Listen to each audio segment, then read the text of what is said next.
เช็คเช็ค1 2 3 4 5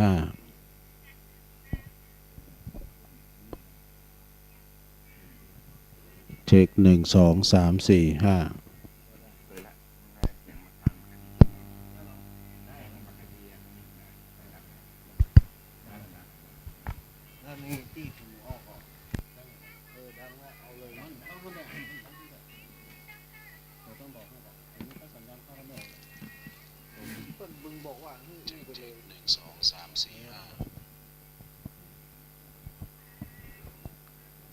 ขอความนอบน้อมแด่พระรัตนตรัยอันมีพระพุทธพระธรรมพระสงฆ์เป็นสรณะตีปึงกราบแนบไต่ไวสาถวายความเคารพมายังครูบาอาจารย์พระมหาเถรานุเถระท่านเจ้าคณะพระสังฆาธิการพระภิกษุสามเณรเจ้าจุโตนจุองค์กูวัดวาอารามพร้อมถึงสำนักที่พักสงฆ์โดยเนอะเจริญพรกับศรัทธาญาติโยมทั้งหลายที่ฟังกันอยู่ตั้งบ้านตั้งจองตั้งหอตั้งเฮินเนาะในวันนี้ก็เจ้านี่เนาะก็ถึงเวลาที่เราจะได้มาพบปะกันในรายการ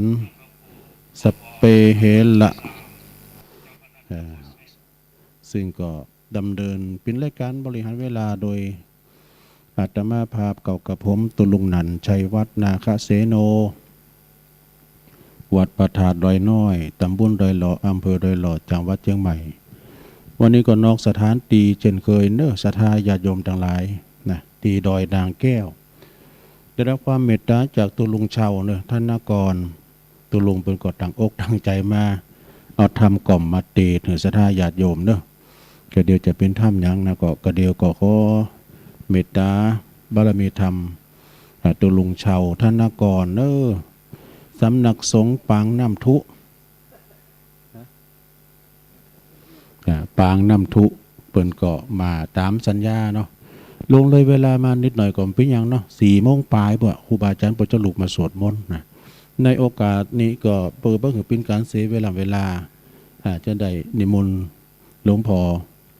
ได้แสดงธรรมเทศนำเทศธรรมแบบมรดกธรรมพื้นเมืองเป็นธรรมอย่างก็เดี๋ยวนิมนต์หลวงพ่อวาบแล้วครับนิมนต์แล้วครับ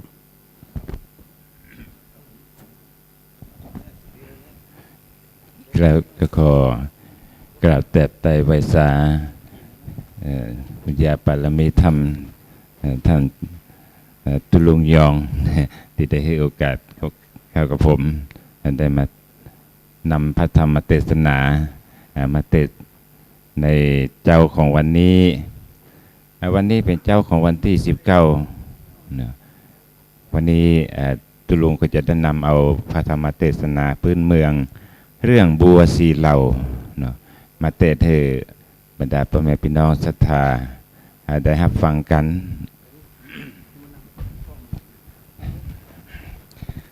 เรื่องบัวสีเหล่านั้นจะเป็นอย่างไรก็รับฟังกันได้เนาะ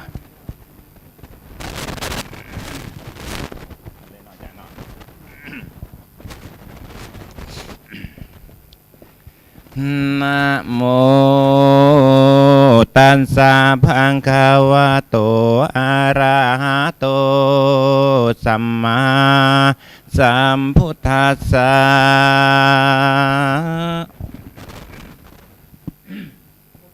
สุสังลัพพเตปัญญาติสัทธโวดุลาสัพพุริสะทั้งหลาย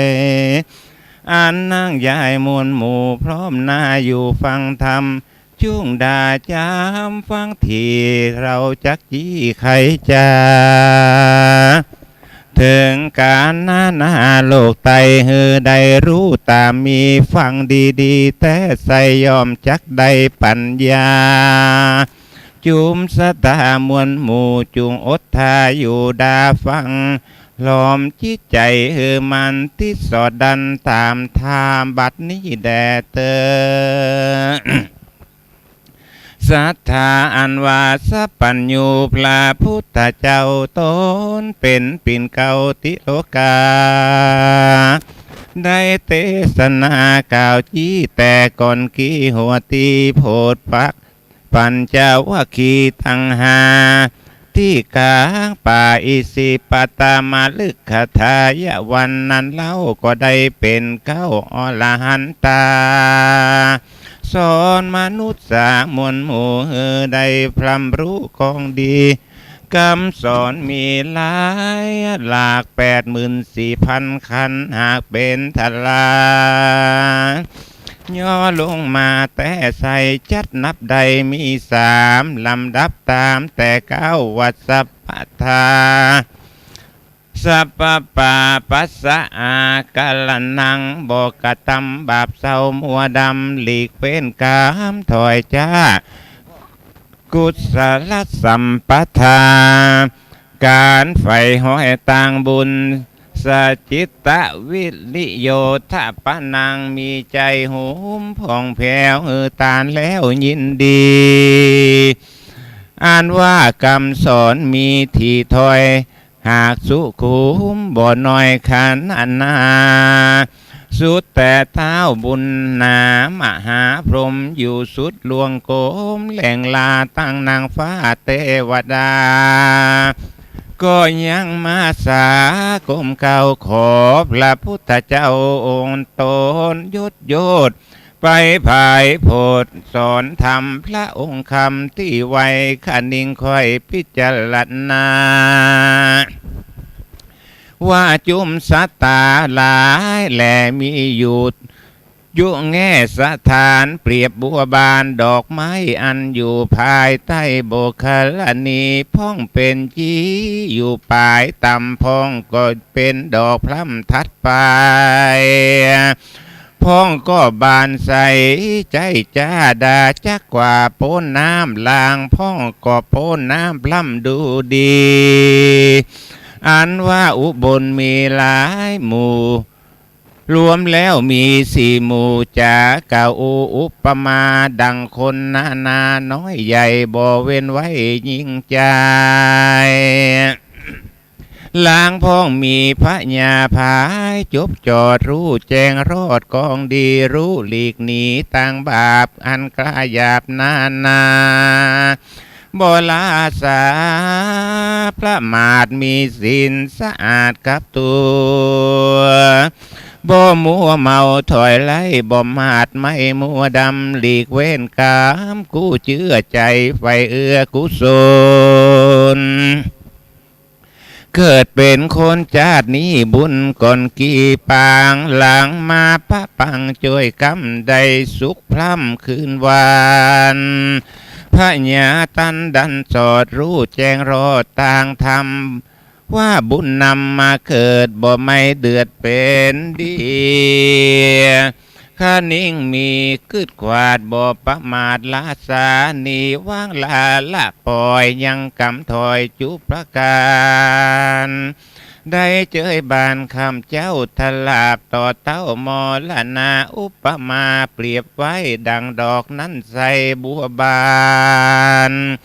กันป่าโป้นน้ำมาแดดตองพลำหันหนก็บ้านบนบ่อจ้าโป้นน้ำกว่าน้ำนาดังคน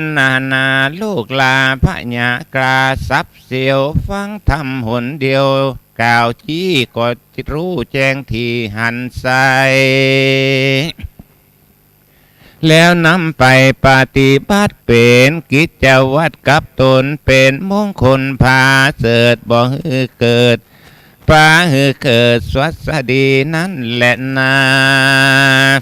ส่วนบัวบานดอกทวน2นั้นเล่าออกมาเต้าผิวน้ำหลายวันพล่ำเมินนา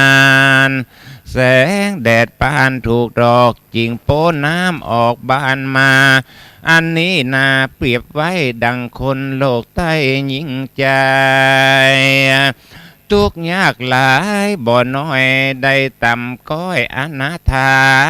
พิจารณาหันเหตุรู้แจ้งเจตในใจว่ารอยว่าในชาติก่อนเรานี่ย่อนต่างบุญบ่ได้ตานูนนายกยืนด้วยใจชื่นและเจยบาน ศีลเจียงคานสะอาดได้ประมาทลาสาการเกิดมาจากนี้จริงตุกล้ำตีหันใส่ขะนิ่งในขวาดรู้ว่าต่างเป็นบาปอยู่อัน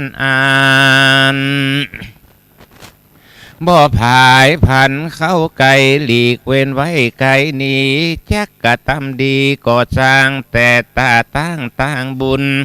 ฟังธรรมนูนบ่ขาดปัญญาอาจหันทนสร้างกุศลหลายลากันตายจากโลกาบุญนำปานหนองน้าวไปสู่ดาวโคงสวรรค์หรือผายผ่านไปสู่ยังตีอยู่กเกษมสีอุปมามีดังดอกอยู่ในคอกผิวน้ำถูกแดดพร่ำมาส่องจิงโพ้นจากจ้องน้ำมาเพียบคนหน้าน้อยใหญ่ได้ฟังถ้อยคำสอนพระบวรพุทธเจ้าทวนสองเล่านั่นใส่จริงรู้ใดขี่ญานั้นและนาส่วนว่าบัวดอกทวนสามนั้นใส่ออกอยู่ไตวังวนจะเพียบคนโลกลาตุกต่ำจ้าอนาถาขอกินมาเลี้ยงใส่บอกกึดไข่เถิงตนว่าตัวทุกจนลำบากเหตุมาจากอันใดนับอยู่ไปคำเจ้าบอกกึดเล่าขี้ยากันคนมาจ่าบอกกล่าวให้รู้ข่าวต่างบุญเฮือตานูนใส่บาทเขาอาวาสฟังธรรมมันก็หนาน้ำไปสู่ฟังธรรมอยู่หลายที่ฟังเมธีนักปราชญ์ผู้ฉลาดสอนจา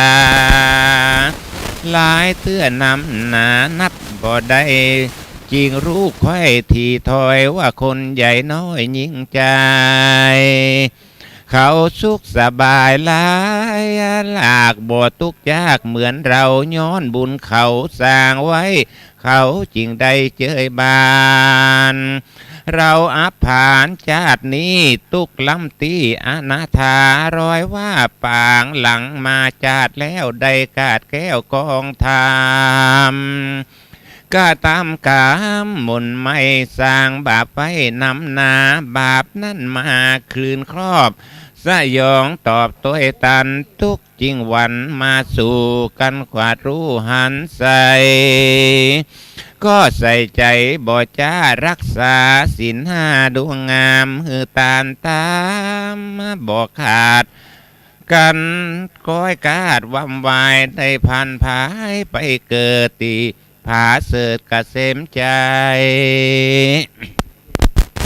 อุปมาดังดอกพงจักออกเป็นจีอยู่ปื้นน้ำมีปลายต่ำจักได้ปนน้ำนั้นยากนับแต่หากเมื่อนานนั้นแลนาส่วนดอกบัวบานดอกทวนสีพงจักรีน้อย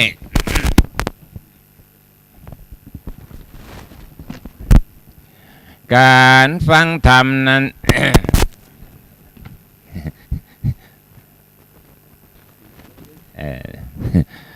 มันพอดี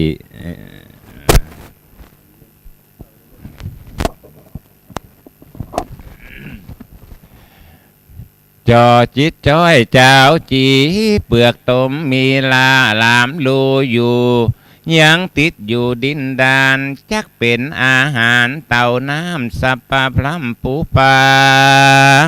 อุปมาเปรียบไว้ดังคนโลกใต้ยิ่งใจทุกยากไล่บ่ผ่อนย้อนชาติก่อนเดิมมาใจปาลาบาปใบสร้างบาปไว้กับตัวเต้าเมามวยเลี้ยงต้องบ่แม่นจ้องกองทำพระญาน้ำมืดบอดบ่แจ้งหลอดอันใดเต้าอยู่ไปคำเจ้าบ่กึดเล่าหันโหนการกุศลน้อยใหญ่บ่กึดไฟถามหาจริงซ้ำมาซ้ำปาลาก สัมปาลากระหยาบกินเหล้ากับลาบตั้งวันบ่กึดหันตัวเก่าบ่กึดเหล้าจักสร้างนาบุญกว้างอันใดบ่เคยไปใส่บาตรเขาอาวาสฟังธรรมกระทำกามเหี้ยมโหดบ่กลัวโทษอบาย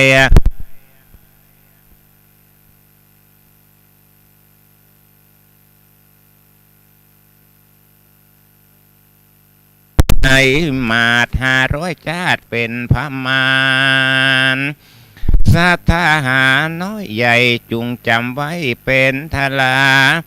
ดังบุพผาดวงดอกพงจักออกเป็นจีโอกาสมีโป้นน้ำยากยิ่งล้ำนำนา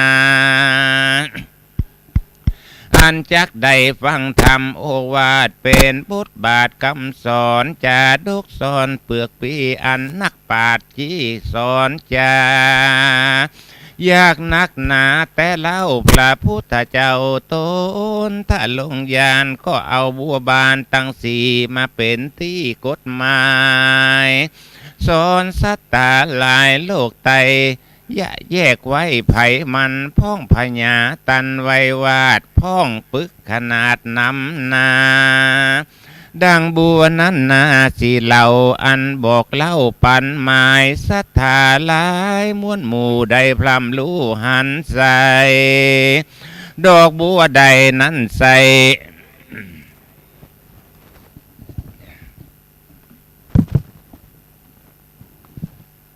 จักเอาไว้กับมาใจกับตัวอย่าเมามัวใบบอดขนิ่งรอดเป็นไม้อย่าฮือสัตว์ตั้งหลายเต่าน้ำปลาปูป่าพร่ำได้กินรีบอาจีนก่อสร้างแต่ตาต่างดีบ่เสียทีที่เกิดได้เป็นคนพาเสือจาตินี้จะแล่นนาตาสมาเหตุนั้นใส่คนน้อยใหญ่ยิ่งใจจุงตั้งใจมาให้ฟังทียังกำกล่าวจี้จาสอนอย่าหาวนอนเติกเต้าต่อหน้าพระเจ้าองค์คำการฟังธรรมนั้นใส่อาติตาแต่ไทยเมินมียังยังเคยมีบ่ขาดดูประหลาดนำนาดังพระพุทธาเป็นเจ้าได้เทศนาเล่าสอนปาน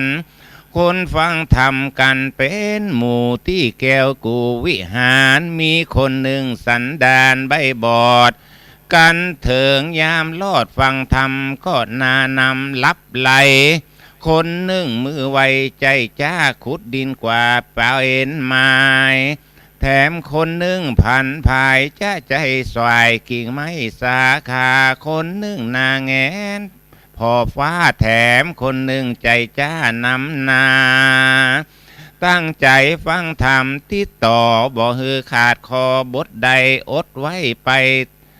อดฟังไปแต่เก้าทลาบต่อเต้าเถิงไปความรู้ลายเหลือแหล่มีใจแผ่ยินดีและนาตาในกาละนั้นเล่าพระอานนท์เจ้าตนฉลาดได้โอกาสจะถามพระตนงามพุทธเจ้าว่าเป็นสันใดเล่าคนพวกนี้มาฟังกรรมจี้สอนปันบ่เหมือนกันสักผู้ขอพระอูปันฟังแต่เตอสัทธาสัพปัญโยพระพุทธเจ้าก็ตอบเล่าปันหมายว่าคนยิ่งใจน้อยใหญ่บ่มีใจไฟศรัทธาย้อนกิเลสหนาหลายหลากยิ่งยินยากนำนาฟังกา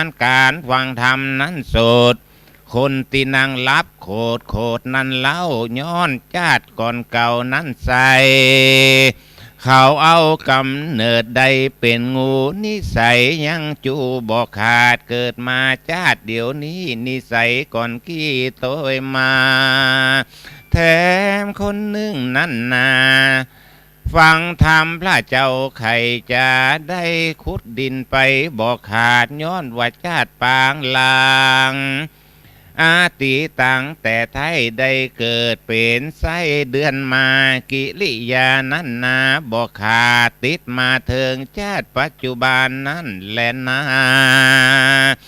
ส่วนว่าแถมคนหนึ่งเล่าชาติก่อนเก่าเป็นวอกยังสอกกอกหนานำได้ฟังธรรมชาตินี้กิริยาก่อนขี้ตัวมากันได้ฟังธรรมเทศนานั้นใจก็สวยกิ่งไม้ตัวไปนั่นแหละนาส่วนว่าแถมคนหนึ่งกันได้ฟังธรรมก็นาน้ำแงนฟ้าพอขึ้นแงนหน้าพอขึ้นฟ้าปลายบนอยู่หลายหนลืมเล่าย้อนชาติก่อนเก่าอาทิตาได้เป็นหมอโหราบอกเหตุกรรมรอเศษก่อนกีมาถึงชาตินี้นานามการฟังธรรมบ่จ้าก็แงนดูฟ้าไปมานั่นแหละนาส่วนว่าคนฟังผู้ทวนหาบุญแก่กามินามการว่าใดฟังกามธรรมโอวาทก็ตั้งภาศาสตร์ฟังไปแปลงใจสายจื่นจ้อยเตยตามถ้อยฟังธรรมรู้ตั้งดำเป็นบาปบสุภาพหานิส่วนก็ตำดีมากกว้างชื่อว่าได้สร้างต่างบุญเป็นกุญจ่องห้อยปลาใดจื่นจ้อยและเจยบานย้อนเมื่อนานจาดก่อนบ่ละย่อนเสียสินเป็นอาจินกึดลอดบ่ละต่อต่างตามบุญจักนำมาเกิดเอากำเนิดเป็นคนใจเป็นกุศลบ่น้อยใครฟังถอยกำธรรมใครฟังกำนักปราชญ์ฮือพระญาอาจหันใสแล้วนำไปปฏิบัติเป็นกิจวัตรโดยตามเป็นก็งามผาเสดบ่ฮือเกิดสวัสดีได้สุขีลุมฟ้าถึงชาติหน้ายาวไปก็มีแล่นนา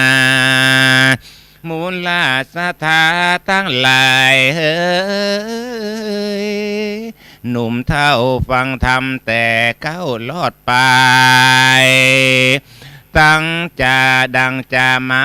กล่าวแล้วอย่าได้กาดแก้วหายโหนเป็นดังหมู่คนนั้นใส่นี่ใส่ได้เหมือนงูเอาวอกจูเป็นเก้าใส่เดือนแถมเล่าเป็นไม้ตั้งหมอตายแถมโสดจักเป็นโตดหันใส่นับฟังไปบ่รู้ฟังตัวเจ้าหมู่ได้ส่วนแถมคนหนึ่งหมายบอกขาดตั้งหูตาภาษาดาฟังอานิสงส์มีผาเสดมาบังเกิดในใจยามตายไปหมวยมั่งจากโลกกว้างโลกีสติดีขวาดรู้บ่หลงอยู่ต่างด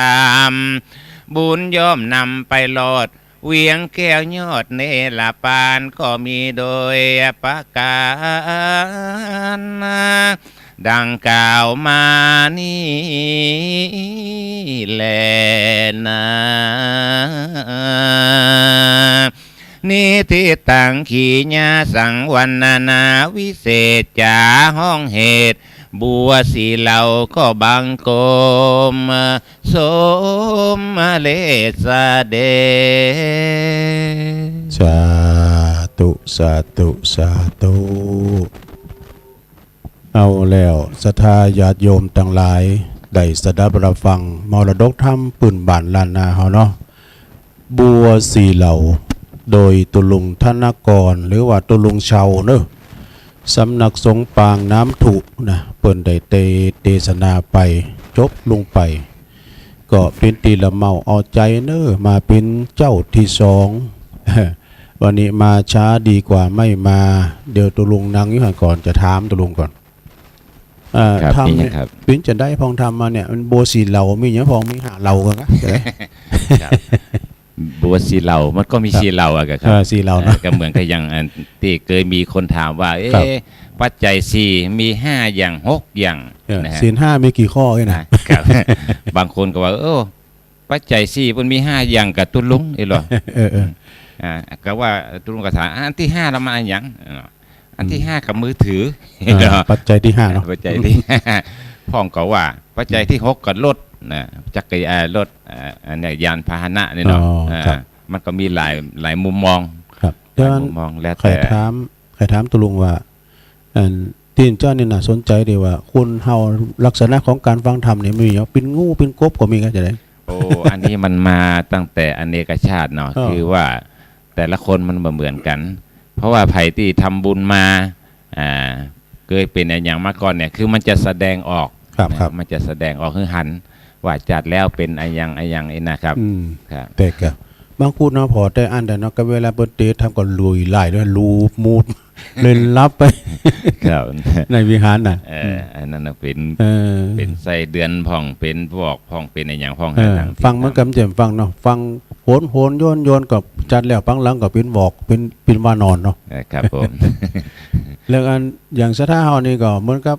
ฟังโดยตั้งใจเนาะที่ว่าต่างอกต่างใจสงบฟังน่ะเพิ่นฟังจนรับอ่ะเนาะ ครับ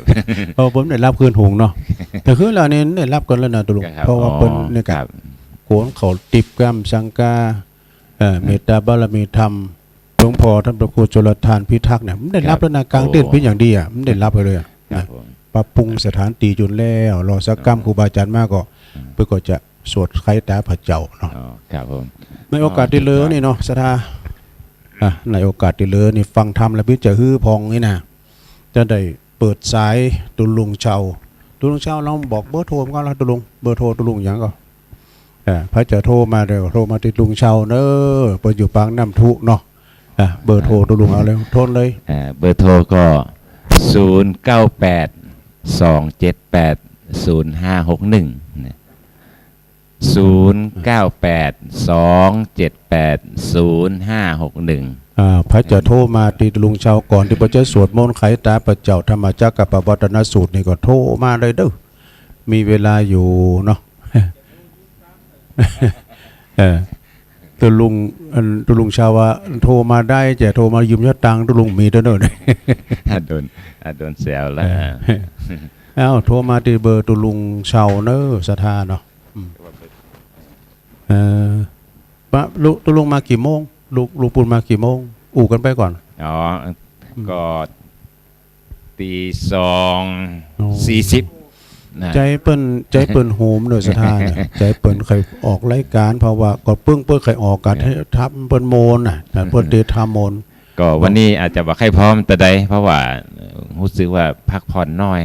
วันนั้นวันแรกตุลุงวันแรกนั้นนะผมได้รับสายหลังไม่ไปบอกว่าโอ้วันนี้ตุลุงเตะทำม้วนเหรอมาใจตุลุงแบบไหน อ๋อ เสียงตุลุงยังหนุ่มไปเนาะที่จริงมันใจจะกำไปเนาะ ผมก็นึกว่าถ้าอย่าแบบมีใครฟังอย่ากล้าเนาะ โอ้คนฟังกันหลายนะโทรมาหลังไม่นะครับเนาะโอ้ดีแต่ เพราะว่ามันเจ้าเกินเนี่ย ไม่เดี๋ยวนี้ยัง55แล้วเนาะ ครับ ถ้ามีไผมานี่ก็เป็นหยังเด้อโทรมาหลังไม่ตุลุงก็ได้นะครับ โทรมาหลังไม่ตุลุงก็ได้ตุลุงเชานะแล้วว่าเปิ้นมาละเลยเปิดลำโพงนะตุลุงน่ะเปิดลำโพงไงเปิดลำโพงไง ฮัลโหล เปิดลำโพงนมัสการเจ้าตุลุงเช้ากับเจ้า อ๋อเจริญพรแม่นละจ้ะ ฟังธรรมเจ้านี่บัวสีเราโอ้ยม่วนแตะ คุณโยมโทรมาจากไหน โทรมาจากหลังการแม่สาวเจ้าอำเภอแม่อายเจ้า ไม่อายโอ้อยู่ไก่เนาะ เจ้าตื่นมาตี 3จ้ะอ๋อโอ้ดีละเนาะ ตลอดฟังตะคืนกับฟังเพิ่นถ่ายทอดสด อ๋อแม่น่ะ เจ้า ก็ถ่ายกำลังใจนะเจ้า จ้าเจริญพรจ้ะก็อยู่ไกลต้นไหนก้นไหนฮัลโหลเจริญพร แม่นั่นเอาเจ้า เจริญพรโยม เจ้าวันนี้โทรจากกับบนเจซอดอำเภอเมืองปานจังหวัดลำปางนะเจ้า โอ้มาไก่แต่เนาะโอ้เจริญพรเป็นจังไดพ่องวังธรรมวันนี้ เจ้าหมวนดีเข้าใจเจ้าทางพระเจ้ารับติดตามมาตั้งแต่เป็นสวดเบิกพุทธละเจ้า อ๋อฟังมาตลอดเนี่ยเนาะ เจ้าวันละวันนอนพังติ๊ก จ้าโอ้ดีละโอ้บุญรักษา เดี๋ยวซ้อเหมือนเจ้า จ้ะแต่ซ้อนเนาะโอ้ใส่อนุโมทนาตัวสาธุ เจ้าติดตามนะเจ้า จ้าสาธุตัวไหนคนไหนฮัลโหลขอเจริญปอนฮัลโหลวางสายแล้วกัน ติดแล้วเนอะเปิดมาเลยฮัลโหลเล็งแล้วเนาะ ติดแล้วเนอะโยมเปิดฮัลโหลเลย ฮัลโหลเจริญพรโยม ไฟฟ้าเจ้า เจ้า ร้อยเจ็ดนะเจ้า คุณโยมโทรมาจากไหน โทรมาจากบันดอนเจ้า บ้านดอน เจ้าสักเช่นดีเจ้าฟังธรรมมวลดี อ๋อ เพลงกังวานดีนะเจ้า โอ้ขอบใจจัดนักเน้อ จ้า ฟังถึงวันแหละคุณโยมเนื้อวางเลยอ๋อ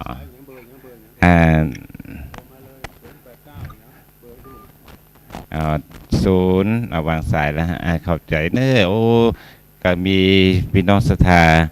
หลายท่านที่โทรมาเบอร์โทรตุลุงกอบ0982780561นะถ้าอย่างใดลองโทรมาเน้อพี่น้องศรัทธาที่กำลังรับฟังอยู่ก็โทรมาได้เน้อ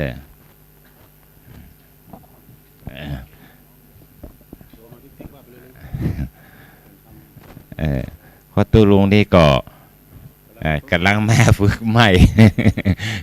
กำลังมาเจ้าที่สองเนอะให้พี่น้องศรัทธาเพราะว่าตุลุงก็บ่เคยกำเตือนเนาะ กำลังออกอากาศเป็นครั้งที่สองก็โดยตุลุงยองว่าโอ้ตุลุงลงมาเทศน์ฟังมาเผยแผ่ธรรมะให้พี่น้องศรัทธาได้ฟังกันเนาะตุลุงก็ลองทดลองมาวันนี้ก็เป็นครั้งที่สองวันนี้นี่ก็มีรายการยกยอดฟ้าเนอร์พี่น้องศรัทธายกยอดชัดวันนี้ซึ่งก็ได้เตรียมมาอย่างเรียบร้อยแล้วนะก็วันนี้ก็ท่านผู้ใดที่ว่างก็เชิญเนอร์เชิญมาบ่าย2 โมงเราจะไปจะยกยอดฟ้านะแล้วก็มีรายการแล้วก็วันนี้แล้วก็วันพุธแห่งวันเนอะวันพุธนี้ก็จะมีหัววัดต่างๆนะเพื่อจะแห่เข้ามาร่วมทำบุญกันนะทั้งหมดก็รู้สึกว่าประมาณ200 กว่าวัดนะ250 วัดที่จะมาร่วมพระอาจารย์ก็เชิญชวนพี่น้องศรัทธาเนอะใครอยู่ไกลถ้ามีโอกาสก็ขอน้อมเชิญเจริญปอนมาร่วมทำบุญด้วยกัน นอกจากนั้นก็จะมีซอตัวนะมีซอรู้สึกว่าต่างแต่ครูบาอาจารย์ก็ได้บอกกล่าวไปแล้วจะมีรายการช่างซอมีเบอร์โทร0982780561เนี่ยพี่น้องตา0982780561ขอเจริญปอน ไฟฟ้าเจ้า น่าจะ อันนี้เขาเจ้าวันในเจนซีกับเพื่อนเงินบ้านมะกอกมาสร้าง อ๋อ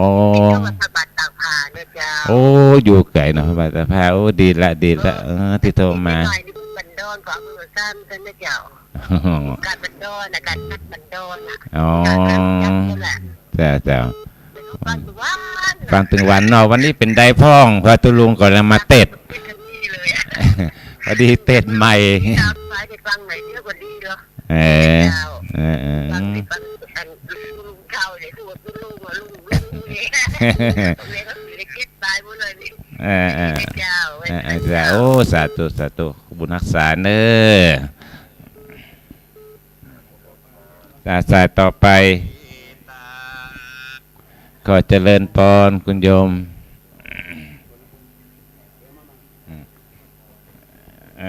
เรียนได้ตุลุงกับมือใหม่เน้อบ่ค่อยถนัดแต่ใดหันมัน มือใหม่เด้อตะกี้บ่ได้เปิดฮัลโหลบ่ค่อยได้ขอเจริญพรโยมมาโทรมาจากไหนโอ้จากกรุงเทพพุ่นก่อนเน้อโอ้มาไกลฮะเป็นอย่างตั้งพุ่นรับได้ก่อได้ดีกะอ๋อโทรมาไกลโทรมาจากกรุงเทพโอ้ยินดีเน้อบุญรักษาคุณโยมวันได้มีโอกาสได้มากับผ่านมาตั้งเพเนอร์ม่อน42เมืองนี่นะอ๋อมากุปีเนาะ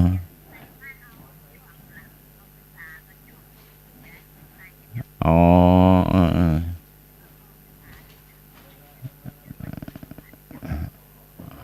อ๋อจะดีละถ้ามากับผ่านได้ตั้งปางน้ำทุในนอ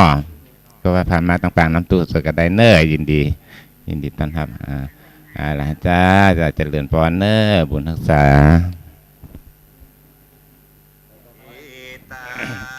มันบ่ได้ขอเจริญพรคุณโยมสาธุเจ้าคุณโยมโทรมาจากไหนจากเวียงหนองร่องเจ้าเป็นน้องเป็นจะได้พ่องฟังธรรมเมื่อเจ้านี้ม่วนดีเจ้าตุลุงกำลังทัดเตศใหม่นะก็กำลังมาได้2เจ้าเพราะว่ายังบ่ค่อยชำนาญเตื้อยังบ่ค่อยเก่งเตื้อถ้ามีโอกาสมาที่ม่อน42เมืองนี่ก็ไปแล้วเจ้า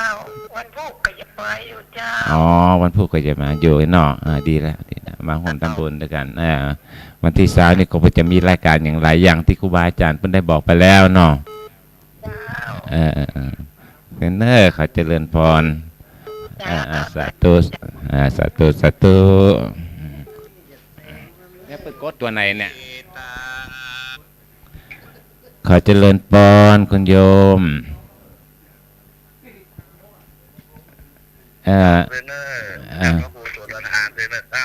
อ๋อท่านพระครูชลทานโอ้หัวหน้างานใหญ่ซึ่งไปรับไปนอนคืนนี้ท่านแข็งแรงดีเนอะเสียสละลุงยองก็สบายดีเนาะสบายดีลุงยองอยู่ใกล้กันเนี่ยกะตะกี้ขอลุงยองว่าอันขอบอกเบอร์ท่านกำร้องอีกนะอ๋อฟังแต่เราแต่คืนรับฟังวิทยุเลยวิทยุปิดคนเดียวจนถวายสิ่งเราสร้างเรียบร้อยเนาะอ๋อลุงคงจำเสียงที่ผมพูดนี่ได้อยู่ซะลุงยองได้อยู่อ๋อแต่ลุงยองได้อยู่เพราะลุงยองได้จำเสียงผมได้อยู่เนาะนั่นน่ะคงจำได้อยู่แต่ตุลุงชาวนี่ยังใหม่อยู่ยังใหม่อยู่ผมดึงฟังการเทศน์การท่องของทุกท่านทุกองค์ทุกส่วนผมอยู่สำนักสงฆ์หอมบุญอ๋อสำนักสงฆ์หอมบุญนี่เนาะอ๋อท่านตุลุงยองพระตุลุงมานิดเก่าการเทศน์ทำและสนทนาแบบนี้นะว่าผมชอบจังคนเตะนะตุลุงคนเตะไหนครับยงกับคนถามไหมนะเขาถามบทสรุปไปอยู่ที่สองท่านนะถ้าฟังท่านคนพูดเหรอว่าสีเราอย่างไรต้องกับฟังเก็บไปได้นะดีแต่ดีผมบอกมันยังบอกค่อยเก่งเตื้อผมก็ได้ครับอยากได้อย่างดีเวลาว่างๆท่านได้สุนทรธรรมหรือได้ทำออกอาการเป็นตัวเนาะอ๋อใช่วันนี้ผมเสียอูยาวแต่จะผูกได้ปลากันนั่นจะขึ้นไปตอนบ่ายโมงเนอะอ๋อตอนบ่ายโมงครับเต็มเนอะเป็นการอาสนะเป็นตัวกันแล้วนับปะตัวลุงยองวะเนาะครับถึงมวลผมอนุโมทนาสาธุบุญทั้งหลายถึงมวลตั้งแต่เริ่มแรกที่เขาไปแต่งไปโกไปสร้างกันเลยเป็นพระธาตุที่สงเมืองเนาะโอ้ดีละขอบคุณบริษัทนมัสการท่านเจ้าตุมวลตีอยู่ดอยไปเดี๋ยวนี้เนอะครับผมโอ้ไปสาครับ ครับสาธุครับสวัสดีครับสวัสดีครับสาธุต่อไป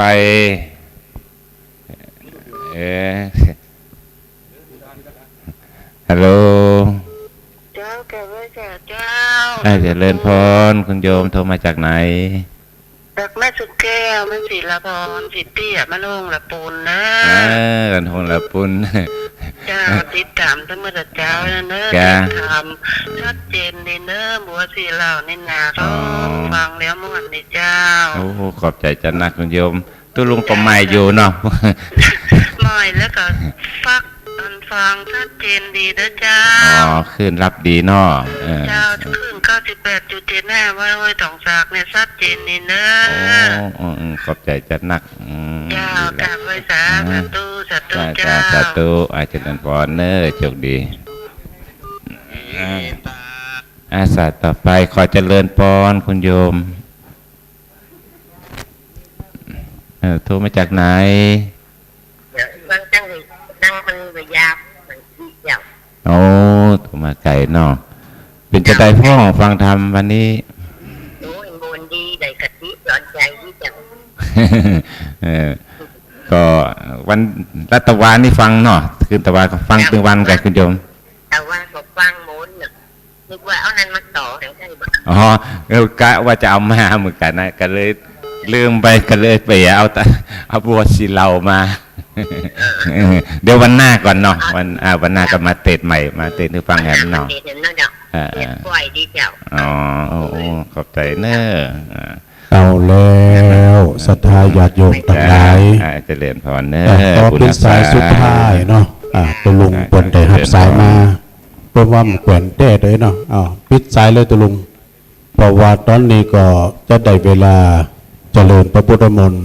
สวดมนต์ไขตาพระเจ้าเนาะในนามของตุลุงก็ขอนิมนต์ตุลุงปันโจกอวยใจมันต้องหับสายเถอะบ่ละต้องหับสายละต้องหับเลยตุลุง อ๋อ นี่เปิดห้องกระดาษ โอ้ จะแม่ชีกันธนี อ๋อคุณนายใช่ สามอันนี้มนต์ตุลุงปันป้อนให้แม่ชีกัน อ๋อนะ แล้วออกรายการเลยสปีเลย ต่อไป ไป ก็ หับสายไปทำต้องหับสายละ อ๋อ สปีเลย ตอนนี้ก็จะฮับปอนกันเนอร์ สัพพีติโยวิวัสสันตุสัพพะโลโกวินัสสันตุมาเตภวะตวันตรายโยสุขีตีคายุโกภวะอภิวาตานาสีลิสนิจังพุทธาปจายโนชะตาโลธรรมาวัฏันติอายุวันโนสุขังพระลา สาธุขอบคุณตุลุงเนอตุลุงเจ้าปางน้ำพรุแล้วก็ขอบคุณแม่ชีตัวดีถวายกันเตียตุลุงเนาะตอนนี้ขอตัดสัญญาณประจำบุญได้แล้วเนอนิมนต์อาจารย์พระครูอภิวัฒนวิกรมครับสาธุครับ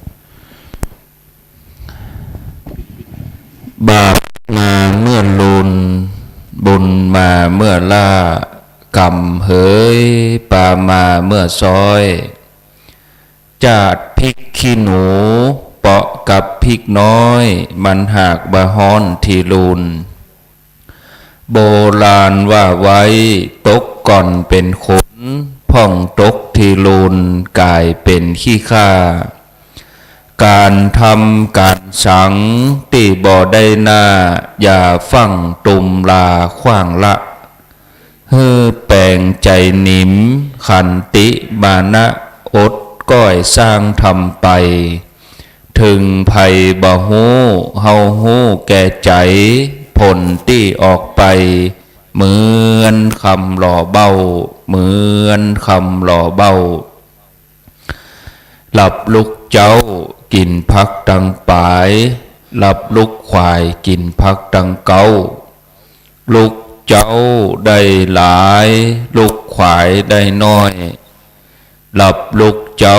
เป็นเจ้าดังหลายหลับลุกควายป่าเฮือลูกหลานเป็นหนี้เป็นข้าเน้อตื่นมาเหียเน้อลุกมาเหียเน้อนิมนต์ครูบาอาจารย์สังฆะเจ้าทั้งหลายทุกรูปเลยนะครับที่ได้มาปฏิบัติธรรมก็ดีเป็นพระคุณเจ้าหน้าที่ ได้มาช่วยงานก็ดีก็นิมนต์กุศลเลยนะครับ ได้มาช่วยกันสวดธรรมจักรกับปวัตนสูตรแล้วก็สวดเบิกเนตรไข่ตาพระเจ้านะครับในช่วงเจ้าวันนี้4 โมง 12 นาทีตี 4 กับ 12 นาทีก็จะให้ญาติโยมได้เข้าห้องน้ำประมาณสัก10 นาทีญาติโยมที่นอนบริเวณม่อนพระศรีสองเมืองก็เจริญปอนขยับขยายตื่นจากการหลับไหลเพื่อจะรับบุญอันยิ่งใหญ่ที่เราจะได้ร่วมกันในเจ้านี้ก็เชิญทุกคนเลยเนอะศรัทธาที่มาร่วมกันช่วยงานจะได้จุดเทียนคนละเล่มละเล่มถึง16 เล่มเมื่อศรัทธาตื่นมาแล้วก็ฮือนั่งเก้าอี้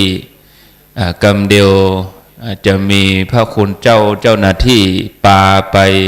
จุดเทียนแต่ละเล่มละเล่มเนอะนั่งเก้าอี้ตั้งหน้านี่เลยจำนวน16 คนจุดเทียน16 เล่มเป็นเทียนโสรสยาน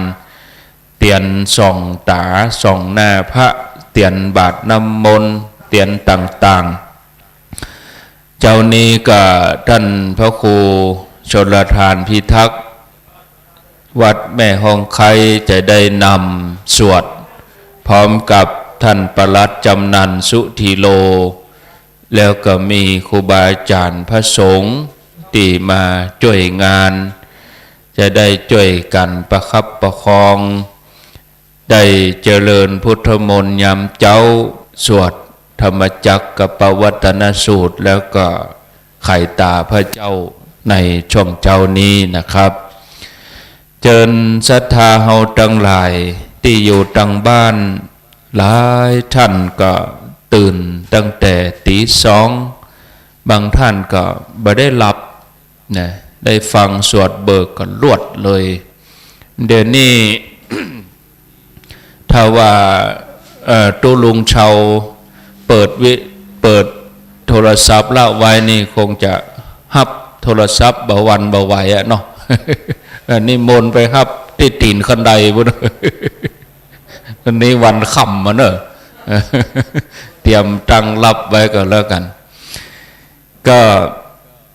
เมื่อจะอยู่เป็นกู้ท่านอาจารย์ประเสริฐประสันโนก็เลยเอาย่ามละไว้นี่เป็นที่ระลึกไว้ ตัวหายจ้อยเหลือก็ย่ามละไว้นี่โอ้การบัดตันได้ฟังเบิกฟังอย่างสักกรรมไปนอนสักกรรมผมอาตมานี่เป็นคนที่หลับง่ายหัวถึงมอนปุ๊บไปเลยตื่นแหมกรรมตอนนี่ก็นึกว่าไผ่มาคุยครัวอย่างโลแปลว่าลมปัดตุ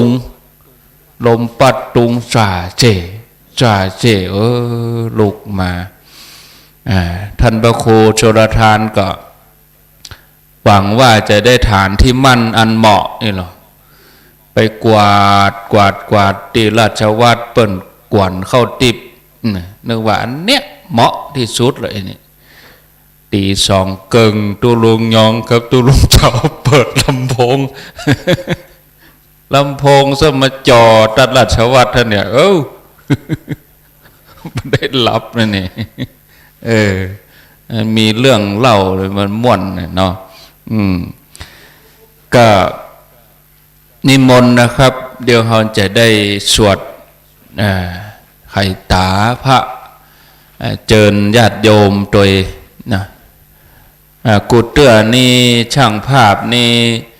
จะได้ไปถ่ายให้เปิ่นวันนี้ต้องมีคนถ่ายให้ช่างภาพจะได้เจิญช่างภาพจุดเตียนโดยแน่บัลลัมมีไหนนะไอ้น้อย วันนี้จะได้รับเชิญเนอะคือช่างภาพไอ้น้อยได้จุดเทียนตัวเอาบุญด้วยกันนะเอาบุญด้วยกันศรัทธาพร้อมแล้วก็ มานั่งเก้าอี้เนอะกำเดียวก็จะได้จุดเทียนต่างๆจำนวน16เล่มนิมนต์ครูบาอาจารย์ได้ขึ้นบนอาสนะสงฆ์ครับนิมนต์กุศลนะครับ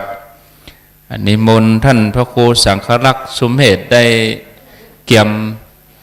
ที่จะปาศรัทธาไปจุดเตียนที่ไหนพ่องเนาะเฮาศรัทธาเตียเปิ้นบ่ฮู้นิมนต์นะครับพระสงฆ์กุศลเลยนะครับหนังสือสวดก็ที่ท่านพระครูชลทานเปิ้นกะเขียมไว้เปิ้นถวายเลยเนอะหนังสือสวดนี่นะเปิ้นตาลให้เลยเอาไปสวดที่วัดใจได้ทุกตีนะทุกงานได้จุดเตียนเหี่ยก่อน จุดเตียนแล้วก็จะได้เจริญพุทธมนต์สวดเสร็จแล้วก็จะโอกาสเข้ามาทุปายาตกับท่านพระครูชลทานท่านจะได้โอกาสเข้าสถานนั่งเก้าอี้เลยถ้าเรียบร้อยแล้วนั่งเก้าอี้ก็เดี๋ยวตมาจะเจิญมาจุดเตียนเดี๋ยวคือไอ้น้อยจุดก่อนเดี๋ยวรอกำเดียว ช่างภาพหรอเดี๋ยวจุดเตียนที่บาทน้ำมนต์นี่ก่อนตั้งหน้านี่ก่อนดอสักกรรมขอตัวปีการก็ได้หรอถ่ายรูปเพื่อ ต้องใจมือถือถ่ายกล้องอันนั้นต้องของไผ่ของมันอะเจ้าตัวต้องเป็นว่ากวานของไผ่ของมันเจ๊กวานนี่ใจมันได้อะตนไหนจะอุ่นเครื่องตั้งในก็มีหม้อต้มยา อุ่นตั้งในหม้อต้มยาตู้ลุงเล็กบริการคืนเมื่อหนึ่งแถมเนี่ยโอ้อากาศที่นี่มอกเปิดแอร์เนี่ยเฮาอยู่ที่บ้านเฮานี่เปิดพัดลมว่ะเปิดแอร์ว่ะอาบน้ำว่ะมานี่บ่ใครอาบใครแปะน้ำหาเมาะ เนาะญาติโยมทั้งหลายทำธุระแล้วมานั่งเนอะแม่เนอะแหม5 นาทีจะได้จุดเทียนต่างๆจุดเทียนเรียบร้อยแล้วก็ท่านพระครูชลทานพิทักษ์ก็จะได้นำสวดเสร็จเรียบร้อยแล้วก็ช่วงที่จะเปิดผ้าไข่ตาก็ท่านประหลัดจำนันท่านพระครูสังฆรักษ์สมเด็จจะได้ช่วยกันสวดแล้วก็ท่านพระครูชลทานเพิ่นจะขึ้นบนแท่นสุกสีขึ้นไปในการที่จะเปิดผ้าแล้วก็ไข่ตาพระเจ้าต่อไปอันนี้ญาติโยมพร้อมแล้วบ่นั่งเก้าอี้เนาะนั่งเก้าอี้ตั้งลุ่มกำเดียวตมาจะเจิญขึ้นมาแต่ละคนจำนวน16 คน ก็คงจะนักพอดีศรัทธาที่มาอยู่ช่วยกันบริเวณนี้นั่งเก้าอี้ตั้งหน้าพระเจ้านี่เนอะที่ชัดนี่ก็ได้2 ฝั่ง2 ฝั่ง2 ข้างได้จุดเตียนตั้งบนนี่ส่วนหนึ่งแล้วก็จุดที่ปุ่นที่หน้าธาตุปุ่นแถมส่วนหนึ่ง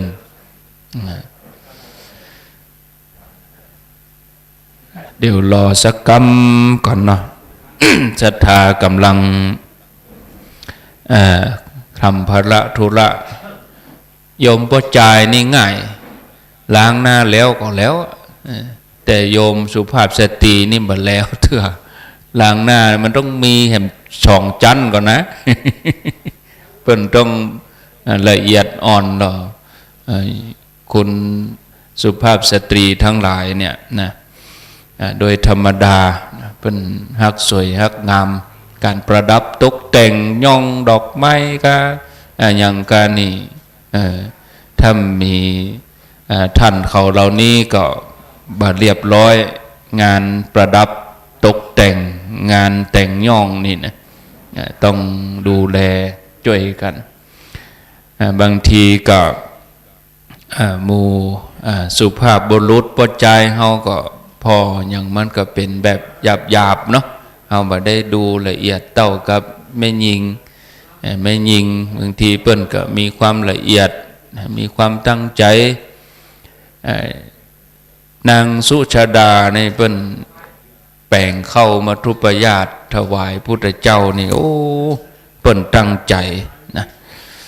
ก็เดียวเนอะพอศรัทธากำก่อนนั่งพร้อมแล้วบ่จะได้เจิญแล้วนะนั่งปุ้นหันศรัทธานั่งมีนี่เอาเต้าที่มีนี่เนาะเจิญช่างภาพก่อนเอานี่เนาะเอาไผจะถ่ายรูปช่างภาพกูเตื้อถ่ายให้เปิ้น เดี๋ยวนี้ไผจะถ่ายให้ตัวเก่าให้ตัวพี่ยุ้ยถ่ายเอาบุญด้วยกันไอ้น้อยอดหลับอดนอนวันนี้แห่งวันค่ำผูกแห่งวันค่ำอันนี้ช่างภาพนี่ชัตเตอร์นิ้วทองคำนั่น จะได้จุดเทียนหมู่เฮาประนมมือเนอะ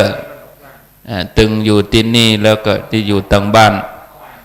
1 2 3 4 5 6 7 8 9 10 11มี11คนอยู่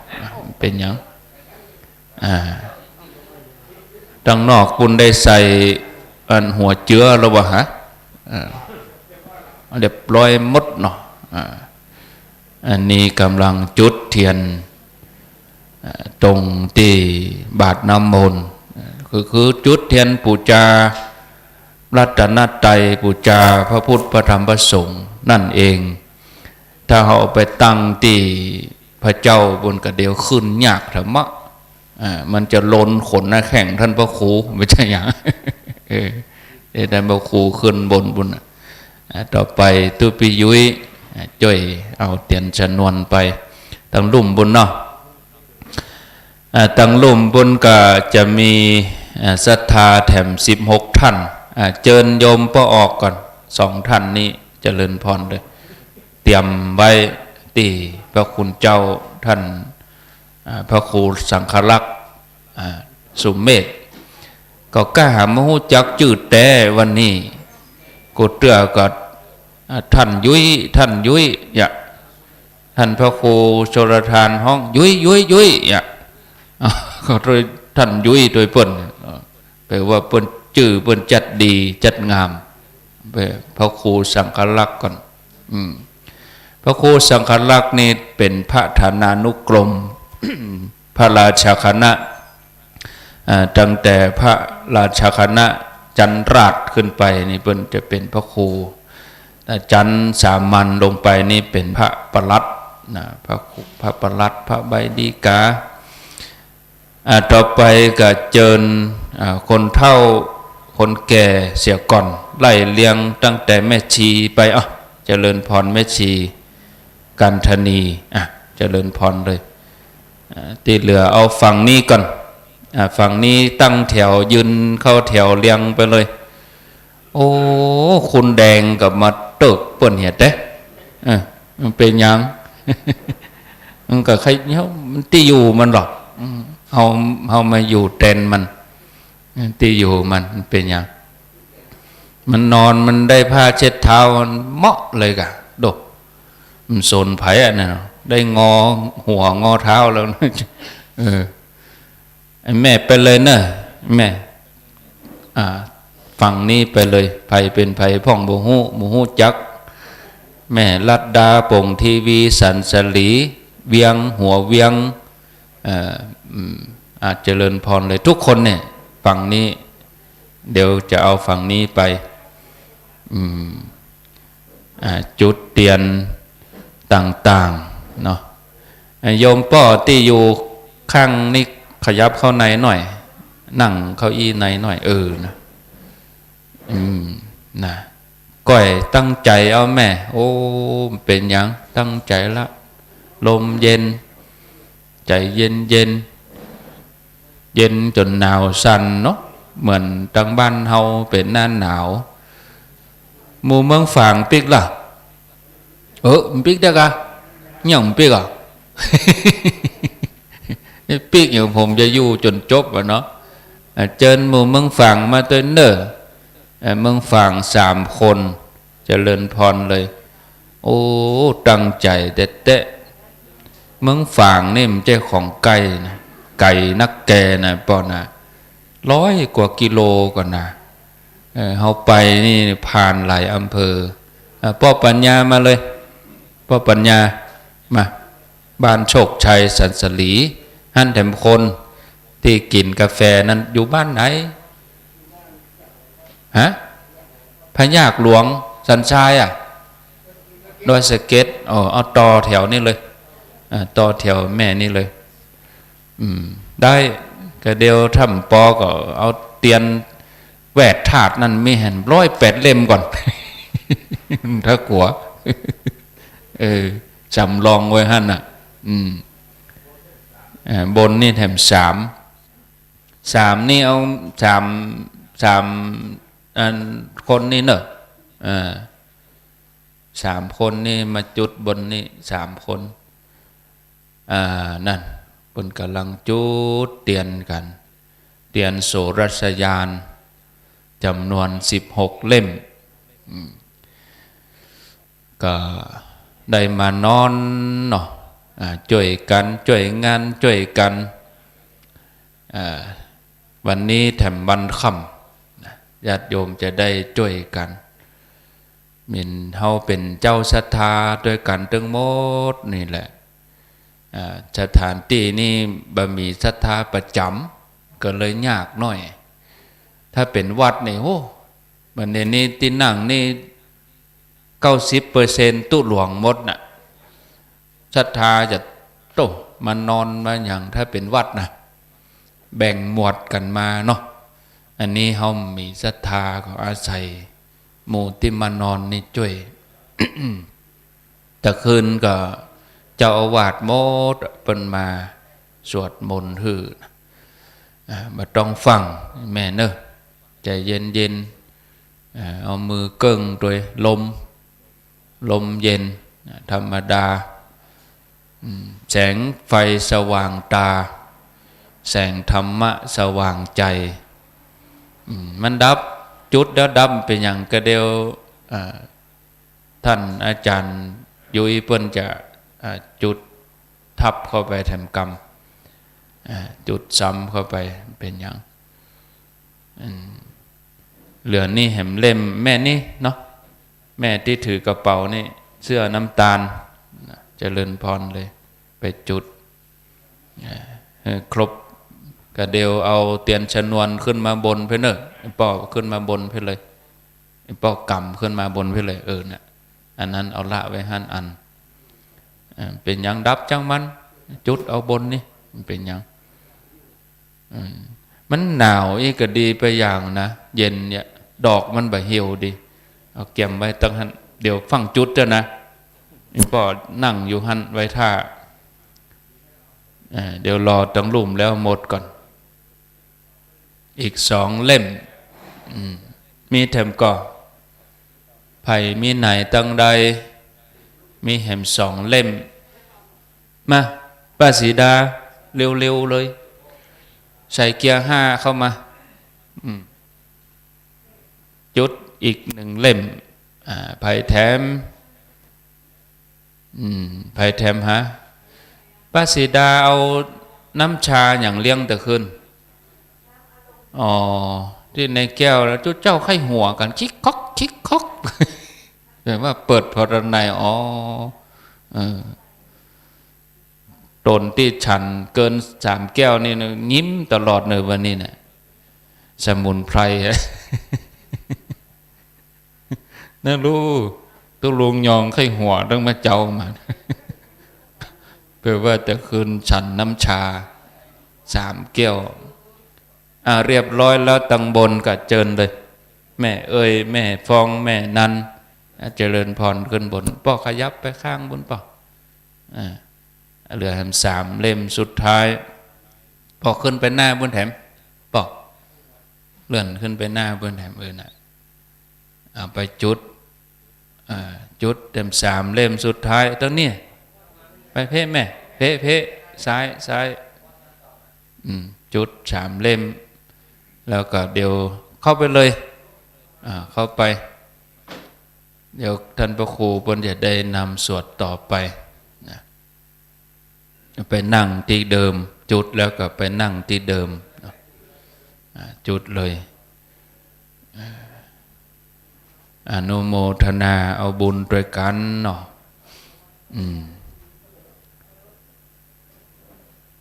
ศรัทธาเวลาเฮาลุกจากที่นั่งที่นอนเฮาก็เร็วพอจะลืมครัว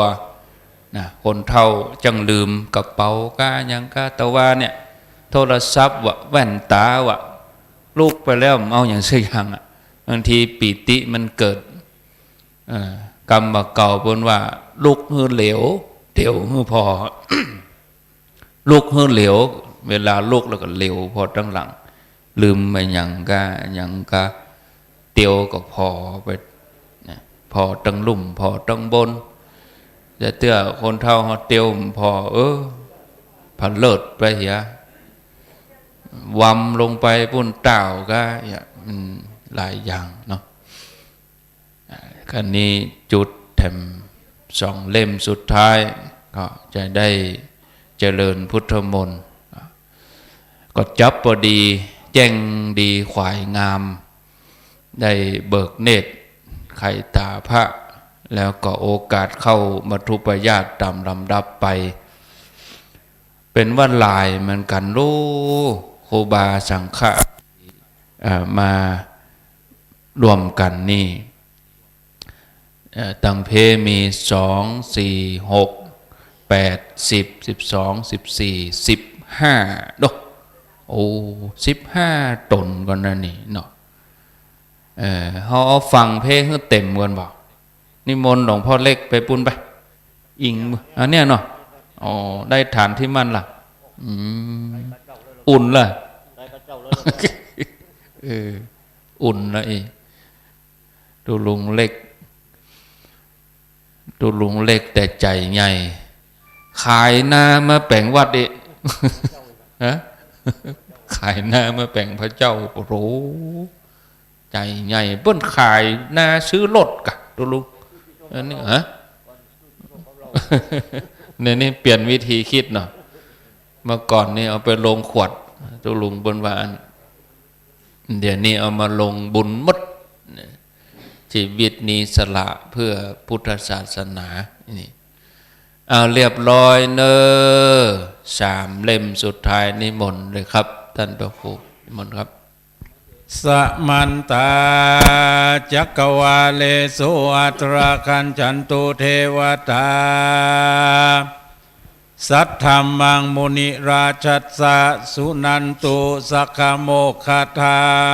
งนะโมตัสสะภะคะวะโตอะระหะโตสัมมาสัมพุทธัสสะนะโมตัสสะภะคะวะโตอะระหะโตสัมมาสัมพุทธัสสะพุทธังสารนังกัจฉามิธัมมังสารนังกัจฉามิสังฆังสารนังกัจฉามิตุติยัมปิพุทธังสารนังกัจฉามิตุติยัมปิธัมมังสารนังกัจฉามิตุติยัมปิสังฆังสารนังกัจฉามิตติยัมปิพุทธังสารนังกัจฉามิตติยัมปิธัมมังสารนังกัจฉามิตติยัมปิสังฆังสารนังกัจฉามิเอวัมเมสุตังเอกังสัมมายังภะคะวะปะลานาสิยังเวหารติอิสิปัตตาเนมิทากายเยตาระโคภะคะวะปัญจวัคคีย์เยภิกขุอามันเตสิทาเวเมภิกขเวอันตาปะปะจิเตนะนาเสวิตา พาโยจายังกาเมสุกามาสุราลิกานุโยโคหิโนกัมโมปุถุชานิโกอานาริโยอานาทาสันนิโตโยจายังอัตตากิลามาธานุโยโกทุกโกอานาริโยอานาทาสันนิโตเอเตปิภิกเววิอุปโปอันเตปานุปะคัมมามัญชิมาปฏิปทาทันตากะเตนะอภิสัมพุทธาจักขุการณิยนาการณิอุปสัมมายาอภิญญายาสัมพุทธายานิพพานายาสังวัตติกัตตมาจัสสะภิกขเวมัชฌิมาปฏิปทาทัตถากะเตนะอภิสัมพุทธาจักขุการณิยานาการณิอุปสัมมายาอภิญญายาสัมพุทธายานิพพานายาสังวัตติอายาเมวะอาริโยอัตถังกิโกมะโคสยติตังสัมมาทิฏฐิสัมมาสังกัปโปสัมมาวาจาสัมมากัมมันโตสัมมาชีวสัมมาวายามโมสัมมาสติสัมมาสมาธิอายังโคสาภิกขเวมัชฌิมาปฏิปทาทัตถากะเตนะภิสัมพุทธาจักขุกาลเดยานากาลเนโอปัสสัมมายาอภิญญายาสัมพุทธายานิพพานายาสังวัตติตังโกปันนาภิกขเวทุกขังอริยสัจจังชาติปิทุกขาจาลาปิทุกขามารณัมปิทุกขังโสกปาลิเทวะทุกขโทมานัสสุปายาสัพพิทุกขาปิเยหิสัมปายโยโกทุกโกปิเยหิวิปายโยโกทุกโกยัมปิชานาลาปฏิตัมปิทุกขังสังคิเตนะปัจจุปทานากันดาทุกขังอิตังโคปานาภิกขเวทุกขสมุทัยโยอริยสัจจังยายังตัณหาปนโนภเวกานันติราคาสหกตตาราตาราภินันตินิสัยยติตังกามตัณหาภวตัณหาวิภวตัณหาอิตังโคปานาภิกขเวทุกขานิโรธโตอริยสัจจังโยตัสสะเยวะตัณหายะอาเสสาวิลาคานิโรธโตจักโกปานิสิกขโกโมติอานาระโย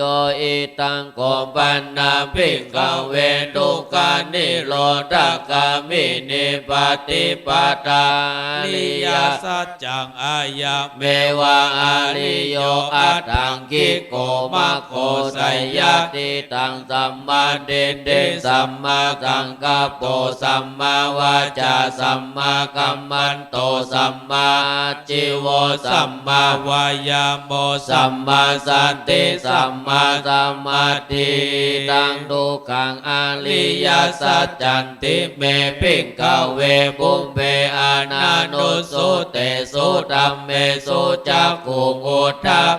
ทิญาณังอุทธัปปฏิปัญญาอุทธัปปฏิวิชชาอุทธัปปฏิอาโรโกอุทธัปปฏิตังโกปานิตังทุกขังอริยสัจจังปาลินญายันติเมภิกขเวปุเปอานานุสุเตสุธัมเมสุจักขุงอุทธัปปฏิญาณังอุทธัปปฏิปัญญาอุทธัปปฏิวิชชาอุทธัปปฏิอาโลโกอุทธัปปฏิตังโกปานิตังทุกขังอริยสัจจังปาลิยายันติเมภิกขเวปุเปอานานุสุเตสุธัมเมสุจักขุงอุทธัปปฏิญาณังอุทธัปปฏิปัญญาอุทธัปปฏิวิชชาอุทธัปปฏิอาโลโกอุทธัปปฏิอิตังทุ ขัสส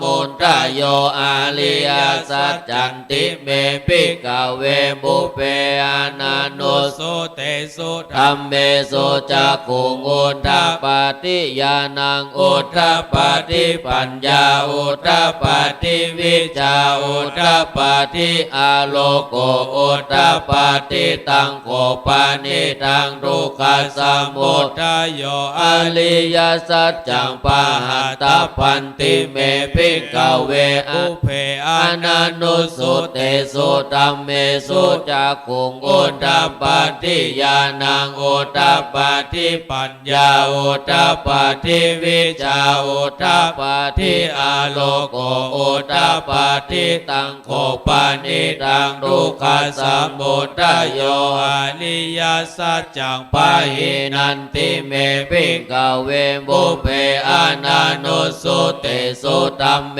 สุจักขุงอุทธปาติญาณังอุทธปาติปัญญาอุทธปาติวิชาอุทธปาติอาโลโกอุทธปาติอิทังทุกขานิโรธอริยสัจจันติเมภิกขเวบุพเพอนันโนสุเตสุธัมเมสุจักขุงอุทธปาติญาณังอุทธปาติปัญญาอุทธปาติวิชาอุทธปาติอาโลโกอุทธปาติตังโกปานิตังทุกขานิโรธอริยสัจจัญชาติกาตพันติเมภิกขเวบุพเพอนันโนสุเตสุธัมเมสุจักขุงอุทธปาติญาณังอุทธปาติปัญญาอุทธปาติวิชาอุทธปาติอาโลโกอุทธปาติ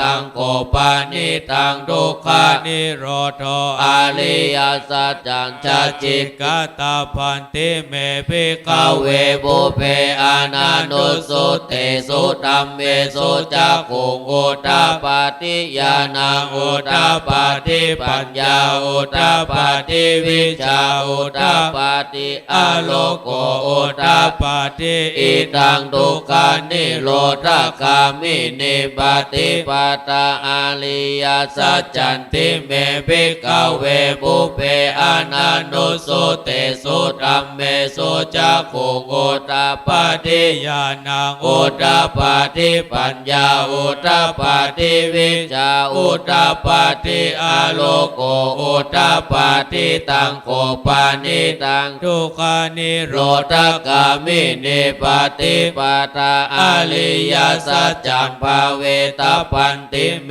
ภิกขเวบุพเพอนันโนสุเตสุธัมเมสุจักขุงอุทธปาติญาณังอุทธปาติปัญญาอุทธปาติวิชาอุทธปาติอาโลโกอุทธปาติตังโกปานิตังทุกขานิโรธกามินิปติปตาอริยสัจจังภาวิตันติเมภิกขเวบุพเพอนันโนสุเตสุธัมเมสุจักขุงอุทธปาติญาณังอุทธปาติปัญญาอุทธปาติวิชาอุทธปาติอาโลโกอุทธปาติยาวกิวันจเวภิกขเวอิเมสุจตุสุอาริยสัจเจสุเอวันติปาลิวัตตังทวาทัสสะกาลังยะตาภูตังญาณทัสสะนังนาสุวิสุตตังอาหุสิเนวะตาวะหังภิกขเวสัตเทวะเกโลเกสัมมาลาเกสัพพมะเกสัสสมานาพรหมนิยาปัจฉายาสัตเทวมนุสสายาอนุตตลังสัมมาสัมโพธิงอภิสัมพุทโธปัญจยาสิงยาโตจักโขเมภิกขเวอิเมสุตตุสุอาริยสัจเจสุเอวันติปาลิวัตตังทวาราสกาลังยัตถาภูตังญาณทัสสะนังวิ สุตังอาโหสิ สิยัตถาหังภิกขเวสัตเทวะเกโลเกสัมมาลาเกสัพพะมะเกสัสสะมานาพระมานิยาปัจจายาสัตเทวะ มนุส สายาอนุตตาลังสัมมาสัมโพธิงอภิสัมพุทโธปัญจยาสิงญาณัญจปานาเมทัสสะนังอุทธัปปติอากุปะเมวิมุตติอายะ มันติ ติมาชาตินาติธานิปุณภาวติอิธรรมโวจะภะคะวะอัตตมานาปัญจ วัคคี ยาภิกขุภะคะวะโตภาสิตังอภินันโตอิมัสสมิงจาปานาวยากาลานัสสมิงพายามาเนยัสสะมะโตโพธายัสสะวิราชังวิตามาลังธรรมจักขุงอุตตปาติยังกินจิสมุตายะธัมมังสัพพันตังนิโรธธัมมันติ ภาวติเตจะ ภะคะวะธัมมาจักเกภุมมาเทวาสัตตามนุสสาเวสุเอตัมภะคะวะตาภาลานัสสิยังอิสิปัตตาเนมิตากายเย อนุตต ตาลังธัมมาจักขังภาวติตังอาปาติวัตติยังสัมมาเนนะวะพระมาเนนะวะเทเวนะมา มาเล นาวาพระมุนาวาเกนะจิวาโลกัสสัมเมนติภูมิมานังเทวานังสัตตังสุตตวนจันโตราชกิ สิเทวาสัทธ มนุสสาเวสุงจตุมหาราชกานังเทวานังสัตตังสุตตัวตาวาติงสาเทวามนุ สั ส ต ตั ตั ง งมนุส สาเวสุงตาวาติงสานังเทวานังสัตตังสุตตัวยามาเทวาสัตตามนุสสาเวสุงยามานังเทวานังสัตตังสุตตัวดุสิตา นาเทวาสัทธามนุส สาเวสุงดุสิตานังเทวานังสัตตังสุตตัวนิมมานารติเทวาสัตตามนุสสาเวสุงนิมมานารตินังเทวานังสัตตังสุตตัวปาลานิปิตาวา สวัตติเทวาสั สัตตมนุสสาเวสุงปาลานิมิตาวาสวัตตินังเทวานังสัตตังสุตตัวพระมาปาลาปาลิชัชชาเทวาสัตตมนุสสาเวสุงพระมาปาลิชัชชานัง เทวานังสั สั ต ตตังสุตตัวพระมาปาโรหิตาเทวาสัตตมนุสสาเวสุงพระมาปาโลหิตานังเทวานังสัตตังสุตตัวมหาพระมาเทวา สัทธามนุสสาเว เวสุงมหาพระมาเทวานังสัตตังสุตตัวปาลิตาภาเทวาสัตตมนุสสาเวสุงปาลิตาภานังเทวานังสัตตังสุตตัวอัปปมานาภา เทวาสั สั ต ตตมนุสสาเวสุงอัปปมานาภานังเทวานังสัตตังสุตตัวอาภัสสลาเทวาสัตตมนุสสา เวสุ สุงอาภัสส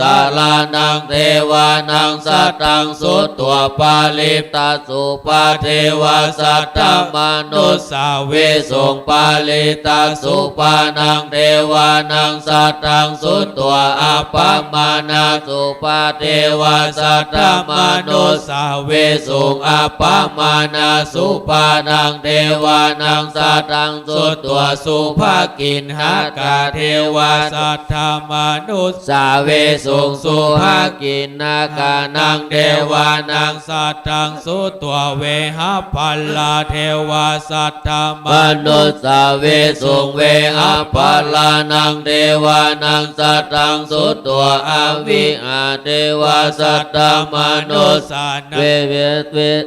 เท เทนังเทวานังสัตถังสุตตัวอัตตปาเทวาสัตถามนุสสาเวสุงอัตตปานังเทวานังสัตถังสุตตัวสุทัสสะเทวาสัตถามนุสสาเวสุงสุทัสสะนังเทวานังสัตถังสุตตัวสุทัสสีเทวาสัตถามนุสสาเวสุงสุทัสสีนังเทวานังสัตถังสุตตัวอากานิทักกะเทวาสัตถามนุสสาเวสุงเอตัมปะกวาตาภารานาสิยังอิสิปัตตาเนมิกาตะเยอนุตตะลังดัมมัจจกังปวัตติตังอาปาติ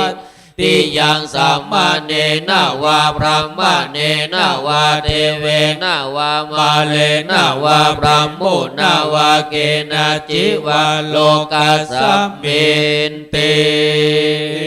เตนะคะเนนะเตนะโม โมโหเตนายาวาพระมโลกาสัตโตอาปุกาชิอายัญจาทัสสะสหัสสิโลกัตตาตุสังกปิสัพพะปฏิสัมภเวทีอัปปมาโนจะโอลาโลโอภาโสโลเกปะตุลาโหสิอาติกัมเมวะเทวานังเทวามนุภาวังอาตาโคภะกวาอุตตานังอาตาเนสิอัญญาสิวัตตะโปโกตัญโยอัญญาสิวัตตะโปโกตัญโยติอิติหิทังอายะสามันโตโกตัญญาตัญญา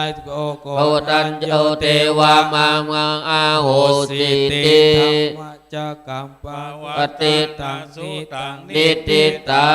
ง นะโมเมสัพพะ พุทธานังดาวันติงสาวาลาลากาโนตันนังกาโลมหาวิโลเมตังกาโลมหายโสสัลลนังกาโลโลกาหิโตทิปังกาโลจุตินดารโกตัญโยจันนัมบัมโมโกมังกาโลโพลิสาสะโพสุมาโนสุมาโนติโลเลวะโตลาติวัตโนโสปิโตคนนาสัมปันโนอนามาตาสัจจิจานุตตโมปัตตุโมโลกัมปะโจโตนาลาโตวาลาสาลาติปัตตุมุตตาโลสัตตาสาโลสุเมโตอากะปุกะโลสุจาโตสัพพะโลกะโคปิยาทัสสินาลาสัพโพอัตทัสสิกาโลนิโกธัมมัตทัสสิธัมโมนุตโธ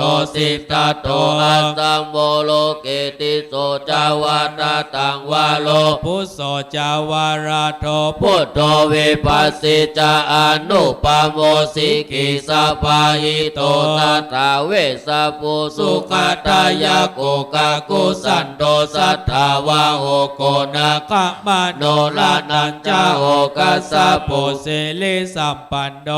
ตัมโมสักกายาปุงกาวอัฏฐวิสัตติสังกตา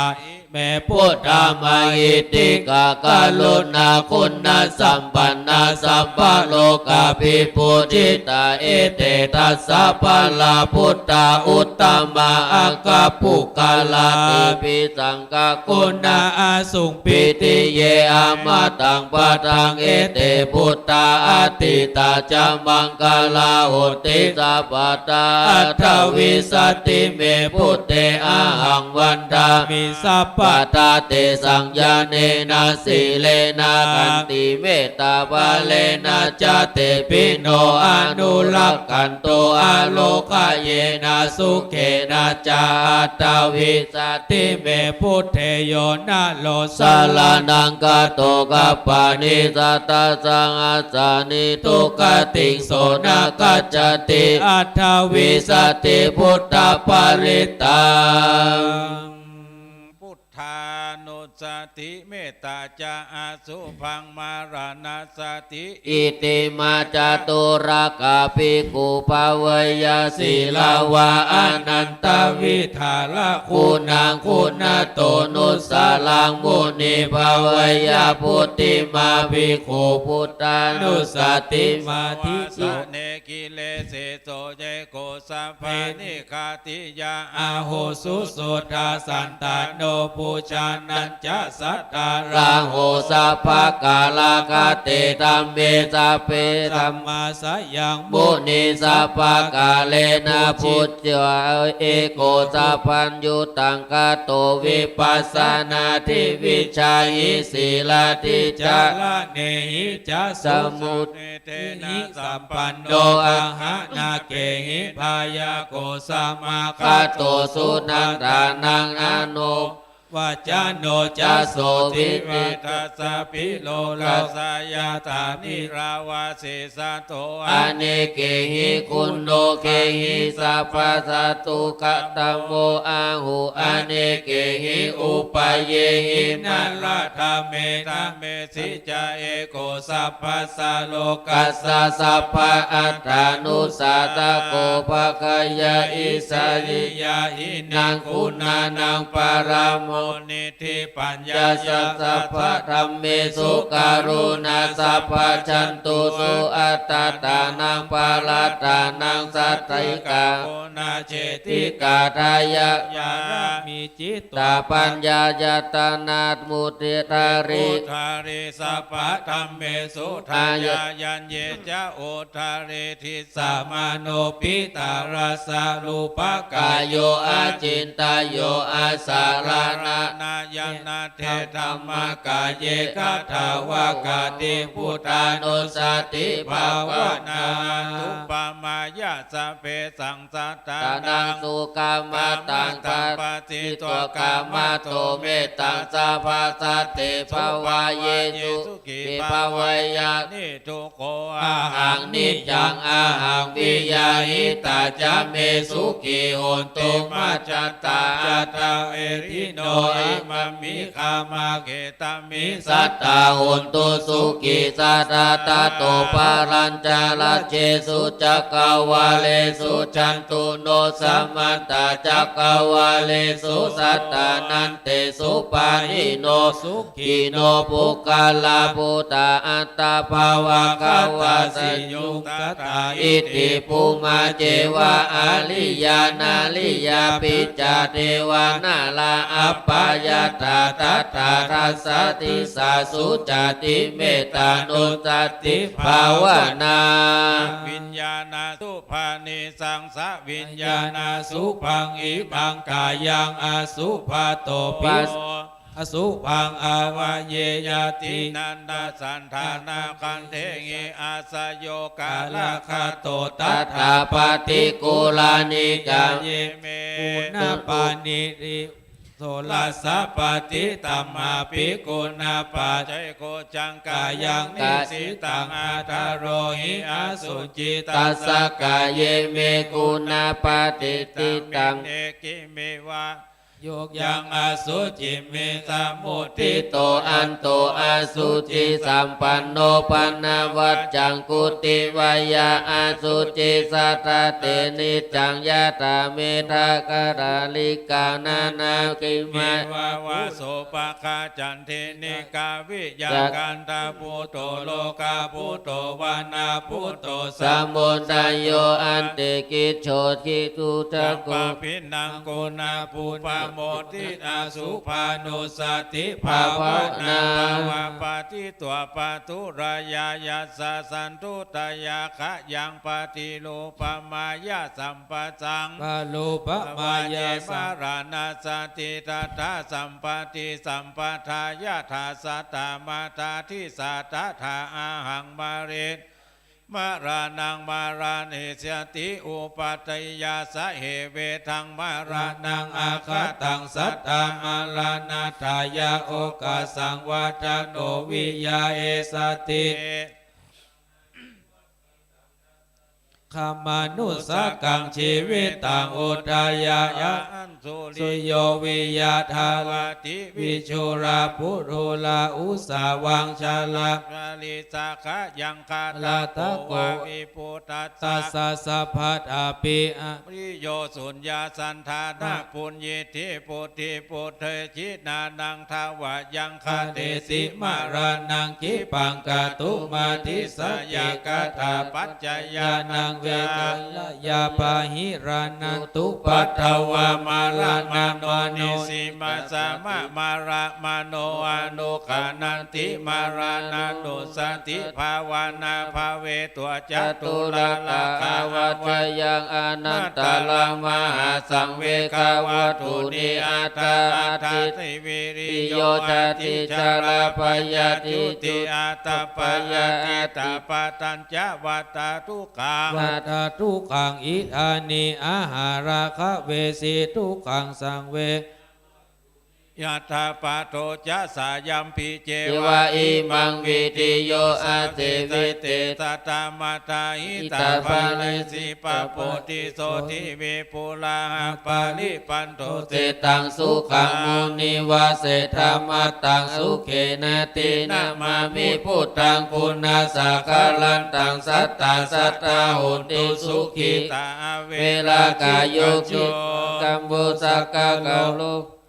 สัจจันติสัพเพมารา ลานาอาหันจนามามิธัมมังมูลิจาเทสิติตัง ตาสัทธาโอนตุสุขีสัพเวลากายโยชิกันโย สักกาโลกวกันโทสัจจันติสัพเพมาลานังอาหันจนามามิสังฆังส นิ มุ ลาจาสาวากังสัตตาสัทธาโอนตุสุขีอเวลา กายโยชิรัญโยสักกาโลทุกขันโทปัจจันติสัพเพมาลานังอาหันจจตุลกานิติตา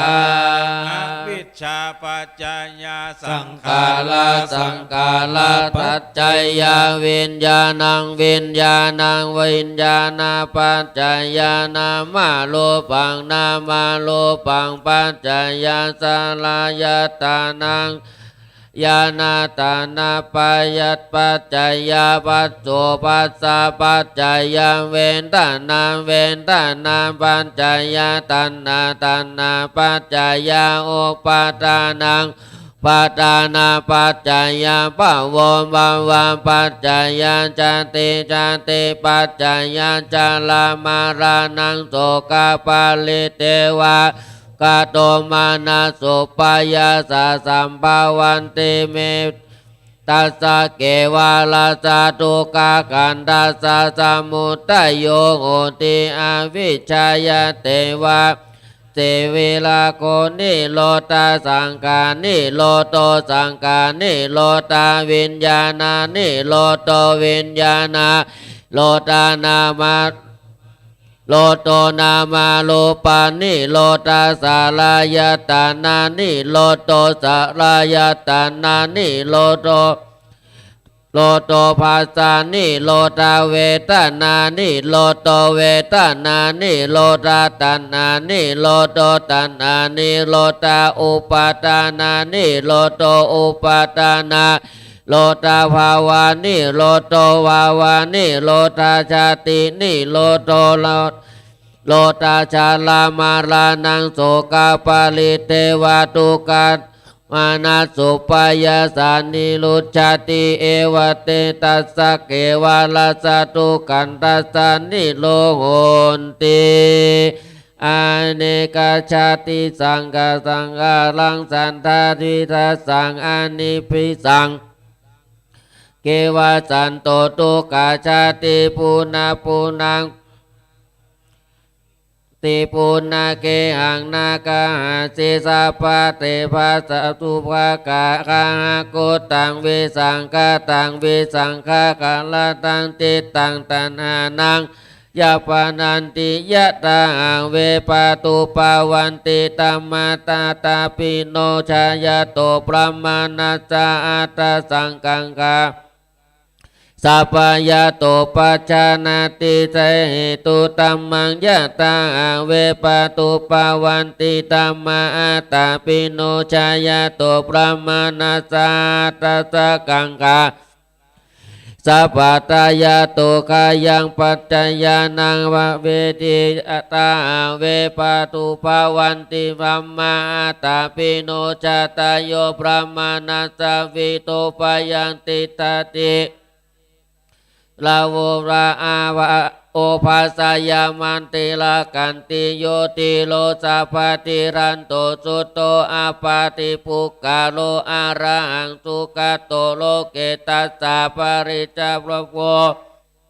ปิปุปปาววะเตสังเอตุงตตากาโตอาหาเตตัสสะโยนิโลโตเอวังวาติมาสัมมโนมหาวิราชตัมมาเนนะตัตตะกะเตนะตัมเมนะนิยามานังกาอายุอุยุอุสุยาวิชานานันติอิตาจะอิติเจตัสโสอปามัจจโตมุนิโตโมนะปาตุเตโสสิกิโตโสกานาภาวันติตาติโนอุปสันตัสสะสัตตาสติมาตุติปังกุงสังกัจจมาสัมมาปินิมิตตัสสะวุตันตังกิเมการังโอเตตะโกราชเสนามาลังตานาติตัมมาวิตินาจิตตาวามุนินโตตันเตปวันตุเตจยามังกาลานิมาลาตินเลกัมมาปิโยติสัพพารติงโกรัมปนาลวะกัมมะกัมมะตตายะกังกันติสุตันตวิตินาอวามุนินโทตันเตสะสะตุติก้องตีไปเรื่อยกิลิงกัจจาวาลังอาติมาตาปุตังดาวจิจักกัสมะปุเจกาเวจินนาจิตตาวามุนินโดตันเตสัสสะปวันตุเตชยมังกาลานิโอกิตากะกามติอัตตาสุตาลุนันตังตาวันติโยจนะปะตังกุเลมันลังอิติปิสังกตามโนจิตตาวามุนินโตตันเตสัสสะปวันตุเตชยมังกาลานิกัตตัวนากัตตมุตตาลังอิวะกะปินิยาจินจยาตุตตวัจจานันจานากายามะเตสันเตนะโสมะจิตตาวามุนินโตตันเตสัสสะปวันตุเตชยมังกาลานิสัจจังวิหายามะเตสัจจกาวาทะเกตุงวาทาปิโลปิตามานังอาติอันตาพุตังปัญญาปฏิปัจจาลิโตตันเตสัสสะปวันตุเตชยมังกาลานินันโดปนันดาพุจจกังวิพุตังมังอิติงพุเตนะเตละพุจจเกนะตามาปยันโตอิโตปะเตสาวิตินาจิตตาวาตันเตสัสสะปวันตุเตชยมังกาลานิตุกาติปุพุจจเกนะสุตตาตังบรมังวิชุติชุติทิตานังยานากาเตนะวิตินาจิตตาวามุนินโดตันเตสัสสะปวันตุเตชยมังกาลานิเอตาปิพุตตาชยมังกาลาอัตตากาตโยวาจโนตินนาตินเนสาลเตมาตันติตัวนาจุปตาวานิโมกังสุกังอาติกัมมายานะโลสัพพัญโยมหากาลุนิโกนาโตอิตายาสัพพปานินางปูเลนตัวปารามิสัพพะตุสัมโพธิมุตตมังวาเจนะโอนตุเตชยมังกาลันชยันโตโพธิยาโมเลสักกายานังนันติวัตโนเอวังตะวังวิจโยโออิจยัญชุชยมังกาเลจิตตปาลังเกติเสปตาวิโปกาเลอาภิเสเกสัพพพุตตานาอากัปปะโตปโมตติสุนักตังสุมังกาลังสุปปะตังสุโอเตตังสุกโน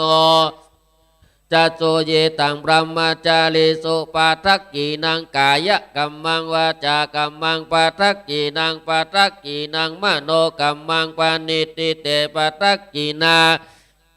เนกาตัวนาลาปันตเตปะตะกิเนโสอัตตาลโตสุกิโตวิลุลาโอพุทธัสสะเนอโรโกสุกิโตอิสาสะเปยติปิสาตาลตาราหาพุทธศาสเนอโลกาสุกิตาโงอิสาสะเปยติปิเตอัตตลัตตสุกิตาวิลุลาพุทธศาสเนอโลกาตาโหตาสหสะเปงิยติปิสักกะตัวพุทธาลาตานังนิตังเทวามนุสสานังพุทธเตเชนะโสตินานัสสันตุปัตตวาสัพเพทุกขาวุปัสสะเมนตุเตสักกะตัวธรรมารัต ตานังโอสัตตังอุตตมาวะลังปาเลลาอุปสัมมานังธัมมะเตเจนะโสตินานัสสันตุปัตตวาสัพเพปยาอุปสัมเมนตุเตสักกะตัวสังฆารัตนาโอสัตตังอุตตมังวะลังอาหุในยังปาหุนายังสังฆเตเจนะโสตินานัสสันตุปัตตวาสัพเพโลกาอุปสัมเมนตุเต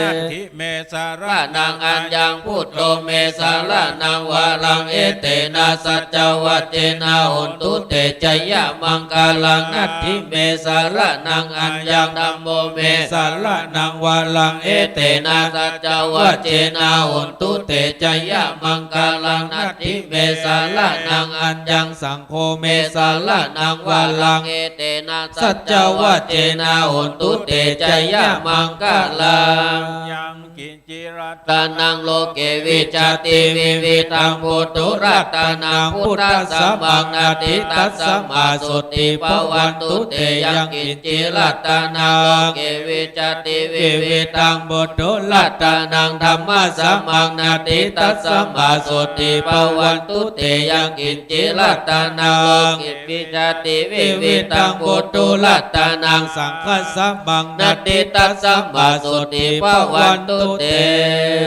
โลเก ศีลกุณโนสัจจังโสจยานุตยเตนะสัจเจนะกามิสัจจกิริยามนุตตะลังอาวจิตตัวธรรมะปะลังสาลิตัวปุปะเกจินเนสัจจะปะลามาว วัสยะ สัจจกิริยาม กาสะอังสันติปะกาปัตตานาสันติปะกาวัตตนามาตาปิตาจนิคันตาชาตะเวทาปฏิกรรมสาสัจเจกเตไม่หักมาปัจจาลิตัวสิกขีวเสสิโสลสักกาลิสานิอุตตะกังปัตตัวยาตาสิกขีสัจเจเมสัมโมนาติเอสาเมสัจจะปาลมิติ สติมาสติวิมานานังอนุพันจิ ตั ตัว ว สัพพะพุทธานังอนุปัญจิตัวสัพพะธรรมานังอนุปัญจิตัวสัพพะสังฆานังอนุปัญจิตัวจิตตังมุนิตังวาลตังสุโมตังอนิตตธรรมังโสตินาคุปะทาวังนามามิวิรังวาลตังชานานังนิโสกโรโคนิพายโยภาวยังสาลารังสาลารังหันตุวิหิตาวิหิตามายาวันตานาวันตานามานะปัจจเน ตนาตาเย โยมาลาเสนาสัมมานาสัมมานาวิชายุสา โอ วิ เอนายาปินามุจิตาโส โสเมหิตุชายัญจิโนโมนิทาโกตมังโมหังอันตัวโพธิสิปัปปะชังชานังสัมมาลังสีหิโสปัมปะเลโตมังชิโนพุทโธปุจจติสัจจานิพุทโธสัพพัญญุตังปัตโตพุทโธสัตเตปัต โพ เต ธิ ติ พุทธังวันดาวันธามิสิ ลาสาอังพุทธังอาจามิสาลานังกาโตทัสสายุหิโกอาปาทาสิตินาวายุโสนามังสุสุปิปุกุเลลาวิเท โตติตุเวนารูติกิกามโคกะโตโลกาวาละเท เทโคจาปิสัพ เพวาลามายุวันเตวันดามิอันเตวาลาเทธามาเลพุทธะพุทเทหิเจหิจะอาคาอาเกหิเจมาคาคาเกคาคาเกทวายังสัทธาลาจะเมนามามิ อิติปิโสภะ กาวาเตมิโยนามาปะกาวาเสตังวัตตะกังอาลัมมานังตุวังโสอังพุทโธภาวิสติกุสลตาตัมมาสัมมาสัมพุทโธอิติปิโสภะกาวามาอาชานาโกนามาปะกาวาเสตังวัตตะกังอาลัมมานังตุวังโสอังพุทโธ ภาเว สติกุศลตาธัมมาสัมมาสัมพุทโธอิติปิโสภะคะวะสุวรรณสามโมนามะภะคะวะเจตังวัตตะกังอาลัมมานังตุวังโสหัง พุทโธภาเว สติกุศลตาธัมมาสัมมาสัมพุทโธอิติปิโสภะคะวะเนมิโรนามะภะคะวะเจตังวัตตะกังอาลัมมานังตุวังโสอังพุทโธ ภาเว สติกุศลตาธัมมาสัมมาสัมพุทโธอิติปิโสภะคะวะมโหสัตโธนามะภะคะวะเสตังวัตตะกังอาลัมมานังตุวังโสอังพุทโธ โอยสติกุศล ลตาธัมมาสัมมาสัมพุทโธอิติปิโสภะคะวะภูริรัตโตนามะภะคะวะเสตังวัตตะกังอาลัมมานังตุวังโสอังพุทโธ ภาเว สติกุศลตาธัมมาสัมมาสัมพุทโธอิติปิโสภะคะวะจันตากุมาโลนามะภะคะวะเสตังวัตตะกังอาลัมมานัง ตุงวัง พุทโธภาวิสติกุศลตาธัมมาสัมมาสัมพุทโธอิติปิโสภะคะวะนาลโตนามะภะคะวะเสตังวัตตะกัง อาลัม มานังตุวังโสอังพุทโธภาวิสติกุศลตาธัมมาสัมมาสัมพุทโธอิติปิโสภะคะวะวิดุโลนามะภะคะวะเสตังวัตตะกังอาลัมมานังตุวังโสหังพุทโธ ภาเวสติโส กุศลตาธัมมาสัมมาสัมพุทโธอิติปิโสภะคะวะเวสันตโลนามะภะคะวะเสตังวัตตังอาลัมมานังตุวังโสหังพุทโธ ภาเวสติโส กุศลตาธัมมาสัมมาสัมพุทโธอิติปิโสภะคะวะสิทธัตโตนามะภะคะวะเสตังวัตตะกังอาลัมมานังตุวังโสหังพุทโธ ภาเวสติ กุศลตาธัมมาสัมมาสัมพุทโธอิติปิโสภะคะวะตานะปาลมีสัมปันโนตานะอุปปาลมีสัมปันโนทานะปาลมัตตะ ปาละ มีสัมปันโนเมตตาไมตรีกรุณามุทิตาอุเบกขา ปาละ มีสัมปันโนอิติปิโสภะคะวะศีลปาละมีสัมปันโนศีลอุปปาละมีสัมปันโนศีลปารมัตถะ ปาระมีสั สั ม มปันโนเมตตาไมตรีกรุณามุทิตาอุเบกขา ปาละ มีสัมปันโนอิติปิโสภะคะวะเนกขัมมะปาละมีสัมปันโนเนกขัมมะอุปปาละมี สัมปันโนเน เนกขัมมะปาละมัตถะปาละมีสัมปันโนเมตตาไมตรีกรุณามุทิตาอุเบกขาปาละมีสัมปันโนอิติปิโสภะคะวะปัญญาปาละมีสัมปันโนปัญญาอุปปา าล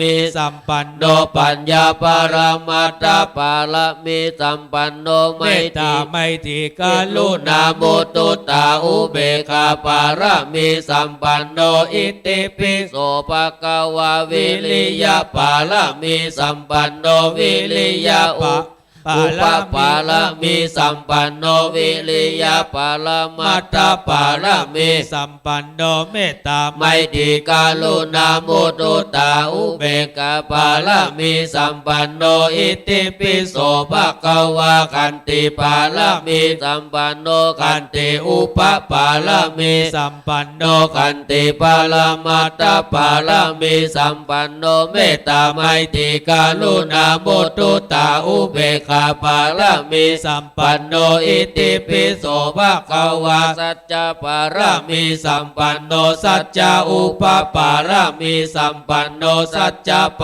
รมัตถปาลมีสัมปันโนเมตตาไมตรีกรุณามุตุตาอุเบกขาปาลมีสัมปันโนอิติปิโสภะคะวะอธิฐานะปาลมีสัมปันโนอธิฐานะอุปปาลมีสัมปันโนอธิฐานะปรมัตถปาลมีสัมปันโนเมตตาไมตรีกรุณามุตุตาอุเบกขาปาลมีสัมปันโนอิติปิโสภะคะวะเมตตาปาลมีสัมปันโนเมตตาอุปปาลมีสัมปันโนเมตตาปรมัตถปาลมีสัมปันโนเมตตาไมตรีกรุณามุตุตาอุเบกขาปาลมีสัมปันโนอิติปิโสภะคะวะอุเบกขาดาริสัมปันโนอุเบกขาอุปปาลมีสัมปันโนอุเบกขาปรมัตถปาลมี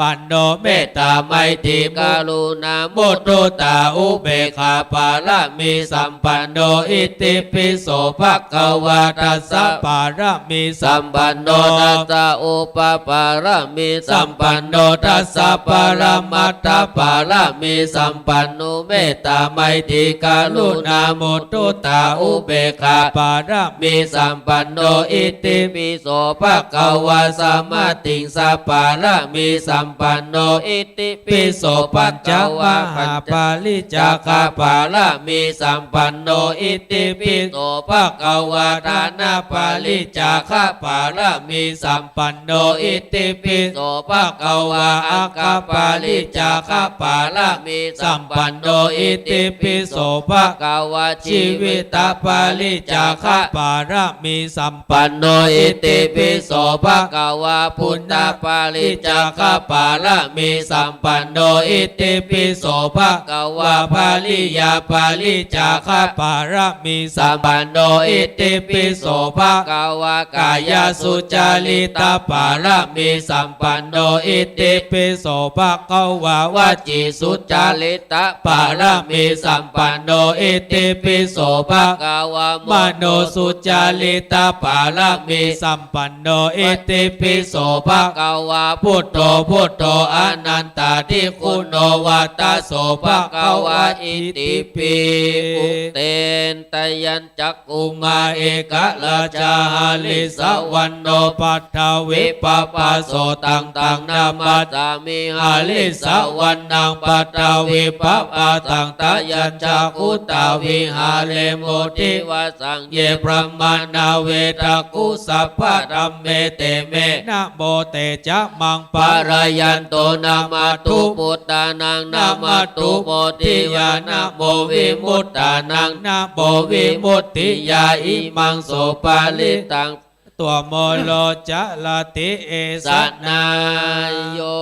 โกอนันตภิกขุวาภิกขุณีวาอุปาสโกวาอุปาสิกาวาธัมมานุธัมมาปฏิปันโนวิหารติสามิจิปฏิปันโนอนุธัมมาจาริโสตัตถาคตังสัตโกโลติคาลุกาโลติมาเนติปู เชติปาละมายาปูชายาตัสสมาติตานันตาธรรมานุธรรมาปฏิปันนาวิหาลิสามาสามีจิปฏิปันนาอนุธรรมาจาริโนติเอวันยิโวอานันทสิติเกตาปันติโยโวอานันทมายาธรรมโมจะวินาโยจะเทสิโตปัญญาโตโสโวจะเตนะสัตตาหันทัตานิภิกขเวอายะตมยามิโววายะธรรมาสังฆาลาอัปปมาเทนะสัมปะเทตาติภาวะตุสัพพมังคลังลักขันตุสัพพเทวตาสัพพพุทธานุภาเวนะทาโสติปวันตุเตภวันตุสัพพมังคลังลักขันตุสัพพเทวตาสัพพธรรมานุภาเวนะสัทธาโสติปวันตุเตภวันตุสัพพมังคลังลักขันตุสัพพเทวตาสัพพกานุภาเวนะสัทธาโสติภวันตุเตทุกขปัตตาจันนิทุกขปยปัตตาจันนิปยาโสกปัตตาจันนิโสกาหนตุสัพเพปิปานิโนเอตาวาตาจะอัมเมหิสัมปะทังบุญญาสัมปะทังสัพเพเทวานุโมทันตุสัพพสัมปติสิทธิยาทานังทัตันตุสัทธายาสีลังลักขันตุสัพพตาภาวนาภิรัตตาหนตุขัจฉันตุเทวตาขัตตาสัพเพพุทธาปัลลปัตตาปัจเจกานันจะยังพลังอาระอันตานันจะเตเจนะลักขังพันธามิสัพพโสสุโขพุทธานังอุปโตสุขาสัทธัมมะเทสนาสุขาสังกัสสะสามัคคีสัมมาคานังตาโพสุโขขัตติโยเสโตจันเนตัสสะมิงเยโคตาปฏิชายิโนวิชาจารณะสัมปันโนเสโตเทวามนุเสติวาตาปฏิอาทิโจรติมาปฏิจันติมาสันนันโดคัตติโยตาปฏิชายิตาปฏิพมโนอัตถสัพพมโหลันตังพุทโธตาปฏิเตจะสาโลกายาปะละมาลาภาสันตุติปะละมังทานังวิสัพพะละมายาตินิพพานังปะละมังสุขังวันตามตะเมปันเตวันตามิตัมมังตัปปังเมโตสังกามันตะเมปันเตวันตามิสังฆัง สัพพังเมโทสังกามันตะเมพันเตวันตามิกุรุโอปัจจยาจาริเยสัพพังเมโทสังกามันตะเมพันเตวันตามิกัมมัฏฐานังสัพพังเมโทสังกามาตะเมพันเตวันตามิอาลาเมปัตตสีมายังสัพพังเมโทสังกามันตะเมพันเตวันตามิเจติยังสัพพังสัพพตาเนสุปฏิติตาสาเลลาธาตุมหาโพธิงพุทธลูปังสักการังสัตตานาคโลเกเทวะโลเกพัมมะโลเกชมโพธิเปลังกาติเปสาลีลาตันตุโยเกสัตตุโยอะระหังสัทธาตุโยเจติยังกันตะกุติงจตุลาสิติสาเตตัมมะกันเดสะเปสังปะทาเจติยังอาหังวันตามิสัมปัสโส ตามิพันเต สัพพังอาปาราตังกามาตะเมพันเตมยากตังบุญยังสามินาอนุโมทิตาปังสามินากตังบุญยังใบหังทาตาปังสาธุสาธุอนุโมทามิจะยงเข้า มาทุปญาติเดี๋ยวก่อนเนาะก็ศรัทธาเฮาช่วยกันกำถาดคนถาดสองถาดแล้วก็เอาขึ้นมาบนนี้สัก3-4 ถาดจะได้นิมนต์พระสงฆ์ได้กำโยงเป็นมติเนี่ยเอา49 ก้อนนั้นขึ้นมาก่อนที่เหลือก็ศรัทธาเฮาโยงกำคนถาดทนถาดเอาไปตังปุ้นไปตังที่ครูบา40,000 ปุ้นเอาไปเอาตำโต๊ะโยงขึ้นนะที่เหลือก็ศรัทธาเขาช่วยกันกำเอามาเฉพาะ49 ก้อนที่เอาขึ้นมาในบนปอละที่เหลือบ่เอาขึ้นมาที่เหลือเอาไว้ลุ่มที่เหลือให้ศรัทธาโยงอยู่ลุ่มปุ้นเอาขึ้นมานี่49 ก้อนก็พอ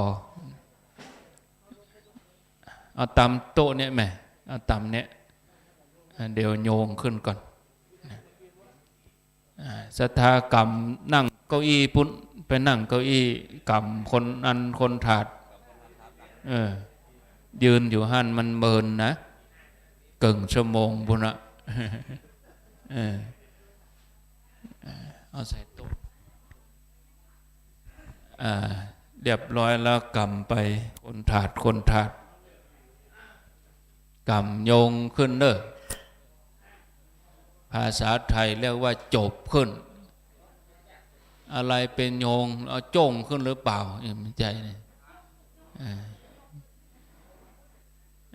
เอานิมนต์ครับท่านพระครูโยสันนิสิโนวาลาโพธิมูเลมาลังสะเสนังมหันติงวิจัยโยสัมโพธิมาการจริงว่าอานันตัญญาโนโยโลกุตตโมตังปนามามิพุทธังอาทังคิโกอลิญญาปะโทจนานังโมคาปเวสาญาอุจุกามะโกสันติกาโลปะนิยานิโกตังปนามามิธัมมังสังโฆวิสุทโธวาลาตะขินายโยสันตินทดิโยสัปปะมาลาปะหิโนคุโนหิโนเกหิสามิธิปัตโตอนาสโวตังปนามามิสังฆัง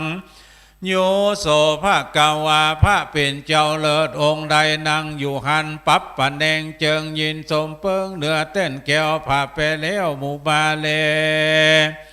โอกาสเสสูงวิโรธ600 โยชน์ตัวแดนดินมาละพิจัยโยโตนทลัดทลองส่องแจงมักกะยาเนในโลกเกบ่มีใครใดอาจจักมาปูนปานผูงหมู่มานบ่มาไกลใดผู้ข้าทั้งหลายนบน้อมไว้ปูจาสวากขาโตภะกวาตาธัมโมธัมมังวาลาทานทะลงสะอาดอนุรานมีมักกะพละนิพพานเป็นที่เลี้ยวเสวยสลีสุปฏิปันโน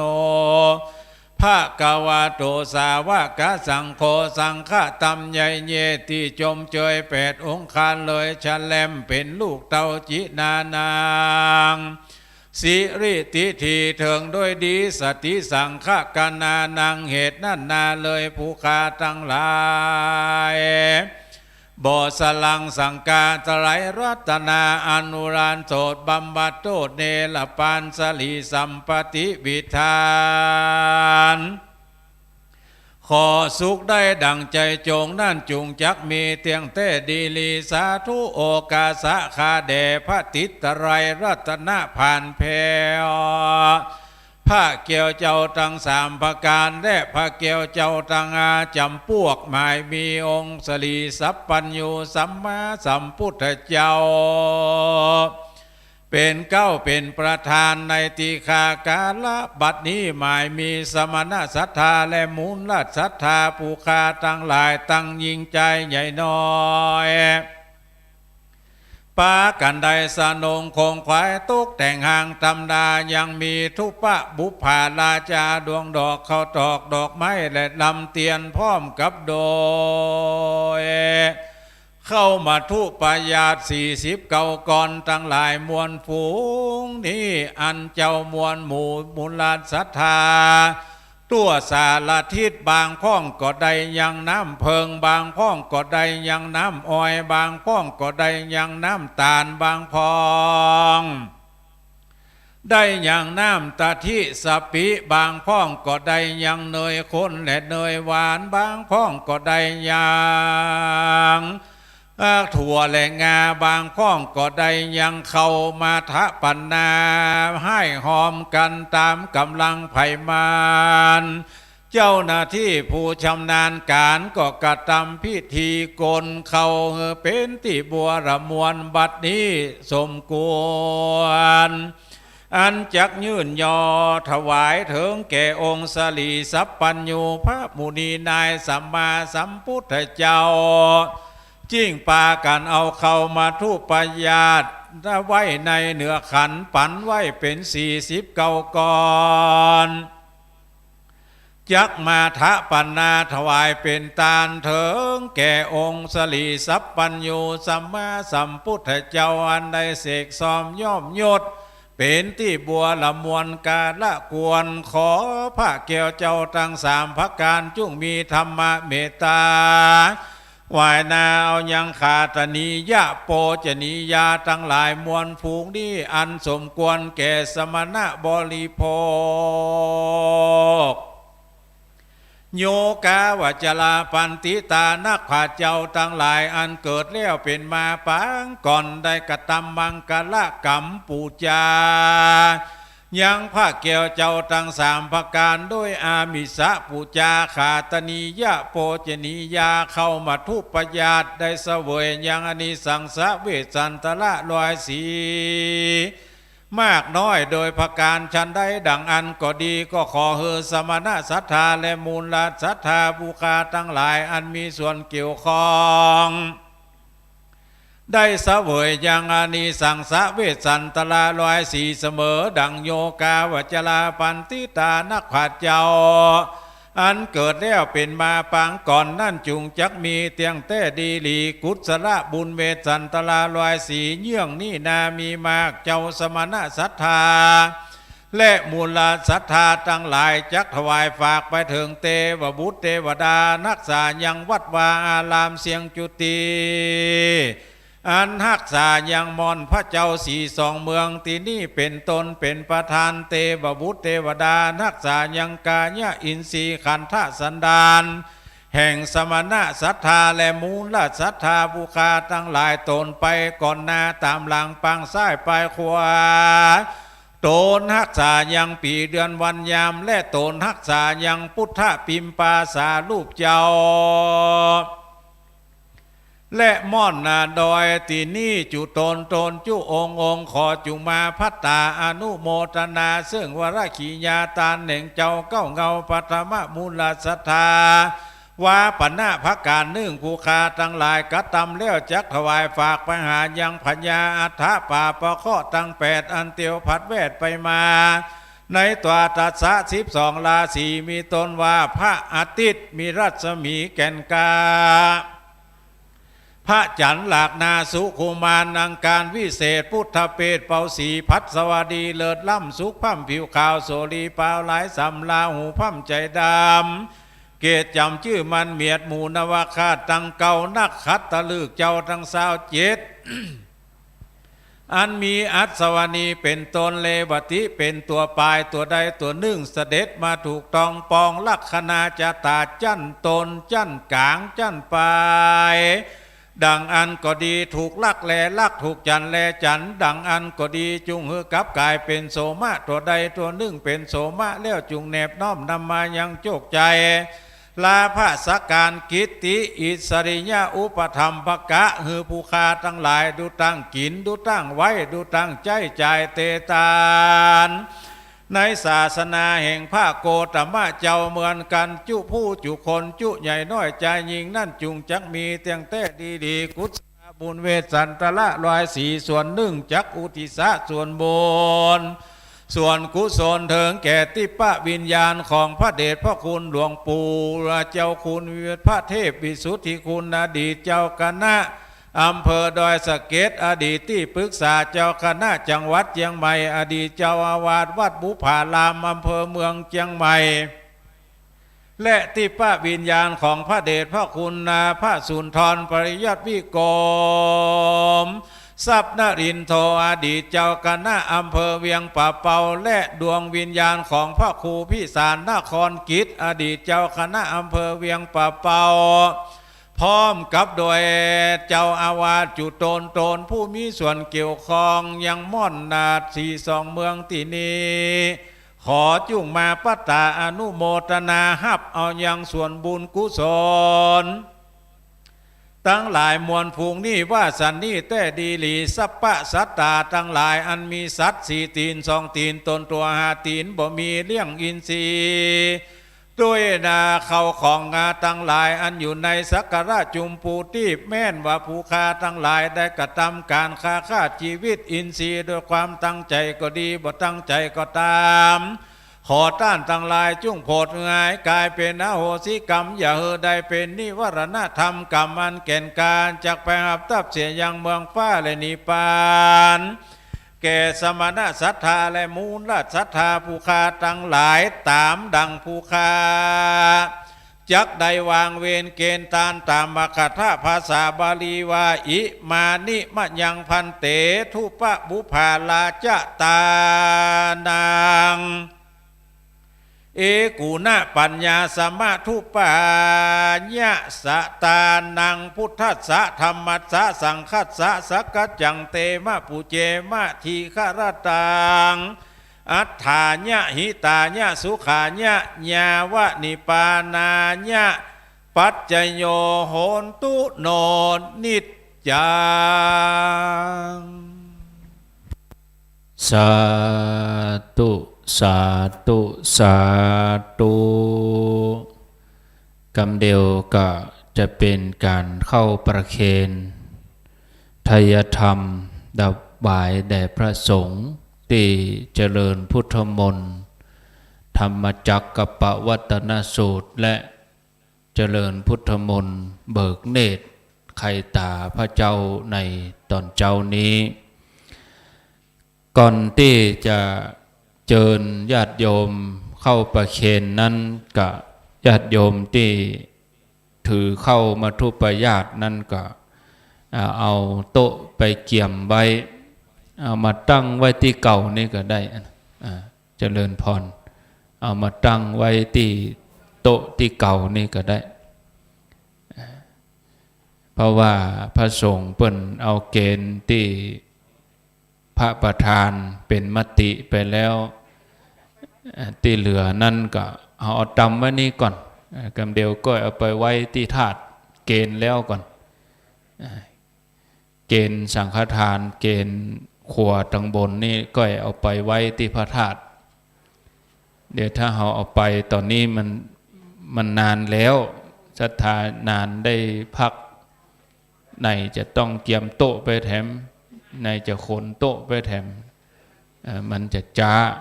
เอาไว้ที่เก่าก่อนก็เดี๋ยวตาลที่นี่แล้วก็เอาไปที่ถาดสักบึดหนึ่งประมาณ6 โมงเกิงก็ก้อยลาเข้าพระก่อนที่จะประเคนนี่ก็ขอแจ้งศรัทธาแล้วก็นำเรียนพระสงฆ์ครูบาอาจารย์อยู่5-6 ข้อเพื่อที่ว่าจะได้ขอความร่วมมือช่วยกันกับศรัทธาเฮาทุกคนเพราะว่าถ้าว่าเฮาตานแล้วต่างคนก็ต่างแยกย้ายไป บางพ่องก็อาจจะไปอยู่ตามปกตามยังทำหน้าที่อื่นๆถ้าเรามาประกาศขอจ่วยอันนั้นอันนี้ก็อาจจะไปได้สนใจใส่ใจที่จะจ่วยในส่วนที่จะขอความร่วมมือเพราะว่าเราต้องสารวนทำงานอย่างอื่นก็เดี๋ยวขอประกาศตุปีนั้นตุน้องนี้ไปจ่วยตั้งนั้นไปได้ยินก็มันก็จะยากก็เลยขอโอกาสนี้แจ้งครูบาอาจารย์ที่จะได้ร่วมกันเพราะว่าถือว่าสถานที่นี้เป็นวัดเป็นบ้านของเราทุกคนแห่มบึดขวายมาก็จะมีแขกต่างบ้านพระเถระผู้ใหญ่โดยเฉพาะเจ้าคณะผู้ปกครองที่เปิ้นจะมาก็มันก็เป็นหน้าเป็นตาของหมู่เฮาถึงหมดกูคนถึงศรัทธาเฮาตวยถึงพระสงฆ์ตวยอันที่หนึ่งรถไถที่จอดหน้าป้ายตังลุ่มมี2 กันกำเดียวขอคือไปย้ายกำแล้วก็เอาไปจอดที่ช่องตามจราจรที่เปิ้นแป่งช่องไว้ฮื้อเพราะหยัง1เปิ้นจะถ่ายรูปที่ป้าย2รถเฮาจอดตังใน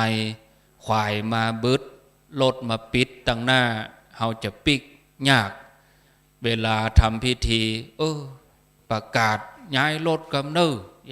มันจะยุ่งอันนี้ย่ำต้องไปเตือนก็เดียวขวายแจ้งแล้วก็ลงไป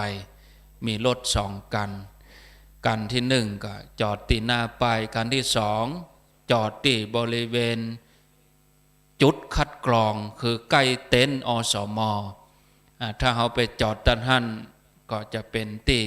เติกตางบันแน่ประมาณ2 โมงรถน้ำอาจจะมาเติม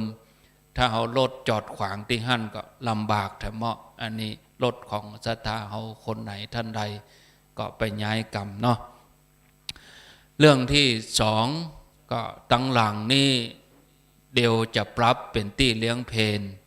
ครูบาอาจารย์ที่กลางเต็นท์ก็นิมนต์เก็บมดผมก็เก็บท่านก็เก็บมดครัวอย่างที่อยู่ตังในก็เคลียร์ให้มันโล่งลำโพงกาอย่างกาอันใดดีเก็บดีซ่อนเก็บไว้ก่อนพอตีนั้นจะจัดเป็นที่ฉันเพลก็เอาโต๊ะใหม่มาตั้งส่วนเก้าอี้สีเขียวก็ช่วยกันเอาไปไว้เป็นที่ตั้งโรงทานเพราะวันนี้จะมีโรงทานมาจำนวนตะใดกับบ่ฮู้แต่ว่าคงจะนักพอสมควรอันนี้เรื่องตีเลี้ยงเพลตั้งหลังครับเรื่องต่อมาควายแถมน้อยก็ขอความเมตตากับศรัทธาช่วยกันเอาขยะศรัทธาช่วยกันเอาขยะที่ถุงมันเต็มแล้วก็เอามัดถุงมัดปากถุงแล้วก็เอาไปไว้ตังลุ่มเอาไปไว้ที่ไหนเอาไปไว้ตัดที่ใกล้กับกวานตังลุ่มบริเวณที่เฮาจักลอกครัวขึ้นมาเอาค้อนไว้ตังในบดีเอาไปโชว์เพราะมันเป็นขยะเพราะว่ากำเดียวเปิ้นมาเนี่ยเปิ้นจะมาหั่นขยะที่มันล้นจากปากถุงเป็นแกงเป็นยังที่เฮากินกันว่าฉะนั้นศรัทธาเฮาช่วยกันเรื่องขยะเก่าเอาไปตังลุ่มแล้ววันนี้ก็จะมีขยะใหม่ขึ้นมาแถมอันนั้นช่วยกันเรื่องต่อมาก็สถานที่กวนเข้าก็กำเดียวเคลียร์ให้โล่งที่กวนเข้าตึงราชวัตรชัดธงอันอย่างเพี้ยวให้เอาไปอิงไว้ที่แทงตังหลังปุ้นมดเนาะเพราะว่าที่นี่จะเป็นที่เตียวมันตึกเพราะว่าเขามีละก่อนเข้าเพี้ยวที่ราชวัตรกับชัดเอาไปไว้ที่ตังหลัง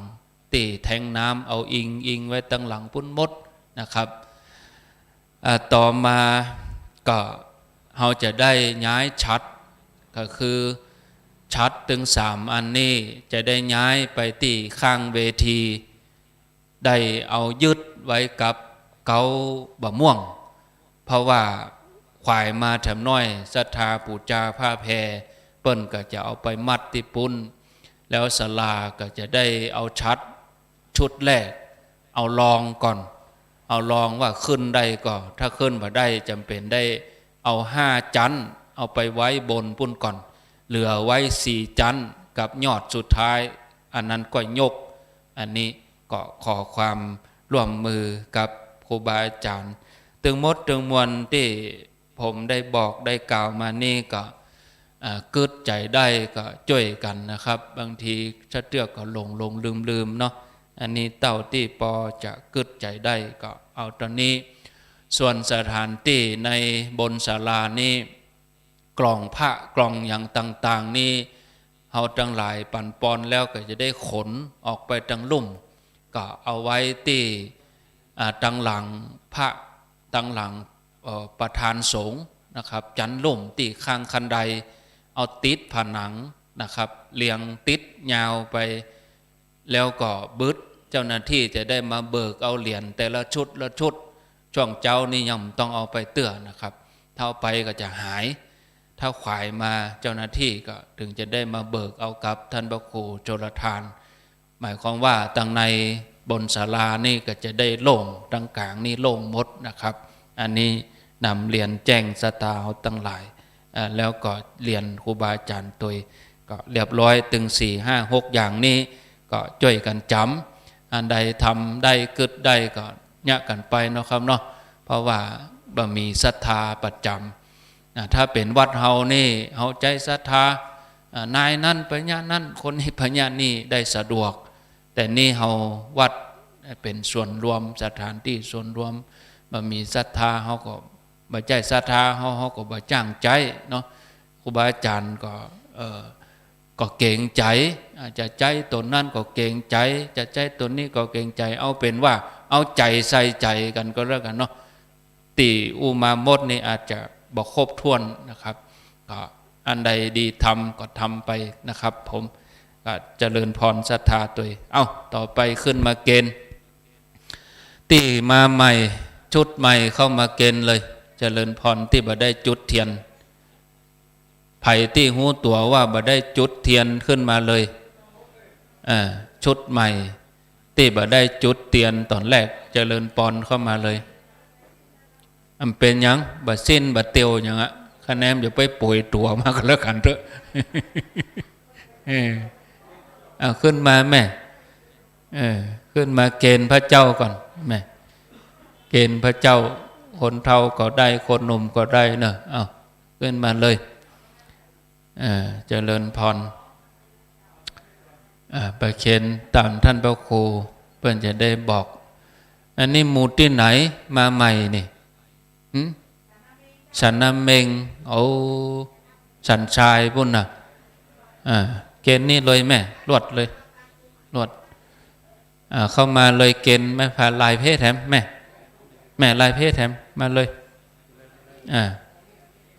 เกณฑ์เลยนะเกณฑ์ลายเพศแถมช่วยกันเลยแม่เกณฑ์เลยจะได้เอาปอนเกณฑ์เลยยืนเอาก็ได้ถ้านั่งบัถนัดแม่ทยอยเกณฑ์หมดเลยยืนเอาเป็นอย่างอนุญาต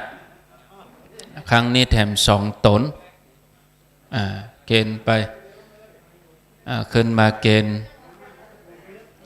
เรียบร้อยแล้วก็ไปนั่งที่เดิมเนอะไปนั่งที่เดิมเจริญปอนเลยอันนี้สันนำเมงเรียบร้อยแล้วหมดแล้วไหมเกณฑ์หมดละไปนั่งที่เดิมเกณฑ์หมดละเรียบร้อยหมดละก็ไปนั่งที่เดิมเนาะโอ้อันนี้พอละหมู่ที่มาเมื่อ40 ปีก่อนหมดนะนี่ รุ่นที่มาเมื่อ40 ปีก่อนนี่นะหมู่ที่อยู่ที่บ้านเพิ่นก็กึดใจได้ก็มาเนอะมาง่ายบึดเนาะเรียบร้อยแล้วบ่ เอาปอนเลยเนอะนิมนต์ครับ ถ้าใครมีน้ำหยาดกระเทียมน้ำหยาดเด้อหยาดน้ำไม่ตันยะถาวาลิวะหาปุราปาริปุเรนติสากะลังเอวะเมวะอิโตตินังเปตานังอุปกัปปติ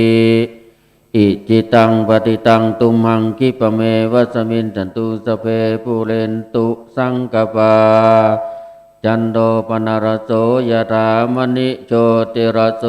ยะถา สัพพิติโยวิวัจ จั จั น น ตุ ตุ สั สั พ พ พ พ ะ โร โร โค โค วิ วิ นา นา ศ สันตุมาเตภวัตวันตรายโยสุขิติกายุโกภวะอภิวาทนาสิริสนิจังปัจจายโนจัตตารโลธรรมาวทันติอายุวันโนสุขังภะลั วัต ง โกดันนาวัตโกเส สิริวัตโกยัสสวัตโกปาลวัตโกวันนาวัตโกสุขวัตโกหนตุสัพพะทาทุกขโลกปยเวลาสุขสันตุจุปัตถวาอเนกา อันตรายา ปิวินาสันตุจเตจัสสะจยสิทธิทานังลาวังสุติภกายังสุขังพลังสิริอายุจวันโนจะโพกังวุติจยัสสวะสัตวัสสะ โย จะจีวสิทธิภวันตุเตภวันตุสัพพมังคลังรักขันตุสัพพเทวตาสัพพธรรมานุภาเวนะตตาสุติภวันตุเตภวันตุสัพพ ปัมบังคาลัง รักขันตุสัพพเทวตาสัพพธรรมานุภาเวนะสัตตาสุติภวันตุเตภวันตุสัพพมังคลังรักขันตุสัพพ ปัเทว ตาสัพพะสังฆานุภาเวนะสัทธาสุติภวันตุเต นิมนต์ครับพักผ่อนช่วยกันอันใดดีทำก่อนนิมนต์ก่อนนะครับเอาศรัทธาเอาโต๊ะไปไว้ที่หน้าลานพระธาตุแล้วก็เอาเข้ามัทุปยาตไปไว้ตรงนั้นเอาไปเกณฑ์ที่พระธาตุแล้วก็ประมาณ6 โมงเกิ่งก็จะได้ลาเข้าพระแล้วก็อนุญาตให้ศรัทธาเอาเฮ้อเลยหนังสือเอาเฮ้อไปเลยหนังสือสวดมนต์นั่นเอาเฮ้อไปเลยเนอะนิมนต์เอาเฮ้อไปเลยถวายไปเลยก็ขวดที่เป็นขวดน้ำผึ้งนั่นก็เอาซ่อนไว้ในถุงดำเนอะเพราะว่ากามันแบบเจ้น้ำผึ้งมันเป็นกาหง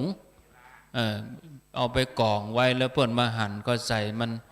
เขาจะเกิดว่าเป็นน้ำผึ้ง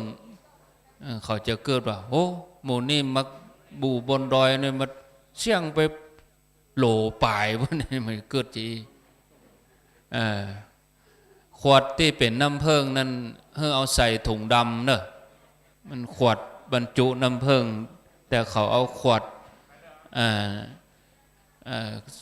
อันสุรามาใส่แล้วเวลาเขาเทน้ำผึ้งออกแล้วก็เอาขวดกองละไว้แล้วก็คนมาหั่นเขาใส่มันเขาจะว่าพิษไปมันเกิดอ่ะคนมันแบบเกิดว่าเป็นน้ำผึ้งมันดึงเกิดไปทางปุ่นอ่ะนะเก็บใส่ยัดถุงดำไปตังบนนี่ก็เคลียร์ตังบนเนาะจะเอาเวลาครึ่งชั่วโมงนี่ก่อนแล้วก็กำเดียวตั้ง6 โมงครึ่งไปจนถึง7 โมงครึ่งก็ท่านมหาสมชาติเตรียมตั๋ว6 โมงครึ่งถึง7 โมงครึ่งแล้วก็7 โมงครึ่งถึง8 โมงครึ่งก็ตุลุงชัยวัฒน์นะดันมหาก็กินข้าวห้องตรองไว้ก่อนแล้วก็9 โมงก็มาต่อเปลี่ยนกันสำหรับการประชาสัมพันธ์นี่จะยุติในเวลาบ่ายโมงนะบ่ายโมงนี่เงียบทุกอย่างที่ปูจากับปูจาเงียบไปเอาจะบ่มีการการยังก็จะเข้าสู่พิธีการเวลาบ่ายโมงตรงนะตอนนี้ก็สตาเฮาเกียม สถานที่เข้านั่นก็เอาตั้งไว้ที่หน้าพระธาตุก่อนเนาะโต๊ะเตียนนั้นป้อก็หามไปติดปุ่นหน่อยก็ได้มันตึกหามไปป้อปัญญาหาม2 คนหามเอาไปปุ่นเพิกตังวันออกปุ่นเอาไว้ตีข้างพระธาตุบึดเตียนเสียงมดเขาก็ก้อยเพียวเอาเนาะหามไปตีหลังบวงสรวงท่านก็ได้จับพอดีหลังตีเปิ้นบวงสรวงต่อตีอันใบสีนั่นน่ะเปิงดีเอาไปใกล้ลำเนอะลนใส่อันนั้นจะดำสีจะดำจ่วยกันเนาะปีหู2น้องหู1เนี่ยการคนเดียวอิดหิมตายเนี่ยการหลายเหมือนเล่นนะอันนี้จ่วยกันเนี่ยจ่วยกันทำอันใดดีทำก็ทำกะผมกะเดียว6 โมงเกิงผมจะไปร้อนเต็นท์ของผมเนาะเก็บเต็นท์เก็บอย่างโต๊ะตัวเก่านี่เอาไปตั้งเป็นโรงทานส่วนโต๊ะตัวใหม่เอาไว้เลี้ยงเพลเนาะโต๊ะตัวเก่าเอาไว้ตั้งโรงทานโต๊ะตัวใหม่เอาไว้เลี้ยงเพลนะเก็บอันนี้เก็บตุลุงอันนี้เก็บนี่จะสวดอยู่วันนี้มาไงนี่สวดบนนี้เนาะเก็บกะแก้วน้ำแก้วหยังแม่เขาการนักบ่ได้ก็เอาการเบาแม่กิ๊กศาสตร์นี่เลยศาสตร์นี่เดี๋ยวจะได้เอาไปปูบนเวทีปุ่นก็ช่วงบ่ายนะก็จะมีพระเถระปุ่นได้ทำพี่นันนิวถ้าว่างแล้วก็มาเปลี่ยนสัก1 ชั่วโมงเพราะว่าพระสงฆ์ปุ่นจะทำงานปุ่น6 โมงเกิงก็ท่านมหาสมชาติจะได้ทำหน้าที่พี่นันนิวได้ขั้นเวลาเดี๋ยวอาจารย์ไม่แต่ปุ่นไม่ไปอยู่กองอำนวยการปุ่นเลยนันนิวอเนกประสงค์ตึงเขียงตึงโคศกลวดกิ๊กเลยแม่เพี้ยวเลยมันต้องอย่างจัดการเลยมันต้องถามเขาเก็บเลย เก็บทันทีมันเป่งแล้วก็ลงเก้าอี้เอาเก้าอี้ลงโต๊ะอย่างโมนี่เคลียร์หมดมันเป่งหมดเหมือนบ้านไอ้แม่เขาตัวศาสตร์นี่เอาไปไว้ที่เวทีปุ่นบ่ต้องปูเตือนนะปุ่นบายบึดพระสงฆ์ปุ่นจะไปปูแล้วก็อันนั้นจะเป็นที่นั่งสำหรับพระมหาเถระหลวงพ่อจังวัดหลวงพ่อดอยสุเทพปุ่นจะเป็นนั่งที่หั่นหลังจากที่สวดมนต์ตังบนนี้แล้วปุ่นก็จะย้ายไปที่หน้าพระธาตุชัดนี่ก็ได้ย้ายไปโต๊ะกาหยังกานั่นแม่เนอะขวดน้ำแก้วน้ำถุงขยะที่มันเต็มแล้วก็เขาก็มัดปากมันเหียมัดปากแล้วก็แจงดีขวายงามเขาก็ก้อยติวลงไปลุ่มพุ่นเนาะเป็นนานนิวเจิญครับขอถวายทำความเคารพครูบาอาจารย์พระมหาเถรานุเตระเจ้าคณะพระสังฆาธิการทุกรูปทุกตนทุกองค์ด้วยความเคารพ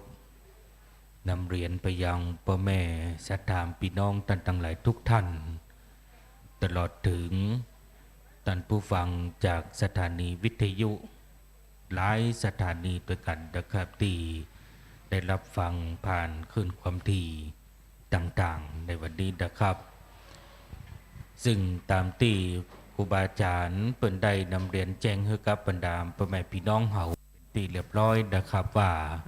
ในการทำบุญฉลองพระธาตุเจดีย์42 เมืองตัตตินีนะครับก็ถือว่าเป็นมหาบุญมหากุศลกับพ่อแม่ศรัทธาพี่น้องท่านทั้งหลายทุกท่านที่เฮาได้มาร่วมบุญร่วมกุศลด้วยกัน แต่ละวันตั้งแต่การก่อสร้างร่างแผงตั้งแต่แรกเริ่มต้นนะครับพี่น้องศรัทธาอันเป็นรัตนอุบาสกอุบาสิกาแก้วทางด้านเศรษฐีผู้ใจบุญในทุนผู้ใจดีเขาได้มาร่วมด้วยช่วยกันนะครับ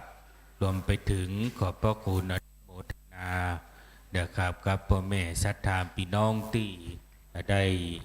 อยู่ด้วยกันแต่ละคืนนะครับพี่น้องศรัทธาก็อยู่ด้วยกันมาโดยตลอดขอบพระคุณเป็นอย่างสูงนะครับแต่คืนที่ก็อยู่ด้วยกันคืนหุ่ง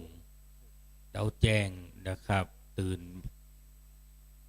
แจ้งเสร็จเรียบร้อยก็จ่อยกันเพียวพัดปัดกวาดขอบคุณเนอแม่เนออนุโมทนาบุญด้วยกันนะครับส่วนพ่อแม่ศรัทธาพี่น้องที่อยู่ทางบ้านทางจองนะครับท่านได้ยินได้ฟังเสียงผ่านขึ้นความถี่สถานีวิทยุพี่น้องศรัทธาก็มาร่วมบุญร่วมกุศลกันได้นะครับวันนี้ก็จะมีพิธีการยกชัดขึ้นสู่ยอดพระธาตุเพราะฉะนั้นก็น้อมเรียนเชิญใส่ปีใส่น้องศรัทธาสาธุชนพุทธบริษัททั้งหลายได้ร่วมบุญร่วมกุศลด้วยกันนะครับแต่ถ้ามาบ่ได้บ่เป็นอย่างครับอีแม่ก็ฝากหอมมาก็ได้ตามเจตนาศรัทธาของพ่อแม่ศรัทธาพี่น้องท่านทั้งหลายนะครับเขียนชื่อเสียงเรียงนามมาเป็นที่เรียบร้อยครูบาอาจารย์เปิ่นก็จะได้ประกาศอนุโมทนาบุญกับพ่อแม่ศรัทธาก่อนที่พี่น้องศรัทธาจะร่วมทำบุญยกยอใส่หัวนะครับอิทังเมทะนังทรัพย์ของข้าพเจ้านี้ได้มาด้วยความบริสุทธิ์บ่ได้ไปลักไปจกของไผ่เบิกเงินเดือนผู้สูงอายุมากินมาทานนี่เด้อแม่เนอะครับขอปูจาถึงพระพุทธปูจาถึงพระธรรมปูจาถึงพระสงฆ์จิตใจจำนงตรงต่อพระนิพพานขอให้ถึงเมืองแก้วขอให้แคล้วบ่วงมารขอพบพระศรีอานในอนาคตการเบื้องหน้านั้นเถิด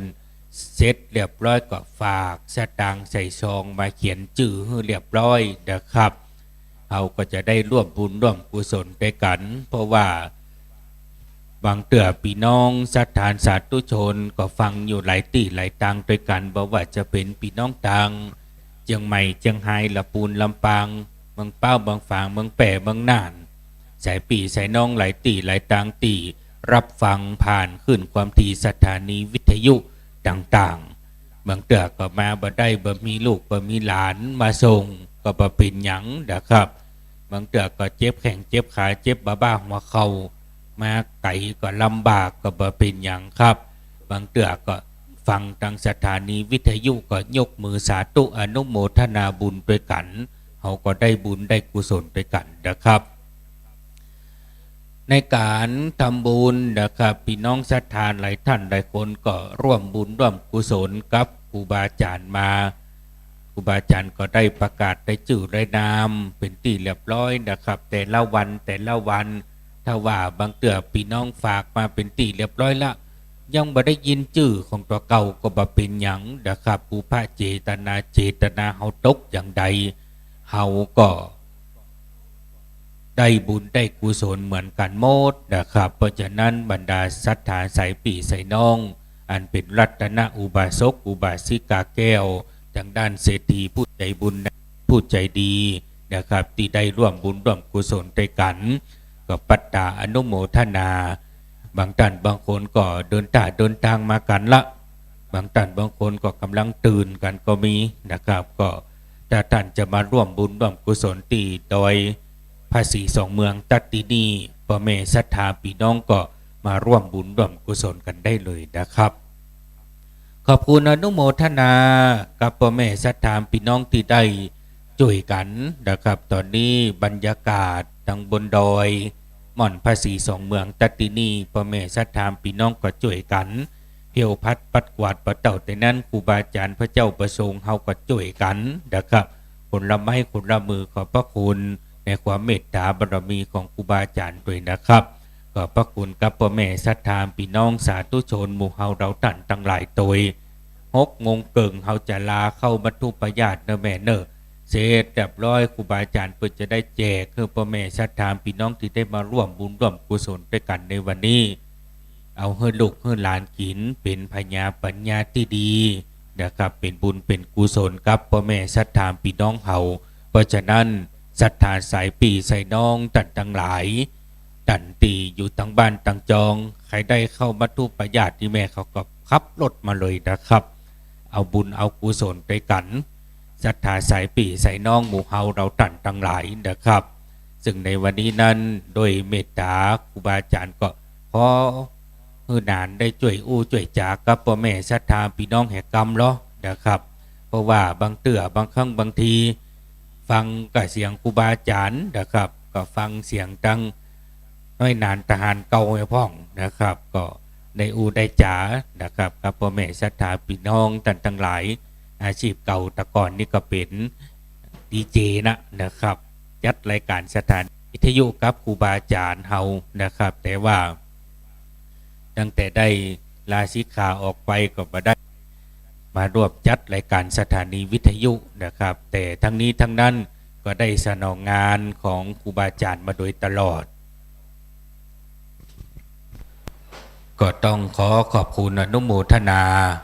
กับพ่อแม่ศรัทธาพี่น้องเฮาตุยนะครับที่ได้ร่วมบุญร่วมกุศลด้วยกันซึ่งในแต่ละวันนั้นก็จะมีการถ่ายทอดสดผ่านทางสถานีวิทยุนะครับในระบบเสียงของแต่ละสถานีโดยบัดเต่าแต่นั้นนะครับก็จะได้ถ่ายทอดสดเป็นภาพเป็นเสียงออกทาง YouTube ของวัดฝ่ายหินนะครับพี่น้องก็กดพิมพ์ไปเลยท่านก็จะได้หันบรรยากาศแบบสดๆตีทางครูบาอาจารย์เพิ่นได้ทำการไร่สดนะครับในครั้งนี้โดยและบัดเต่าแต่นั้นนะครับพ่อแม่ศรัทธาพี่น้องตีปูจาเหรียญวันนี้ก็มารับได้เลยนะครับตีบนดอยพระศรีสองเมืองตัดตินีคะแนนว่าท่านเอาใบจองของท่านมาโดยบดีลืมนะครับบัดใจว่ามาถึงแล้วอีแม่ก็ปูจาแล้วล้อเองนะครับเพราะฉะนั้นต้องเอาใบจองมาโดยเนอะ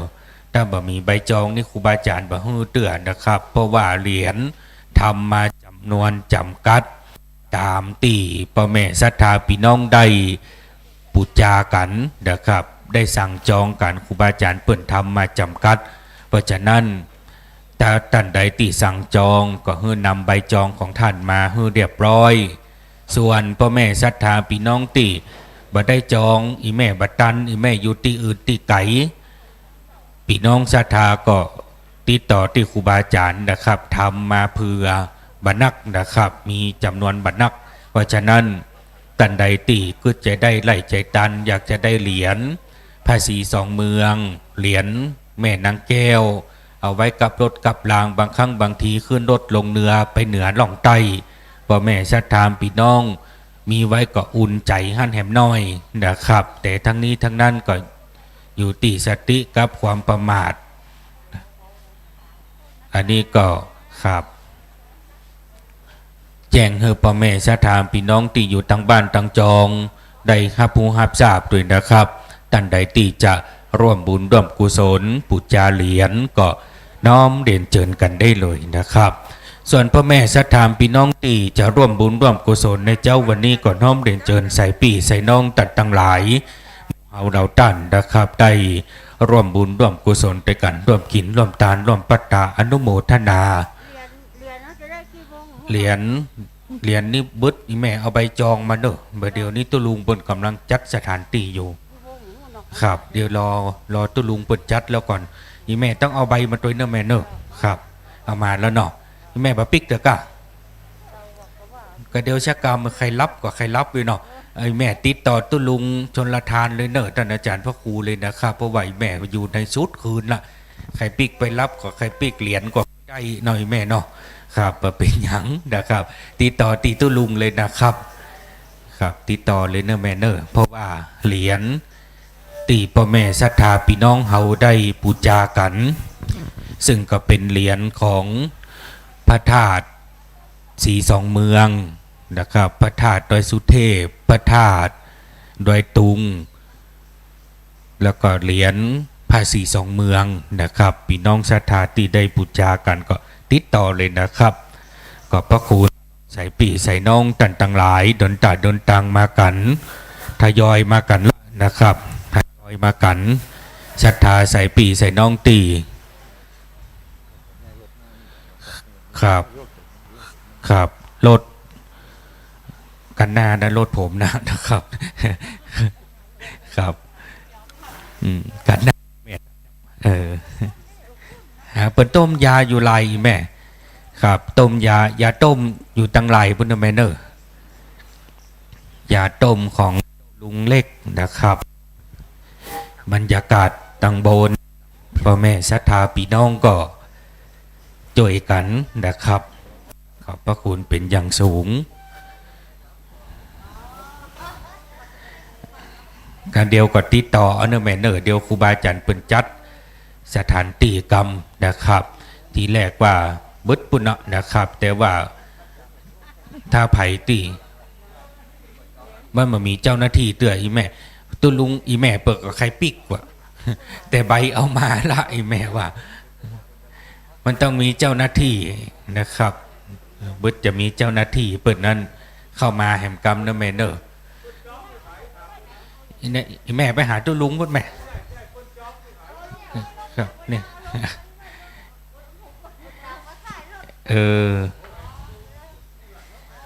อีแม่จองที่ไผ่เหรียญครูบา40,000จองที่ครูบา40,000เนาะครับก็เดียวก่อนเดี๋ยวรอกรรมครับเพราะว่าวันนี้หลายอันหลายอย่างครับ9 โมงวันนี้แม่ครับอดเอาเนาะครับอดไว้เป็นยามีพญาแปเปิลครับ9 โมงวันนี้แม่ครับเดี๋ยวนี้ครูบาอาจารย์เปิ่นจัดกำก่อนนี่แม่ก็ใครปิกมันก็เรียนก็แค่ได้ ให้อยู่ด้วยกันคืนหุ่งเนาะครับอดเอาอีแม่เขาอยู่ด้วยกันชุดคืนยังอยู่ได้เนาะครับแต่คืนผมก็อยู่ได้ชุดคืนครับแต่นอนหลุมบนอีแม่อยู่บนนี่มันหนาวเนาะครับบรรยากาศมันอยู่ป่าอยู่ดอยมันก็หนาวนะครับแต่ทั้งนี้ทั้งนั้นก็ด้วยพลังแห่งบุญพลังแห่งกุศลของพ่อแม่ศรัทธาพี่น้องทั้งหลายใส่ปีใส่น้องเฮานะครับที่ได้มาร่วมบุญร่วมกุศลด้วยกันก็ปัตตาอนุโมทนาขอบพระคุณเป็นอย่างสูงนะครับเมื่อเต่าแต่นั้นปัตตาอนุโมทนาขอบพระคุณใส่ปีใส่น้องตีได้มาร่วมบุญร่วมกุศลด้วยกันติฝากบุญมาก็ดีนะครับบัดได้มาก็ตามฟังทางสถานีวิทยุ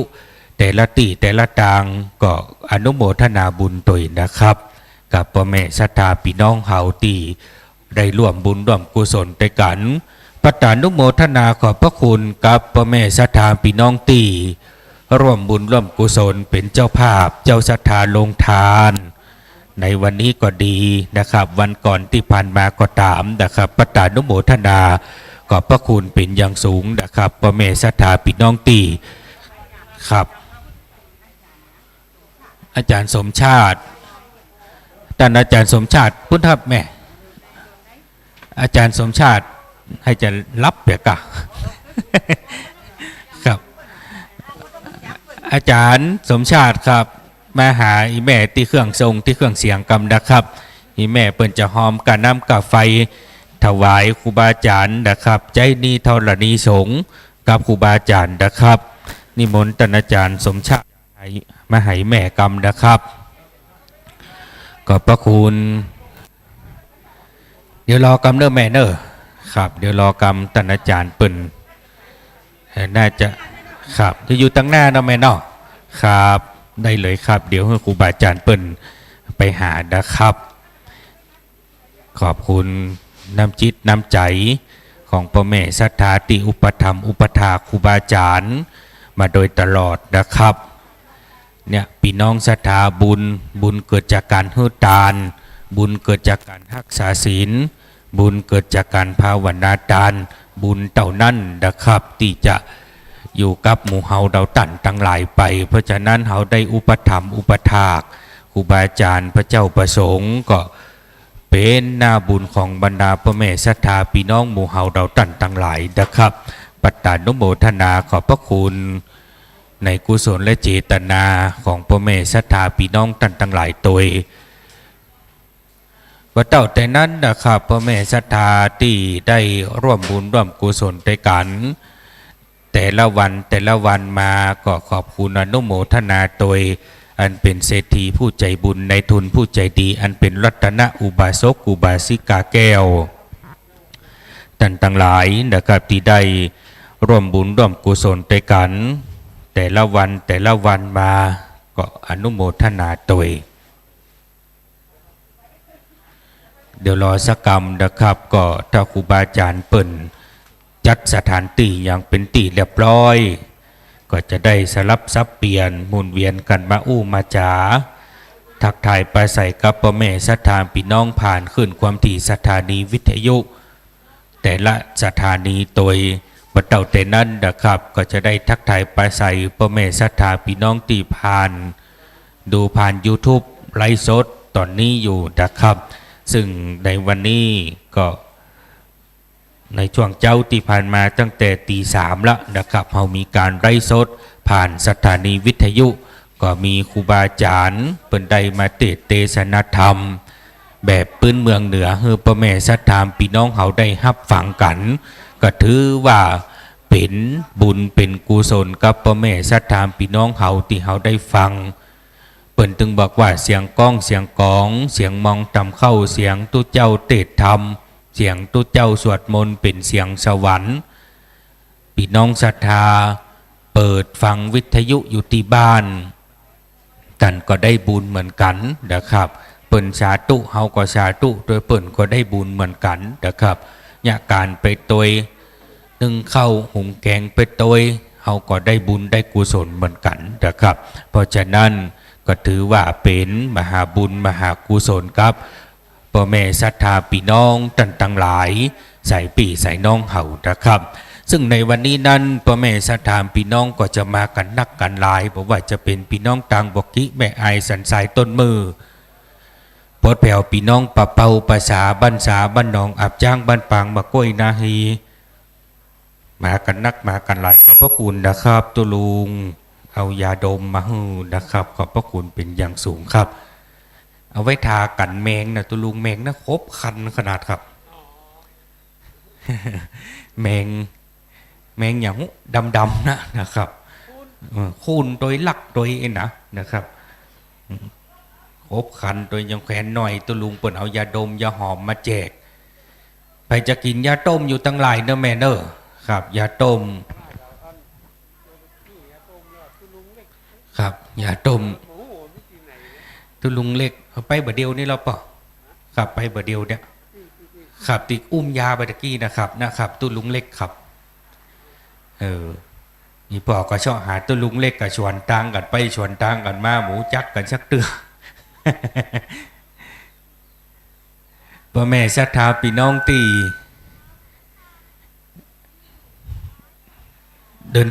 ทางมานะครับศรัทธาพี่น้องจะกินยาต้มเจิญเลยนะครับไปแค่ได้ยาลมยาหอมยาลม108มีนะครับตัวลุงเปิ่นแจกนะครับไปเอาได้เลยยาสะปะสะปันหลายอันหลายอย่างนะครับแก้เจ็บแข้งเจ็บขาเจ็บปะบ้าหัวเข่าซึ่งในวันนี้นั้นนะครับที่ได้นำเรียนให้กับพ่อแม่ศรัทธาพี่น้องท่านทั้งหลายไปว่าใส่ปีใส่น้องก็จะได้เดินทางมากันนักกันหลายนะครับบอกว่าจะเป็นพี่น้องทางบ้านปงเหนือปงนกบ้านดงสันมาเก็ตสันขี้เล็กหัวฝายพี่น้องทางบ้านสันสายบ้านหม้อปะอ้อดอนใจใส่ปีใส่น้องจากบ้านแม่กิแม่คาบกมือทางด้านตอนซบฝั่งหนทางไก่ตื้อสองแควแม่คือบ้านแพะมาถึงพี่น้องบ้านร้องต้นขามใส่งามปะแงะแม่แตงแม่ค้อนเจียงดาวทางด้านจอมตองดองก้งห่างดงคงขาวลงคอตงยาวเสมิงเหนือใต้มาถึงไก่ที่ไหนทางใดบ่แล้วพดแผ่วพี่น้องละปูนพดแผ่วพี่น้องลำปางพดแผ่วป่าซางบ่อแห้วเมืองผาบ้านหม้อห้วยทราย แม่แอนไก่น้อยบ้านอ้อยหัวไฟตากันวาลายมากันกูบ้านบอกว่าจะเป็นพี่น้องตังบ้านเป้าซบเปิงเสมิงตาข้ามต้นขานต้นดันบ้านดองดอนเจียงหนองบัวตัวปีตัวน้องพ่อแม่บ่ต้องคืดยาวมากันใหญ่น้อยหนุ่มสาวสะลวงกัดหาวมากันกูบ้านวันนี้จะมากันนักกันหลายนะครับซึ่งต่างหัววัดหัววา250หัววัดตีต่างครูบาอาจารย์เพิ่นได้นิมนต์หัววัดหัววามาพร้อมกับเจิญพ่อแม่ศรัทธาพี่น้องได้มาร่วมบุญร่วมกุศลด้วยกันนะครับก็จะเดี๋ยวสกรรมครูบาอาจารย์นะครับจะเปิดสายทางสถานีวิทยุก็ได้นะครับเนอะเช็คสัญญาณว่าพ่อแม่ศรัทธาพี่น้องฟังอยู่ที่ไหนอย่างใดนะครับท่านอาจารย์ตุปีตุลุงนะครับที่จะเปิดเช็คสัญญาณโทรศัพท์ก็ได้นะครับก็นิมนต์เลยนะครับเพราะว่าพ่อแม่ศรัทธาพี่น้องตีเปิ่นฟังหลายตีหลายต่างอย่างตะเจ้านะครับตี 3พี่น้องจากกรุงเทพโทรมาเอาม่วนเป็นคนเมืองบ้านเฮาไปยะการยะงานต่างบ้านต่างถิ่นหันบ้านเฮามีการมีงานก็โทรมาให้กำลังใจกับครูบาอาจารย์พระเจ้าประสงค์โดยตลอดก็ขอบพระคุณเป็นอย่างสูงนะครับในทั้งนี้ทั้งนั้นนะครับพ่อแม่ศรัทธาพี่น้องท่านทั้งหลายที่ได้ร่วมบุญร่วมกุศลด้วยกันนะครับที่ได้มาร่วมโดยช่วยกันเดียวก็อยู่ด้วยกันนี่ก่อนเนอร์แมนเนอร์อยู่ด้วยกันเป็นกู้เป็นกิมกันเฮียก่อนนะครับฝั่งปิกฝั่งปอกบ้านกันเตือก็อยู่เป็นกู้เป็นกิมกันนะครับเพราะว่าหลังจากนี้ก็จะมีพ่อแม่ศรัทธาพี่น้องที่เปิ่นได้มาร่วมนะครับตุลุงยองมาตั้งให้กับตุลุงเอาเปิดสายโทรศัพท์ให้ตุลุงลองเช็คพอแล้วฮะของตุลุงนั่นเนาะเอาเช็คพอสัญญาณโทรศัพท์ครับสัญญาณวิทยุว่าอยู่ตังใดที่ไหนยันใดนะครับเอาละนะครับพ่อแม่ศรัทธาพี่น้องเดี๋ยวจะเช็คสัญญาณนะครับเดี๋ยวรอชะกรรมนะครับเนอะเดี๋ยวครับเดี๋ยวเบอร์โทรผมก็ได้เนาะครับ0844809274นะครับโทรเข้ามาได้เนอะฟังจากตีไหนตังใดนะครับ0844809274ขอสัก5สายก่อนนะครับเนาะเพราะว่าจะลองเช็คสัญญาณเพราะว่าสัญญาณทางสถานีวิทยุที่ไหนทางใดชัดเจนบ่ชัดเจนอย่างใดพ่อแม่ศรัทธากำลังเดินทางมาก็โทรได้นะครับฟังทางในรถในรางมาก็โทรได้เลยนะครับ0844809274นะครับฟังดังสถานีวิทยุดังใดอย่างใดก็โทรมาเลยนะครับเช็คสัญญาณกับขนานเนี่ยกำก่อนในช่วงรอเวลากับครูบาอาจารย์นะครับเพราะว่าเบอร์โทรนี่บางเตือกดบัตรตันนะครับจดตัวนะครับเนอ0844809274โทรมาจากทางใดที่ไหนอย่างใดนะครับผ่านขึ้นความถี่สถานีวิทยุตรงมาที่ม่อนภาษี2เมืองเลยนะครับพ่อแม่ศรัทธาพี่น้องก็จะได้รับฟังนะครับบางเตือบางครั้งบางทีพ่อแม่ศรัทธาพี่น้องมาบัดตันนะครับเนาะจะร่วมบุญร่วมกุศลกับครูบาอาจารย์ก็ฝากมาเลยนะครับอาจารย์เลขาเอาเห็นหน่อยบอก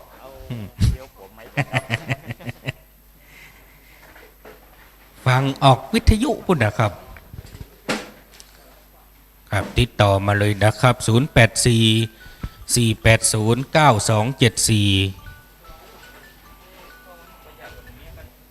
สวัสดีครับ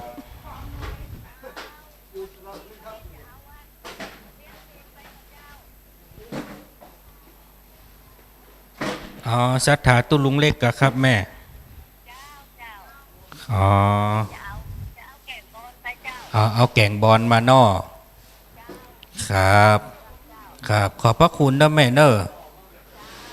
ครับขอบพระคุณครับครับสวัสดีครับ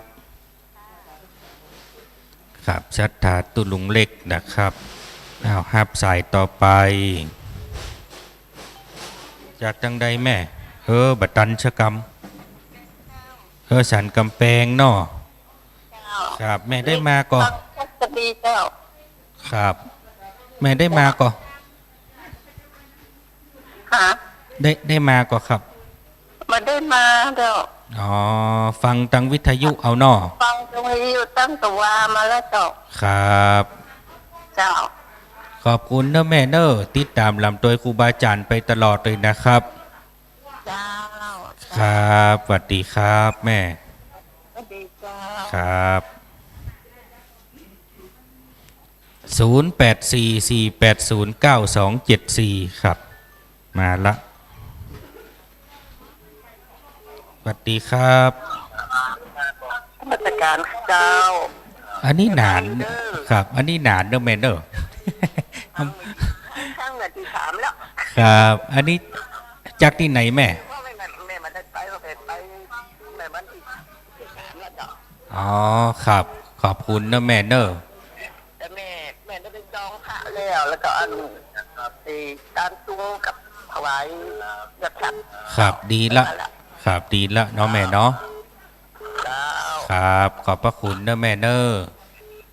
ครับสวัสดีครับครับ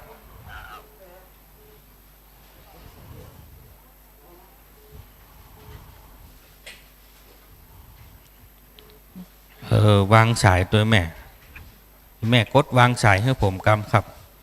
อันมันหับสายอื่นมาได้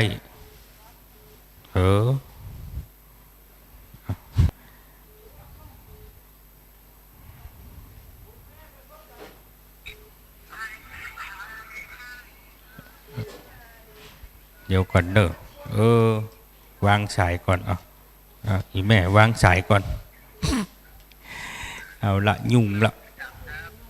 ครับผมสวัสดีครับป่ะ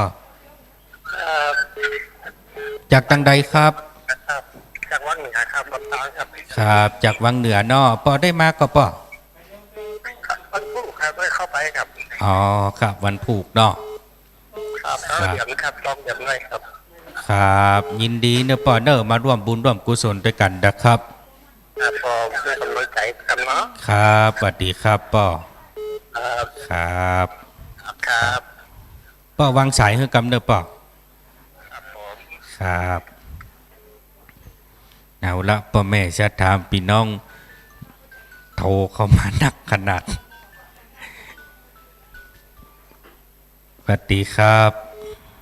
สวัสดีเจ้าโทรมาจากบ้านห้วยการตำบลบ้านห้องจังหวัดลำพูนนะเจ้าครับพี่น้องลำพูนฟังชัดเจนดีเนาะแม่เนาะชัดเจนดีฟังว่าถ้วยตองซัก98.75นะเจ้าครับผมคนถ่ายทอดจากเจ้าเราก็จะหมู่ไปแบบอันจะไปบักข้าสับไหวเนาะครับฝากก็ใจจะหมู่ไปครับดีละกำลังล้อหมุนเดี๋ยวนี้จะออกแล้วจ้าอ๋อครับดีละนำรถตู้ละเจ้าขออนุโมทนาบุญด้วยนะเจ้าครับขอบพระคุณครับแม่ครับสวัสดีครับครับอนุโมทนาบุญกับพ่อแม่ศรัทธาพี่น้องตีร่วมบุญไปกันนะครับผ่านสุนเป็นนานลาเข้าพระเลยนี่นานครับลาเข้าพระแล้วก็ศรัทธาบางส่วนเพิ่นจะปิกบ้านก็อนุญาตเธอเอาติดไม้ติดมือไปใส่ถุงไปศรัทธาไผ่ที่จะปิกบ้านแม่เจ้านี้ก็ช่วยกันทำงานเรียบร้อยบางส่วนก็เจริญพรได้นำเข้ามาทุปญาติเอาติดไม้ติดมือไปได้เดี๋ยวเป็นนานนิวได้ลาเข้าพระเหี่ยก่อนเอาใส่ถุงไปแล้วแถมส่วนหนึ่งก็เอาไว้ให้เปิ้นปูจาขวายมาแถมน้อยเปิ้นตีอยู่ ศรัทธาที่อยู่ต่างบ้านเพิ่นจะได้เอาบูชาไปเอากินห้องต้องเนอะเอาไปเผื่อกันเผื่อลูกเผื่อหลานเอาไปคนละถุง2 ถุงตอนนี้ที่ลงทานที่ในเต็นท์นี่ยังบ่เรียบร้อยเตี้ยเนอะช่วยกันเห็มกรรม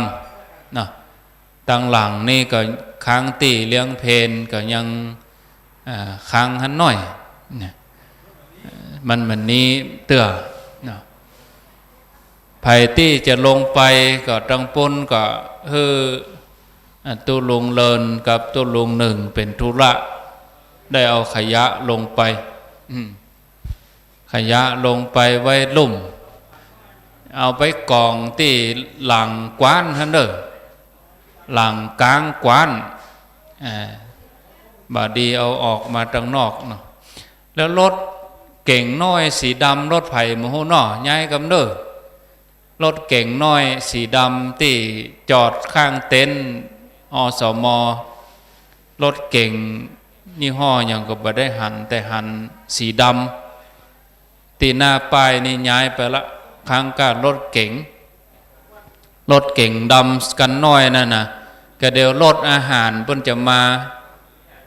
รถอันเข้าจะมาเดี๋ยวรถมันขวางตั้งหลังรถเขาอยู่ตั้งในแล้วออกยากก็จะเดือดร้อนกันทำไมเอาออกไปนอกเด้อถ้าบ่ย้ายเดี๋ยวยางแป๊บ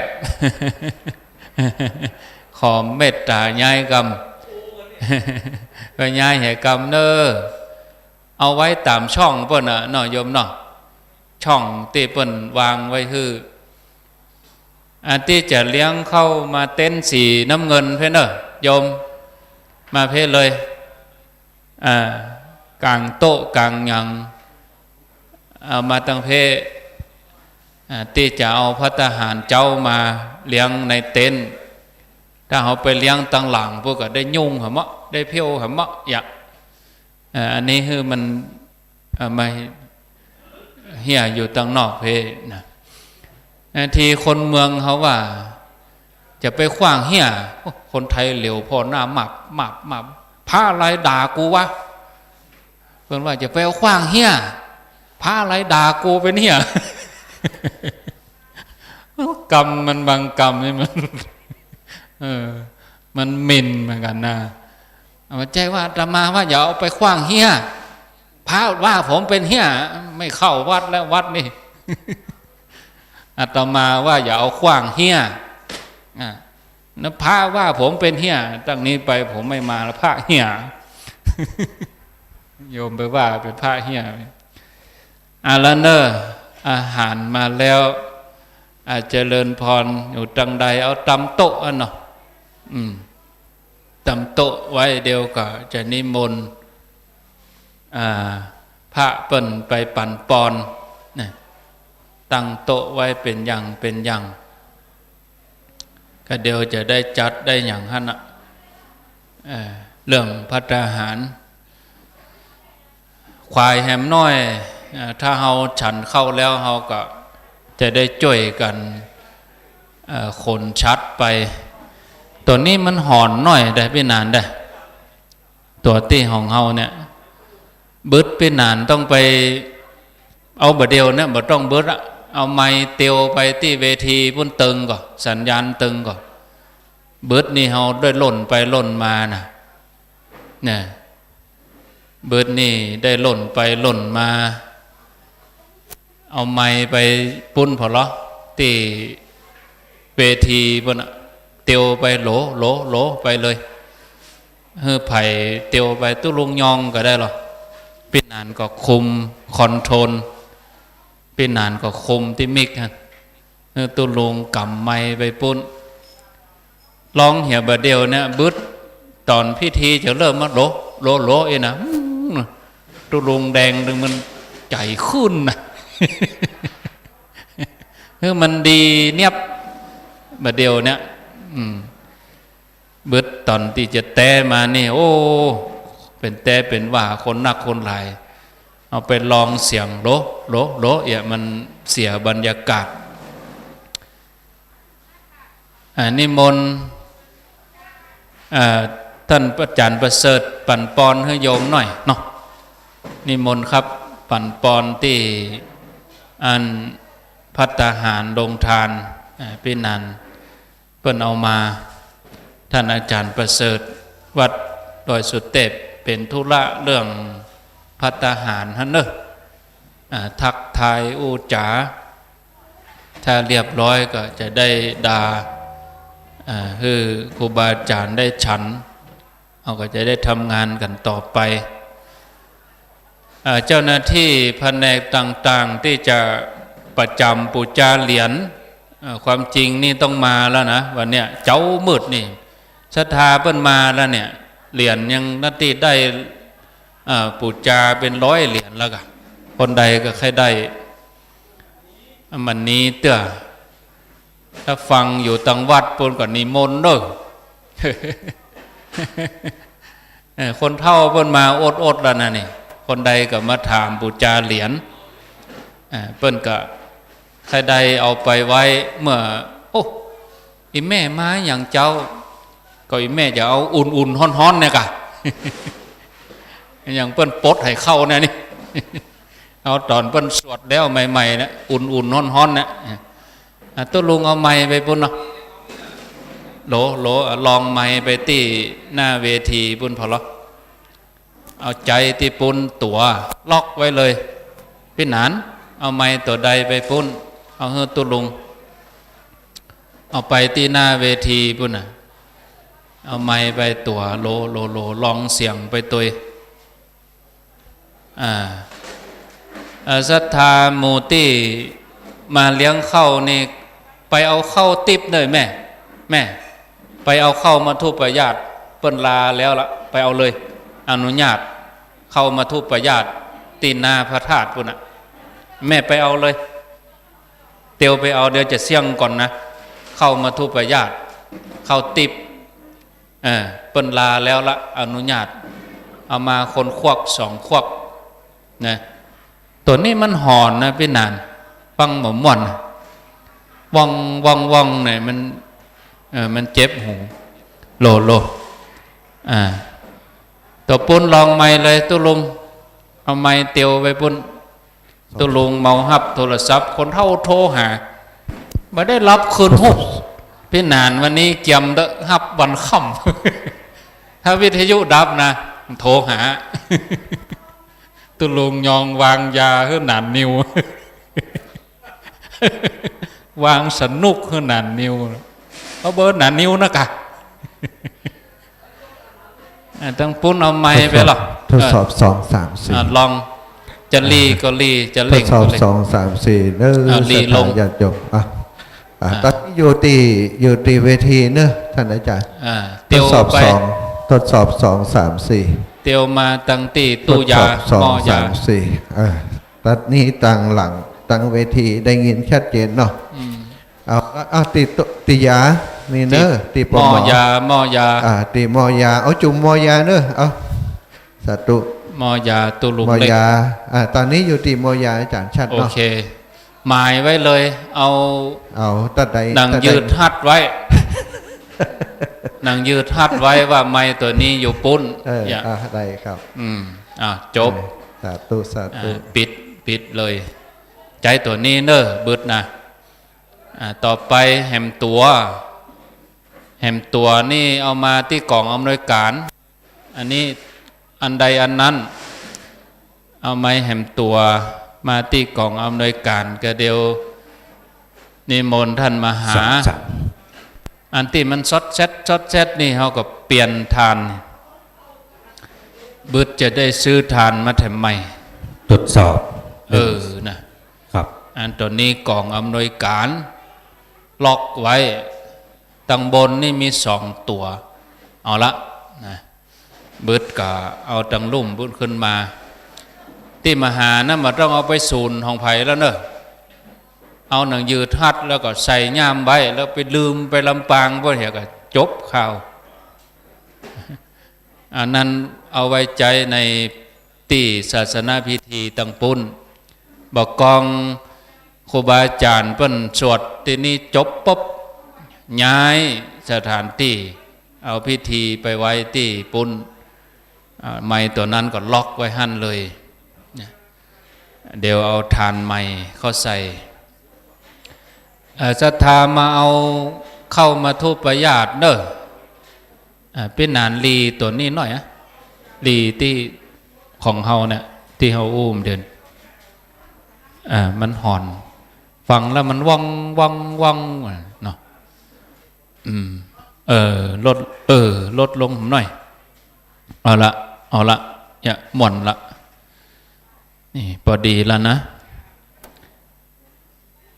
ศรัทธาไปเอาเข้ามาทุปญาติอนุญาตคือหมู่ที่จะปิกก่อนปงเทวีนี่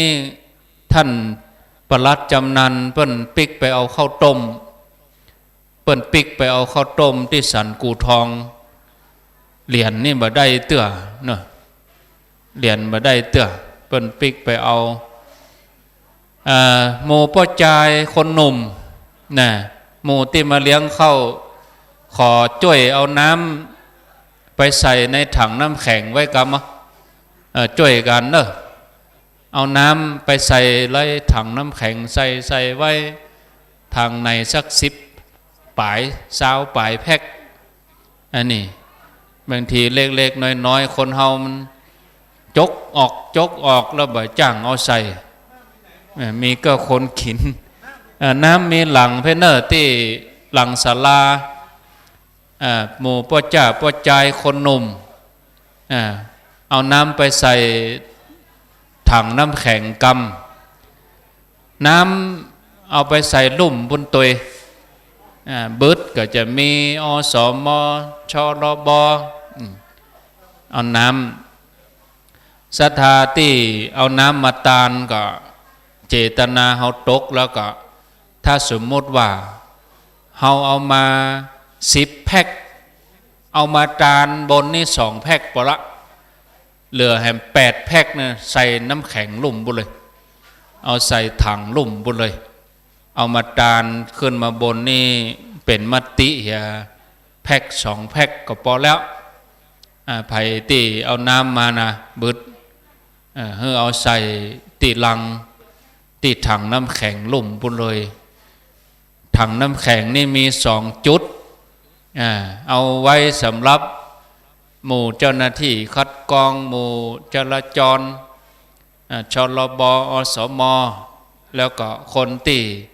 เปิ่นเตียวขึ้นเตียวลงเปิ่นอยากกินน้ำเปิ่นจะได้กินน้ำเย็นจ่วยกันนะ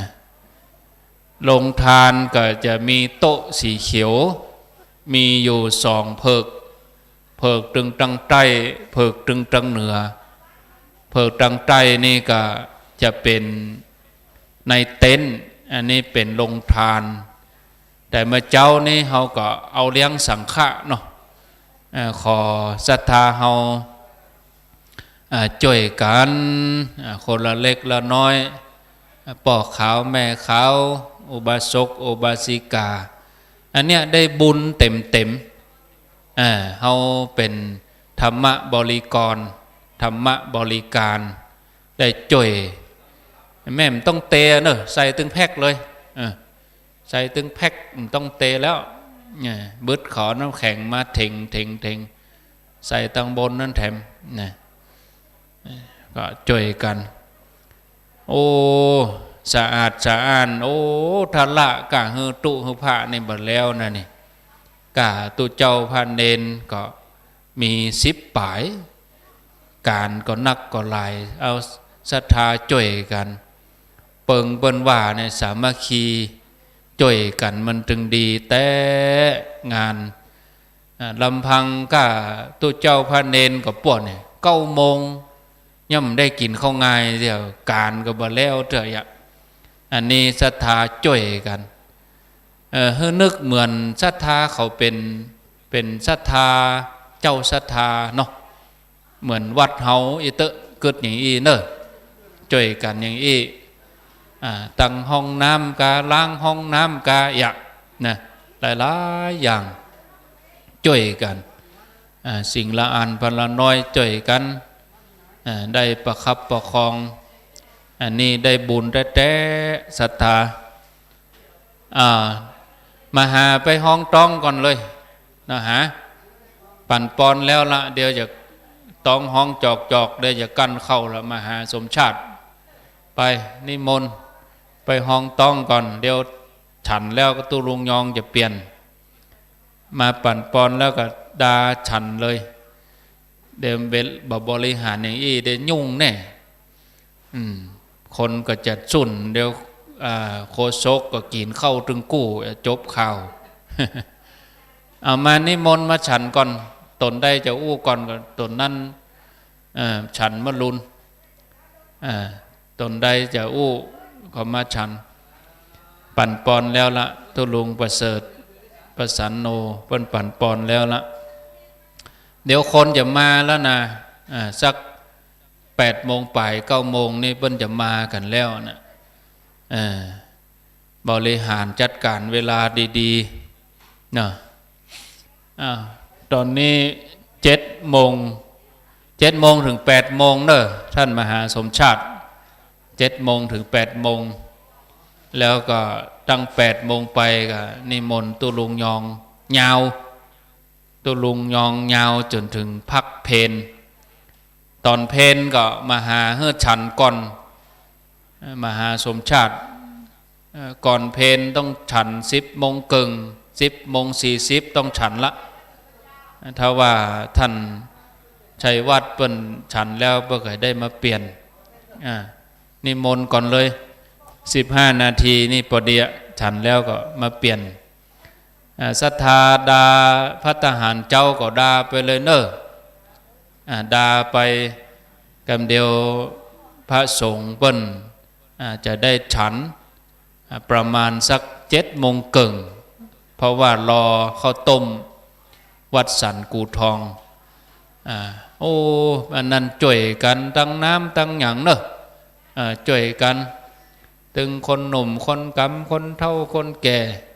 ตุเจ้าพระเนนเป็นว่าเฮามาฮู้จักกันบนดอยนี่มดเนาะตุพระตีบ่เคยปะเคยพบบ่เคยฮู้จักกันก็มาฮู้จักกันบนดอยนางแก้วศรัทธาก็เหมือนกันลูกฟังวิทยุได้ยินว่าป่อนั่นแม่นี่เป็นว่ามาปะกันบนนี่หมด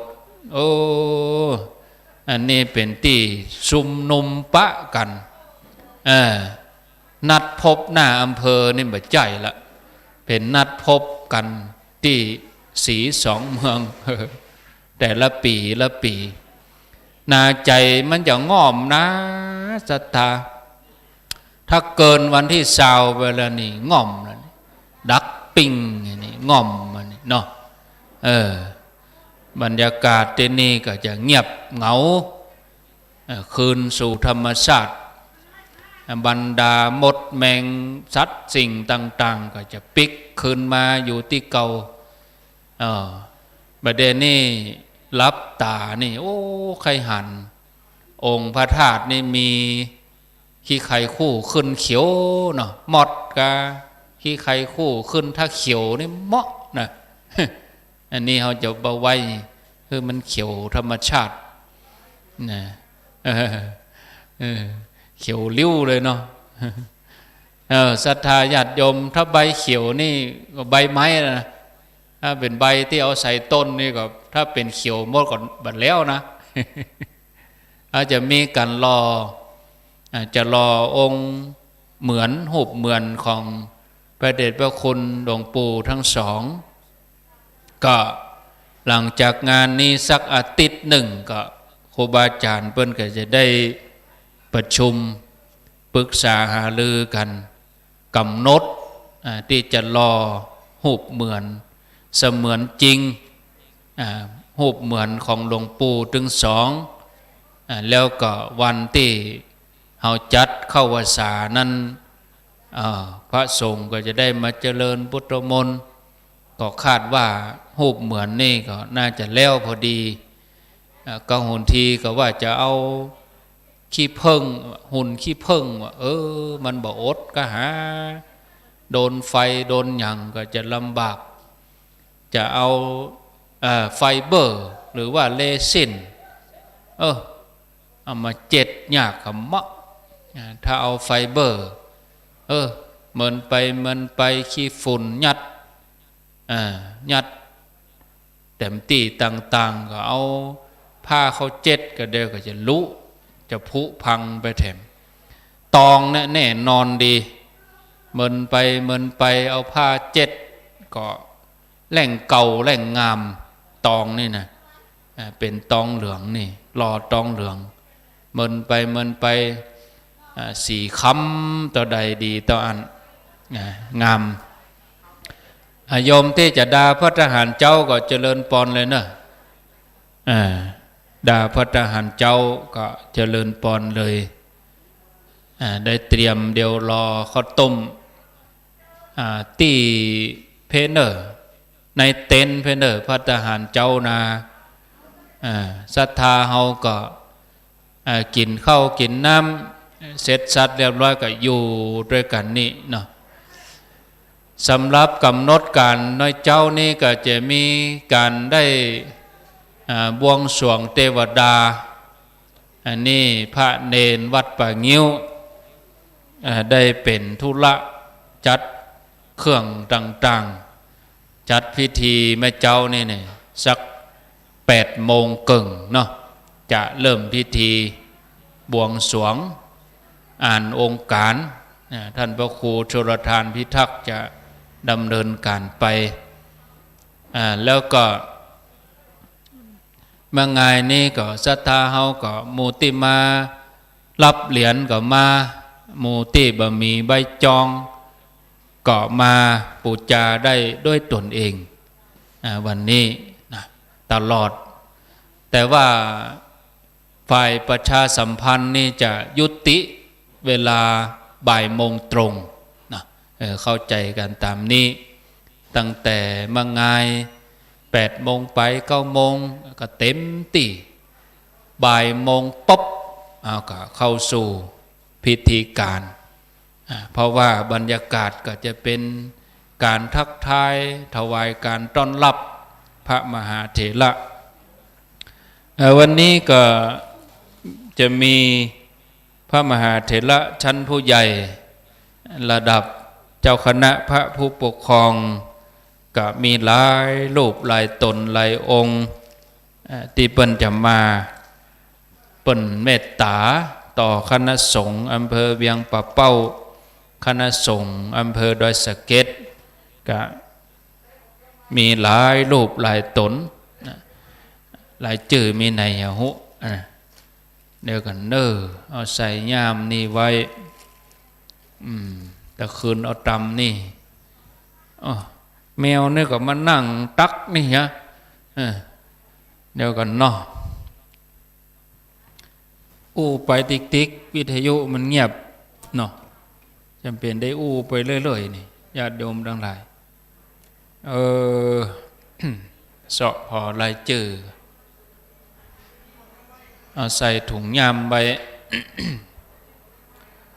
นังญาติโยมมีสมุดฉีกเนอะสมุดฉีกนี่ถ้าญาติโยมมาปูจาผ้าแพรเอาไปผูกเอาไปมัดตียอดชัดเปิ้นก็จะมีพายันแล้วก็สมุดฉีกเป็นที่ระลึกมอบให้ฟรีนะแต่ต้องปูจาผ้าแพรนะ บัดได้กำหนดต่ออันตรีตามใจบะมีข้าได้บุญด้วยกันก็ยกมือ10 นิ้วไม่มีปัญหาเนี่ยอนุโมทนาบุญด้วยกันศรัทธาเขานี่ตึงตึมบ่เอาบ่ได้ขนาดว่ากินข้าวเพื่อก็ยังกลัวเป็นบาปเป็นกรรมเพื่อก็ชำระนิสงฆ์อย่างขนาดตัวเจ้าเปิ้นว่าอนุญาตแล้วนะอนุญาตแล้วนะเปิ้นยังกลัวเป็นบาปเป็นกรรมเอาปูจ้าเอาเนี่ยของกินของยังเนอะเน้นมาแล้วข้าวต้มมาแล้วต้องห้องแล้วมาแต่หลุดเอาทางเพเนอในเต็นเพเนอ ในเต็นท์สีน้ำเงินเลี้ยงข้าวต้มในเต็นท์สีน้ำเงินเพื่อนเนอะผากตั้งไตเพื่อเอาท่านตั้งหลังบนมันจะไปได้เพียวแหมเนาะเอามาเลี้ยงกันที่ในเต็นท์ในเต็นท์สีน้ำเงินเต็นท์สีน้ำเงินศรัทธาเฮาก็เดียวฟังไปไหนเตื้อได้ฉลองศรัทธาสมณะศรัทธาปลัดจำนันพร้อมศรัทธาเปิ้นแป่งข้าวต้มมาถวายครูบาอาจารย์แล้วก็เอาเลี้ยงศรัทธาตึงมดตึงหมู่เฮานี่ตัวเนาะศรัทธาก็กินข้าวต้มกินแล้วก็ถ้วยไผ่ถ้วยมันเนอะกินแล้วก็ล้างของไผ่ของมันเพราะว่าบะหมี่เจ้าศรัทธาเอาไปกินแล้วเอาไปละไว้หั่นก็มีไผ่มาล้างเหือหลายวันหลายเตื้อบางทีเฮาก็เกิดความเคยชินเนาะส่วนใหญ่กับบางทีก็เป็นพ่อบ้านนี่ย่ำกินแล้วมันบัดล่ำได้ล้างถ้วยหรอกมีตีโต๊ะกาแฟเนี่ยโอ้อย่าเต้นขนาดถังขยะอยู่ข้างท่านนะยังเอาซองกาแฟยองไว้ตีตู้น้ำอุ่นท่านอยู่โอ้ย ขนาดว่าเพิ่นเอาหม้อต้มมาฮื้อแต่อยู่นี่ยังเอาซองกาแฟมาไว้เป็นดูต่างหน้าอยู่ช่วยกันเนอะสิ่งละอันพละน้อยอาตมาก็เก็บเล็กผสมน้อยอู้จ่าไปที่จริงก็เพื่อเป็นการได้ช่วยกันคือหมู่เฮาทั้งหลายมีระเบียบวินัยในตัวเองนักขึ้นอย่างการกินกันว่าเฮากินเฮาก็ที่บอกว่าลุกคือเหลวก็คือเวลาเฮาลุกเฮากินแล้วเฮาลุกเฮาเหลวพอเฮาเหี้ยโลนี่เฮาขว้างเหี้ยโลนี่เฮาก็เก็บเพียลุกคือเหลวเตียวคือพอเตียวก็คือกวาดสายตาอันใดที่มันสกปรกรกรุงรังเหลวซ้ายเหลวขวาอันใดที่มันบ่สะอาดตาเอาก็จ่วยกันมันหันแล้วก็โอ้มันจะบดีบางามก้าเนี่ย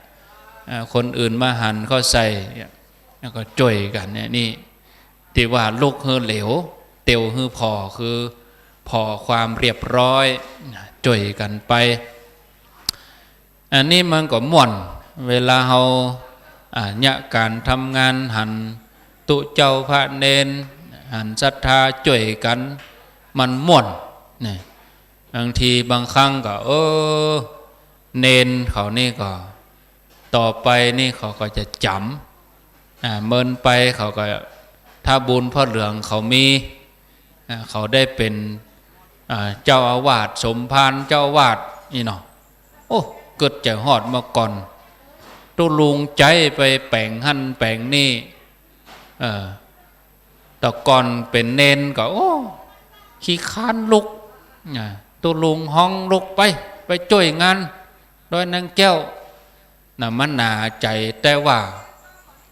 ให้เมินไปได้เป็นตุหลวงได้เป็นครูบาอาจารย์โอ้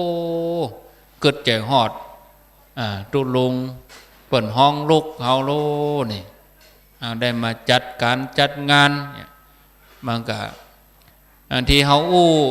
เวลาเฮาบอกขึ้นเนนเขานี่บอกแต่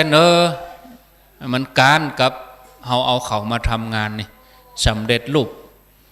เฮาบอกเฮานั่งสอนเขาชั่วโมงบ่เต้ากับเฮาปาเขามาจะการ10 นาทีเฮาสอนเขาชั่วโมงสอนฮึตึกบางทีก็รับเพียบางทีมันสนใจถ้าเฮาปาเขามาเนี่ยการนี่10 นาทีมันซึมซับเข้าไปทำนั้นทำนี้ทำนี้ทำนั้นเนี่ยไปหูไปครูพักรักจำสเตียก็ครูบาอาจารย์เปิ้นก็สอนในตัวสอนซึมซับไปในตัวเนนบางทีบอกฮู้ว่าเปิ้นสอนไปในตัวเนี่ยอย่างนี้เป็นต้น โอ้ข้าวต้มไก่จะแล้วเนาะก็เดี๋ยวจะได้ฉันกันตกลงเอาไปฉันหลังปุ้นแตกอะได้เพี้ยวแหมรอบนะเอาไปฉันหลังปุ้นแตะก็ได้เพี้ยวหอมหมอเนอน่าใจนะอินดูโยมแม่บ้านเขามีแม่บ้านประจำมันลำบากมันจะเหมือนวัดเฮาหรอวัดเฮานี่สั่งซ้ายสั่งขวาเอาแม่นั้นไปปุ้นแม่นี่ไปนี่อีเนี่ยหมดนั้นไปปุ้นหมดนี่ไปนี่อันนี้ลาดตำลาได้ใจตัวเก่าเหมือนตู้ลุงแดงเนี่ยเน้นเอาตู้บำรุงไปตู้ลุงแดงยกคนเดียวเลยอันนี้ได้ใจตัวเก่าเลยอะเน้นไปกวาดปุ้นกับหมอได้กวาดคนเดียวเป็นยังใจตัวเก่านะดีเนาะเอาพร้อมแล้วเนอะนิมนต์นะครับตีกองกันตีกองแล้วก็นิมนต์ฉันก่อนอย่างอื่นก็ว่ากันตีกองแล้วก็นิมนต์พระเนนได้ฉันเข้าฉันพระทหารเป็นนานนิ้วเกียมท่านมหาสมชาติเตรียมเนี่ยสลับกันนี้ดีนิมนต์เลยทดสอบเจริญสุขเจริญธรรมเนอะศรัทธาญาติโยมทั้งหลายที่อยู่ด้วยกันที่นี่เนาะตอนนี้ก็กำลังทยอยกันเข้ามาแห่มหลายคณะหลายพี่น้องทั้งหลายตอนนี้พระสงฆ์องค์สังฆเจ้าครูบาอาจารย์จะฉันจังหันฉันพัฒฉันพัฒหารเจ้าเหี่ยก่อนก็เดียวก็จะได้เริ่มต้นทำการทำงานมีภารกิจหน้าที่กันแห่มหลายอย่างอยู่เนอะพระปีตุเอาตุลงจากทางวัดป่างิ้วเหรอฉันแล้วยังเดี๋ยวฉันเขาอาจารย์เนาะเดี๋ยวก็จัดก็ได้ฉันข้าวต้มเฮียก่อนถ้าบ่ฉันตอนนี้ก็เดี๋ยวเปิดฉันเรียบร้อยแล้วเปิดก็จะเก็บโต๊ะเก็บตังเพลพัดตั้งหลังครับนิมนต์พระภิกษุสงฆ์องค์สามเณรเนอะครูบาอาจารย์เจ้าทุกรูปทุกองค์ได้ฉันพัฒหารเจ้าเตยกันพร้อมกันก่อนตีตั้งด้านหลังเนาะเพราะว่ามันบ่มีที่อื่นก็เลยจัดที่เดิมก็เดี๋ยวถ้าเรียบร้อยแล้วก็คงจะได้เจอกันเพี้ยวกันพัดแห่มกรรมเพราะจุดนั้นก็จะเป็นจุดที่ถวายพัฒหารเพนแต่พระสงฆ์องค์สังฆเจ้าในช่วงของตอนเพนอีกครั้งหนึ่งเนาะตอนนี้ศรัทธาญาติโยมสาธุชนทั้งหลายก็ทยอยมาไหว้สาพระธาตุเจดีย์ที่ได้สมโพธิสวดสมโพธิแต่คืนนี้จบไปแล้วชุดหนึ่งเนาะเป็นการอบรมสมโพธิเรื่องของเหรียญพระศรีสองเมืองโดยศรัทธาพุทธาภิเษกก็ตอนนี้ศรัทธาญาติโยมขึ้นมาแล้วเนอะก็มาไหว้สากราบสารูปเป็นป่าพระสัมมาสัมพุทธเจ้าพระเมตตาเจ้าสรีสีสองเมืองเนาะพระเจ้าพระพุทธเมตตาสีสองเมืองเนี่ยที่ประดิษฐานสง่างามอยู่ที่ศาลาพระศรีสองเมืองที่นี่ซึ่งทุกสิ่งทุกอย่างที่ศรัทธาสาธุชนได้หันได้ปรากฏอยู่กับสายตาของท่านนี้เป็นพลังบุญเนอะเป็นสิ่งที่เกิดขึ้นโดยพลังบุญของครูบาอาจารย์แต่ก่อนเก่าโดยอดีตหลวงพ่อเจ้าคณะอำเภอดอยสะเก็ดหลวงพ่อเจ้าคณะอำเภอเวียงป่าเป้าท่านเจ้าคุณมหาทรัพย์เนาะหรือว่าพระสุนทรปริยัติวิกรมเจ้าคณะอำเภอเวียงป่าเป้าหลวงพ่อเพิ่นก็ร่วมกับหลวงพ่อเจ้าคณะอำเภอดอยสะเก็ดในสมัยนั้นได้มาขึ้นนำตำสร้างได้มาสร้างมาแปลงสถานที่เพื่อจะให้คนทั้งหลายได้สักการะบูชาสารูปเป็นป่าของพระสัมมาสัมพุทธเจ้าบนยอดดอยบนม่อนพระศรีสองเมืองที่นี่เนอะศรัทธาทั้งหลายตอนนี้ศรัทธาที่เดินทางมาถึงแล้วบอกว่าจะเริ่มต้นจุดใดเนาะก็มาไหว้สากราบไหว้สาสารูปปิมปาพระศรีสีสองเมืองพระเจ้าสีสองเมืองเหี่ยก่อนเนอะจากนั้นก็จะไปพบครูบาอาจารย์หรือว่าจะไป ถ่ายรูปพระธาตุเจดีย์อย่างก็ตามอัธยาศัยตอนนี้ตั้งพระสงฆ์องค์สังฆเจ้ากลับนิมนต์เนื้อครับเนื้อครูบาอาจารย์ทุกรูปทุกองค์ที่มาร่วมกันมาร่วมโดยช่วยกันมาร่วมพิธีเนาะมาช่วยกันตกแต่งสถานที่อย่างแล้วก็มาร่วมพิธีอยู่ที่นี่ก็กลับนิมนต์ได้ฉันภัตตาหารเจ้าก่อนที่จะช่วยกันเนี่ยการเนี่ยงานอย่างต่อไปเพราะนี้ภัตตาหารเจ้าข้าวต้มครูบา40,000พร้อมกับคณะศรัทธาวัดสันกู่ทองเนาะเปิ้นก็ได้นำภัตตาหารเป็นข้าวต้มได้มาถึงสถานที่นี้ไว้แล้วพระสงฆ์องค์สังฆเจ้าครูบาอาจารย์กำลังฉันภัตตาหารอยู่เนอะศรัทธาทั้งหลายศรัทธาทั้งหลายเดี๋ยวหลังจากที่ครูบาอาจารย์เจ้า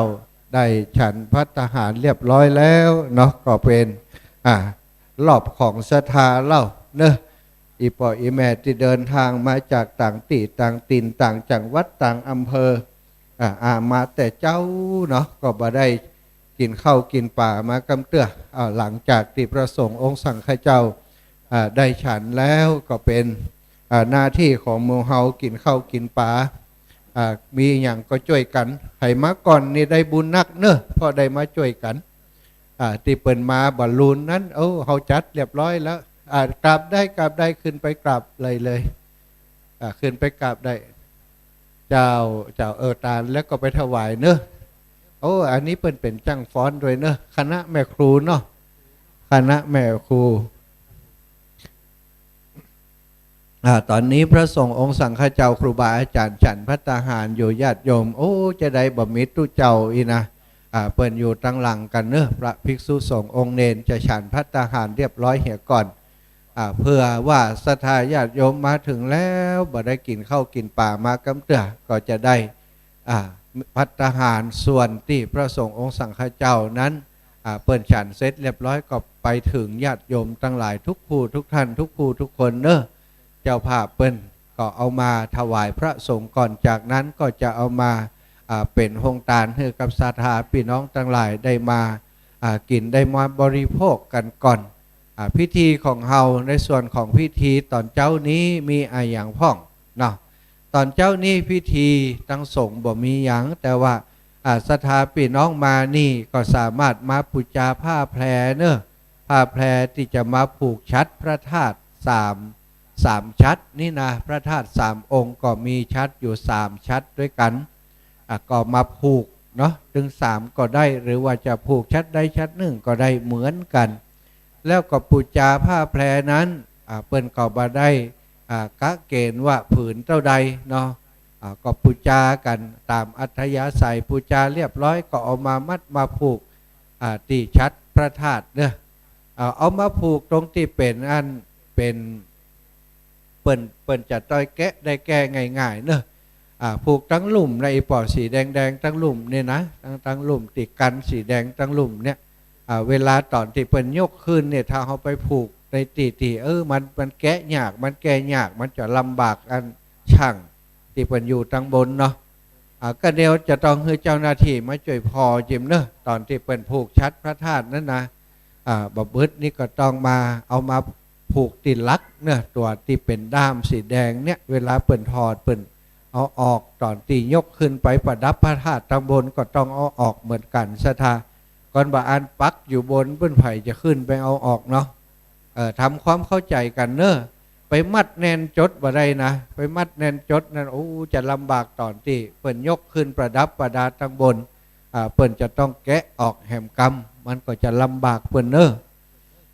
ช่วยกันพอศรัทธาพี่น้องแล้วก็เดี๋ยวจะขอครูบาอาจารย์พระภิกษุสงฆ์องค์เด่นสักรูปหนึ่ง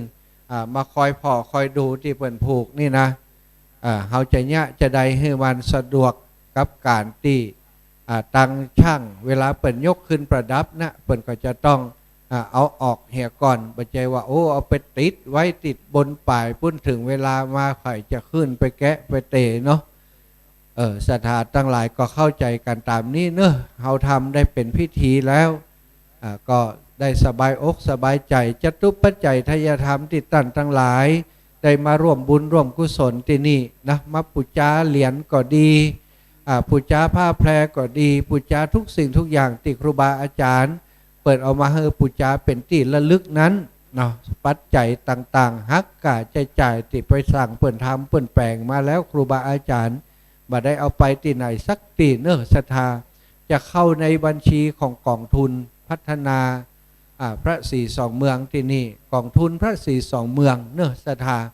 เป็นกองทุนที่เปิ้นตั้งขึ้นไว้เพื่อเป็นการเวลาจะสร้างอย่างที่นี่บางทีอาจจะมีการซ่อมเนาะซ่อมแซมสิ่งปลูกสร้างต่างๆโอ้อีแม่ทำบุญกับน้ำกับไฟโอ้อีแม่ชื่อหยังแม่กิมทองแหละโอ้แม่กิมทองโอ้แม่กิมทองเวทาวันนิดเวียงเป่าเนาะสาธุบุญรักษาอีแม่เนอะขอบผู้สาธุบุญรักษาศรัทธาญาติโยมทั้งหลายเนาะครูบาอาจารย์ในเคลื่อนสีขาวของเฮาก็มีหลายรูปหลายองค์เนอะเปิ่นมาช่วยการช่วยงานที่นี่เนาะช่วยประชาสัมพันธ์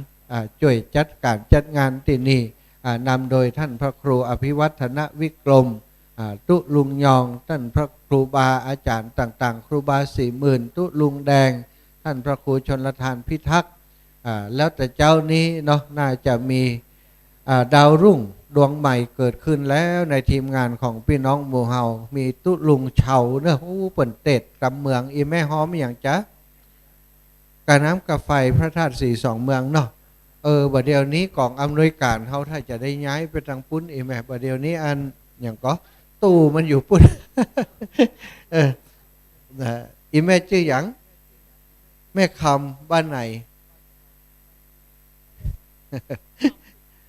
แม่คำสุตาคำบ้านของเปาเนาะอีแม่เขียนเหียกับบอกไปปุ้นเนาะไปเขียนปุ้นดีกว่าไหมเดี๋ยวเขาจะย้ายไปปุ้นละนั่นนะถ้าเขาอยู่นี่แล้วมันมิตรที่เขียนนี่ไหมเดี๋ยวไปปุ้นเนอะมาด้วยกันเพ่ย้ายมาตั้งเพ่เอาละตั้งนี้จะเป็นส่วนของพิธีอย่างเดียวเนอะอันเป็นกาเดียวตุลุงแดงจ่วยมาดูแลเรื่องอันติเปิ่นมัดชัดกับเนอะตุลุงเนอะรู้สึกว่าเปิ่นจะมัดพิษพิษต่างกันนักละถ้ามาแก้บอลลูนนี่จะลำบาก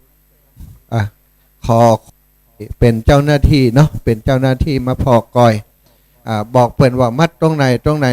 มัดบ่ได้เนอะบางแต่เปิ่นไปริวไปมัดต่างเพศเสียงมันถึงก่อนเสียงมันขาดตุลุงเฮ้ยเสียงมันขาดหายเพราะว่าไมค์สัญญาณตัวนี้มันบังตรงนี้เนอะพอก่อนเนาะตัวชัดนั่นนะตัวชัดนี่ก็ขอให้มัดตีด้ามเนอะตีด้ามของเปิ่นตรงตีสีแดงฮะนะถ้าเขาไปมัดตรงตังบนนะเวลาเปิ่นยกขึ้นไปประดับสถาก็คงจะเข้าใจเนาะเวลาเปิ่นดึงขึ้นไปตังบนเพื่อนนะเปิ่นก็จะต้องไปถอดไปถ้าเวลาจะแกะจะถอดออกเนี่ยถ้ามันอยู่ปลายยอดตังบนเพื่อนเนี่ยถ้าเขามัดจะอันนี่มันจะออกยากมันจะหมุนไปหมุนมาก็ขอ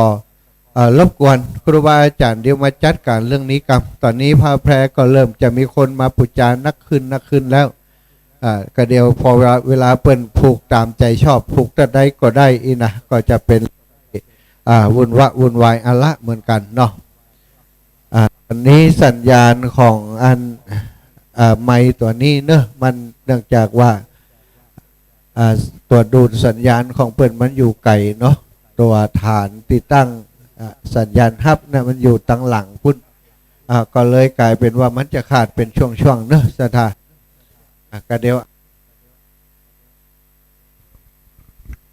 อาจจะ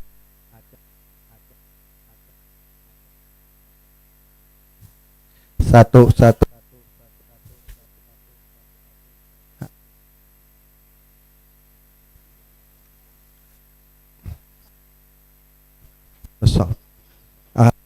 อยู่ไก่มันขาดแหมมอตุลุงเฮ้ยถ้าจะได้เปลี่ยนไม้แหมตัว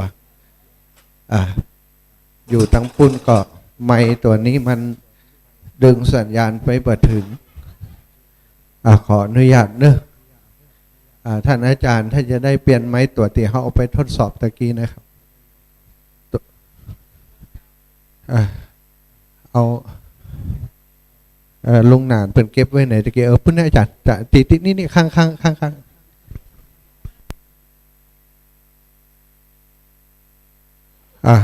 ไม่ก้านความจริงมันบ่ใจก้านคนก้านสัญญาณเนอะสตาสัญญาณมันตอนนั้นตัวดูสัญญาณมันบ่ค่อยดี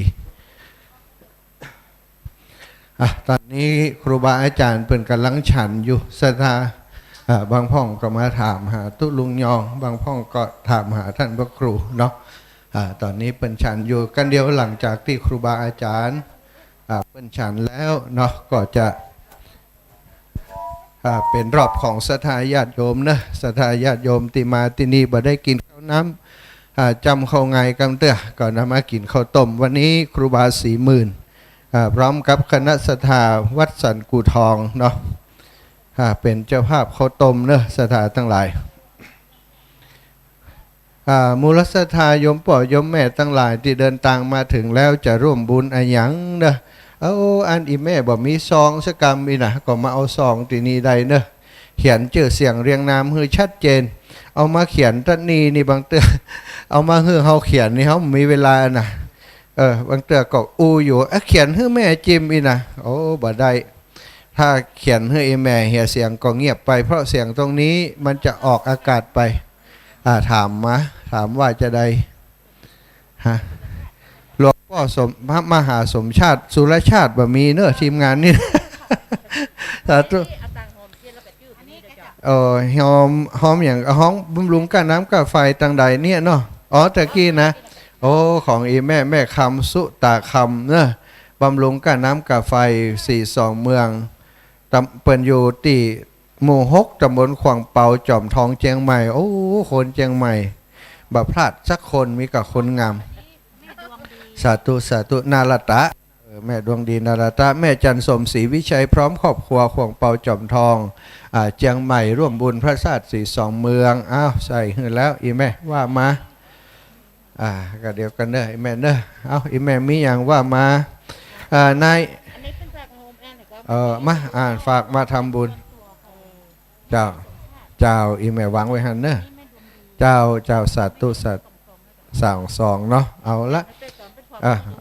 เปิดฟังวิทยุถ้าบ่อ่านบ่แล้วใจพ่อกุลแม่ติ๋วใจมาซิดพร้อมครอบครัวจากขวางเปาจอมทองร่วมบุญยกจ่อฟ้า40 บาทมูลศรัทธาพ่อกุลแม่ติ๋วใจมาซิดพร้อมครอบครัวถวายก้าน้ำกาไฟพระธาตุ42เมืองจากขวางเปาจอมทอง40 บาทแม่อุทยานโสพร้อมครอบครัวทำบุญวัดพระธาตุ42เมืองบ่ใจวัดเนอะม่อนพระ42เมืองเนาะเป็นสถานธรรมอุทยานธรรมสถานตั้งหลาย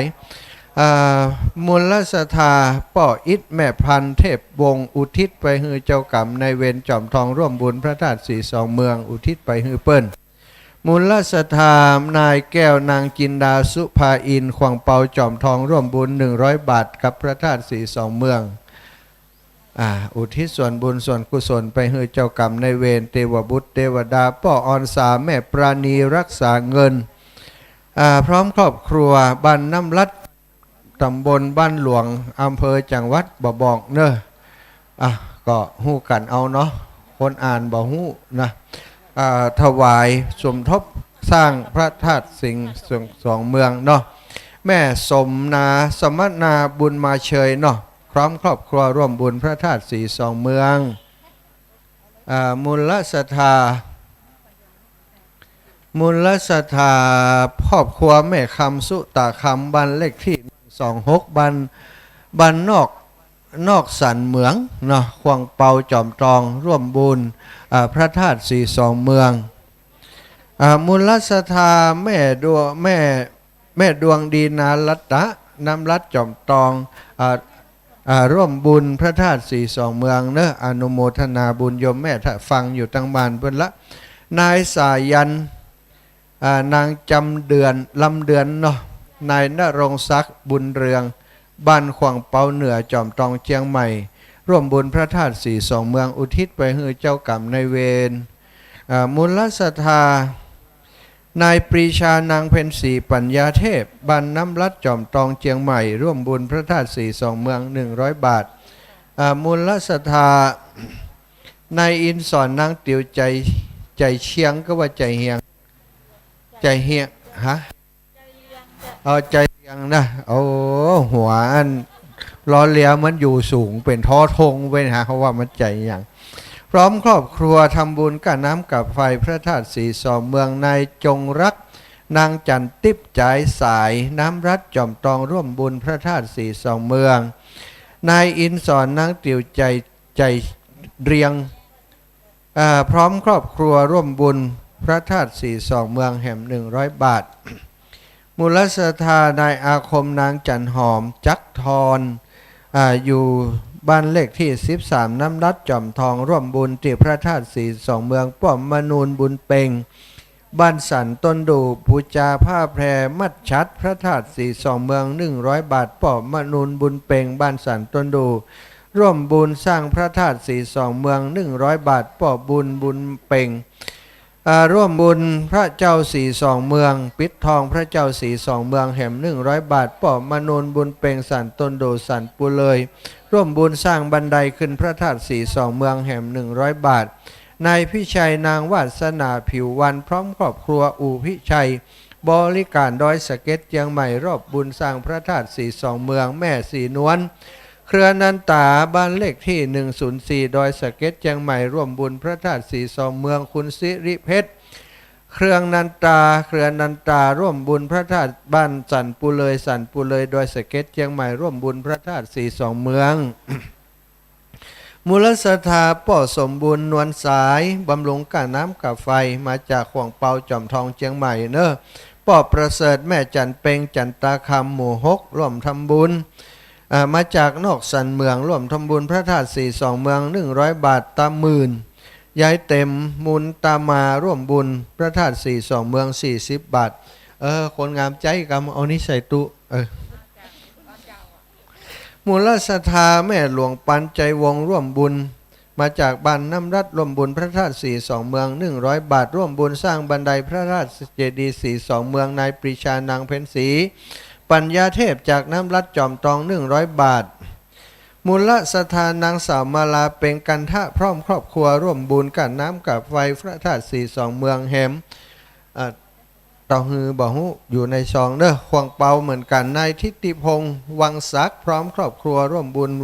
พระธาตุสีสองเมืองในงานยกจ่อฟ้าเนาะมูลศรัทธานางสาวอินทิราวังศักดิ์พร้อมครอบครัวทำบุญวัดพระสีสองเมืองพระธาตุสีสองเมืองงานยกจ่อฟ้า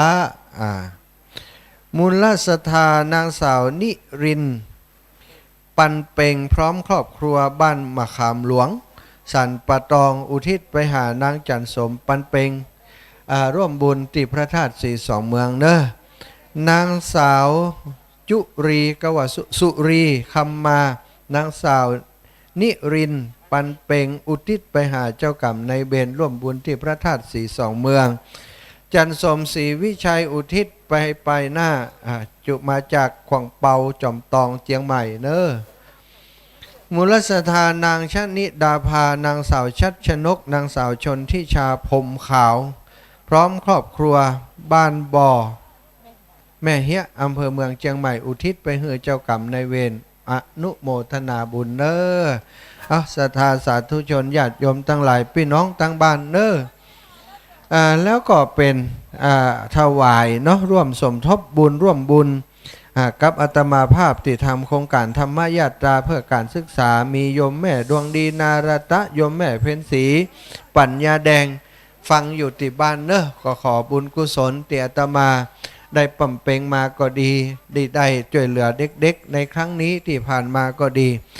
เป็นบุญที่แม่ทั้งหลายที่ให้หอมมาจุงได้บุญนั้นเหมือนกับอาตมาภาพทุกอย่างทุกประการจัตตารโอธรรมาวัฏันติอายุวโนสุขังพระลังนะศรัทธาทั้งหลายอันนี้พี่น้องน้ำรัดจอมตองทั้งนั้นกะโอ้น้ำมันรัดบ้านเขาล่ะ กินข้าวเลยยังกินข้าวเลยยังก็มีข้าวต้มเนอะครูบา40,000เมตตาเอาข้าวต้มมาถวายพระสงฆ์องค์สังฆเจ้าอันผู้จ่าเหรียญตั้งหลายพุ่นก็เดี๋ยวคือครูบา40,000นั่งก่อนนี่ไหมน่ะกะ เอาปุ้นเดี๋ยวรอครูบา40,000ทุกถ้าครูบา40,000นั่งปุ๊บเขาจะประกาศอีแม่ขจายไปแน่นหนาวันนี้นะอีแม่จก2ขะแยกเนี่ยอย่างฮะมี2ฮะเหรอโอ้เปลืออย่างอีแม่อยากเอากี่2อ่ะ อุ้ยมาจากไหนฮะป้าน้อยอย่างอุตุดีก็อุตุมดีฮะป้าน้อยอุตุดีก็ไม่ใช่โอ้อยู่ไหนไม่น้อยโอ้ปะกันแล้วกะโอ้ตะกี้กะโอ้โยมแม่ใส่เม็ดเหี่ยเขาบอกว่าจักใครเป็นใครไปเอาไปเยอะๆสาวลำปางเปิ้นฟังรายการอยู่ลำปางโทรไปหาเปิ้นว่าเปิ้นบ่ได้มานะเขานึกว่าเปิ้นบ่มาแล้วก็รถตู้แห่มกันจะมาแต่ว่ามารถตู้กันแต่มา2 คน บอกกันเรียบร้อยแล้วปรากฏว่าคนที่จะมาด้วยกันเปิ้นว่ากลัวว่ะคนขับรถช่ำเหี้ยมเหี่ยกลัวก็บอกต้องไปอีวะกันแล้วไปถึงเปิ้นถึงตัวเนาะเขาประกาศในวิทยุเขากล่อมจังว่าจะได้ปล่อยอินเทวดาที่ขับรถเปิงบอกว่าภัยกลัวก็บอกต้องไป ได้มา2 คนมาด้วยกันเมื่อนะเนาะก็จังว่าจะได้ถ้าเปิ้นกลัวก็แล้วไปนะอีแม่เนาะของอย่างอีแล้วก็โรคภัยไข้เจ็บช่วงนี้หลายคนอาจจะตกใจว่าทำไมมันแผ่นักมันเข้ามาถึงหมู่บ้านชุมชนมันถึงจุดนี้มันถึงมาถึงจุดนี้เพราะว่าติดฉีดยาไปเนี่ยเพื่อให้มันป้องกันถ้ามันบัดติดถ้ามันแผ่อย่างภูมิคุ้มกันในร่างกายเขามันบัดเกิดถ้าภูมิคุ้มกันบ่มีมันจะกลัวมันยังหล่นหนีมันติ๊กวันหน้าเขาจับหัวมันโคกมาได้นะไอ้แมงโลกนี่นะกินยากังเดียวมันก็หายแล้วเขารับฝันหันท่านคืนหนึ่งว่าไข้หัวใช่หมอโอ้หมอมูนี่ยังบอกหู้แต่บอกหู้ไหวนะรักษาหรือว่าฆ่าแมงโควิดไปจะยากเขาไปนั่งอยู่ศาลาหันเดินทุดงไปนั่งอยู่ที่ศาลาหันเปิ่นขายของอยู่ไร่หันวะแม่นั่นเปิ่นปิ้งปลาทูขายอีแม่โอ้อยากปิ้งปลาทูปุ๊บมันโดดมาวะหัวแดงปลึงปลังตัวมนนั่นน่ะเมื่อกินปลาทูป่ะน่ะอย่างนั้นก็ยิบไว้ก่อนมาฉีดตายหมดวะเขาก็ว่าโอ้หมอมันไปอยากอย่างฆ่าโควิดกับปิ้งปลาทูมันมากกว่าฉีดใส่มันก็ตายหมดก็อีน่ะสะดุ้งตื่นไข้หัวคนเดียวอะไข้หัวเชกำฝันตัวเก่าอีแม่เป็นดิตลกมันนะบางเตือเขาเครียดนักลำไปก็บดีเนอะโรคภัยไข้เจ็บหมู่นี้บอกก่อนโรคไออย่างไอฮิวาตะกะโรคกามาเลเรียกันหน่อยใช่ปะใช่เป็นนะแล้วมันฆ่าคนจัดนักเหมือนกันนะแล้วสุดท้ายก็ชนะมันชนะจะได้ใครมาเลเรียคนก็ถึงเป็นหรอมันก็เพราะเป็นก็มีภูมิต้านทานเป็นห้องว่าภูมิต้านทานหมู่แต่ถ้ามันเป็นก็ซ้ำดีเนอะถ้ามันเปลี่ยนกับไปเกียรติให้มันเนาะอย่างมันเถอะเขาถามว่าบอกกลัวก็ไปทุดงเนี่ยเดิน2,000 กิโลผ่านไปขับขีดขับข่อยอีนะเขาก็ว่าถ้ากลัวก็มาอยู่ที่ไหนมันก็ตึงมาเหมือนกับความตายเนี่ยอีปอยอีแม่กลัวตายอีนะโอ้นอนอยู่ที่บ้านก็ตายแล้วส่วนมากตายนอนอยู่บ้านนะ เตียวทุดงบอกกลัวก็เขาว่าบอกกลัวอาจารย์ไพว่าสักเตี่ยเดินทุดงไปทางขวาบอกกลัวรถก็ว่าถ้าเขาเดินทางซ้ายเดินทางซ้ายบอกกลัวรถกันมันจะโจรก้นนี่นะต้องเดินทางขวาเขาหันมันดิอีวะเขาว่าทางขวาทางซ้ายกระจ่างเถอะมันวิ่ง100 ซาวแวบมาป๊บถึงเขาตุ่มเลยอีแม่มันจะลบไปไหนนะถ้ามันจะไปก็ไปเนาะชีวิตคนเฮาก็อย่างเงี้ยบ่ต้องอยู่ในความประมาทเขาบอกประมาทเนอะถึงวันนี้นะถึงเวลาก็พร้อมที่จะไปแล้วเปิ่นมาเอาบ่ได้ก็ไปบ่นั่นเฮาบ่ฮู้เปิ่นขีดเวลาคือเฮาบ่ได้เคยได้ยินครูบาอาจารย์เปิ่นว่าชีวิตของแต่ละคนเนี่ยถ้าเฮามัวประมาทเปิ่นสร้างคุณงามความดีเปิ่นทำบุญทำกุศลที่ไหนเฮาก็บอกว่าเดี๋ยวเฮามีตังค์ก่อนเฮามีเวลาก่อนเฮาก็ไปอีนะบัดต้องอ่ะแม่บัดได้มาบัดเดี๋ยวนี้ก็โอนมาได้ แม่ใครทำบุญกับท่านน่ะอีนะแม่เนี่ยจะได้ดีแม่จะหอมสักแต่แม่หอมแต่แม่หอมสาวหอมสาวแม่ก็โอนมาก็เนาะกะหอมสาวกะโอนสาวนะ เก็บไว้หันแม่ถ้าจะไข่หอมเขียนซองใส่ติดโต๊ะหมู่บูชาไว้เนาะครูบา40,000ฉันเสร็จแล้วยังมาแต่นะแม่ถ้าเปิ่นไปนั่งติดเต้นเขาจะบอกเฮ้ยเนอะติดปูจ้าเหรียญนะแม่นั่งล้อก็ได้อุ้ยว่าจะได้ โรงเรียนอันนี้หอมไปโรงเรียนส่วนตัวเนาะถวายการศึกษาแม่ยายมาลัยมีนักพร้อมครอบครัวถวายไปที่ธรรมยตรา100 บาทแม่ยายมาลัยมีนักพร้อมครอบครัวถวายค่าน้ำค่าไฟพระศรีสองเมืองเด็กนางสาวทิชากรเด็กชายธนดลปิงยศร่วมทำบุญการศึกษาเอาไปปุณเนนางสาวทิชากรเด็กชายธนดลปิงยศร่วมถวายค่าน้ำค่าไฟพระธาตุศรีสองเมืองอันนี้ปุจจาอันอย่างก็อันนี้นะเป็นยันเนอะยันตีป้องกันภัยพิบัติต่างๆเป็นฝนเป็นล้มเอาแปะหน้าบ้านล้มบ่เข้าบ้านเขานั่นนะมึงงานแค้วคาดก้าแม่นไขมันอยู่นี่มดครุบอีแม่ปุจจาเอาใส่นี่ไว้เลยปุจจาตัวใดก็ได้ก่อนก็เดี๋ยวจะถามตู้ลุงแดงก่อนว่าเฮ้ยปุจจาตัวใดเนอะ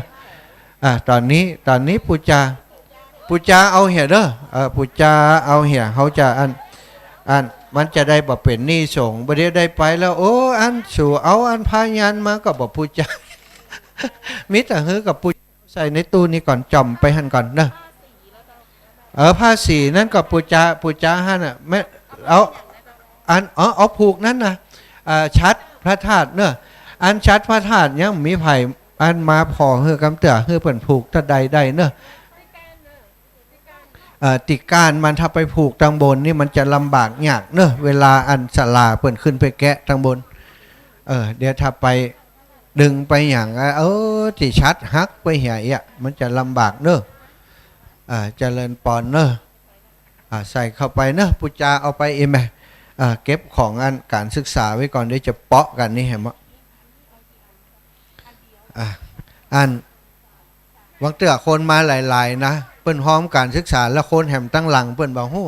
หันตุลุงนั่นไปเก็บซองใส่กระเป๋าที่ตุลุงยองเพราะบอกกล้าเก็บนะเปิ้นมาถวายตุลุงยองโอ้ใส่ในตู้เห็นหมดด้วยตุลุงแดงอยู่เจ้าอีแม่เนี่ยอย่างกับตุลุงแดงเอาปัจจัยล่ะเอามาใส่นี่ล่ะทอนกะแลกล่ะเอาตุลุงแดงเนี่ยยังไงดีเป็นจะขอแลกตังค์เนอะอีแม่เอาสุทธิไปเลยบัดต้องได้แลกนะบัดต้องได้แลกเนอะปุจจาเอาเนอะปุจจาแล้วเก็บดีๆอีแม่พับดีๆก่อนพับดีๆอันนี้พับดีๆก่อนแล้วก็เอาหนังสือทับไว้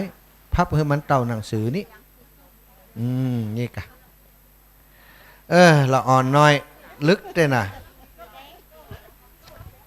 เอาละสถาพับอย่างอีมันจังนะสถาญาติโยมทั้งหลายอันมีน้ำยาเนอะมีน้ำยาของตุลุงบริการยาแบบปอนะกินนี่แบบปอห่อด้วยก็ได้นั่นโอ้ยาเป็นออมเป็นนี่ก็ปุจจาเอาของเปิ่นเจมเนอะสถาทั้งหลายปุจจาเอาเจมนะโอ้ทำแบบปุจจายาตุลุงกะวันนาเปิ่นจะยะจะใดแล้วนะเวลาจะยะยาอย่างแหมเปิ่นก็บ่มีปัจจัยที่จะมาเป็นทุนหอนเปิ่นเนอะไผจะเอาจะใดกับปุจจาให้เปิ่นเหียกรรมปุจจาของตุลุงเล็กๆน้อยๆไปก็ได้แล้วเนาะ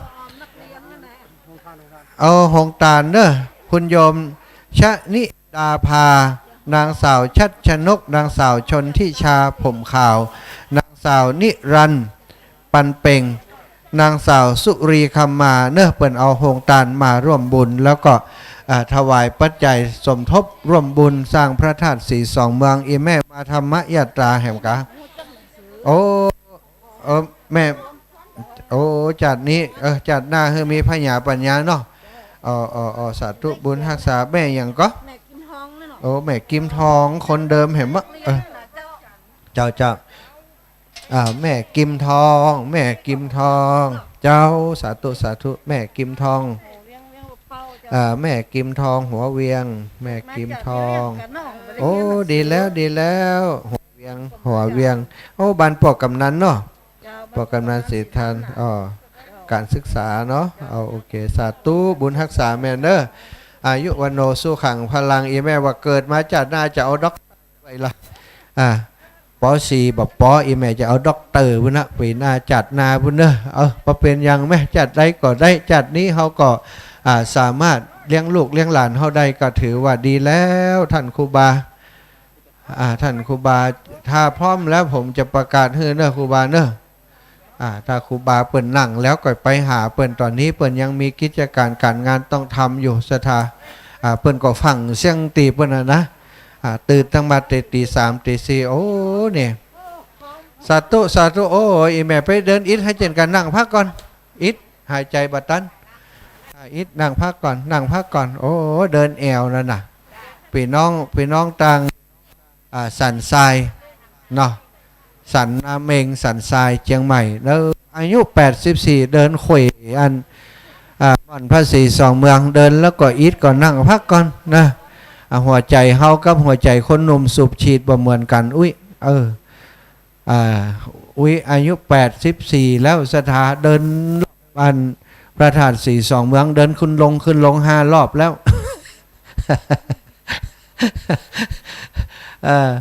ก็ค่ำคืนที่ผ่านมาหลายคนก็คงติดตามเนาะเปิดทำพิธีพุทธาภิเษกเหรียญพระศรีสองเมืองอบรมสมโพธิเสนาสนะทุกอย่างสถาห่วงได้ห่วงไออย่างไปมดอบรมสมโพธิพระธาตุแล้วก็ชัดเนอะปูจาเหรียญนะได้แม่เนี่ยตนนี้ถ้าเปิ่นนั่งก่อนถ้าครูบาบัดใจเตื้อถ้าครูบาเปิ่นนั่งก่อนบัดเดี๋ยวนี้บัดได้นั่งเปิ่นยืนเปิ่นยืนเขียนบัดได้เด้อถ้าเปิ่นไปนั่งซุ่มเปิ่นกันนะโอ้เปิ่นฟังขนาดนักบัดเดี๋ยวนี้เปิ่นจะใครไปนั่งเพิ่นนะถ้าเปิ่นไปนั่งก่อนถ้าเปิ่นไปนั่งเปิ่นยกมือปุ๊บโอเคแล้วปุ๊บเขาก็จะนี่แล้วประกาศขนมจีนน้ำยาเนอะอีแม่อย่างขนมเส้นน้ำยาเนอะนั่นเป็นยังบริจาคกำจ้ะพระย้ำมาแต่มากับตุเจ้าอีแม่ อันเจ้าหน้าที่เป็นก็สลนครูบาอาจารย์เนาะที่จัดพระจัดเหรียญที่เป็นจองไว้ก็ต้องเอาใส่กล่องใส่ซองใส่ถุงไว้เรียบร้อยเอาตีเปิ่นทำเผื่อมาที่จะฮื้อปูจาแต่จะฮื้อปูจานี่บัดนักเหลือบัดนักแล้วก็คงจะมีแม่อุ้ยนี่ได้แน่นอนถ้าบัดได้นี่เขาจะเอาของตัวเก่าฮื้อเลยเขาใจถึงไอ้แม่เอาไม้อย่างอันเนี้ยแลกอย่างแลกสตังค์กะเขาจะมีว่าเขาจะมีสตังค์มาด้วยนะเดี๋ยวเอาอีปีพองเขาล่ะไปเอาเกินนะถ้าขาดก่อนแล้วไปถ้าเกินนี่บ่ได้นับพอนับพอคิดกันแหลกใบเดียวเปาะกาไม่มอนอายุนัก อายุ80ป่ายสถาวันก่อน90ดูเดินก็บ่ได้ให้ลูกหลานอุ้มขึ้นมาอีแม่โอ้ไข่หันแต่อีนะแล้วก็แหมคนหนึ่งเดินได้อยู่แต่ว่าก้าวทีละก้าว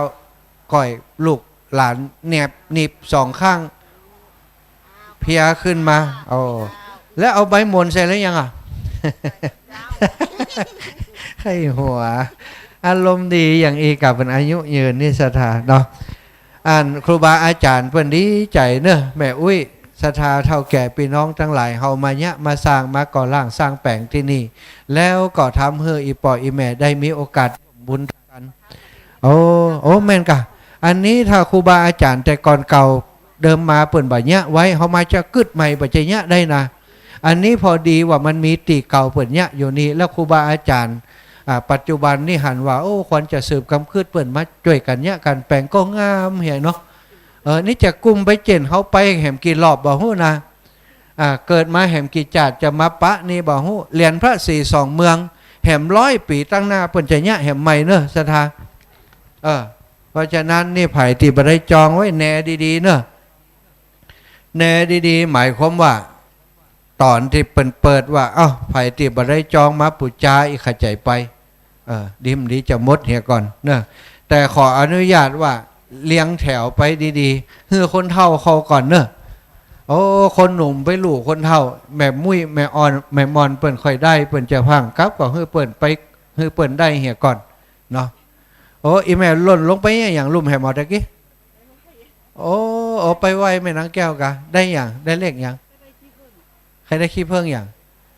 ปิดตาพระเจ้านั่นกะโอ้ไปปูจาติดตุลุงแดงเพื่อนอะตุลุงแดงแมทไว้คนเดียวเพื่อนอะ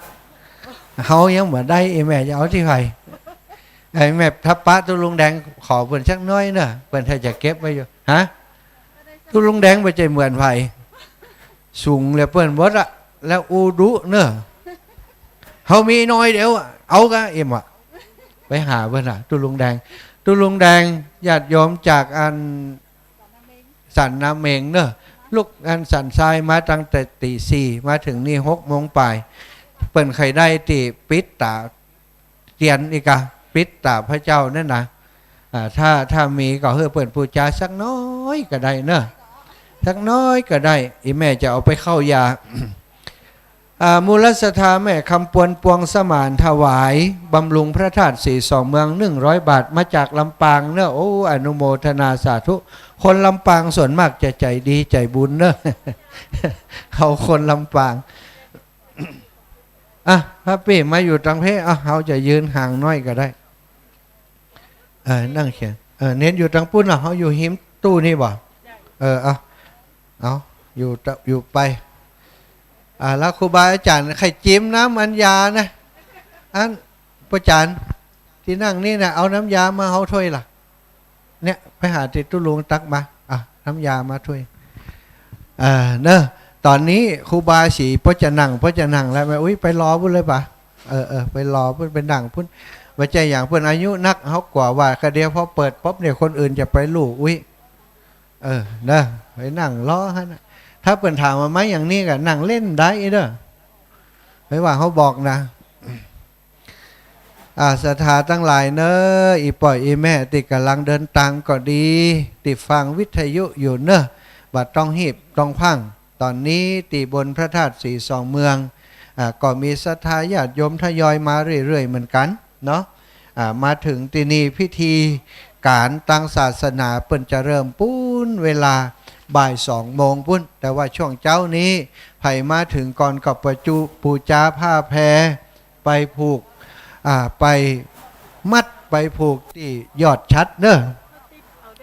เอาเข้าติบมีอยู่ตั้งใดโอ้พระธาตุเนอะอันเข้าติบที่เป็นกวนตะคืนนะเข้าติบที่เป็นกวนตะคืนนี้มี2 สูตรพอดีๆเนอะสูตรเวียงปะเป้ากับสูตรอันดอยสะเก็ดเขาไม่พอแล้วนะเปิ่นกวน2 หม้อแต่เคียงปูเหมือนกัน มันก็ถ้าจะล้ำอย่างเดียวกันนะกะเข้าติบมีบันักตอนนี้อยู่ที่หน้าพระธาตุเจดีย์เอาไปคนน้อยเนอะเอาไปเป็นยานะเอาไปเป็นยาเนอะเอาไปเป็นยาเอาไปกันคนน้อยไปใส่ถุงไปเต็มแพทย์มาได้นะอายเขาเดี๋ยวเขาจะว่าเนอะเอาคนเล็กคนน้อยปอแม่คนอื่นก็ใครได้เหมือนกันพี่น้องหมู่เฮาที่มาแล้วก็เอาใส่ถุงไปคนน้อยเอาไปแปลงยาเอาไปหื้อลูกหื้อหลานได้กินจะได้มีปัญญาสุขภาพพารานามัยแข็งแรงคนโบราณเปิ่นถือนะเอาไปแล้วเปิ่นเอาไปอันเข้ายาเข้าอย่างวะเป็นยารักษาอันนี้เพราะว่าพิธีในการกวนเข้าทิพย์เปิ่นมีพิธีการที่จะเอานั้นใส่เอาอันนี้ใส่ก่อนรอจังวะรอเวลาอย่างเหี่ยก่อนนะเจริญปอนเจ้าโอ้ลูกตังใดมาอีแม่โอ้ตะกี้นั่นกะโอ้แม่ยอดเพียสันเนาะเพียสันบำรุงถวายร่วมยอดชัดเนอะเป็นเจ้าภาพยอดชัดแห่ม100 บาทอนุโมทนาบุญยอดชัดคือสิ่งที่จะไปประดับประดาอยู่บนพระธาตุเจดีย์สูงปิดตังบนพระสถาบันเดียวนี้โอ้หลายคนมาหันพระธาตุก็ว่าอย่างงามว่าอีนะถ้าเปรียบไปแล้วตอนนี้ยังขาดสิ่งสำคัญไปเนอะสิ่งสำคัญก็คือยอดชัดที่เป็นสิ่งที่ยอดชัดที่ท่านหันอยู่นี่นะบัดใจว่าจูก็จะเอามาเพื่อเปิ่นแปลงแล้วเอามาตั้งไว้ที่นี่เนอะยอดชัดนี้เปิ่นเอาไปไว้ที่พระธาตุดอยตุง3 เดือนพระธาตุดอยสุเทพ3 เดือนเนอะศรัทธาชัดยอดชัดนี้นะจากนั้นที่เปิ่นเอามาอบรมสมโพธิที่นี่นั้นอีป้อเบื้องฝั่งจะปิกแล้วกะยังอันนี้ขับรถเครื่องจาก เมืองฝางมาแม่ใจถึงก็ถึงมา2 คนพ่อเมียอันเนี้ยคนบุญแท้เนาะเปิ่นมาเอาบุญเอากุศลมานอนตวยคืนแจ้งบัดเจ้านี้ก็ช่วยเพียวช่วยพัดต่างๆก็อนุโมทนาบุญเนอะข้าวหนมเส้นน้ำยาก็มีข้าวหนมจีนน้ำยาก็มีใครจะกินข้าวหนมจีนก็ได้กินข้าวหนมเส้นก็ได้ไปเนอะงานปล่อยเปิ่นส่วนใหญ่จะมีโฮงตาลเป็นข้าวหนมเส้นเป็นข้าวหนมจีนจะได้มาเป็นเส้นเป็นสายวะเปิ่นบอกอีพี่จะเอาซองกะเอาเขียนเลยเนอะเขียนชื่อเขียนนามสกุลดีๆใจพระปีเขียนเดี๋ยวเขียนผิดเขียนถูกอ่านผิดอ่านถูกแฮม บางครั้งนามสกุลก็ดีชื่อก็ดีนี่นะบางตีบางแห่งมันสะกดแบบเหมือนกันเขาบอกอย่างอีเนาะผ่องก่ออู้ผ่องก่อนนัวเขียนมันได้ยินบัดชัดเนาะเขียนมาเฮือเรียบร้อยไผ่บ่มีซองมาเอาซองที่นี่เนาะมาเอาซองที่นี่ตอนเจ้านี้สิ่งที่ท่านจะร่วมปูจากันเนอะมีอย่างพ่องศรัทธาครูบาอาจารย์เปิ่นเอาของติดระลึกมาเฮือปูจาที่นี่นะเอาบ่มีสตังนักสตังหนาอีแม่หอมไปเหี่ยวมดแล้วตันเจ้าเนี่ยจะได้อยากได้ของติดระลึกมีอย่างพ่องของติดระลึกสมุดฉีกนี่สมุดฉีกเล่มจัดงามมีพระพุทธรูปเจ้า42 เมืองมีพระธาตุ42 เมืองติดอยู่นี่เนอะศรัทธาติดอยู่หน้าสมุดฉีกเนี่ยอันนี้คือของสำคัญศรัทธาสามารถเอาไปใส่กรอบเข้ากรอบไว้เลยเพราะในสมุดฉีกนั้นเปิ้นจะเขียนว่าพระธาตุเจ้าดอยสุเทพจำลองพระธาตุเจ้าดอยตุงจำลองเขาจะได้หู้ว่าโอ้อันใดดอยสุเทพอันใดดอยตุงอันนี้3 องค์ก็อยู่ในนี้แล้วก็ยังมีพระพุทธรูป42 เมืองแหมอันนี้เป็นของที่ระลึกงานบุญบ่มีตังมาขอได้เพราะว่าหอมไปแล้วอีนะอีแม่ขอสักเล่มเตอะเอาไปเป็นที่ระลึกอีแม่มดเช็ดแล้วอีนะจ่ายค่ารถเข้าไปหอมไปแล้วมาขอเป็นที่ระลึกก็เอาไปแล้วก็ตังในนี่เนอะตังในนี่เป็นสีขาวเป็นสีของความบริสุทธิ์พุทธผ่องเอาไปเขียนที่มีประโยชน์จะเอาไปลงเลขล็อกหวยบ่แม่นเนอะเอาไปล็อกหวยไปเขียนหวยนี่บ่แม่นแต่ถ้าไปเขียนคติธรรมสอนใจครูบาอาจารย์เปิ่นสอนเรื่องอย่างเขียนไว้ในห้านนี่นะอนิจจังทุกขังอนัตตาเขียนไปในห้านนี่ดีแต่ถ้าเอาไปล็อกหวยเอาไปซื้อเลขซื้อหวยบ่ค่อยแม่นเท่าใด บ่ส่งเสริมเนอะอันนี้ของติดระลึกเนาะแล้วก็ยังมียันเนอะอีปอยอีแม่ตั้งหลายยันทำไมต้องใช้สีแดงสีแดงนี้เป็นสีมงคลสีแดงนี้เป็นสีที่พูดผีปีศาจกว่าอันนี้เป็นยันแค้วคาดยันก้าแม่นไขมานหัวใจของยันหัวใจของพระเจ้าอยู่นี่มดตุลุงหลวงปู่พระครูปฏิภาณธรรมทินพร้อมกับเกจิอาจารย์เปิ่นรวบรวมไว้ในแผ่นนี้มดสำคัญมีจำกัดเนอะมีจำกัดจริงๆแล้วใครแจกนะแต่ทีนี้ถ้าแจกเนี่ยมันจะเสี่ยงเร็วถ้าปูจานี่มันก็จะได้ปัจจัยมาร่วมบำรุงพระธาตุ42 เมืองแห่มก็ปูจากันเอาเนอะปูจากันเอาอีแม่เอาอย่างเอาอย่างงูเนี่ยเนี่ยถ้าบักขายก็ถึงบักออกในยาขึ้นนี่นะอีแม่ลูกไหนมาโอ้สาวเชียงใหม่เห็นแล้วเขาไปเชียงใหม่เขาไปกินก๋วยเตี๋ยวกลับมาลำปางเขาเชียงใหม่เขาว่ามันจะได้อีวะเขาว่าไปกินก๋วยเตี๋ยวเชียงใหม่ควดโตขนาดกินก๋วยเตี๋ยวเสียงเปลี่ยน คนเชียงใหม่โอ้อีแม่อิดนั่งหายใจก่อนอันนี้เอาเก้าอี้มาไว้เพื่อเปิดนั่งแถบนี้เพราะเปิดอิดนะอีแม่นั่งห่างๆคนแล้วเอาเม็ดออกเหี่ยมันหายใจมันอากาศออกซิเจนไปเข้าไปได้บ่นักเนอะนั่งห่างๆกันหายใจเต็มที่มันอิดอีแม่โอ้นาจางบ่ล่ะโอ้อีแม่อันนี้นะเปิ้นจะเอาผุยบ่บึดกะโอ้อีแม่จะเอาไม่อย่างนั้นอันนี้กะนี่มันจะมีเขียนไว้หรออันนี้เขียนไว้พระเจ้า42 เมืองนี่อีแม่ได้ยินที่เขาว่าตะกี้ก็เอาไปลอกเลขมันบ่แม่นนะ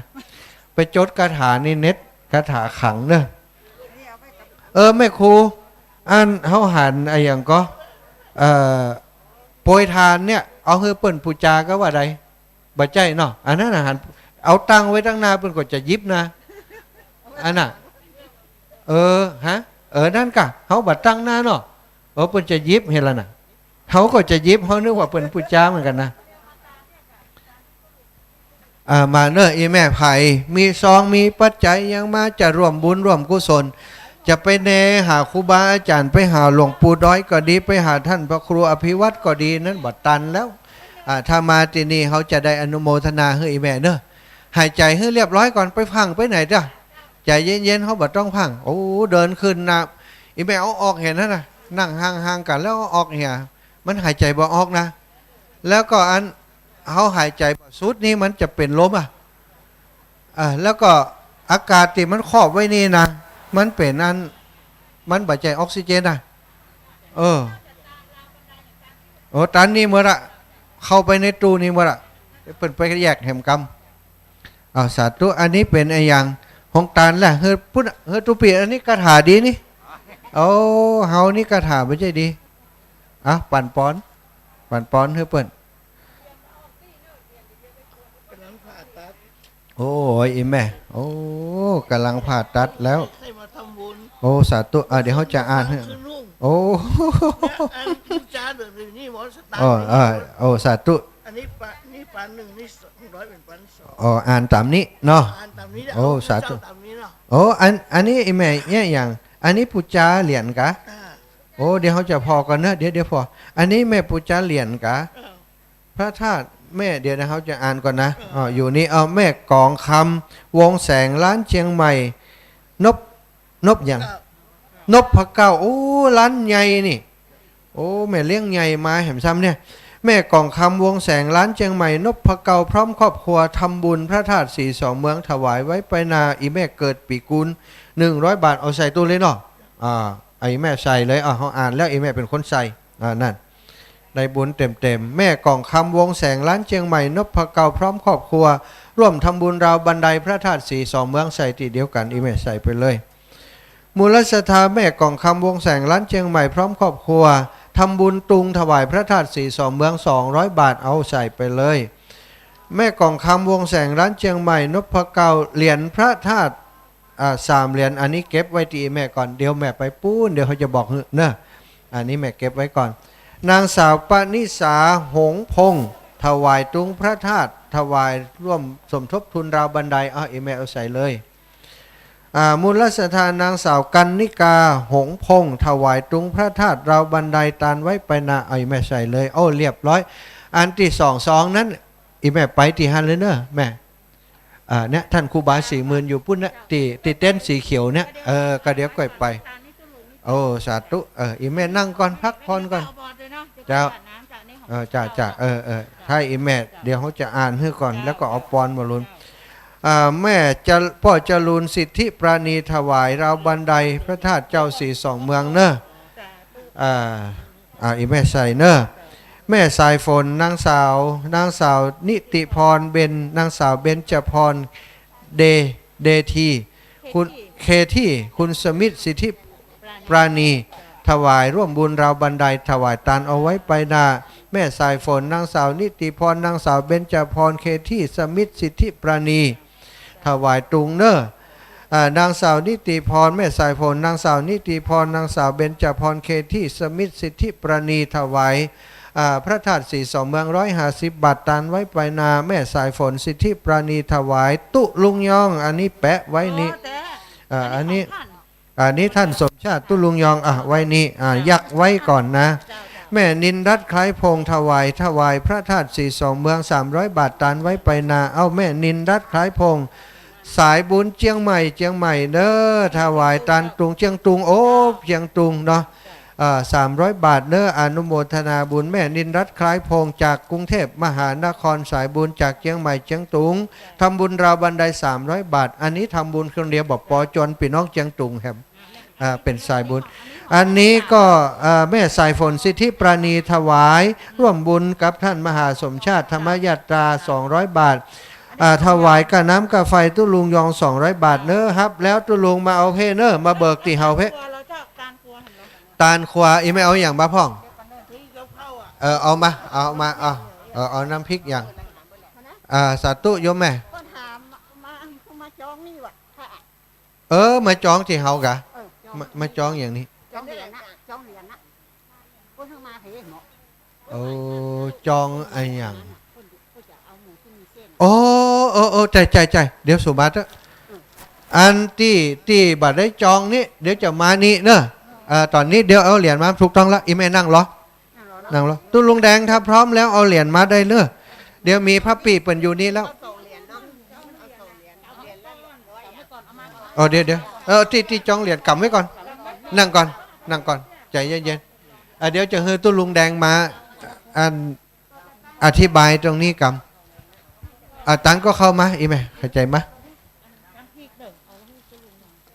สาธุแม่ฮะเข้าหนึ่งน้ำพริกเอาตาลส่งเลยรวมกันนี่มันหลาย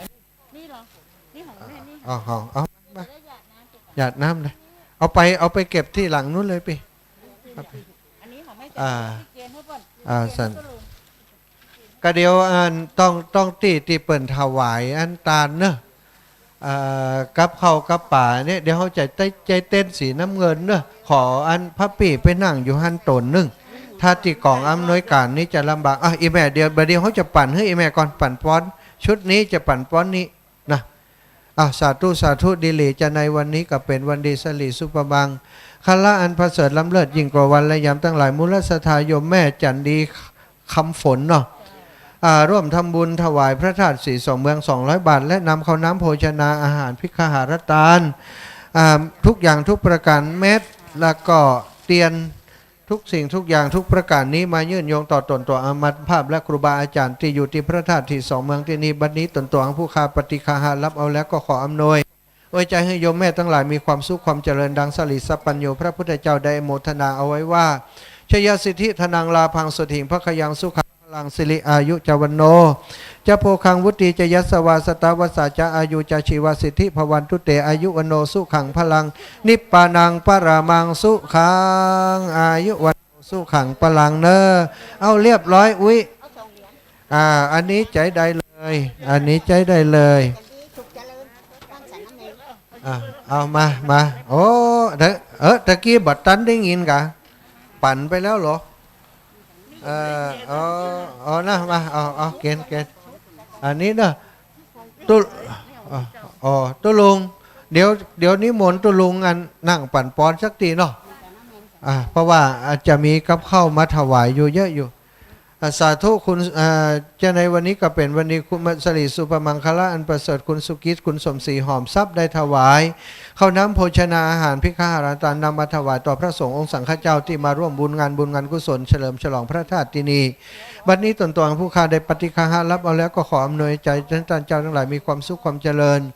ดังสลิสัพปัญโยพระพุทธเจ้าได้เมตตาอนุโมทนาเอาไว้ว่าชยสิทธิธนังลาพังสุถิงพระขยังสุขังพลังสิริอายุจวันโนจะโพคังวุติจะยัสวาสตาวสาจะอายุจะชีวสิทธิภวันตุเตอายุวันโนสุขังพลังนิปปานังปรามังสุขังขยมเนอะเอากับข้าวกับป่านี่ไปตั้งตีปุ้นเนอะโยมแม่ครูมีทีมงานก่อนเอากับข้าวกับป่าไปอันนี้เป็นช่างกล้องถ่ายรูปโดยแล้วก็จะช่วยบริการตรงนี้เอาไปตั้งไว้ปุ้นเลยก็เดี๋ยวขอโต๊ะไว้สักตีหนึ่งเพราะว่ากับข้าวกับป่าเปิ้นเอามาก็จะได้ปั่นปอนตรงนี้กล่องอำนวยการขออนุญาตว่าใจสำหรับการประชาสัมพันธ์เนาะ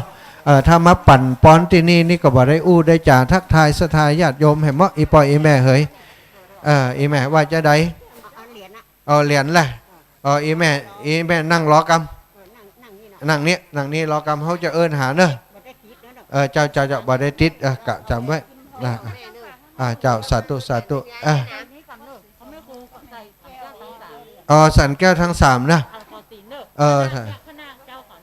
อีแม่จะเอาไปใส่ขันขอสินโยมแม่มาพอดีอีแม่ขอส่งข้อเปิ้นกำโยมแม่แม่เทียมจันทร์โยมแม่เทียมจันทร์แม่เทียมจันทร์ดอกไม้มาช่วยเอาไปถวายใส่ขันคอซีนอะไรอย่างต่างๆเนอะเจ้าอีแม่เอาเลยแม่เอาไปเลยแม่ปุจจาเอาไปเลยเอาได้เลยแม่เอาไปเลยยิบเอาเลยพาไปผูกกุ้นนะ โอ้บ่ใส่กำไม่มันถึงเนี่ยแหละแล้วอีแม่นั่งรออีแม่มันเดี๋ยวแม่จะเจ็บหัวเข่าแข้งขา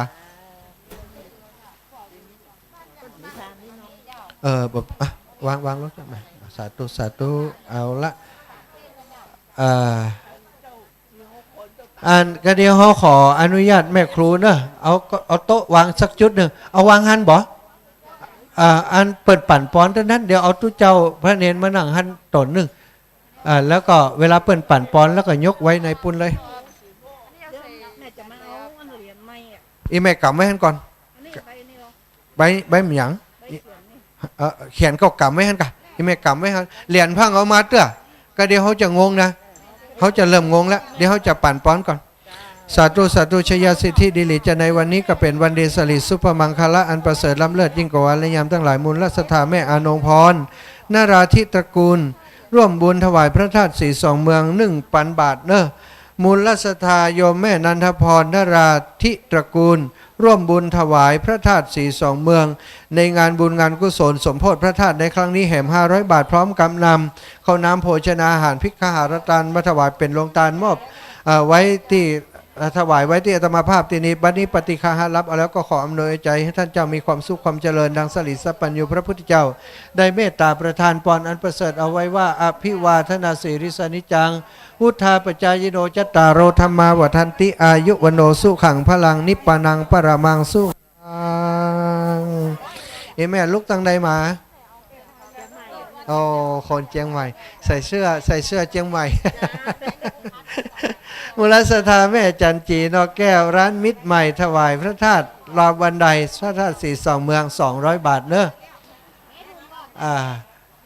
แม่ครูเขาขอให้แม่อันจัดโต๊ะไว้สำหรับติบทุกเจ้าเปิ่นจะมาปั่นปอนเนาะแม่เนาะก็เดี๋ยวมาตันนี้มันจะวุ่นวายเนาะแม่เนาะเดี๋ยวถ้าเปิ่นมาเขาจะบอกไปหั่นเนอะแม่นี่แหมน้ำพริกนี่แหม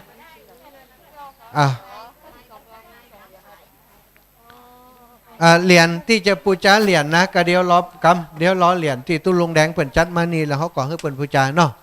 ปูจาแล้วใส่ตู้ใส่หีบเลยถ้าทำบุญใส่เพะถ้าทำบุญเปิ่นว่าทำบุญนี่นะเปิ่นได้ปูจาเหรียญถ้าปูจาเหรียญว่าเดี๋ยวก่อนลุกขึ้นมาเอาบ่ต้องเขียนนะบ่ต้องเขียนอันนี้สำหรับที่ร่วมบุญยกยอดชัดพระธาตุ42เมืองศรัทธาป่อบุญศรีทามันพร้อมครอบครัวถวายไว้ไปหน้ามูลศรัทธาตั้งทอนบ่มีนะวิทำบุญถวายลงทานศรัทธาในบุญศรีทามันอีแม่จะแลกตัวใดพร้อมครอบครัวถวายไว้ไปหน้าเอาพอคนเดียวนี่ป้อม1 2 3 4ขอโอกาสกำเนิดศรัทธาทั้งหลายที่จะมาปูจาเหรียญที่ไม่ได้สั่งจองนะไผ่บ่ได้สั่งจองเหรียญพระ42เมืองบ่ได้สั่งจองเหรียญเจ้าแม่นางแก้วตึงเหรียญทองแดงตึงเหรียญเงินเพื่อไปปุจจาเอาหน้างานเด้อกรรมการจัดไว้อยู่2,000 เหรียญ2,000 เหรียญที่ท่านพระครูโสพลกิตินิวิทย์ที่ข้างตุลุงมหาสกาดนะอยู่ข้างอยู่ด้วยกันนั่นละตอนนี้เหรียญไปละส่วนไผ่ที่จองกับครูบา40,000งานอย่างพ่องนะวันที่11วันที่14วันที่20อย่างหัวเขาพอจำมาได้ละสรุปไผ่จองที่ครูบา10,000คือมาเอาตังวันเนี่ยนี่วันตกแจงเหนือธาตุถ้าบินหน้าเข้าศาลามันอยู่ทางขวามือท่านทั้งหลายรับเหรียญที่สั่งจองครูบา40,000กับเจ้าหน้าที่อยู่หันละเอาใบมาตัวเด้อถ้าไผ่มามีใบนี่จะจ้าหน่อยใบรับเหรียญใบสีเหลืองบางอันอาจจะไม่ใช่ใบสีเหลืองอาจจะเป็นใบสีอย่างก็สีชมพูเพราะบางทีเจ้าหน้าที่ก็งงกันตึดฮือไปเลยอะไรเป็นตึดอิมกาตุรงยองอะไรเป็นตึดคัดเลือกเขาก็ฉีกขึ้นไปเลยมันกั่งกันครบหลายเพราะนั้นต้องพอตัวเนื้อตั้งหลายเอาใบมาตัวเอามาฮับตีครูบา40,000ส่วนไผ่ที่จองที่แก่บ้านกำนันเช่นตำบลแม่เจดีย์ใหม่ จองที่ป่อหลวงบอยจองที่ป่อหลวงบอยเนี่ยบ่ได้เตื้อเนอเพราะว่ากำนันองค์อาจยังมาฮับตีอาตมาเตื้อกำนันองค์อาจจะต้องมาฮับตีอาตมานี่ถึงตำบลไผ่อยู่ตำบลใดเป็นต้นว่าสันสลีบ้านโป่งอย่างทำก็บนว่า บ้านโป่งตำบลเวียงกาหลงแม่เจดีย์ใหม่แม่เจดีย์เก่าหมู่เนี่ยกำนันจะต้องมาฮับเตียตมาภาพเพราะนั้นกำนันทั้งหลายถ้าว่าว่างแล้วฮือมาฮับเอาเหรียญเตียตมาภาพวันนี้เนอะถ้าไผ่มาฮับเอาวันนี้บ่มาฮับเอาวันพูกฮือตัวไปเอาที่แม่ห้องไข่บุญเนอะฮือตัวไปเอาที่แม่ห้องไข่บุญแต่ถ้าจะไปต้องโทรหาอาตมาก่อนบางเตื้อบาดเจ็บอยู่วัด3 วันเนี่ยไม่ได้อยู่สักวันเนาะแจ้งแจ้งดอยนางแก้วแจ้งดอยนางแก้วศรัทธาพอจะขนครัวมาอยู่ดอยนางแก้วละตุลุงยงตุลุงยองตุลุงดอยเนี่ย3-4 ตนนี่ดอยนางแก้วเป็นจิตเป็นใจเพราะว่าได้มาสืบสารขี้ตีนขี้มือครูบาอาจารย์อนุโมทนาครับยาแก้ไอแก้เจ็บคอชาถ้ากินนี้ยังมาหายแล้วก็กาหัวกะโหลกไข้หายแน่นอนตึกขนาดภัยจะปูจ้าเหรียญหน้างานไปตั้งปุ้นเนอตั้งอย่างตั้งถาดดอยสุเทพถ้าติจองเหรียญมาตั้งถาดดอยตุงไปได้จ่ายตังจะเอาไปเป็นมูมาทั้งเพทั้งแจงสลาไปเนอตำบลปังยิ้วมาละลูกลาขัวหอมเนี่ยตุลุงมหาสมชาตินะครับลุงยองก็ไปพุ่นละเดี๋ยวผมจากนี่มาดังเพเอาเหรียญเนอะเหรียญและตอนนี้ที่บัได้จองนะมาจ่ายหน้างานหมายความว่ามาปูจาหน้างานเนี้ยบัดต้องเขียนซองอย่างสักอย่างองค์ละ100 บาทอีแม่เตรียมสตังค์เฮียเปิ้นอาจารย์แกตังทอนมีแล้วบัดเดี๋ยวนี้ตังทอนมีแล้วอาจารย์พังใส่หีบเดี๋ยวเนอะเอาไว้ทอนพ่องเหรียญเงิน 1,000 บาทเหรียญเงิน 1,000 บาทเหรียญทองแดง100 บาทตึงเหรียญแม่นางแก้วตึงเหรียญพระ42 เมืองเนอะเหรียญพระธาตุ42 เมือง100 บาทอีไหม100 บาทความจริงจะบอก99 บาทก็เก่งใจมีตังทอนจะว่าเขาจุเห็นมั้ย100 บาทจะตุปัจจัยตีแม่ได้ปุจจานี่นะครูบาอาจารย์เปิ้นก็เอามาสร้างรูปหล่อรูปเหมือนของหลวงพ่อถึง2 รูป 2 องค์พระเทพวิสุทธิ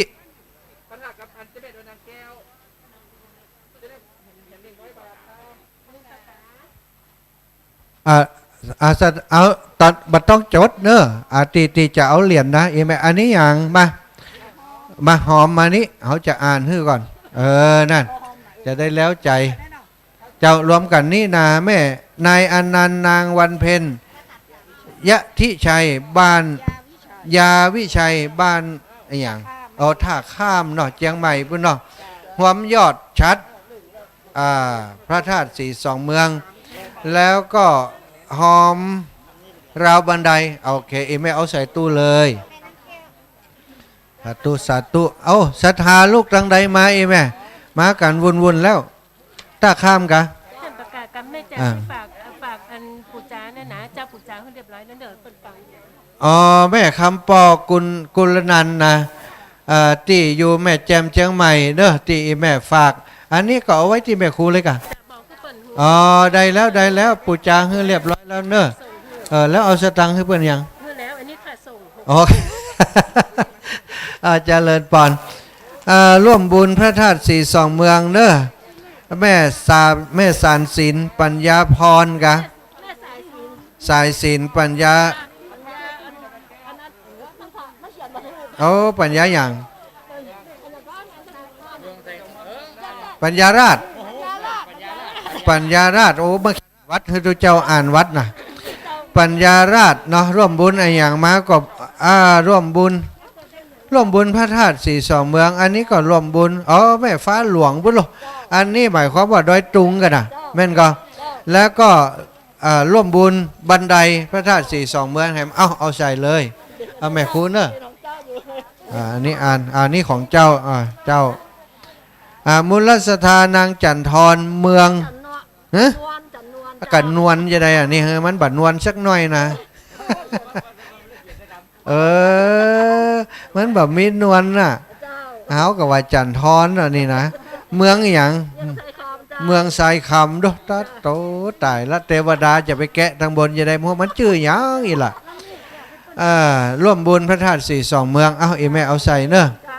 อันนี้ก็แม่จันนวลเหมือนกันเมืองทรายคำร่วมบุญบันไดเนอะเอาแม่เอาใส่เลยใส่ในหันตูเนอะกำใส่คนเดียวจะได้แล้วใจ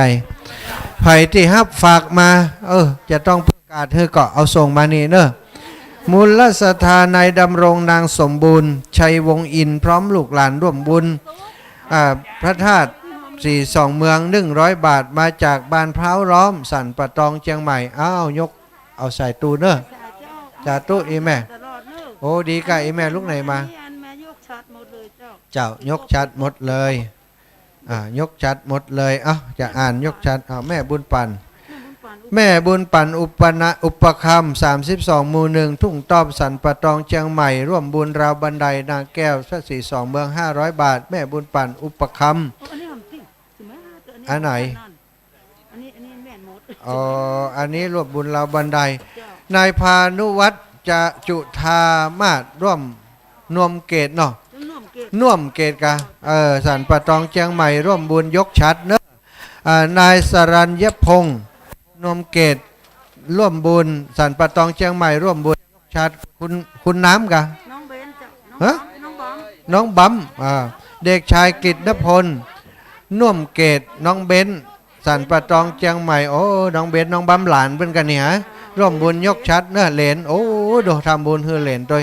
แม่บุญปันอุปคำบ้านช่างกระดาษทุ่งต้อมสันปะตองเชียงใหม่ตานไปฮือปอกเกิดแมบเกิดร่วมบุญยกชัดพระธาตุแม่ศีลาบุญมาร่วมบุญยกชัดพระธาตุสี่สองเมืองที่นี่จากเชียงใหม่เนอะมูลสถาคุณอรวรรณจันทร์ก้อนร่วมบุญจากห่างดงเชียงใหม่ร่วมบุญพระธาตุสี่สองเมือง100 บาทในงานยกชัดวันนี้แม่บุญปันอุปคำทุ่งตอมอุทิศส่วนบุญส่วนกุศลไปหาป้าน้อยสาวแม่ฟองคำอุปคำร่วมบุญยกชัดในวันนี้เนอะนายบุญเกิดอุปคำจากช่างกระดาษทุ่งตอมสันปะตองเชียงใหม่ร่วมบุญยกชัดพระธาตุสี่สองเมืองแม่บุญปันอุปคำตานเอาฮือเทวบุตรเทวดาร่วมบุญยกชัดวันนี้แม่บุญปันอุปคำร่วมบุญยกชัดวันนี้จากเชียงใหม่ตานฮือเจ้ากรรมนายเวรแม่คำอุปคำจากสันปะตองเชียงใหม่ร่วมบุญยกชัดวันนี้เรียบร้อยอีแม่โอ้ดีแล้วบุญรักษาอีแม่เนอะอีแม่เอาใส่ในตู้เลยจ้ะเจ้าสาธุบุญรักษาบุญรักษา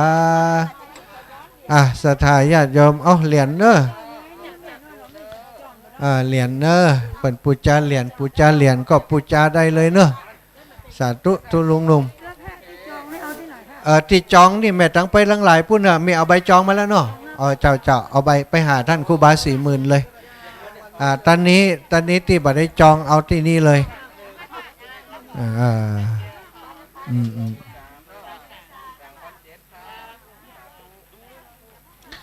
ปูจาไปเนอะที่พิเศษนะ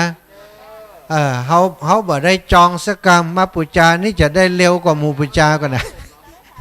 เปรียบนะหมู่ปูจาบัดได้กำเตือนนะไปฮับของเฮาที่ลำปางนี่เขาปูจาไปได้วันที่30วันที่1 เมษายนนะหมู่นี้นี่ได้เปรียบเนี่ยจองก็ว่าจองมาปูจาเอาเลยหรออุ้ยได้ตะกี้เหรียญ2 เหรียญได้แล้วเอา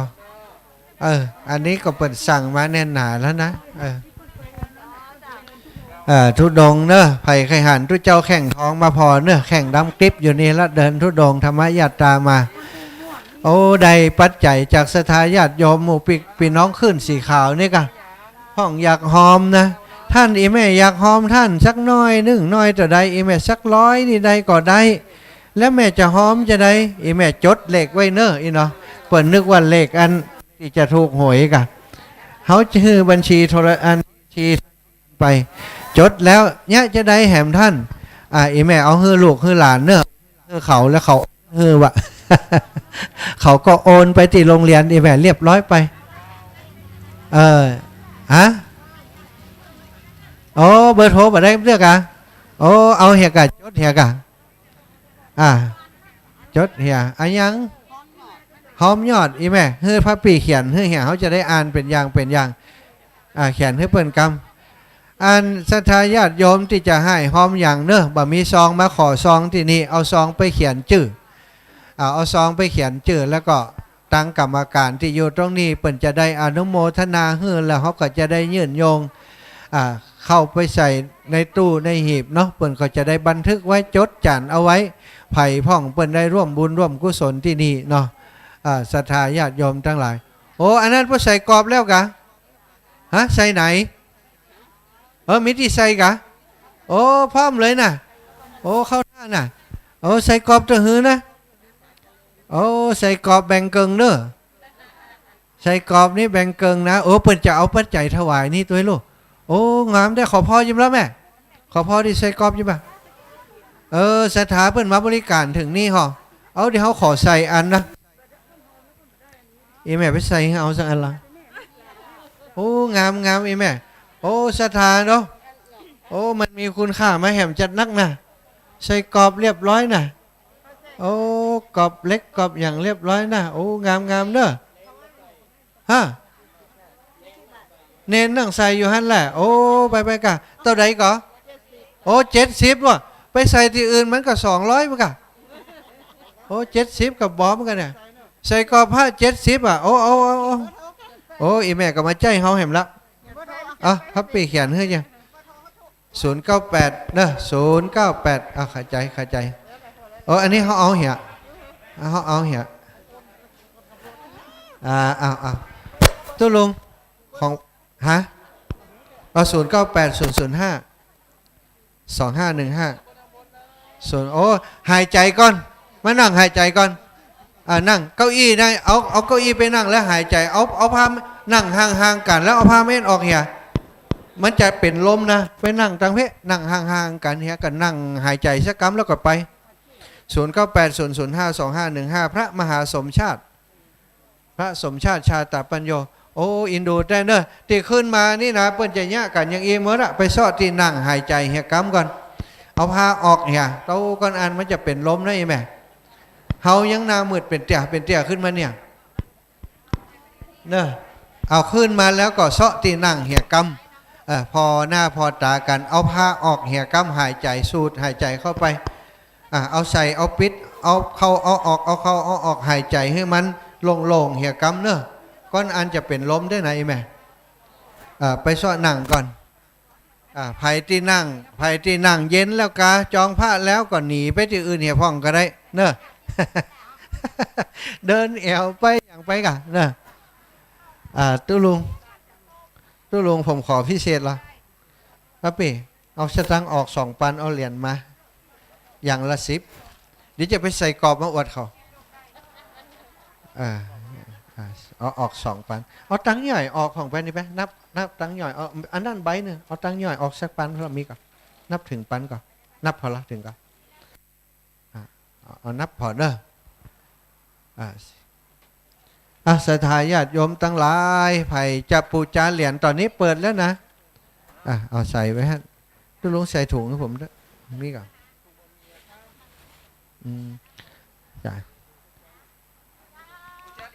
จะปูจานเหรียญไออย่างลูกอันนี้อยากแก้ไอกันโอ้ยาไอนักเห็นมั้ยกะเนี่ยโอ้ขอบคุณเนี่ยฟังรายการอยู่หันตู้ลุงไอกะโอ้แล้วก็หน้าผากไปแย่อย่างมาเป็ดโอ้ติมาติกันนี่หมาน้อยตู้ลุงไงคือเตือนหาตู้ลุงล่ะแล้วก็ปล่อยอินเทวดาไม่ไหนล่ะโอ้อยู่ลุ่มอยู่ไรโอเคอีแม่นั่งพักผ่อนก่อนนั่งทั้งหลังนี้ก็ได้ไปหายใจลงก่อนก่อยอู้กันศรัทธาญาติโยมนะปูจานเหรียญเปิดขึ้นแล้วนะตะกี้สลนตุบกันตุบตับวันนี้ตอนนี้ว่างแล้วมาจะหมดแล้วเนอะเหลือแหมสัก10 ป่ายนี่นะขาด60 บาทเติมให้ยิมกันก็เหรียญนี่ใบอย่างใบ100แบบมีกันเอานี้เอานี้แกะเอานี้นะแกะเอานี้ แกะเอานี่แกะเอาหันไปสาธุนะสาธุสาธุตะกี้แบงค์พันมีหันแบงค์แล้วนะแกะเอา100เอา40ขึ้นมาเหียนับพอละครบก็ยังเอาสถานเนอะเล็บปูจาเหียเขาก็รู้เอานี่เป็นเต้าใดเอาแล้วเนอะขึ้นมาป๊บสิ่งที่จะต้องทำเนอะปูจาให้เรียบร้อยเอาซองมาส่งที่กองอำนวยการนี้เขาจะได้ประกาศให้อีพ่ออีแม่เนอะแล้วเวลาเขียนหน้าซองเนี่ยนะเขียนติมาติไปว่าชื่ออะไรยังหอมเรื่องยังใส่หันเลยจ้ะหอมเรื่องยังเอาแจกเลยเขาไปหู้อย่างประกาศถามว่าส้มปล่อยอยู่ที่ไหนอยู่ที่ตุลุงอันแดงก่อนบ่มีล่ะไผ่เก็บส้มปล่อยถุงใหญ่ๆไปเนี่ยไออย่างที่ไหนห้ามกินเนอะส้มปล่อยนี่นะเปิ้นเอาเข้าพิธีเปิ้นจะเอามาแจกศรัทธาญาติโยมที่นี่เนอะไผ่หันครูบาอาจารย์รูปใดหันแล้วก็ไผ่เก็บไว้อยู่ตะใดมาจิบอกตีกองในการนิกรรมเปิ้นจะเอามาใส่ซองเนอะปะละปะแล้วไปเลยแม่ครูปะแล้วนี่เอาใจเย็นเนอะปู่จารีอาจารย์จะหมดแล้วเนี่ยโดน1 2ถ้าว่าเหลือน้อยนี่เปิ่นจะมาเร็วน้อยนะอาจารย์จะได้แล้วเร็วเหรียญละ100เนอะเหรียญนางแก้วเหรียญแม่นางแก้วเหรียญพระสี่สองเมืองเหรียญพระสี่สองเมืองนี่ตั้งนาจะเป็นพระพุทธรูปสี่สองเมืองแล้วก็ตั้งจะเป็นพระธาตุสี่สองเมืองมีถึงพระธาตุดอยสุเทพพระธาตุดอยตุงอยู่ในหันศรัทธาเนาะแล้วก็ไผ่อยากจะได้ใส่กรอบใส่อย่างเรียบร้อยเนาะเปิ่นมีบริการเนอะพระภิกษุสงฆ์องค์เนนเปิ่นอยู่ที่ซุ้มตังปุ้นตังทิศตะวันออกเนอะที่เต้นสีเขียวหั่นเปิ่นฮับใส่กรอบเพื่อเรียบร้อยงามไปเลยจบไปเลยอาตมาก็จะเอาไปใส่กันเดียวนะมูลศรัทธานางสีจันตุยดงกะบ้านวังมุ่นเนาะเวียงหนองล่องอุทิศเอาไว้ไปนาเนอะร่วมบุญพระธาตุสี่สองเมืองนี่อันนี้เหรอเจ้าศรัทธาญาติโยมอันนี้อย่างบ่มีอย่างล่ะใบนี้ยังฉีกเลยตัวพี่ครับพี่เดี๋ยวมันจะปนกันฉีกขว้างเลยอันใดที่มันบัดใจ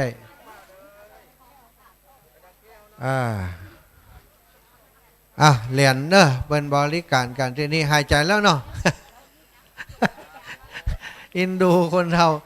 อันปิดจมูกแล้วก็ขึ้นลิงมาหายใจบัดถึงต้องถึงไส้อย่างพวกนะถ้าขึ้นพดแล้วก็ยั่งหายใจเนอะอันพี่น้องเขาที่ขึ้นมานั่งเขาหายใจได้เรียบร้อยแล้วเขาก็ลุกหนีไปที่อื่นคนที่ขึ้นมาใหม่เขาจะมานั่งหายใจฮะเนี่ยไอ้อย่างแม่มาเอามาทำบุญทั่วไปเอามาไปไหนน้ำบ่อสวาเลยเจ้าแม่น้อยถ้าโทษพร้อมทำบุญเนาะเจ้าผู้จ้าอย่างนี่เอาไปคนเดียวเลยได้นี่ตั้งหลังฮับปี้แกะสตังออกเอาผ้าสีสองเมืองมาเปิ่นผู้จ้าผ้าสีสองเมืองน้ำบ่อสวาอันนี้ก่อนมูลศรัทธาโยมแม่น้อยทาอาสาบ้านตาโทกตุ่งฝ่ายลำปางร่วมบุญพระธาตุสี่สองเมืองแล้วโยมแม่วันนีเครือคำหล่อชุมชนบ้านนาค่ายสุรศักดิ์มนตรีร่วมบุญพระธาตุสี่สองเมืองโยมแม่วันนีเครือคำหล่อชุมชนบ้านนาค่ายอันนี้ร่วมบุญพระธาตุเหมือนกันเนาะสองนะใส่ไปโอ้อีปอมาปออิน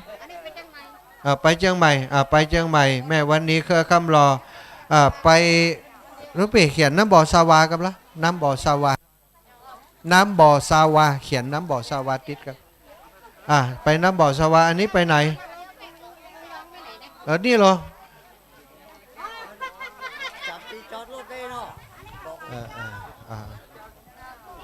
เอาน้ำบ่อสวาเอาไปให้ท่านเจ้าคุณ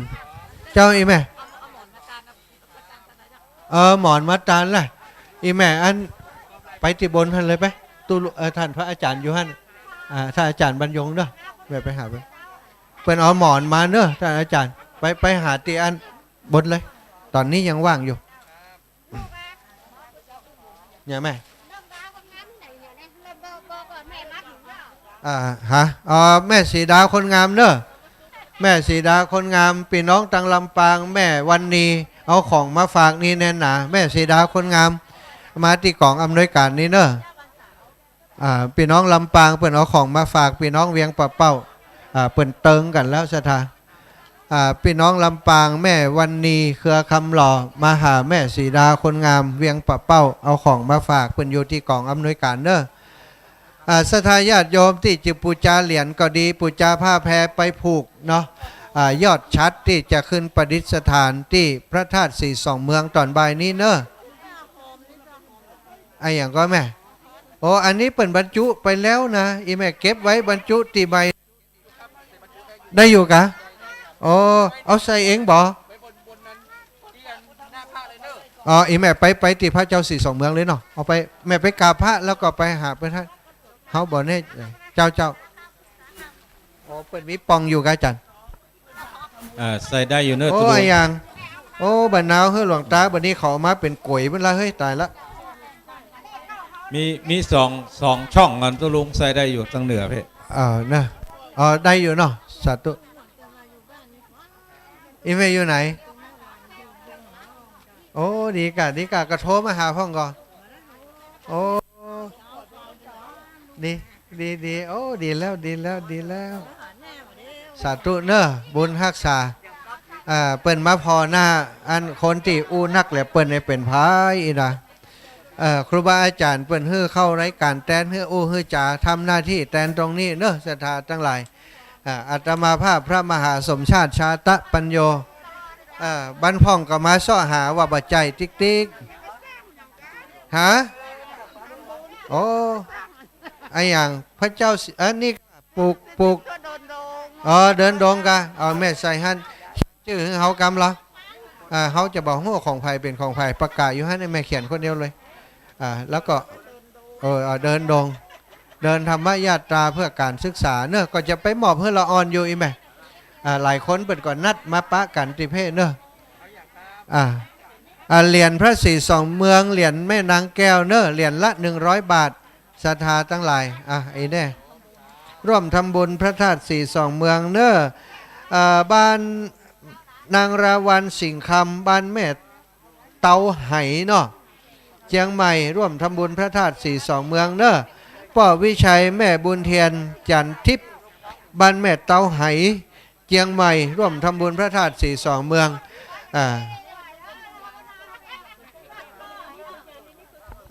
เอาแล้วศรัทธาญาติโยมทั้งหลายเอาตอนนี้กองอำนวยการเกิดจลาจลขึ้นแล้ว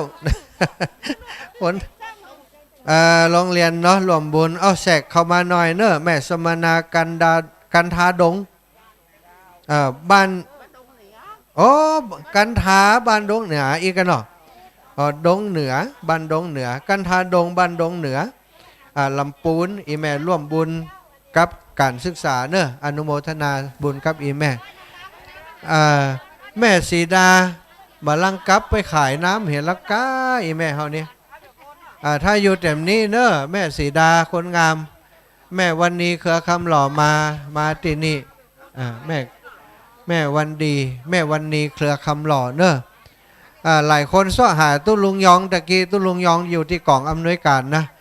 ก็เดี๋ยวจะเดี๋ยวจะเปลี่ยนเวรประเคนไม้ให้ตุ้ลุงเราละเนาะตุ้ลุงเนาะนิมนต์ตุ้ลุงละนี่ถวายนี่เนาะผ้าเม็ดกะนมอีแม่กว่าลูกไม่ได้กินอย่างกะสาธุอันนี้ก็คำอ้วนนางอาพรตาจุมปาบ้านดงหลวงอุทิศไปไว้ไปหน้า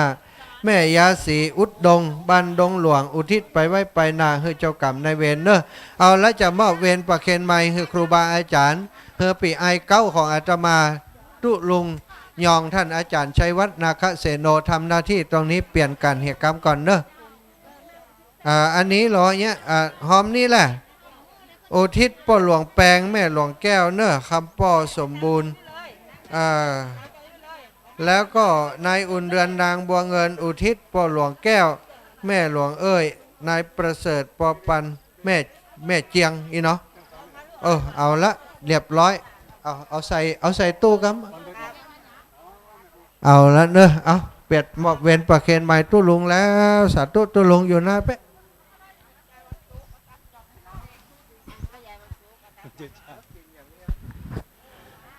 สว่างตาด้วยแสงไฟสว่างใจด้วยแสงธรรมขอความนอบน้อมแด่พระรัตนตรัยไว้สาบารมีธรรมครูบาอาจารย์ทุกตนทุกองค์ด้วยความเคารพเจริญปอนกับศรัทธาญาติโยมเด้อเพราะว่าแดดมันมาส่องหัวตุลุงพอดีสะท้อนแสง ขอเจริญปอนกับพี่น้องศรัทธาที่เดินทางมาทั่วสารทิศตกเหนือออกใต้ใกล้ไกลนะตะกี้หันพี่น้องจอมตองนักฟ้อนจ้างฟ้อนก็มาแล้วเนาะช่วงนี้ที่บริเวณกองประชาสัมพันธ์กองอำนวยการนี่ก็ภัยค้าได้ของดีมานะโยมหรือของดีของฟรีไม่มีในโลกนะแต่ภัยค้าได้ของดีมาปู่เจ้าที่ท่านพระเลขานี่นึสำหรับเหรียญที่สั่งจองใหม่หน้างานมาดังเพะ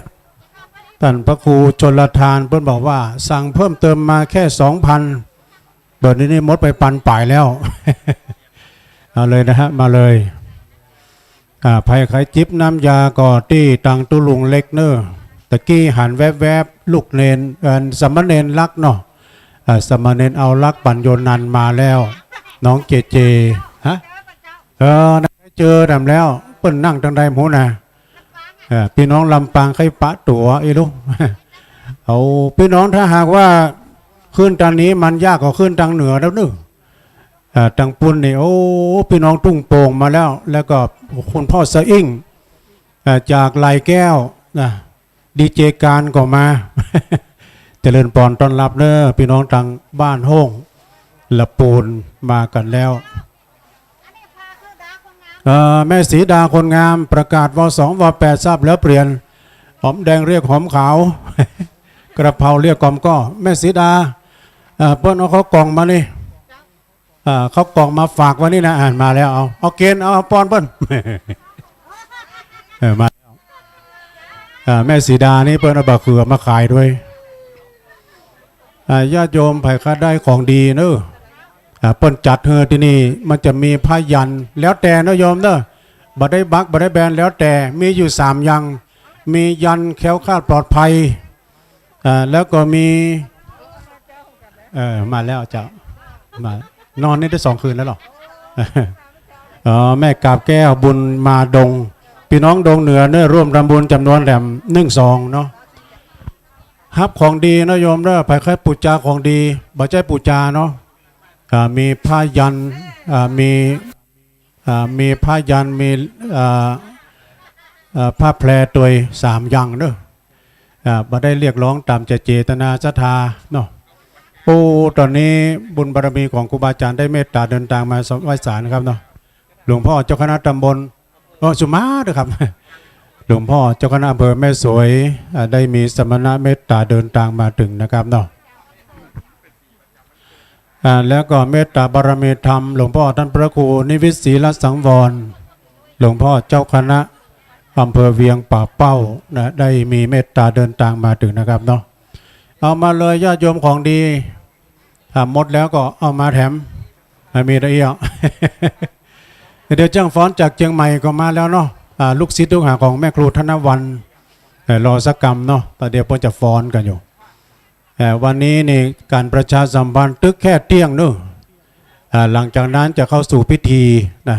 อาจจะปูจามอย่างก็มาเอาเอ็มเดี๋ยวนี้เนาะแต่ได้ว่ากินข้าวตอนแล้วปูจาได้อยู่แต่ไม่มีการประชาสัมพันธ์ถ้าได้วัตถุมงคลก็มาเอาตอนนี้เนาะสั่งจองได้เหรียญละ100เต้ากันมดนะสำหรับเหรียญของพระแม่นางแก้วแล้วก็เหรียญของพระศรี2 เมืองเนาะเอาจอมเลยพี่ อนุโมทนาเด้อใส่ทานน้ำจิตน้ำใจของพี่ของน้องของญาติของโยมสาธุชนทั้งหลายกึศใจได้ค่อยใจตึงจะร่วมทำบุญทำกุศลปูจาเหรียญมาทางนี้นึ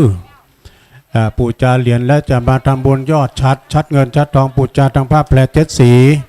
มณี7 แสงนะในโอกาสตอนนี้ก็เรียนเชิญได้เด้ออันนี้ของฝากทั้งใดทางไผของฝากทางทุกพระทางไผอ๋อทุกลุงไงอ่ะโอ้ขอบคุณเด้อพี่น้องลำปางเด้อเอวังโหตุดีละอาจจะในวันนี้ก็เป็นวันดีบัดนี้ไม่มีศรัทธาวัดดงหลวงอำเภอเวียงหนองล่องจุผู้จุคนจึงได้สนงคงควายตกแต่งแปลงน้อมพร้อมมายังทูพระบุภาราจาดวงดอกขอดอกดอกไม้พร้อมโดยกีรณปัจจัยวัตถุทยตันตั้งหลายมวลฝงนี้มาถวายทานงานทำบุญยกยอดชัดเจดีย์42 เมืองกำมักคำปรารถนาของเจ้ามูลศรัทธามีโดยประกาศสันใดก็ขอให้สมดังกำมักคำปรารถนานั้นจงจักมีสมดังกรรมภาษาบาลีสัพพิติโยวิวัตสันตุสัพพะโลโกวินัสสันตุมาเตภวัตวันตะลายโยสุขีทีกายุโกภวะอภิวาทนาสิริสนิจจังวุฒาปจายโนจัตตาโลธรรมาวทันติอายุวันโนสุขังปลัง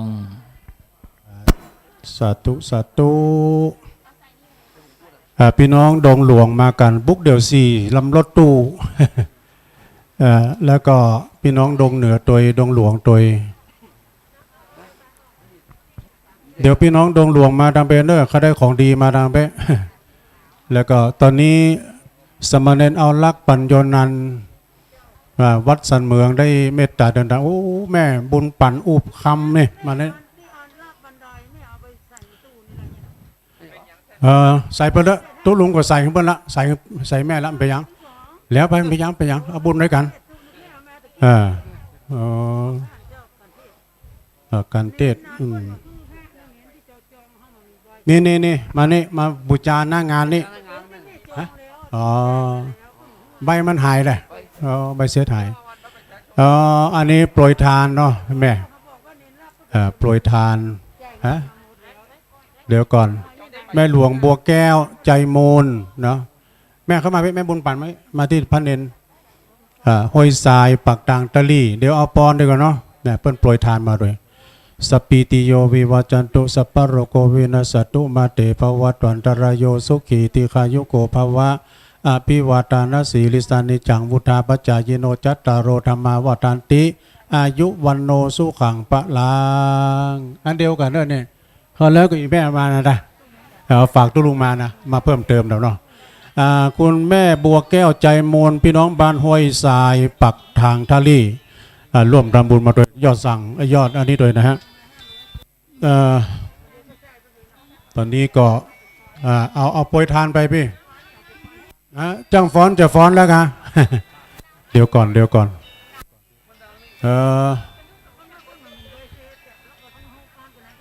พี่น้องจัดตานเป็นคณะก่อไปตำบลนะท่านพระครูอภิวัฒนวิกรมมีตำบลบนสถานพี่น้องดงหลวงมาจะหลายมาดังเป๊ะ ท่านนายกก็มาพ่อหลวงสมบัติเขาก็มานี่ดูเป็นปึกเลยเอาปอนเรียบร้อยเอาพุทธังสตังลงหีบนะเอาอันนี้ลงหีบเลยแม่ครูอันนี้ของพี่น้องดงหลวงบากจะหลายพี่น้องดงหลวงย่ำได้กินข้าวเจิญดื้อไปทางเต็นท์บุญนะขนมเส้นมีตลอดวันอีแม่ใครได้ของดีมาดังแวะ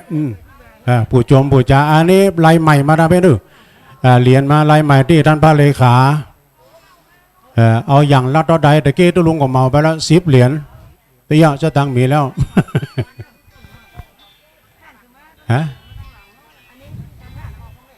เอาเดี๋ยวขอฟังเสียงของท่านอาจารย์เน้นรักษกรรมเนาะ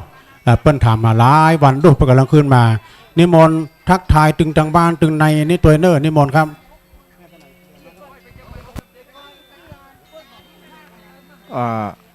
ขอกราบไหว้สาบุญญาปรมีธรรมท่านครูบาอาจารย์พระสงฆ์องค์สังฆเจ้าขอกราบไหว้สาท่านอาจารย์หลวงลุงชัยวัฒนาคเสโนปอคูเก้าปอคูเงาแห่งเก้ากระผมเจริญปอนคณะสัทธาญาติโยมศรัทธาสาธุชนคนดีเฮาทุกท่านวันนี้ก็ม่วนอกม่วนใจที่ได้มาในวันนี้ก็อาตมาภาพเปิ้นถามหาหลายวันละแต่มาวันนี้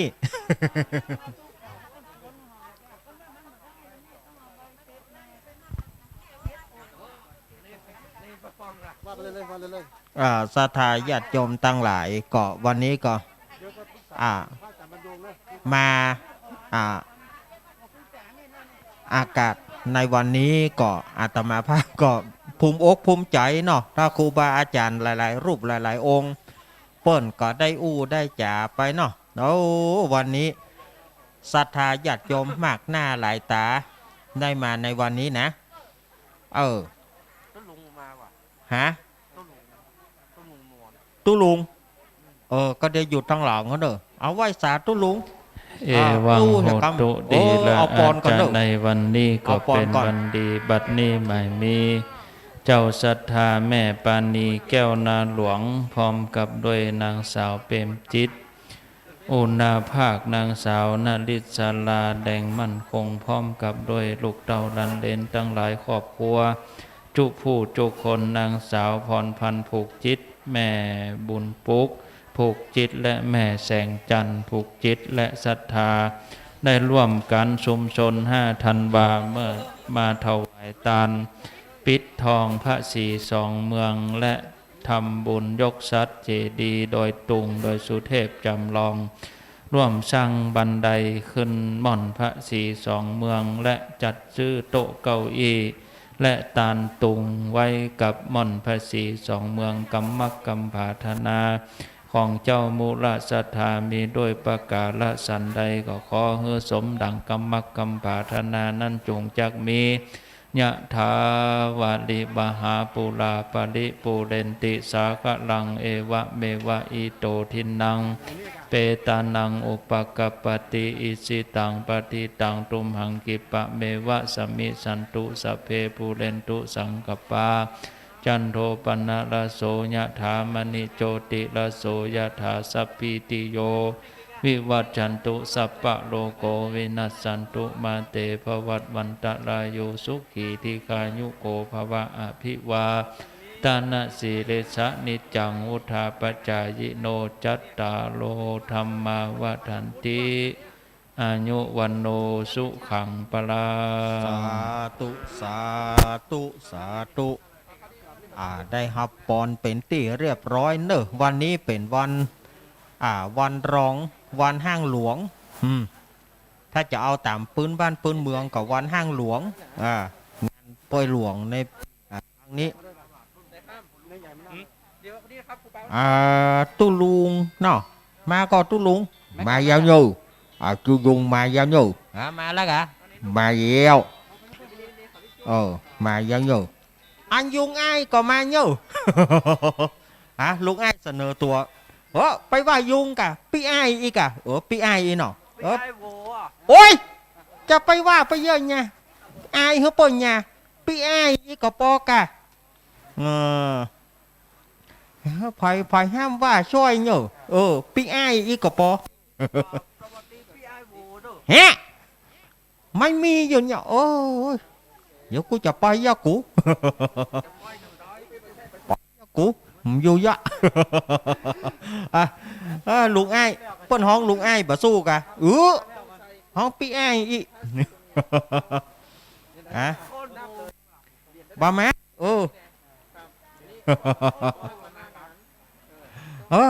บ่ย้ายความยาวเฮ้ย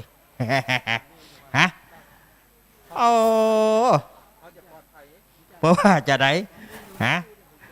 ลุงอ้ายก็มาละตุลุงก็มาละมากันหมดเนาะนะมีแผ่วฝรั่งวะนะฝรั่งก็มานะวันนี้นะอยู่ตักใจสถาญาติโยมหน่อยอยู่เจริญพรโยมเรียกอาตมาเหรอ ยุ่งละเฮ้ยมาบาใจฝรั่งสักกรรมสถาญาติโยมไปว่าบอกกล้วยกาเจริญพรอาตมาหาชั้นเข้าก่อนนะ ยุ่งละเฮ้ยเอ้าจะได้ก็ขอตักตายสถาญาติโยมได้อีก่อนขอโอนเวนประเคนไม่ก็หลวงลุงก่อนบ่ได้ตั้งตั๋วเด้อนอยูนอเจริญพรขอบคุณ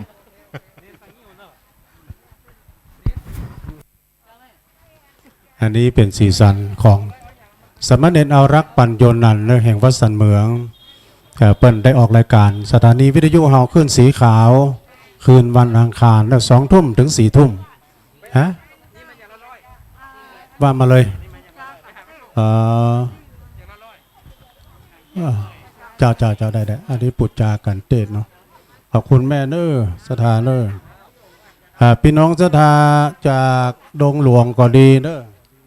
ต่างใดพี่น้องบ้านไกลบ้านไก่โอ้อันนี้แม่รุ่งบุญมาติด พี่น้องบวกเป็ดสันกำแพงต้นเป่าร่วมรำบุญกันเตศขอบคุณนะแม่เนอแล้วเรียนยังบรรลัยแล้วนะโยมเนอตอนนี้เมตตาบารมีธรรมครูบาสมานและก็ท่านครูบาเจ้าคัมภีร์ได้มีสมณะเมตตารับบริจาคนะญาติโยมทั้งหลายไปก็ได้ก็มาเอาได้นะฮะเรียนก็มีจำนวนนักอยู่นะที่สั่งจองรายใหม่หน้างานมาดังเพะ แล้วไผ่ที่ผู้จาที่มีว่าวไม่ใช่หางว่าวเนาะมีใบจอง ไปที่ต่างเต็นท์ต่างด้านเหนือเปิ้นแต่กรณีที่ใบจองลืมเอามาก็ดีนะเดี๋ยวไปปรึกษาหารือกันนะครับเนาะคุณแม่บุญปันอุบคำคุณแม่โยมแม่บุญธรรมของสมณเณรเอารักเปิ้นก็มาแล้วก็พอดีเปิ้นร่วมทำบุญมาแต่1,000 บาทแล้วเปิ้นลืมเอาใบจองมานี่ก็เดี๋ยวก็ปรึกษากันเปิ้นสั่งมาถึง13 เหรียญก่อนนะแต่ใบจองโอ้แม่สาครเขาได้พี่น้องดังไหลแก้วมาแล้วตะกี้ตุ้งโป่งพี่น้องบ้านโฮงมาจะไหลแก้วดอยแดนนะพี่น้องดังคุณพ่อสะอิ่งเขาตัวปดมก็มาเนี่ยก็เดียวก็แม่จันเขาเอาโฮงตาลมาอย่างที่พระมหาเป็นมาเนาะคนมันบางขึ้นเสียงแม้ก็เลยกระท่อนกระแท่นหน่อย คนมันบางขึ้นคนนักคนหลายเนาะวันนี้พี่น้องสดาญาติโยมทั้งหลายนะเอาเนอะสดาญาติโยมไปเขาได้ของดีนะพี่น้องกำลังหลั่งไหลกันมาอยู่เนาะถ้ามาวันนี้บ่ได้ฟังซอได้ดึงวันพุธนี้เรามาฟังซอนะห้ำชีวประวัติของครูบาเจ้าลำดับวันนี้จะหันฟ้อนเนอะพี่น้องมีฟ้อนหลายฟ้อนด้วยนะคณะฟ้อนบารมีฟ้อนไหวสาบารมีฟ้อนขันดอกเนี่ยเจ้าดวงดอกไม้นะขันดอกเจ้าดวงดอกไม้แล้วก็ฟ้อนขันดอกหาริพุนชัยแล้วก็ฟ้อนกาสลองแล้วก็ฟ้อนเล็บดูโอ้มีหลายฟ้อนแล้วก็ฟ้อนไก่ลายฟ้อนเจ้าดารารัศมีดูโอ้ก็เดียวจ้างฟ้อนนะเลี้ยรวมแล้วดูก็เดียวนะ รอสักกรรมจ้างฟ้อนวันนี้คณะกลุ่มหนุ่มสาวจากเชียงใหม่มีเพิ่มเติมโอ้เพิ่นจะไปฟ้อนปุจจาที่ดอยนาแก้วตัวเดี๋ยวฟ้อน2 ตีด้วยกันเนาะ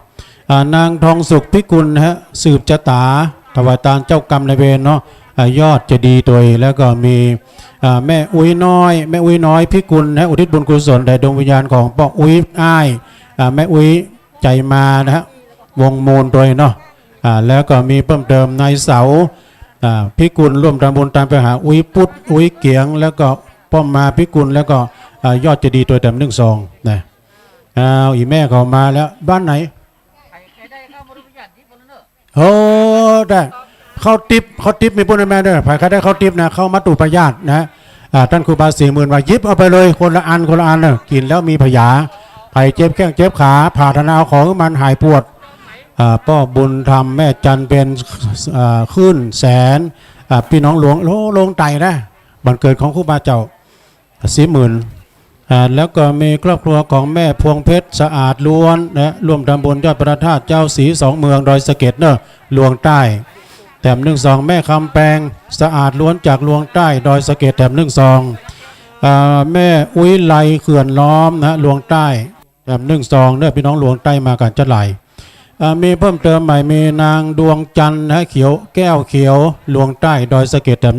12แม่ลำดวนลวงใต้แถม12นึแล้วก็มีแม่ศรีนวลใจปินนะมาจากดอยสะเก็ดลวงใต้แถม12แล้วก็มีนางปราณียานาละนี่ก็ยารณะพร้อมด้วยครอบครัวลวงใต้ดอยสะเก็ดแถม12แล้วก็มีเพิ่มเติมมีข้าพระเจ้าหมายมีนางวชิตดีกะคำก้อนพลคำกำพลลวงใต้แถม12นะฮะแล้วก็มีแม่สมัยเขื่อนล้อมดวงใต้ดอยสะเก็ดแถม12แม่วะไลสมรลวงใต้ดอยสะเก็ดโทลวงมานักนะอันนี้พี่น้องลงเหนือก็เฮ้ยมันใจควงเป่า พี่น้องจะดาจากแม่มณีวันอุตตมโนเนาะพร้อมลูกหลานนี่ขอทำบุญยอดชัดนะชัดเงินชัดทองพระเจ้าศรีสองเมืองไงดูแถม200 บาทเด้อพี่น้องควงเป่าจอมตรองเนาะมีเพิ่มเติมแถมนี้ฝากครูบาเจ้าคัมภีร์มาแล้วแม่จินดาศรีวิไลนางสาวทิติการสุทธิลักษณ์ร่วมทำบุญใน12เนื้อบอกว่าบ้านใด เอามาเลยพี่เอายองบนนี้แม่จินดาศรีวิไลแล้วก็พร้อมด้วยลูกหลานร่วมทำบุญแบบ12เนาะแล้วก็มีแม่จินดาศรีวิไลก็ร่วมทำบุญยอดชัดแบบ12แล้วก็มีอุทิศบุญกุศลเจ้ากรรมในเวรเนี่ยกัลยาราดาอีกกันเนาะแล้วก็มียุพินสุดใจพร้อมครอบครัวหมู่14อังคลักษ์โอ้พี่น้องอังคลักษ์จอมทองนะเอามาแล้วอีแม่เขาเอาลายใหม่นี่นะโยมเนี่ยใครเขาได้ของดีมารับที่ท่านครูบาคัมภีร์แต่ครูบาสมานใกล้จะหมดแล้วถ้าหมดแล้วก็เอามาแถม มาเลยแม่เขาอ๋อแม่แดงเนี่ยบวชแดงแสลงใจจากอังคลักษ์นะร่วมทำบุญจอมทองแถม12นะมาแถมเป็นแม่เขาเข้าติบมีปุณโยมเนอะยิบเอาเลยเข้าติบน้ำติบเนอะโยมเนอะเข้ามาตุปายาตเนาะพี่น้องอยู่บ้านใดโอ้อันนี้จอมทองเหมือนนะบ้านแพะดินแดงเนาะจอมทองจันนวลแก้วบุญเรืองนะฮะแพะจอมทองแล้วก็บ้านขวงเปาจอมทองมีหลายมีในนิพนธ์สุกันศิลป์ก่อนแล้วก็นางทันชนกแก้วบุญเรืองท่านสอนะสอนิสิบเอกจิตนะจิตติสุกันศิลป์เนี่ยรวมทำบุญแถมแล้วก็สตเจษฎาพันธ์นะรวมทำบุญแถม12เนาะขอบคุณเนอะก็มีจันแสงนะแม่นางจันแสงมั่งมีแล้วก็นายติ่งนางนีนะร่วมทำบุญอังคลักษ์โอ้พี่น้องอังคลักษ์มาเจ้าไหลเจริญพรเจ้าเด็กหญิงชดาพรวัฒนาเด็กชายธีรวัฒนาทำบุญเจ้ากรรมในเป็นแถม12เนอะนายสมนางสมบุญนะกัญญานันท์ครอบครัวเนอะแพะดินแดงจากจอมทองแล้วก็มีเพิ่มเติมชานางฟองคำอินตยศพี่น้องร่วมทำบุญจากแพะดินแดงจอมทองเนอะร่วมทำบุญมาแถม12เพชร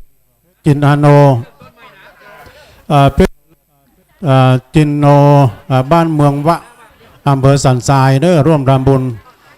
แถม12นะเดี๋ยวอ่านไปก่อนนี่อ่านท่านสุดท้ายเนี่ยก็มีเติม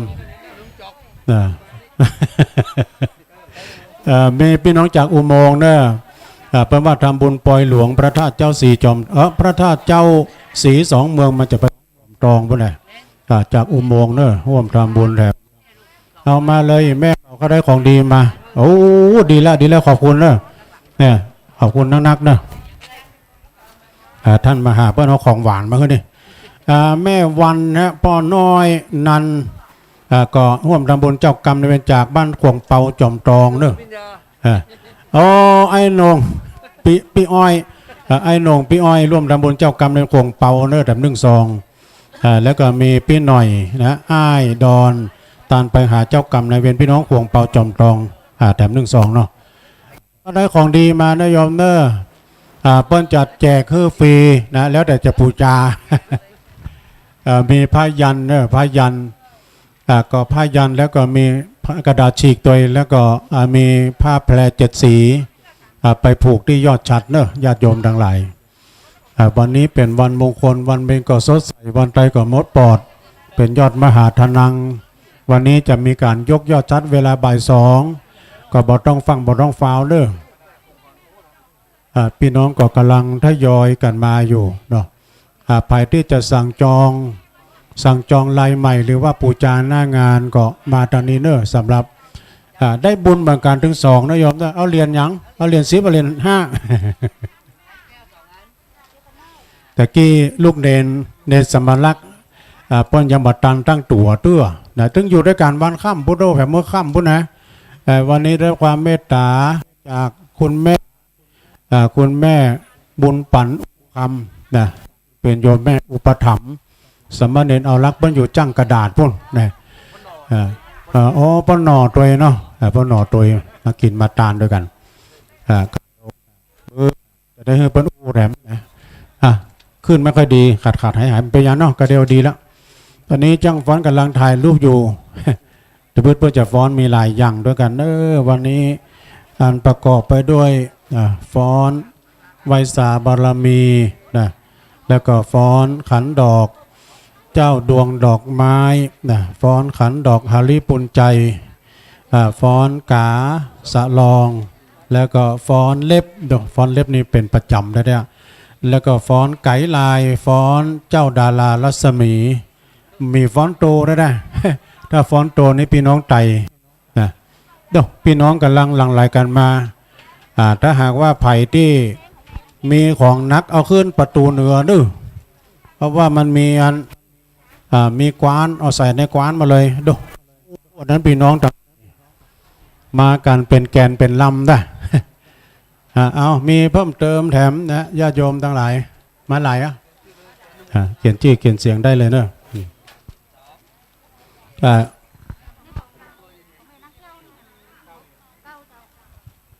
เอาเลยแม่ถ้าเอาของดีมาเอาเลยเจ้าโอ้พี่น้องสันนำเมงแต่ว่านี่วันนั้นเปิ้นรถเครื่องมากันเนี่ยพี่น้องสันนำเมงมันบ่ม่วนกับขาดหายนี่เนาะนะไอ้จะเอาอย่างก็เอาเลยถ้าว่าซองหรือมินิละนะจะฮับซองก็ดีได้กันเอาจอมมาเลยไอ้จื้มหยังใส่บาทเดียว เดี๋ยวให้ของดีเลยเนี่ยจอมเลยไอ้นะพัฒนาเนอะสาธุบาทเดียวก็หอมได้เนี่ยไม่ปฏิเสธโอ้พี่น้องขอมาแล้วนะมากันหลายกันยมมากันเยอะแยะเลยนะขอบคุณเนอะลงทานนี่เดี๋ยวขึ้นไปด้านบนก่อนเนาะเดี๋ยวซ่อหาก่อนโอ้ดอกไม้เป็นงามลงทานไอติมแม่ครูเดี๋ยวไปที่มหาท่านที่มหาอาจารย์ได้อันนี้อาจารย์จากโน่นเนอร์สีพลอยประดับยนต์นะอาจารย์เขาเอาอาหารเจวันนี้อาหารเจมาแล้วนะโรงทานอาหารเจอาจารย์มหาครับเนี่ยโยมเข้ามานั่นน่ะเดี๋ยวแม่ครูนั่นนะโรงทานอาหารเจนนขออันคนขับกวานคนขับกวานไปที่กวานกรรมเพราะว่าเปิ้นเอาครัวมามันมีไปขับกวานเนาะสุธีสายมาที่ปัญญาเนาะโอ้อันนี้สมาชิกสภาเทศบาลนะฮะจังหวัดเชียงใหม่ร่วมทำบุญแถม200 บาทเลยเอาของดีท่านสทเลยเปิ้นหอม200ฮะโอ้ไปอยู่ที่ไหนกันสมพี่น้องชมรมสมแล้วก็ชลบยังบอกได้กางเต็นท์เพื่อมาเต็มวัดไม่ใช่วัดหรอก จุดคัดกรองยังไม่มาด้วยกัน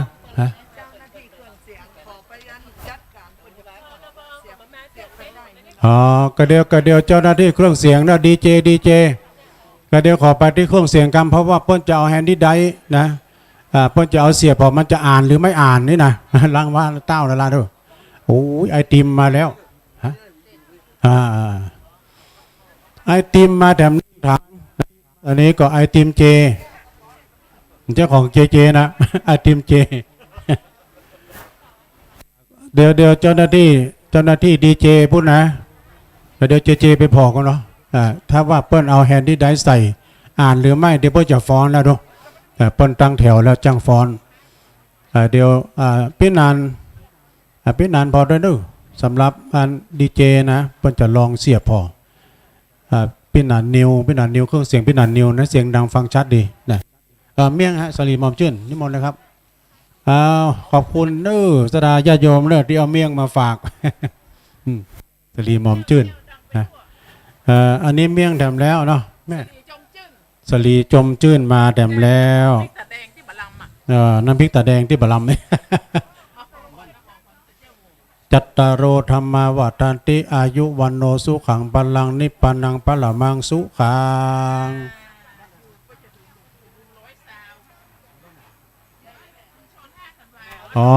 พี่น้อง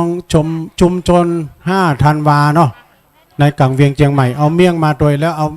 โฮงตาลมาโดยเนาะเพนห่อหนึ่งขอบคุณนะไว้บนไปแล้วเนาะเอาสลีมอมจื่นดูโรงแรม2 กำมาดู3 กำก็ดูหันว่าเปิ้นมักอะไรก็เอามาดิกขอบคุณมากๆเลยนะพี่น้องชุมชน5 ธันวามาเลยพี่มาเดี๋ยวฮับของดีเด้อโยมเด้ออย่าลืมทวงของดีดูอันนี้ก็หมายมีแม่คำน้อยวงศรีใสพี่น้องหนองพึ่งสระปีเนอะร่วมทำบุญจำนวนแบบ100 บาทเนาะสาธุแม่เอาของดีแม่ของดีไปแจกเพื่อ โอ้แม่อันขอประกาศข่าวดีนะแม่เด้อถ้าอีแม่ขึ้นบนมานี่นะเอาแม่ออกเลยมันหายใจโล่งมันไปโวยอย่างนี้เหรอเนาะแป๊บเดียวอ่ะ อินดูอีแม่เอาอีแม่เดี๋ยวเขียนก่อนเขี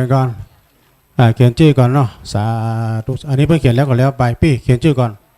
เพื่อความแน่นอนโปร่งใสอันนี้เพิ่นเขียนมาเรียบร้อยเนาะพี่น้องพี่น้องตุงโป่งอันนี้พี่น้องสถานหมายมีแม่นางแสงล่ายอดกันร่วมทำบุญพี่น้องมาจากบ้านดงอำเภอเวียงกาหลงเนอเชียงราย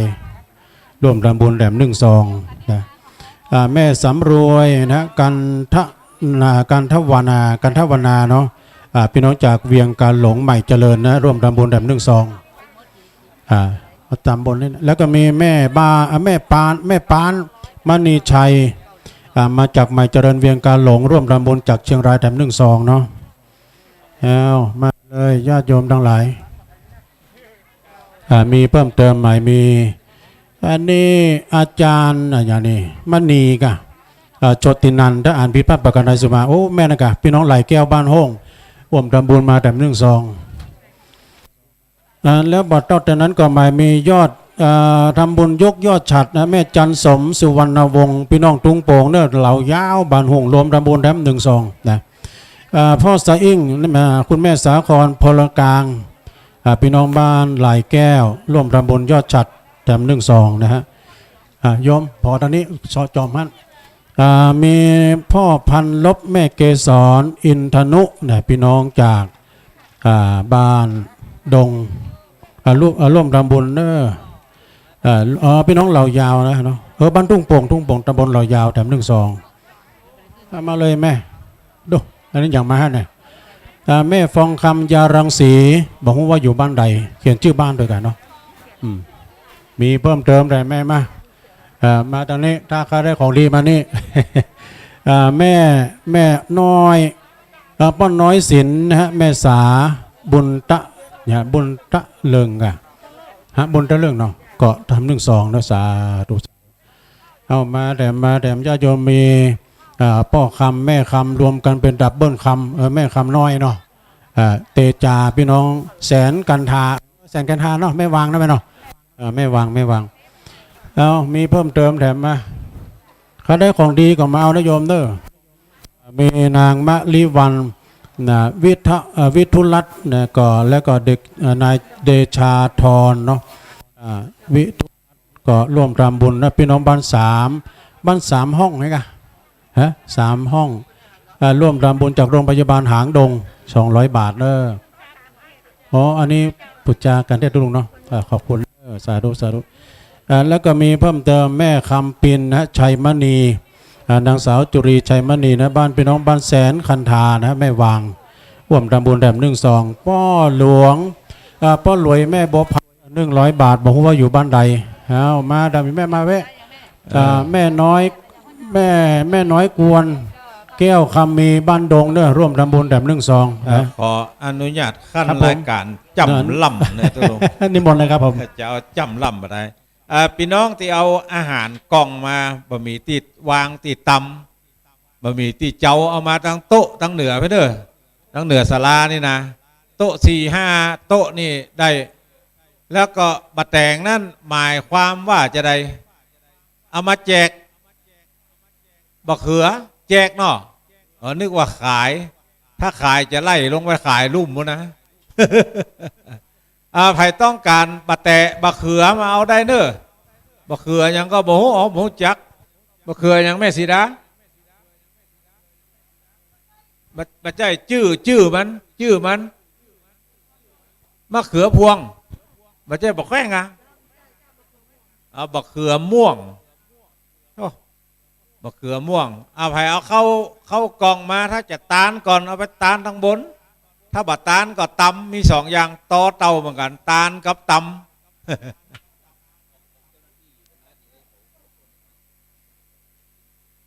สำหรับอปพลชลบยังไงมามันหมู่ตัวย่อมั้งเนี่ยทอสมด้วยเอาหลายอย่างที่อยู่ทั้งลุ่มพุ่นนะถ้ารถเปิ้นมีครัวที่จะเอาขึ้นมาบนดอยขอให้เปิ้นเอามาขั้นใดตั้งเหนือแล้วก็ช่วยเปิ้นย่งขึ้นกว้านแล้วก็เอิ้นขึ้นมาตังบนหมู่ตังบนจะได้ขับกว้านเอากว้านลงไปฮับเข้าของมาแล้วให้เจ้าเปิ้นเตียวขึ้นบ่ได้เพราะถ้ามันจะยุ่งใหญ่ขอเปิดทางตั้งเหนือไว้สัก2 ช่องเนาะและทีนี้แหมอันหนึ่งด้านข้างในด้านใต้ขอเปิดช่องไว้2 ช่องทำไมถึงกันไว้2 ช่องเพราะว่า1เจ้าภาพคุณเชิดพงษ์กิ่วแก้วบึดเปิ่นจะเอาแม่จันฟอง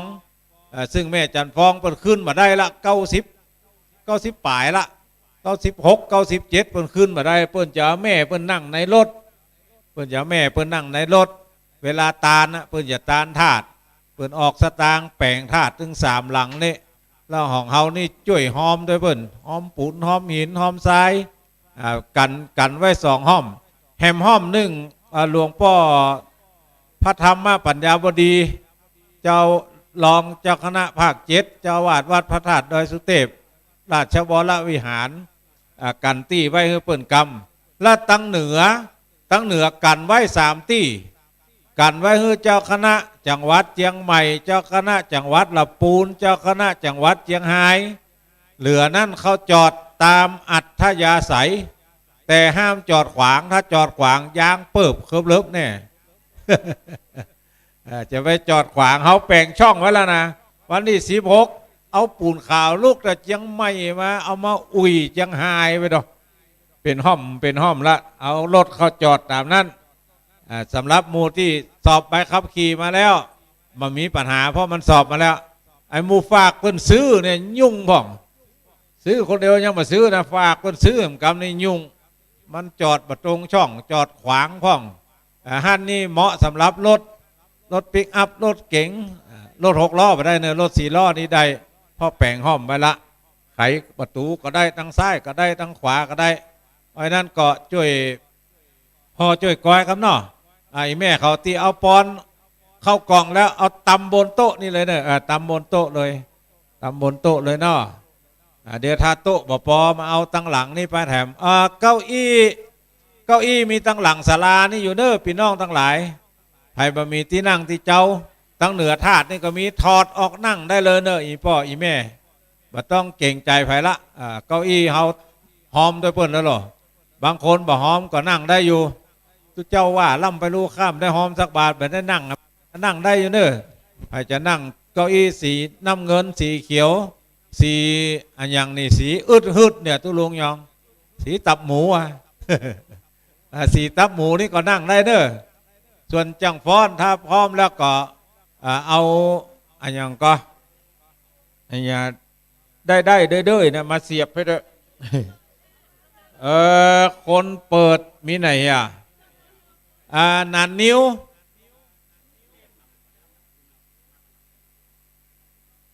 พี่นานนิ้วเจ้าของเครื่องเสียงใครมีเบอร์โทรนานนิ้วพ่องขอโทรบอกนานนิ้วกันเนอะเปิ้นจะใจอันอย่างก็เสียงเพลงถ้ามันจะได้ฟ้อนดิบฟ้อนผงกันแล้วนะนิวเปิ้นไปงานเขาดำทำงานนึงครับเอาล่ะอันนี้อย่างแม่เดี๋ยวน้องเจเจจัดการพอแล้วเนอะเจเจเนอะโอ้อนุโมทนากับร้านอนงแม่เพชรจำปาวันบ้านสันบะเข็ดทำบุญ1,199 บาทตานไปหาลุงสิงห์ขนมสดเชียงใหม่อนุโมทนาเน้อแม่เน้ออันนี้โฮงทานแห่มอันจื่ออย่างหูไปได้เขียนอนุโมทนากับแม่เรือนมูลอยู่สบายดอกโอ้อย่างสบายแล้วเขาก็โลอยู่สบายเนี่ยเขาอย่างมาตุกไปตุกบด อนุโมทนากับแม่เรือนแก้วฟันโสภาพร้อมด้วยครอบครัวบ้านสันบะเข็ดแล้วก็อนุโมทนากับนายจักรพุ่มคล้ายนายวิทยวัฒน์สุใจแก้วบ้านสันบะเข็ดอนุโมทนากับแม่บัวบานสุภการบ้านสันบะเข็ดเวียงปะเป้าอนุโมทนากับนางรำไพอ่านได้กัดสมเลย สมสงวนก็สมอย่างมัวแล้วก็แม่บุพภาชัยมูลอนุโมทนากับอีพ่ออีแม่นอที่ร่วมทำบุญกันเดี๋ยวขอเจ้าหน้าที่ฝ่ายรับบริจาคนั่งห้างก็ได้จะเตียวไปหาก็ได้เดี๋ยวอันนี้มนครับตุลุงยองครับผมเอาละสดาญาติโยมกำลังทยอยกันขึ้นมาเอาแมสออกเลยแม่เอ้ยมันหายใจฟืด โอ้เรียนเดี๋ยวนี้เรือเต็มบลายแล้วเนอะโยมเนอะใครก็ได้เรียนก็มาเอาลายใหม่มาทางนี้เนาะได้แล้วเนาะแม่คุณแม่บุญปั่นอุบคำเนี่ยสามต่อก็เนอะโจก3 ต่อก็มีเพิ่มเติมสุทัศน์ตาสุขนะจงดีป่าปวนพี่น้องจากหนองน้ำทุ่งร่วมทำบุญมาแต่100 บาทเอาเลยพี่ของใหม่มาได้เด้อถ้าจะจองเหรียญใหม่หน้างานมีที่นี่เลยท่านครูบาสมานครูบาคัมภีร์รอรับสายทานรับจิตน้ำใจถ้าจะร่วมทำบุญมาที่ท่านอาจารย์บดิกาประเสริฐประสันโนซองมานี้วันดีปฏิกาจากสันปะตองแถม1 ซองเนาะในแสวงนางเรนูวงวันอันนี้ก็มาจากแสนกันทาน1 ซองแล้วก็มีเพิ่มเติมในประชุมนางวันชลิวันดีก็นาสุนันตะมาจากแสนกันทาเนอะบางทีเขียนวัดน้อยตุลุงอ่านพิพาทสุมาเลยในสวัสดิ์นางบัวลอยแสนกันทาแล้วก็รัตดาชัยมณีโดยแสนกันทาแถม1 ซองมีเพิ่มเติมมาเลยแม่เขียนเลยนะมีนางอานงชัยชนะนะสารพีหนองพึ่งสารพีแถม1 ซองแม่ตำนี่เนาะแล้วก็มีพ่อสิงแก้วแม่สุพรรณเตจะนี่พี่น้องร่วมทำบุญจากหนองน้ำทุ่งสันปะตองแถม1 สุวรรณเตจานะจากแม่วางแถม1 ซองเด้อแม่จันคำธรรมะนี่ก็ทำบุญ42 เมืองแถม100 บาทนะอ๋อมาแล้วแม่หมอลาพี่น้องบ้านมอบ้านห้องมาแล้วแม่จมมาคำก็ว่าผาคำนี่นะพี่น้องบ้านสันทรายนะป่างิ้วรวมทำบุญแถม1 ซองแม่แก้วผาคำสันทรายป่างิ้วแม่เวียงป่าเป้าแถม100 บาทสีเพนกองมูลกองลูนนะฮะมาตาลผาอุยติบอินตะแก้วนะสันปะตองแถม1 ซองนะแม่อินทนันนะชินดวงงามเด้อพี่น้องบ้านหนองน้ำทุ่งกับจัดหลายเนาะครอบครัวของแม่สีแพรอุบคำก็มาจากบ้านป่าเบาะตำบล ป่าซางอำเภอป่าซางนะฮะแล้วก็มีพ่ออุดมแม่นงนุชอ้ายปวนนะฮะพี่น้องมาจากบ้านเนี่ยบวกพี่น้องบวกกลางเนาะร่วมทำบุญแม่บัวผันก็แม่บัวผันมูลใจมูลไวเนาะ100 บาทเอามาเลยแม่เขียนเลยได้หมดอะตามยอดชัดนี่แหละยอดชัดก็แม่บานเย็นนะพรหมพิงก็ร่วมทำบุญพี่น้องบ้านใหม่หนองน้ำทุ่ง1 นะเอามาเลยแม่มามือกำลังขึ้นสุมาแล้วแม่ทองเนอะนี่อันนี้อานนท์เนาะพี่น้องบ้านก่อโจกร่วมทำบุญ1แล้วก็มีแม่ไม่ยังไงมีเพิ่มเติมแม่เพนแม่จันเพนฮะทิคุณนาพี่น้องแสนกันทา1เนาะแม่โมนสุปินโนนี่ก็ร่วมทำบุญพร้อมด้วยครอบครัวแล้วพี่น้องมาจากบ้านอ่างลักจอมทอง1แล้วก็มีในท่านานางยุพินขาตาลูกหนาวให้กันเนาะบ้านต้าการเวียงต้าการเด้อลูกหลานสมาเด้อแล้วก็มีอันนี้อ่านว่าใดเนี่ยด้วยพี่จรันก็จะได้จรันบุญตาบุญมานี่นะบ้านใหม่หนองน้ำทุ่งห่วมทำบุญมีเพิ่มเติมนะป้ายมสมยศยาลังสีบ้านสันมาเก็ต1เนาะเอาญาติโยมมาเลยน่าจะโฮมละเอาสัพพทนมากะยืมสัพพทนมาสักตัวกันได้กะมันจะเมินนะเนี่ยก็เดียวคณะกรรมการเอาสัพพทนมาดึงชุดเนอะตีครูบาคามพีนี่ตานุวัฒน์นะน้องนิวนะก่อพรมพริงบ้านหนองน้ำทุ่งร่วมทำบุญสันปะตอง100 บาทแม่เอ้ยยาจิโนนะร่วมทำบุญจากสีเตี้ยศรีลาพรเนาะ40 บาทอันนี้ขอบคุณธรรมเสนาก็ร่วมทำบุญพี่น้องจากต้นพึ่งแม่วางต้นซ่านกันสุพินคำปันมาจากบ้านดอนปินเด้อทุ่งหลวงทองขอจำนวน1 2เด้อสาธุอนุโมทนาตะกี้แม่หมอล่าเขาเพิ่นก็มาแล้วมันธนานะสวัสดิ์บัณฑิตนะฮะนี่ก็มาจากดอนปินแม่วางเด้อร่วมทำบุญ1 2มีอุ้ยปันแม่อุ้ยปันชัยสิทธิ์นะร่วมทำบุญ79นายกโอ้แม่เดือนเพ็ญแม่จันเพ็ญคำโพธาขอมาแล้วเด้อพี่น้องต่างต้าข้ามดูมากันจะหลายกระเดียวพี่นานคำปันพี่นานวุฒิชาติคำปันก็จะมาแม่อุ้ยปันเด้อชัยสิทธิ์ก็ร่วมทำบุญพี่น้องทำบุญบันไดจากบ้านแม่เจดีย์นะ50 บาทแต่บัวผันขันตีนี่ก็ร่วมทำบุญ42 เมือง50 บาทเด้อมาเลยแม่เจิญเจ้าอันนี้ก็มีแม่พุทธปัญญามาจากบ้านสันมาเก็ตเวียงป่าเป้าเนาะร่วมทำบุญ50 บาทโยมสมจิตพรหมเทพอันนี้ก็มาจากแสนคันธาจากทุ่งรวงทองไม่วางเนาะทำบุญ1 2มีนายสมศักดิ์แม่นางศรีธรชัยปัญญาเนาะร่วมทำบุญจากคุณมากลางนี่เลยไอ้มากลางสัพพทนนิกรรมสาธุป้อสมยศยาลังสีจากสันมาเก็ต1 2เนอะเดี๋ยวกลางสัพพทนเฮ้ยครูบากรรม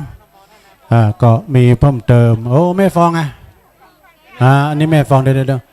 แม่สุทัศน์ดีมูลแสนพรหมมาแล้วแสนพรหมรุ่งปีนี่แม่ฟองอันนี้ทั้งตุลุงยินดีเนอะแม่ฟองจากบ้านน้ำต้นก็มาจักรพงศ์ชุติการลังกาคำนี่ก็มาจากบ้านน้ำต้นแม่วางเนอะร่วมทำบุญ1 2แล้วก็สมบูรณ์วงตาก่อนน้ำต้นเหมือนกันพี่น้องน้ำต้นมีแม่จันฟองโปที่เรือนนะก็มาจากบ้านน้ำต้นเหมือนกันพร้อมครอบครัวด้วยแม่จันฟองเนอะมาตัวแม่สุทัศน์เขาเนาะโอ้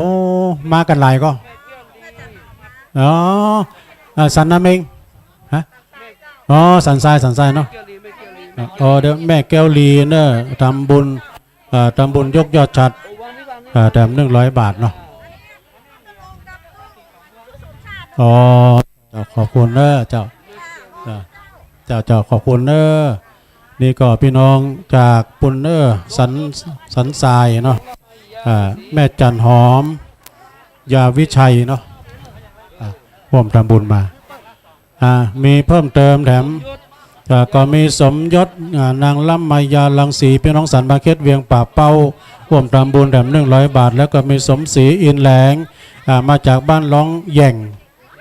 สันป่าเป่าสันทรายเนอร่วมทำบุญแถม1 ซองมีเพิ่มเติมใหม่มีแม่ศรีทนจำปาวันมาจากหัวฝายพัฒนาเวียงป่าเป้าขอบคุณคุณแม่นะทำบุญยอดฉัดนะคุณอาจารย์คุณโสพิตานะฮะโสพิตายศวงศ์รัศมีเนาะก็ร่วมทำบุญยกยอดฉัดอีก500 บาทนะจากโน่นสันปะตองนะสีพลอยประดับยนต์อาจารย์เขาก็มาวันนี้แม่สอนเนี่ยประดลเนาะประดลมาจากสันมาเก็ตร่วมทำบุญแถม100 บาทเนาะและพ่อสาครแม่จันหอมยาวิชัยร่วมทำบุญมาพี่น้องอำเภอสันทรายแถม1 ซองเด้อวันดีสุขสันต์อำนวยจากสันมาเก็ตแถม100 บาทเอาของดีเลยนะโยมนะใครก็ได้ของดีก็มาเอานะมีป้อนน้อยสุขแม่คำแม่น้อยจำมาจากสันมาเก็ตเด้อเวียงป่าเป้าแถม1 ซองแม่บัวพันพร้อมวงนี้ก็พร้อมลูกหลานแถม100 บาทเด้อโอ้อ่านบ่ซ้ำบ่เสียงมาติ๊กคนมากันเป็นกำซิบตัวลูกอ่านคนเดียวมาติ๊กเนาะให้มาวันค่ำนะนายโสพลนางประชุมนะยาลังยานทายะลังสีนะฮะมีตัวช่วยยังแควนหน่อยอาจารย์ประเสริฐเพิ่นบอกแม่แสงจันทร์ก้องนอกนะก็หอมยอดชัดมาจากบ้านโละเนอะร่วมทำบุญแถม1 ซองตุลุงขอขั้นละการครับผมนะครับชุดชลบกับอปพลทสปชอย่างหมูที่เกิดรถลุ่มนะขอบอกคือเจ้าของรถตู้2 คันที่จอดเลยช่องจราจรนั้นกำนอก็เดี๋ยวถ้ารถน้ำมาแล้วมันน้ำจะขึ้นดอยมาได้นะรถน้ำจะต้องเขาจอดท่านถ้าเพิ่นเอาอาหารลงแล้วขอเพิ่นเลื่อนไปจอดตั้งเหนือพูดแหมมันจะมีแหม2 ที่ถ้าว่าเปิดข้ามง่ายก็จอดลายถนนลายปุ้นได้เลยขอนุเคราะห์อปพลอสมด้วยเนาะก็เตือกกาอปพลเมาหัวจนกวักก็ดีกวักจี้ก็ดีจี้ถึงกวักจี้นั่นน่ะช่วยพอช่วยก้อยเรื่องรถเรื่องลากันเนาะที่เปิ้นจอดเลยปูนขาวออกไปตั้งเหนือน่ะคือเปิ้นย้ายกันเป็นรถตู้3 คันน่ะโอเคเนาะจังฟ้อนเนาะจังฟ้อนจะฟ้อนนั่นเด้อ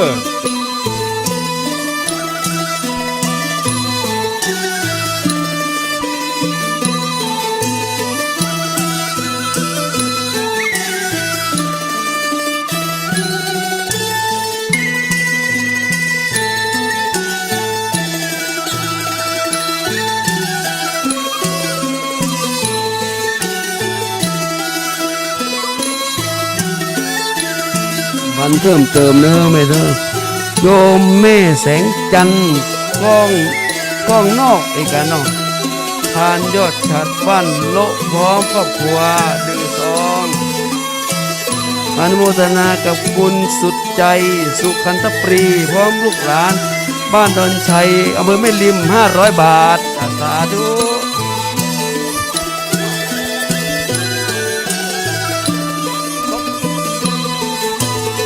อนุโมทนากับนางสาวสังวานบุญมาเชียงราย100 บาทสาธุอนุโมทนากับพ่อน้อยอินคำแม่เรือนมูลชัยน้อยบ้านดอนปินตำบลทุ่งรวงทองไม่วางสาธุ100 บาทอนุโมทนากับแม่สมโยนิตโลเวียงป่าเป้า สาธุหนึ่งสองไม่ระบุอนุโมทนากับแม่แสงเดือนแม่แสงเดือนพีรารัตน์บ้านโลดยอดชัน100 บาทก็ให้น้อง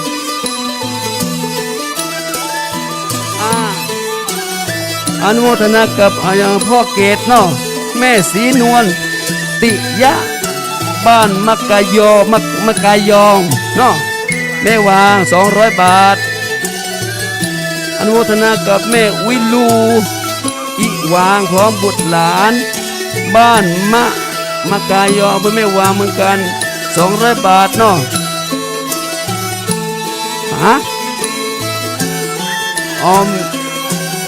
บันได200แล้วก็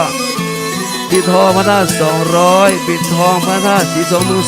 200ปิดทองพระเจ้าทันใจ100เนาะรวมเป็น700 บาทสาธุอนุโมทนากับพ่อสุแก้วแม่สมรู้งานบ้านสันบักเค็ดเวียงปะเป้า100 บาทมีมาอนุโมทนากับโยมสริญญาเหมันฮอลแลนด์ร่วมบุญยอดชัด100 บาทอนุโมทนากับโยมนวลตาตุ้ยหัวทุ่งบ้านโลดตำบลสันสลีเวียงป่าเฝ้า100 บาทตำบลยอดชัดมีมาเรื่อยๆสาธุอนุโมทนากับแม่ยายสมสุภาอินอุทิศไว้ไปหน้าจอมทอง1 2อนุโมทนากับโยมเกลียงศักดิ์โยมสิริพันธ์อะไรโนจาเนาะพร้อมครอบครัวจอมทอง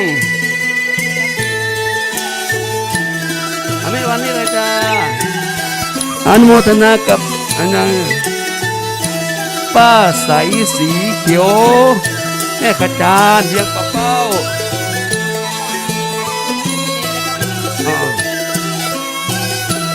แม่สมพรก้อนแก้วก้อนทำบุญสร้างบันไดพระศรีจอมทองบ้านแพะหนอง5อนุโมทนากับแม่สมพรก้อนแก้วทำบุญสร้างพระธาตุสีสองเมืองตามไปให้เจ้ากรรมนายเวรและสาทั้งปวงได้ใส่ลูกอนุโมทนากับแม่สมก้อนแก้วตาลโด่งตาลไปภายหน้าเจ้ากรรมนายเวรบ้านแพะหนอง5เนาะนี่กันนี่กันแม่สมก้อนแก้วรองตาลยอดฉัดอุทิศไปหาพ่อตาปิตามันดาเนาะบ้านแพะหนอง5ลี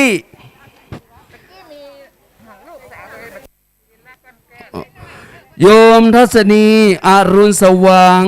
16บ้านดอนปีนตำบลทุ่งรวงทองอำเภอแม่วางจังหวัดเชียงใหม่จำตู้ลูกจำตู้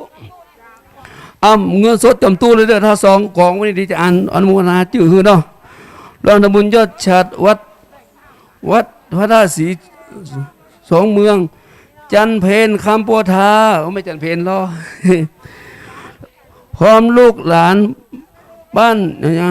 ท่าข้ามนายเอกชัยคำปัวทาแม่เฮียอนุโมทนากับแม่หลวงกันมาลีพร้อมครอบครัวจอมทอง100 บาทอนุโมทนากับนางสาวสุนิตราอุปนันท์28 หมู่ 39ตำบลอย่างนี้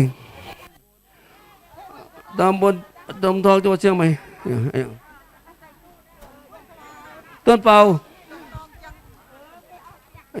โยมทรงโยมมาลีกาลุ่นจอมทอง100 บาท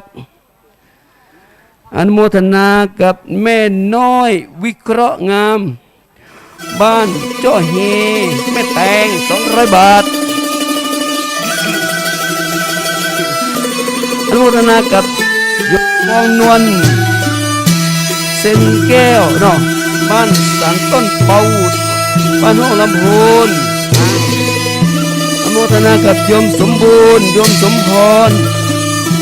ท่าน้อยกะบ้านสันต้นเปาบ้านสันตับเตาบ้านพ่อลำพูนอนุโมทนากับโยมบางอ่อนบุญเรืองพร้อมครอบครัวบ้านทุ่งสโตกอำเภอสันป่าตองจังหวัดเชียงใหม่1 2อนุโมทนากับแม่พันธราสุทะนวมสุทะนวลบ้านสันพนนเชียงใหม่อนุโมทนากับโยมทิพากรมุนนำโยมนิตยามุนนำนางสาวกระดกวันมุนนำบุตรนายเจ้ากรรมนายเวรอนุโมทนากับโยมยุพินเส้นแก้วบ้านสันตับเตาบ้านทุ่งจังหวัดลำพูนสาธุอนุโมทนากับแม่ดวงดีโยนิดพร้อมลูกหลานยังป่าเป้าสันสลี100 บาทอนุโมทนากับโยมเรวดียองสุวรรณแทะโพง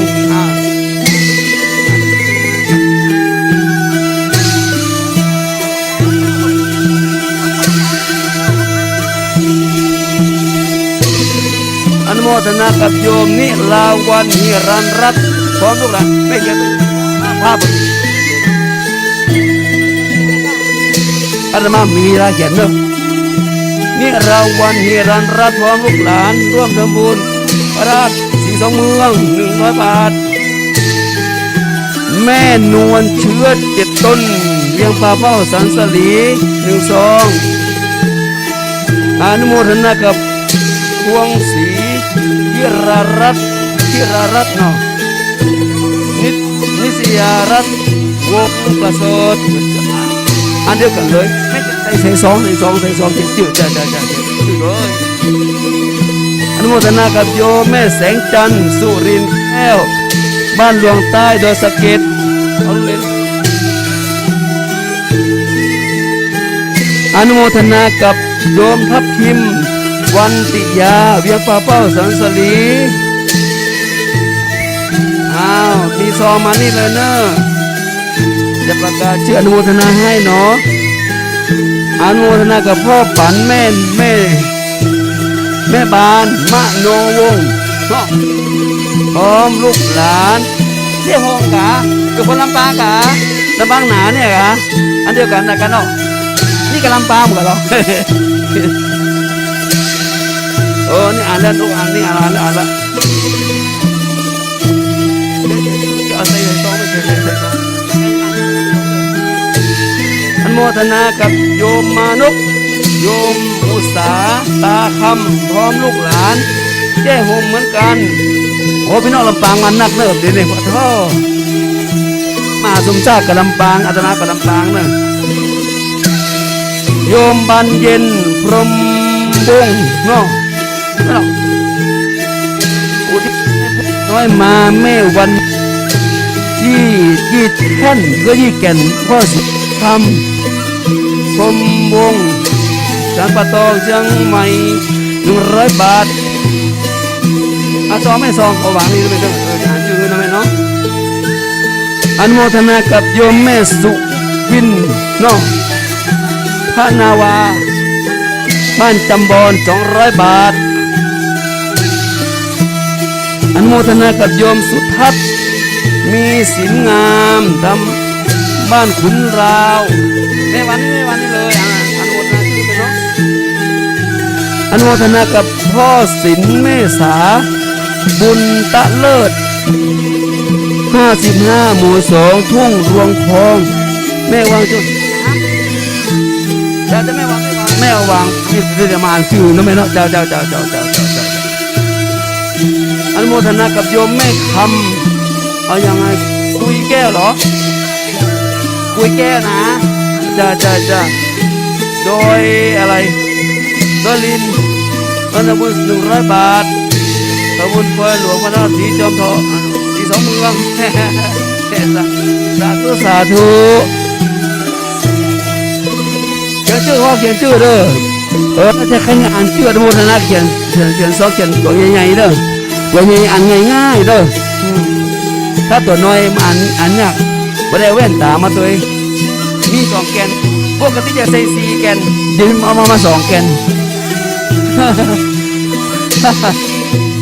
บางทีก็มีไก่อยู่ในยามมาที่การจบ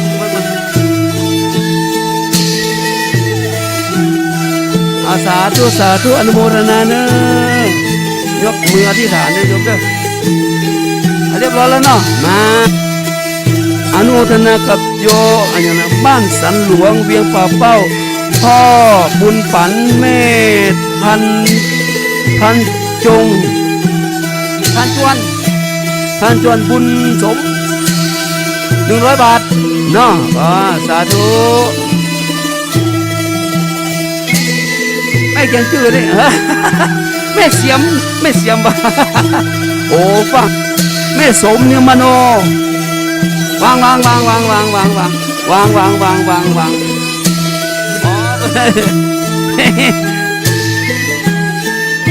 ม่วันนี้มาที่ไหนมาชื่อไหมเนาะ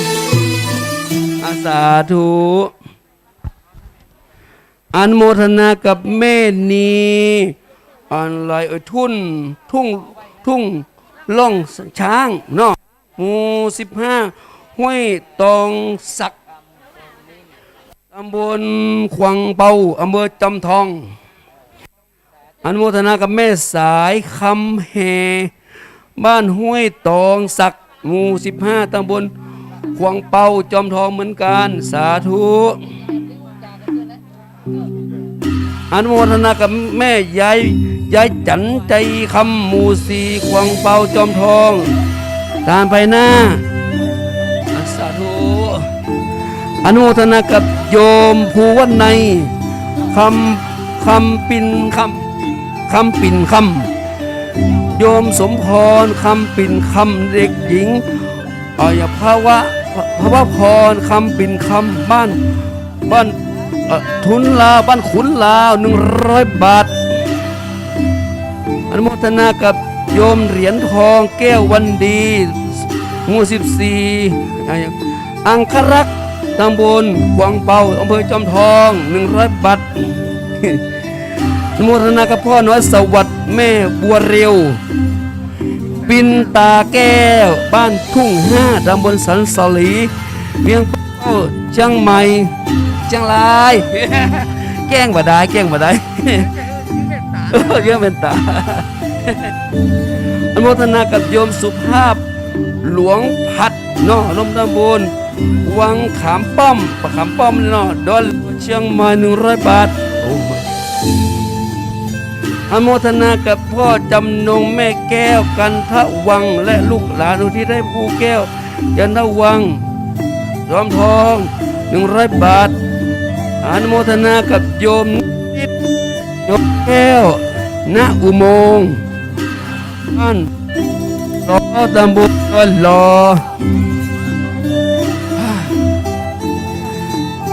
ถวายอันนี้ถวายนี่เลยปั่นปอนเลยอนุโมทนากับพ่อโอ้ไม่นิกัดแม่ขมูลคนอ้วนคนกระบอกหอมเนาะสาธุคนนั้นเชื่อเล่นได้ไหมเนาะบ้านทุ่ง5ตำบลสันสลีวปป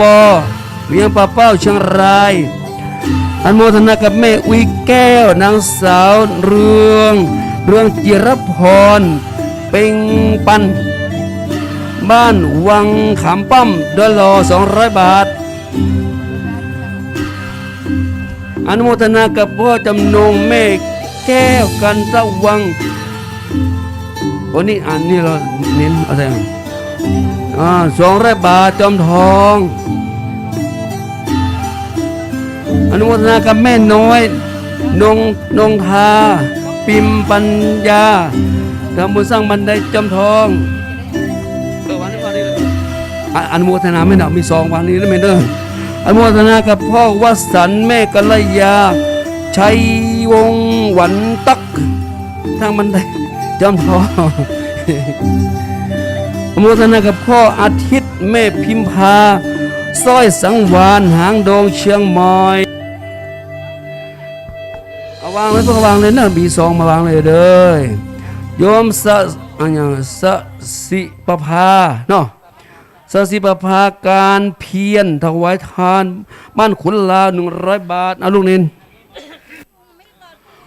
หาถุงถามทุลุงยองไปไหนมีเราไปตะพุ่นถามทุกเมื่อถุงไปทำทุลุงยองไปครับปั่นบอลวงทานแม่ไม่เขียน2ด้วยเขียนจืดเนาะพ่อจันแม่ลำดวนจอมทอง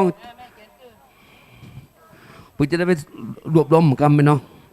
อนุโมทนากับพ่ออุดมแม่วรรณาปินตาสมบ้านวังขำป้อมดอยหล่อ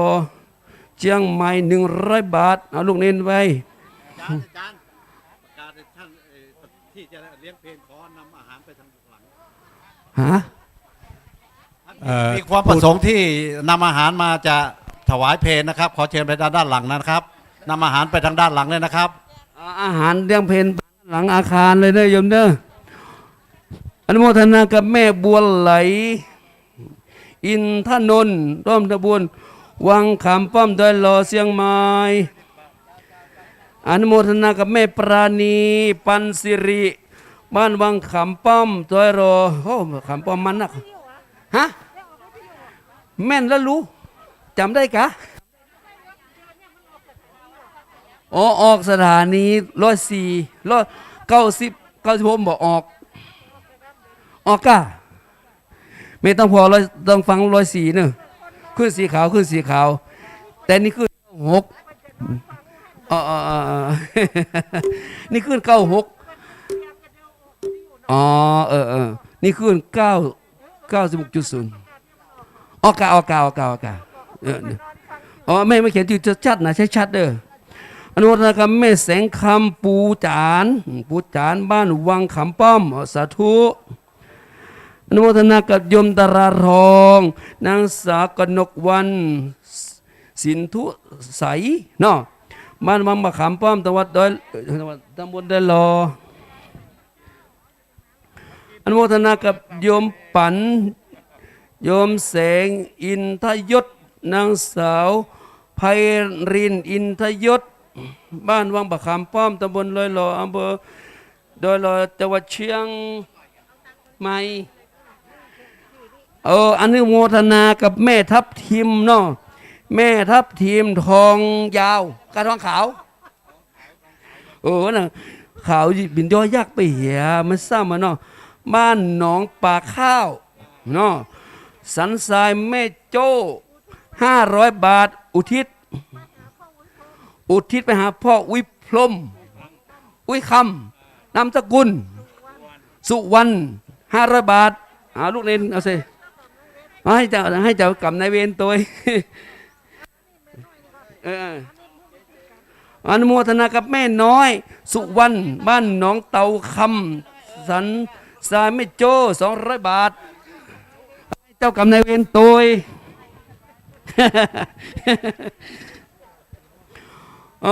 พ่ออะไรพ่อหมอล่ากะ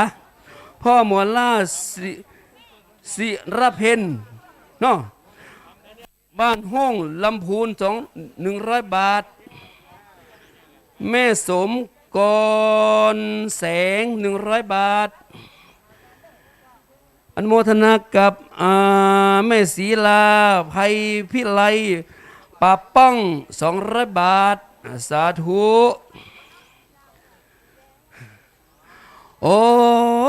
อาจารย์อันก็อย่างนี้ก็จริงเหรอ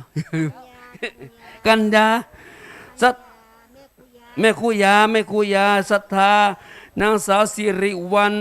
ภาวะเดชตำบลยอดฉัด3 องค์จำนวน500 บาทสาธุอนุโมทนากับโยมศรีพลอยแก้วพดุงป่าป้อง1 ซองอนุโมทนากับโยมวารีจิตธรรมป่าป้อง100 บาทอนุโมทนากับโยมศรีวงโยมมั่วมีไฟกะเนาะจำบอนสาธุอนุโมทนากับโยมบุญเรืองโยมเครือวันงามดีแท้หนอจำบอน อันนี้อ่านกับนี่อันว่าชายยายศรีบุตรโทษทูลศรัทธาวัดว่าวัดพระเชียงใหม่ร่มยอดชัดสี2 เมือง200 บาทอนุโมทนากับโยมวันนาโยมจันเพนงามดีจำบอนไม่น้อยดีใจเจอมาหาเนาะอนุโมทนากับแม่อุ้ยจันดีอะไรสมฤาษีเนาะก็บ้านเรามะดงบ้านพ่องลำพูน100 บาทอนุโมทนากับโยมสาธิตลิมฤาษีเหล่ามะดงลิมฤาษีลิมฤาษีนะฮะลิมฤาษีอ๋อลิ้นฤาษีเหล่ามะดงบ้านห้องลำพูน100 บาทอนุโมทนากับโยมจำรัดแม่แก้วมันนีหารบ้านเหล่ามะดงพร้อมลูกหลานบ้านห้องลำพูน200 บาทหรอกนางสาวเกวลีมันนีหารบ้านเหล่ามะคงบ้านห้องมะดงบ้านห้องลำพูน100 บาทอนุโมทนากับพ่อชอยแม่ไขมาลิวันจำบอน100 บาทก็ช่างก็โลหะจะเดินพรจะอนุโมทนากับแม่แปงธานีพร้อมครอบครัวอันนี้ปลาเป้าจอมทองเนาะกวางเป้าได้สุดที่แล้ว100 บาทเลยอ่ะถามมันก็เมื่อนั้นนี่นะอนุโมทนากับโยมสุขแสงทองสว่าง100 บาทพระราชสีทองเมืองอนุโมทนากับครอบครัวโยมเยาวพันธ์เหลี่ยมจงกฎ100 บาทอนุโมทนากับครอบครัวโยมนุสรินทำบินเหมย100 บาทสุดท้ายเอายาวหน่อยมานี่ชื่อเนาะเราเปิดเส้นกันนะครับมาพี่ดา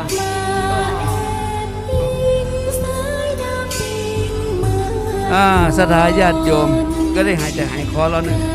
ได้ยินมาหลายรถใครจะทำบุญก็เชิญทางนี้เลยโยมเนอะจะบูชาเหรียญบูชาอย่างก็มาทางซ้ายมืออาตมาเนาะถ้าบูชาภาพแม่ก็ทางขวามือบูชาทำบุญกับพระที่2 เมืองก็ได้อาตมา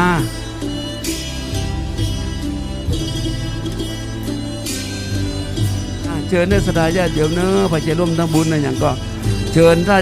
ถ้าจองเหรียญแล้วไปทางนู้นไปทางวันอย่างวันออกวันตกเท่าอย่างคุณ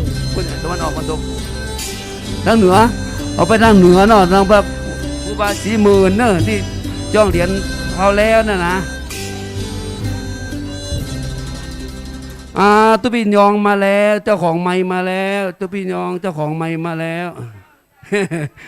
สำหรับพี่น้องศรัทธาที่นำโรงทานมาก็เสาะหาที่เจ้าที่ตำเนอะประเดี๋ยวนี้โต๊ะก็พอจะเสี่ยงแล้วนะโต๊ะบางอันขอพอแล้วเนาะมันโยเมพันเตนั่นนะตุลุงกับเราเอาค้อนต่อยไปเอาแกนะตุลุงอ้องกันรู้เห็นยุ่งโต๊ะใหม่ก็มีโต๊ะเก่าก็มีก็นึกว่ามันปอแล้วนะซื้อโต๊ะใหม่แห่งจะนักอ่ะประเดี๋ยวนี้เก้าอี้อยู่ทางใดพ่องหาขอกปอจ่ายเขาเอาเก้าอี้ตั้งหลังนี่ไปได้เนอะเก้าอี้สีน้ำเงินนี่นะสีน้ำเงินว่ะเขียวปนลึ่งยังว่าน้ำเงินอยู่อ่ะเอาไว้ตานเลี้ยงลงทานนิมนต์ไปปั่นปอนกันใครจะเอาปอนทุเจ้ามีเปลือกเนอะเตียวหยาบเดี๋ยวนี้นิมนต์ตนไหนก็ได้ถ้าจะเอาปอนหงทานช่วยกันยกเก้าอี้มากำนอกพระเจ้าคนใจเขาเก้าอี้มีตั้งหลังนี่ปนเลอะเก้าอี้เก่า300 ปลายเก้าอี้ใหม่แหม500 ปลาย มันเสียอย่างเดียวบ่มีไผช่วยยกก้ามาเจ้านี่ตู้เจ้าเขาเตะบนนี่แม่โอ้ยใครฮื้อมาหันแต่เนอพอยังกาดเมืองใหม่อ่ะมันเฮียเบ้อกว่าจะเข้าตีเข้าตางนี่โอ้ใช้เวลานักบัดเดี๋ยวนี้ใครขออนุเคราะห์อปพลกับชลบเจ้าหน้าที่จราจรดังลุ่มนะรถตู้ไผ่หูกันมันขวางนะเดี๋ยวถ้ารถน้ำมามันจะเข้าบัดได้ขอช่วยพ่อช่วยกอยกับเนื้อดังลุ่มถ้ารถน้ำมามันเข้าบัดได้ละบัดเดี๋ยวนี้รถบ่มีที่จอดแล้วนะดังลุ่มนะแต่ว่าวันซืนเจ้าหน้าที่สพ.เวียงป่าเป้าบอกว่าจะฮื้อหน่วยเม็ดโหมาพอมาให้2 นายเอาแป้ไปเดี๋ยวนี้เอาแป้ละวันพุธนี้จำเป็นได้เพิ่มกำเจ้าหน้าที่จำเป็นได้เพิ่มกำลังวันนี้เอามาแป้นะเพราะว่าคนมันนักมันหลาย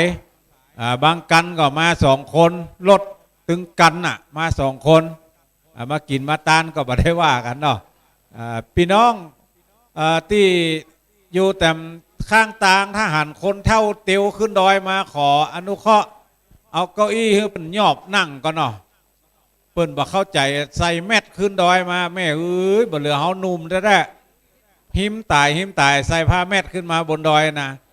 บอกให้เปิ้นนั่งพักก่อนเอาผ้าแมทออกก่อนบ่ให้บดีบ่ถ้ากลัวมันโควิดอ่ะบัดแท้บ่ว่าบ่ได้เป็น100 คนจะเป็นสักคนนะเนาะบ่ถ้ากลัวมันแต่ว่าเพราะโบราณว่าอย่างกลัวล่ำจังตายอายล่ำจังเต้าเสาะที่นั่งที่เจ้าเนอะพี่น้องทั้งหลายมาถึงก็เจ้าก่อนนั่งก่อนแล้วก็เรื่องอาหารการกินไผได้บักโกเตสมาก็ต่ำได้ละประเดี๋ยวนี้จะหลังจะ10 โมงอยู่ต่ำไว้ต่ำขูดไว้ต่ำขูดไว้ก่อนแหมบึดถ้าว่าได้เวลาแล้วก็จะถวายพระทหารเพลโรงทานก็จะไปฟังเปิดเนอะยกเว้นน้ำนี่เปิดได้ตลอดแต่ว่าอาหารการกินจะไปฟังเปิดเด้อตีบ่ฮื้อเปิดนี่เพราะว่ามันกลัวมันบักกุ้ม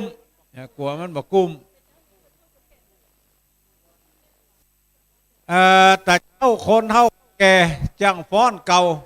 จังฟ้อนเล็บเก่ามาถามนี่หลายคนละตัวเจ้าถ้าเขาฟ้อนเล็บบอกอุ้ยกันเนอะอุ้ยนี่จังฟ้อนเก่านะแต่ก่อนนี่กู้หน้าซ้ำนะตู้เหยอุ้ยอย่างก็เจ้าเจอเนอร์ประเดี๋ยวนี้จะฟ้อนเล็บปูจาพระธาตุพระเจ้า42 เมืองละหน้าศาลานี่ห้อมธาตุกับห้อมศาลานี่ไผเป็นจ้างฟ้อนเล็บเก่าห้องถ้ามั่นใจว่าตัวเก่าย่อหัวเขาได้บ่คุบคับเลยนะไปเลยเพื่อจะฟ้อนละถ้าบ่มั่นใจว่าถ้าย่อแล้วหัวเขามันจะขึ้นมาได้นะก็บ่ถ้าฟ้อนไปยืนทางข้างเอาใจจ้างฟ้อนบ่เดียวตัวไผ่เอาโต๊ะมาคนเดียวก็กลางเนาะคนเฒ่าแก่ที่เปิ้นบ่เข้าใจเปิ้นอาจจะนั่งขวางไปที่เป็นที่นะเก้าอี้ทั้งพวกทั้งวันออกแจงใต้คันไดผักเชียงใหม่นะคันไดผักเชียงใหม่อปพลอยู่ทั้งลุ่มก็บอกเจ้าของรถเนอะถ้ามีข้าวมีของก็เอามาตั้งเหนือไปเนอะถ้าบ่มีอย่างติ้วขึ้นมาก็เอาตั้งใต้นะมากัดตัวมาตั้งใต้อันนี้อย่างนี้กาสิงนี่อปพลกับชลบอย่างนี้มันเหมือนกับว่าตกปัดเสียงไปเลยเนี่ยเอามาตั้งเหนือเฮ้เอามาห้อมตั้งห้อมหลังศาลาเฮ้ก็เดี๋ยวเสาะโต๊ะมาแหมสำหรับโต๊ะตั้งหลังนี่จะเป็นที่ถวายพระทหารเพลอาเถระตอนนี้หลวงพ่อเจ้าคณะอำเภอเวียงป่าเป้าหลวงพ่อเจ้าคณะอำเภอแม่สวยรองเจ้าคณะอำเภอก็เดินทางมาถึงละเจ้าคณะตำบลหลายตนหลายองค์พายปะตุลุงยองตุลุงมหาสมชาติไปที่แผนกรับบริจาคปูนเนินเน้นลักก็มีบุญละถ้าใครปะตุลุงยงขึ้นบนส่วนอาตมาอยู่ตั้งเหนือเพชร อยู่คนที่คนต่างกันจังฟ้อนเก่าไปฟ้อนได้เลยเนอะจะเอาฟ้อนนะไปปั่นฟ้อนเฮ้โรงทานกันเนาะที่ไหนพ่อคุณเนอะอ่านบะเสียงเนอะพี่น้องโรงทานเลยขอบคุณมากท่านมหาสมชาติไปปั่นปอนโฮงการกรรม มีหลายโฮงอยู่เนาะแต่ตะกี้เปิ้นห้องกับปุ่นแล้วก็ ผ้ายันสีแดงนี่มีแล้วนะท่านครูบาแดงครับ ยังเหลืออยู่ไหมผ้ายันสีแดงที่อักขระตัวเมือง มาเอาได้เลยครับมาเอาได้ เดี๋ยว เล กร ย รมการมากับเลิกกรรมการเลิกตอนนี้ขายดีเพราะว่าจะขายนะแจกฟรีกันแนมหอมเท่าใดก็ได้เอามาตอนนี้โยมถ้าจะจองใหม่มาที่ครูบาครับมีที่ครูบาคำพีของพี่นึกนะร่วมบุญกุศลโอ้คุณแม่แม่ครูยากศน.อันใดที่ไม่ได้ตานเดี๋ยวตานเนี่ยก่อนเนาะเอาตำก่อนมันนักนี่แม่เฮ้ยนิมนต์ตุลุงครับก็มีป้อสีมูลเนาะป้อสีมูลแม่สมแลเล็งกันเนี่ยนะนายประสบโชคนางคณาพรปอกคำเนอะนายวีรวัฒน์ปอกคำนี้จากร้านนาชาหน้าศาลนาชากาแฟเนาะหน้าศาลปกครองแบบ100 บาทเนอะแล้วก็มีนางอัญญายานีนะนางอัญญานีคมนาคมร่วมทำบุญเนอะจำนวนแบบ100 บาทจากร้านนาชากาแฟเนอะหน้าศาลปกครองเนาะโอ้เอาพวกกะเอาไปที่5 กะอันแม่ของแม่แสงเอ้ยชุติวงศ์ของดีมาแล้วนี่ผ้ายันมาแล้วเนอะก็มีเพิ่มเติมแต่ครอบครัวของพ่อดวงฤทธิ์นะแม่คำเนาะคำแปลงนะร่วมทำบุญแหลมนอกจากน้องนี่นะจากเชียงใหม่เนาะน้องเป้งนะครับน้องเป้งจะเขียนมันชัดๆหน่อยหนึ่งแล้วก็มีนายปุ้ยนางโอ้อันนี้กันเลิกไปโต๊ะนึงอีแม่โต๊ะพอกระเป๋าก่อนกันเลิกไปโต๊ะไม่สีจุมอ่อนจันหมอชัดตังมีอะไรหมูเด้อห้ามไปอ่านบอกอันนี้ก็มีเพิ่มเติมเนาะว่าอะไรคือว่าอะไรอนุโมทนากับแม่ครูธัญญาทองอิ่มบูชาผ้าแปรอ๋อบัตรประชาชนดูกระเป๋าสตางค์สีแดงเนาะโยมนางจันนวลเมงทะเหล็กเมงทะเหล็กมูเดียวกันกา2500เอาเส้นนี้หมูเดียวแม่ครูธัญญาทองอิ่มบูชาผ้าแปรยอดฉัตรที่2 เมือง19 มีนาคมเท่าไหร่ก็ไม่รู้อนุโมทนากับโยมคมสันนันที่สิงห์บ้านสีเตี้ยตำบลเวียงหนองล่องอำเภอเวียงจังหวัดลำพูน100 บาทอนุโมทนากับโยมแม่สีนวลใจชุ่มใจบ้านน้องหายน้องหายสามัคคี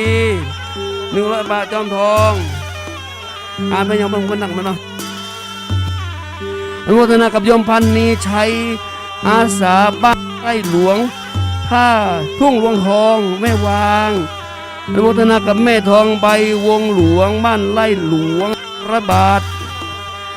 อนุโมทนากับแม่สุขอะไรเอ่ยภาพสุวรรณบ้านป่างิ้วเวียงป่าเป้าจังไร100 บาทอนุโมทนาชัดสาธุอนุโมทนากับคุณแม่กองคำทองค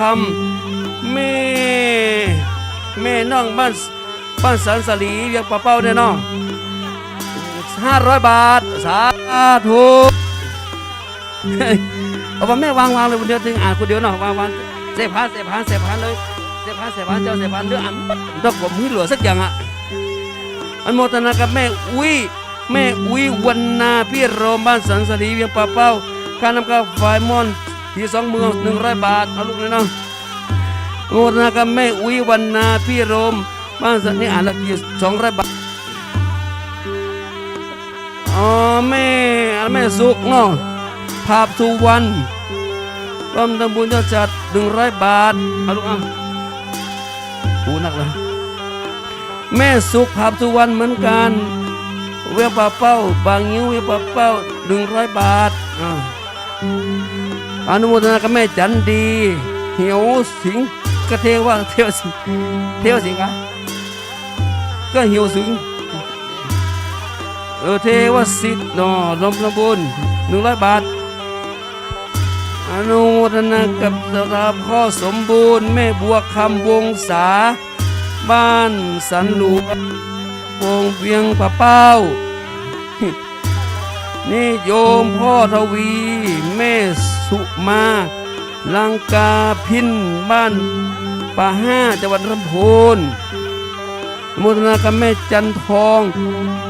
ตุ้ยสมุทรร่วมทำบุญยอดฉัด50 บาทเอาลูกนี่นะโยมมะลิวันนอกพันเดชพร้อมครอบครัว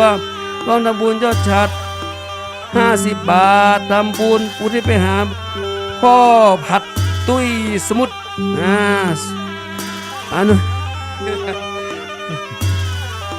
อันโมทนากับโยมภาษาขออนุญาตกับนะครับ เอาเลยครับ พระคุณเจ้าของรถนอหนูมอม้า841เชียงใหม่แล้วก็พระคุณเจ้าของรถนอหนูคอควาย3637เชียงใหม่เจ้าของรถ5911ลำปางขอเมตตาพระคุณเจ้าบอกคือคนขับรถย้ายรถกันนะครับเพราะช่อง3ช่องนี้กันไว้ให้หลวงปู่วัดดอยตุงหลวงพ่อเจ้าคณะจังหวัดเชียงรายเจ้าคณะจังหวัดเชียงใหม่และเจ้าคณะจังหวัดลำพูนนะครับแต่เจ้าอปพลมาขวายขอสุมาตัวนะครับบัดได้บอกไว้ก่อนขอหลวงพ่อหลวงพี่ตุลุงตุน้าตุเอาช่วยบอกคนขับรถย้ายรถตู้กันนะครับนอหนูมอม้า841เชียงใหม่นอหนูคอควาย3637เชียงใหม่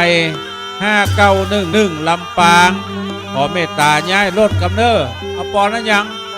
เนาะ5911ลำปางไปปอมเปิ้นอยู่หันกันเนอะย้ายให้เปิ้นกำเดียวยังจะแป๊บตักใจกับอีปอยแม่เหี่ยกำเนอะศรัทธาเท่าคาตั้งหลายเดินก็เดี๋ยวค่อยอ่านอาจารย์เดี๋ยวบอกได้ตักไข่แหมะนะก็เดี๋ยวจะอ่านเฮ้อีปอยอีแม่เอาวังนี่ก่อนก็เดี๋ยวมีช่วงจังหวะก็จะอ่านเฮ้เป็นเรื่องไปเนาะตอนนี้ก็จะขออนุญาตตักใจเนอะศรัทธาเจ้าข้าทั้งหลายที่มาพบปะครูบาอาจารย์ท่านพระครูอภิวัฒนวิกรมเปิ้นอยู่บนศาลาพุ้นถ้าเปิ้นว่างก็เข้าไปหาเปิ้นได้ส่วนครูบาอาจารย์ทุลุงยองนะอยู่ที่กองอำนวยการท่านสมณเณรอารักษ์ก็อยู่ที่นี่พี่น้องจะจองเหรียญเหรียญพระเจ้า42เมืองเหรียญแม่นางแก้วเหรียญละ100 บาทถ้าเป็นเหรียญเงินก็ 1,000 บาทเตรียมสตังค์มาดีๆบัดต้องให้ได้ทอนอีแม่เอาเตรียมนี่วินีก่อนก็เดี๋ยวจะอ่านให้เนอะตอนนี้วุ่นวายเนาะอันนี้ปูจาหน้างานนะที่แบบมีใบจองถ้ามีใบจองกำใบจองมาแล้วโอ้อีป้อลุกเชียงใหม่มา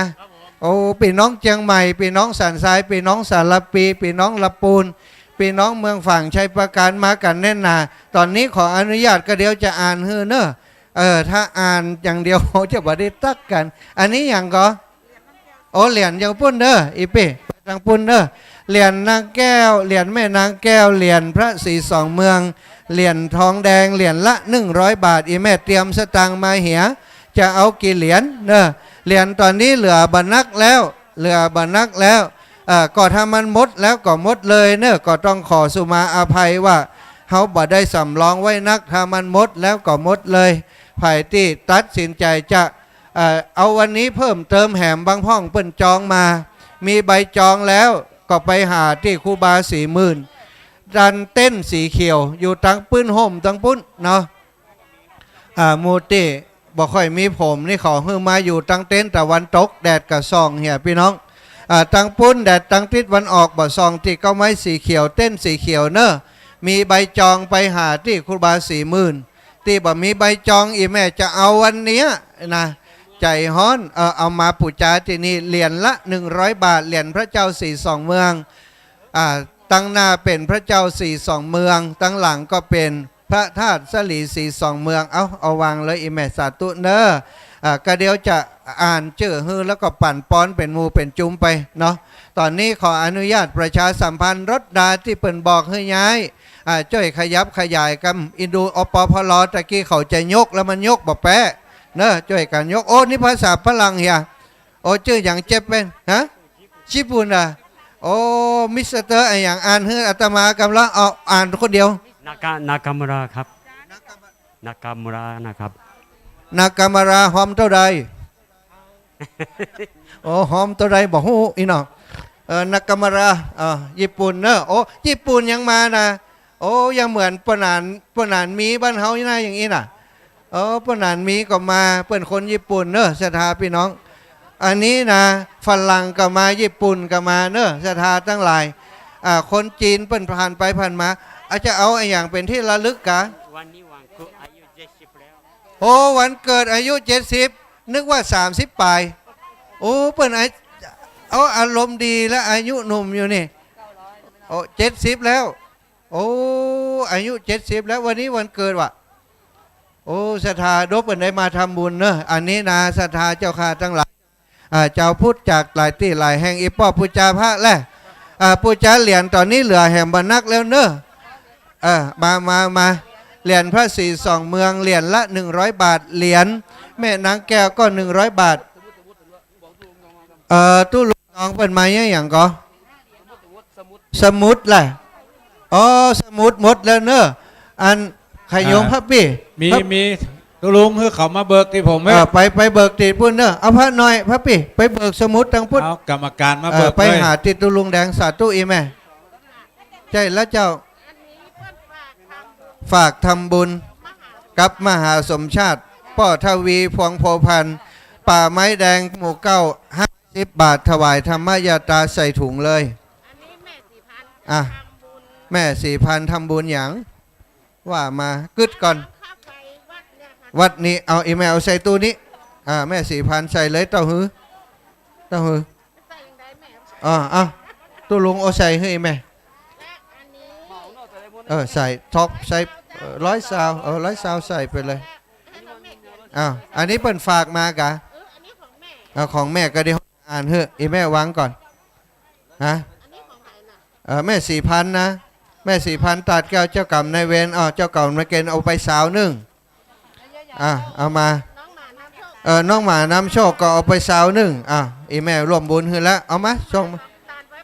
ตานไว้ไปหน้าน้องหมาน้ำโชคน้องหมาน้ำโชคตายไว้ไปหน้าแม่4 วันตัดแก้วตานไปให้น้องหมาบุญช่วยแหม20 บาทน้องหมาบุญช่วยอีแม่ตานให้แล้วเนอะแม่4 วันตัดแก้วตานไปให้น้องหมาเข้าปังแหม20 บาทโอ้เปิ่นมีหมานักแม่4,000ตัดแก้วตาลไปหาพ่อเกิดแม่เกิดไปบนเรียบร้อยแม่ไปพักผ่อนได้สบายใจเลยโอ้ดีแล้วบุญกันแม่เอานี้พ่ออุ้ยแสงวันบุญวิเศษบ้านมวกขอนบ้านบวกขอนแม่เจดีเวียงป่าเป้าตะวันไปตายไปนาพระธาแม่คำน้อยกูนะบ้านบวกขอนก็เอาปัจจัยใส่มาร่วมอุทิศเอาไว้ไปนาเอาตุลุงใส่ได้พ่อสงัดแม่นอปันอียะกะโอ้นามสกุลเฮาอยู่ต่างบ้านมาอ่านกว่าพิษเนอะพี่ไอบ้านบวกขอนร่วมบุญแหม12ทุนการศึกษาเอานี้ใส่กระเป๋าเลยนะอันนี้ของการศึกษาเนอะเอาใส่ไปโอ้อ่านโยมพ่อทวีแม่สุมาลังกาพินบ้านป่า5เมืองจี้ละปูนอนุโมทนาบุญกับอีแม่เนอะเอาวางไว้นี่300 บาทไอ้แม่เขียนมาอันนี้หอมนี่นะอุทิศเอาไว้ไปนาร่วมบุญพระธาตุสีสองเมือง500 บาทครอบครัวของแม่ฟองจันทร์ทานศิลาจากที่ไหนบ้านป่างิ้วเอาอาจารย์เอาใส่ได้อันนี้ไปปลอมเพิ่นเอาใส่หั่นก่อนเนอะอีแม่เดี๋ยวเขาจะอ่านให้นะเอาใส่นี่เดี๋ยวอ่านอีแม่ล้ออยู่นี่มันจะเกิดกันบัดล้อไปนั่งฟังเลยใบเตยโอ้ดีแล้วลูกแต่คืนบอกมานึกว่าจะมาสวดมนต์ด้วยกันวันนี้อยู่กับลูกใจแล้วอาจารย์อยู่ตั้งบนลูกไปกราบอาจารย์ก่อนกราบแล้วนะอาจารย์สมชาติกะ โอเคเนอะอาจารย์สมชาติตนนี้ละไอ้แม่ยางสายกันทาบานต้นเฮือดห่างดงเนาะรวบบุญการศึกษาเขาจะเก็บไว้ก่อนไม่จะปลอมเปิ้นอีแม่สาธุเนอะอาจารย์สมชาตินะอีแม่สายพินมุกดานันเนอะเขาจะบอ่านนักมันจะกวนเวลาเปิ้นสาธุอนุโมทนาสาธุโยมแม่สาธุจะอ่านออกรายการเพื่อนเนอะอันนี้เขาจะเก็บไว้ก่อนตุลุงยองอยู่ตั้งหลังนี้อีแม่เอาละเขาจะขออนุญาตอนุโมทนาบุญสถาพี่น้องที่เปิ่นมาให้มาหอมเป็นซองที่นี่เหี่ยกรรมเนอะอีแม่นี้มาอย่างหอมเนาะอีแม่บอกเขียนชื่อกะโอ้เขียนเหี่ยกรรมเด้อไปเดี๋ยวเขาจะได้อ่านให้แม่ใจเย็นๆเทวบุตรเทวดาเปิ่นจะได้บุญด้วยอีแม่อันนี้อย่างเก้าอี้มาก็เดี๋ยวเขาจะอ่านที่หลังเนาะเจ้าสาธุอีแม่สาธุเจ้าเดี๋ยวเขาจะอ่านออกอากาศเอาเนาะเจ้าอีแม่มาเจ้าแม่อภิรมพรคำตันเป็นร่วมบุญไปติปูนสิอันนี้อย่างธรรมยตราเอามาเก็บก่อนเดี๋ยวเขาจะอ่านให้ในรายการเนอะป้อครอบครัวป้อสุชาติคุณสุภชัยพงข่าวอุทิศไปหาป้อนวลแม่บุตรพร้อมใจป้อแสนแม่แปงพุงข่าวแม่สีวรพ่อสว่างมดใจแม่อ่อนเนาะร่วมบุญการศึกษาเนาะอนุโมทนาแต่งครูบาอาจารย์ตัวเนอะอันนี้พระธาตุเนาะเอาป้อครูสุภชาติแม่สุภชัยพงข่าวอุทิศไปหาป้อนวลแม่บุตรพร้อมใจป้อแสนแม่แปงพรมขาวแม่สีวรป้อสว่างพรมใจแม่อ่อนเปิ้นร่วมบุญพระธาตุสี่สองเมืองเนอะตุลุงเอาละตอนนี้เขาขออนุญาตอ่านเนอะครอบครัวนายสงวนนางพันทองอุทิศไปหาเจ้ากรรมนายเวรจากแม่อ่อนเชียงใหม่เนอะป่างิ้วเวียงป่าเป้านางนายดวงจันทร์นางจันทร์ฟองจากจันทร์พร้อมกับลูกหลานอุทิศร่วมบุญพระธาตุสี่สองเมือง100 บาทนางจันแก้วนัทธิวัดเนาะนายสมพงษ์แสนตาร่วมบุญพระสี่สองเมือง100 บาทจากป่างิ้วแม่พองศรีพาหวานเสียงพร้อมลูกหลานร่วมบุญพระธาตุสี่สองเมือง100 บาทโยมแม่จันเพนอินทจักร่วมบุญชัดพระธาตุ100 บาทครอบครัวนางดวงพระสุขพัฒนเจริญ100 บาทแม่สมยงตานะพินป่างิ้วร่วมบุญมา50 บาทฝากมาใส่แล้วเนอะแม่เนอะแม่วันดีสลาปันพร้อมครอบครัวจำบอนร่วมบุญพระธาตุสีสองเมืองแม่สายพินมุกดานันร่วมบุญแม่นางแก้ว50 บาทคุณแม่ยุพาคุณพนาหมื่นคิดเนาะหมื่นคิดบ้านจำบอนตานเอาไว้ไปนาแม่จันนิพานวลคำร่วมบุญ50 บาทจากป่างิ้วเนอร์แม่เตี้ยงทิคำลองจากจำบอนตานเอาไว้ไปนาแม่พันนศรีคุณพันนศรียาติจากจำบอนตานเอาไว้ไปนาน้องใบเตยสองเครือก่าวรำพูนตาลเหือญาติธรรม100 บาทตาล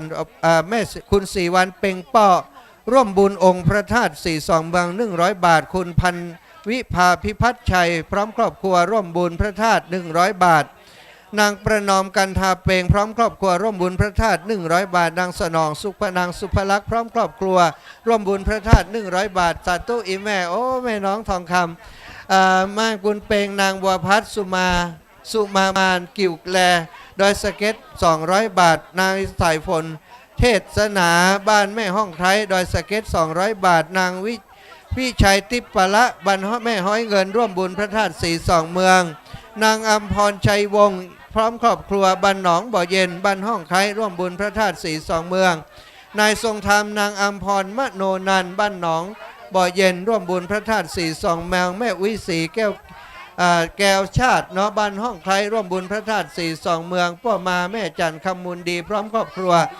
ตานจะให้เจ้ากรรมในเวรร่วมบุญพระธาตุสีสองเมืองตานไปหาเจ้ากรรมในเวรแสงทิศนายแสงทิศนางบัวแก้วพันเสาร่วมบุญพระธาตุสี่สองเมืองแม่อัมพรกากาศนางสาวเบญจพรเจริญสูงหมื่นเข้าลับปูนร่วมบุญพระธาตุสี่สองเมืองลุงประมวล4,000เจริญภูมิบ้านหมื่นเข้าตำบลทากาศอำเภอแม่ทาลับปูนร่วมบุญพระธาตุสี่สองเมืองนายมงคลซักพันเป่งนายวรรณชัยพันแสงนางสาวยุพินพรหมทันกาศร่วมบุญยกเจ้าฟ้าพระธาตุสี่สองเมืองร่วมบุญนายสิงห์คำนางอินแก้วต้นกาด นายนพรัตน์นายนันทวัฒน์ตันกาดร่วมบุญพระธาตุสี่สองเมืองนางยุพินแก้วสุยะบ้านหนองไฮร่วมบุญพระธาตุสี่สองเมืองในอาทิตย์นางกัญญาติบอย่างบ่ฮู้เนอะจากดอยหลอนะร่วมบุญพระธาตุสี่สองเมืองแม่รัตดาใหม่จันแดงตอนเอาทำบุญวันเกิดทำบุญพระธาตุสี่สองเมืองจากเชียงใหม่เนอะนายทวินแม่พองพันธ์สันตะโถป่าเมียงพงทองตันยอดชัดไว้ไปนาเนอะมูลศรัทธาแม่วันเพ็ญชัยสุริยวงศ์ร่วมบุญยกชัดเนอะนายณยศเมืองโคตรนางสาววรนิษฐาชัยสุริยวงศ์ร่วมบุญยกชัดเนอะนายนันทพงศ์บัวพัดร่วมบุญยกชัดเนอะนายสำราญธนาสันร่วมบุญยกชัดเนอะร่วมบุญยกชัดร่วมบุญยกชัดพระธาตุสีสองเมืองจากเชียงใหม่เชียงรายศรัทธาป่อพิรุณแม่รุ่งรัตน์ธรรมวังบ้านแม่กุ้งบก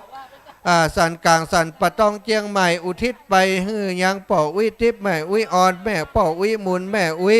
แม่แสงธรรมวังแม่บุญปันธรรมวังแม่มวยแช่เล้าป่อครูบาเตจาเตชะธรรมโมเจ้ากรรมในเวรป่อเกิดแม่เกิดเทวบุตรเทวดางัวที่เลี้ยงตายไปวะทุกตัวและสัตว์ทุกตัวทุกตนขอให้บุญนี้ไปฮอดไปถึงเจ้ากรรมในเวรเจ้าที่เจ้าต่างเจ้าเขตเจ้าเด่นจิมเตอ200 บาทโอ้สถานจะเขียนมาอีกกูซองตายนะพี่น้องป้อหมู่แม่คำมูลบุญเทพร่วมบุญพระธาตุสี่สองเมือง500 บาทนายไพศาลบุญเทพบ้านหั่งตามร่วมบุญพระธาตุสี่สองเมืองแห่ง500 บาทเป็น1,000 บาทมูลศรัทธานางแรมใจอินตะอาจนางรำจวนเปลียงวันทะดอยวัฒนะดอยสะเก็ดถวายยอดชัดถวายตาลยอดชัดเนอะร่วมบุญไปแล้วก็ไฮแฮมป่อบรรทัดแม่ฟังจันแก้วพินิษนางสาวระดิตามีแก้วพินิษสางเด็กหญิงแววรีแก้วพินิษสางเด็กหญิงเปราแก้วพินิษสางเด็กชายเคเต้สางทำบุญบันได200พร้อมครอบครัวทำบุญถวายพระธาตุ300เอามูลศรัทธาโยมสมรพาจรทิศจากติ่นตกเนาะเทพเสด็จดอยสะเก็ดร่วมบุญถวายสร้างพระธาตุสร้างเพื่อเป็นสมญติในพระพุทธศาสนาสืบไปบุญกุศลตานไว้กับตัวตนตัวสืบตัวต่อไปหน้าขอให้มีอายุวันนะสุขภาพเนอะสาธุบุญรักษาแม่เดือนเพ็ญทิมวางบ้านหนองฮาน้ำบ่อหลวงสันปะตองอุทิศไปให้เจ้ากรรมในเวรพ่อเกิดแม่เกิดสาธุอนุโมทนาบุญอีพ่อว่าใดอันนี้ถวายไปไหนธรรมยตราใส่ซองเลยพ่อพี่บุญแม่ฟองจันอ้ายเสาเนออีพ่ออนุโมทนาบุญเดี๋ยวจะไปอ่านในรายกรรมเดี๋ยวจะปนกันเนอศรัทธาข้าพเจ้านายเล็กนางอรุณศรีวินิษฐานาหอมสร้างพระธาตุสี่สองเมืองเนออนุโมทนาบุญแม่สมศรีไทยรุ่นจากสันเมืองร่วมบุญพระธาตุสี่สองเมืองป่อสวัสดิ์แม่บุญปันบ้านจอมแจ้งน้ำบ่อหลวงสันปะตองร่วมบุญพระธาตุสี่สองเมืองแม่มอนทาแก้วมาแม่จันเรือนใสพร้อมกับลูกหลานตาเต่าทั้งหลายร่วมบุญยกยอดชัด200 บาทร่วมบุญนางสาวพิมพันธ์อุ่นมาพร้อมญาติกาจุผู้จุคนร่วมบุญพระสี่สองเมือง40 บาท ร่วมบุญพระธาตุสี่สองเมืองในประเวทนางทองใบใจมาจากสันปะตองเนอร่วมบุญพระธาตุสี่สองแม่ไม่อุทิศใจมาสันปะตองนางออนทิชาเตจวันดีอุทิศไปเฮ้อเด็กอย่างเจ้ากรรมในเวร100 บาทนายชมนางน้ำเพชรพรเทพโอเคได้เนอะแม่หลวงอ่อนดอยหล่อตาลยกย่อชัดเนอะ100 บาทมูลศรัทธาแม่ฟองจันเทพแสงบ้านเถาะเนาะร่วมบุญพระธาตุสี่สองเมืองแม่สุวรรณาอย่างนี้โดนศิลกะโดนศิลเนาะบ้านเถาะเวียงกะหลงเนอะถ้าพิษจะได้สุมาอภัยนะแม่โดนสนิทเนาะป ป้อนานดวงฤทธิ์แม่สมหมายจักแก้วพร้อมครอบครัวลูกหลานกูคู่กูคนบ้านต้นพึ่งสำราญราชดอยสะเก็ดเชียงใหม่100 บาทร่วมบุญพระธาตุสีสองเมืองนางพันดีใจไม่ใจโหมก็ว่าใจอย่างบอกว่าใจบ่ใจไม่กะ100 บาทนะพิษจะได้บ่เป็นอย่างเนื้อสถาเพราะว่าบางทีสระไอก็สระโอก็เขียนมาใกล้กันเหลือเกินนางปานรดาตุ้ยสมุทรเนาะป่างิ้วเวียงป่าเปาร่วมบุญอุทิศเธอไปเธอป่ออุ้ยหมาแม่อุ้ยสุกตุ้ยสมุทร50 บาทถวายตานพระธาตุสีสองเมืองแม่จันคำธรรมะบันสันมาเค็ดเวียงป่าเปาอ้อนี่ท่านอาจารย์สมชาติเอาใส่ไว้นี่เนอะแล้วก็ป้อสุทัศน์แม่แก้วมาปวงคำบ้านต้นแห่นน้อยถวายท่านอาจารย์สมชาติไปการศึกษา100 บาทป้อทองอินฟั่นเต็มป้ออินเตวดาถวายตาลเฮือป้อแก้วมูลแม่จันร่วมบุญยกชัดพระธาตุ100 บาทเนอะป้อสวิงป้อสวิงจันมณีหมู่5พงทองนอเทพเสด็จร่วมบุญ200 บาทเนอะแม่ปัดไหวยินดีบ้านห้างต่ำเวียงป่าเป่าได้นิรันดร์ไหวยินดี100 บาทคนป้อปัดไหวยินดี100 บาทผู้จ่าพระมาเพมาเพมาเพมาเพพุ่นเลยเอาเลยไปผู้จ่าได้แม่เฮือนสุรินบ้านเถาะแม่ขจาร100 บาทนายบัญชานาง4 วันสุวรรณคำพร้อมครอบครัวเวียงป่าเป่าอุทิศให้ป้อยองแม่คำถวายพระธาตุสีสองเมือง200 บาทเด็กชายอย่างอาจารย์ล็อกสะกดพอเหรอพ่อพุทธแม่คำเอ่ยคำกำบ้านดงเวียงกันหลงเวียงป่าเป่าร่วมบุญพระธาตุสีสองเมืองดอยนางแก้วคนกวราเนาะตุ้ยสมุทรร่วมบุญยกชาติพระธาตุสีสองเมือง50 บาทแม่อุ้ยฟองนางอัมพาจันตะมาบ้านขันหอมร่วมบุญพระธาตุสีสองเมือง100 บาทเอาเลยเด้อประกาศได้เลยครับนางสัสิธรกับเอื้องบ้านห้วยทรายดอยหล่อเชียงใหม่ร่วมบุญพระธาตุสีสองเมือง100 บาทนางพรแก้วยะบ้านหนองหายสามัคคีป่าเป่าร่วมบุญพระธาตุสีสองเมืองเนอะมูลสถานนายมงคลคำวิชัยร่วมบุญพระธาตุสีสองเมืองเอาเลยอาจารย์เอาเลยร่วมบุญพระธาตุสีสองเมืองแม่น้อยพ่อสมแสงอินขุนเมืองงามร่วมบุญพระธาตุสีสองเมืองแม่กุลพรหมแสนบันเทาะ100 บาทเนอะทุนเด็กนักเรียนแม่ปานมโนวงศ์เนอะมูลสถาครอบครัวพ่อดวงฤทธิ์แม่คำแปงสีคำเศร้าเนาะทำบุญยกยอดชัดจากเชียงใหม่เนอะอาจารย์เอาตัวนี้อาจารย์เอาตัวนี้ตัวนั้นมันบ่ดังอาจารย์เอาตัวนี้เลยมูลสถานางกันทิดานายกำอะไรกำหยังกำว่าครูกะยกยอดชัดเนอะนางกันทิชานายกำว่าครูอีกนะสุมาเจเนยโยมถ้าอาตมาอ่านบ่ถูกเพราะว่าเขียนมาจากนั้นเนอะป้อมาแม่เงินอุ่นคาบันเทาะร่วมบุญพระธาตุสีสองเมืองอาจารย์ใส่ไปเลยอันนั้นโยมจะมาถวายไอ้อย่างเขียนนะแม่สุวรรณาคำเขียวอำเภอแม่อายบ้านหนองเป่งเนอะแม่จิรพันธ์โมป้อเนาะโมป้อเนาะโมป้อเฮาจังอ่านพิษเนอะแม่สุมาเถอะป้อสายันแม่สุจินสินันตา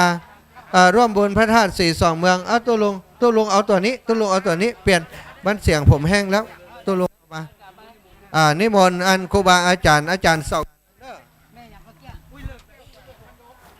นี่ก็มีแม่สมหญิงมาลาพร้อมได้ครอบครัวนี่วังเหนือเด้อรวมบุญ200 บาท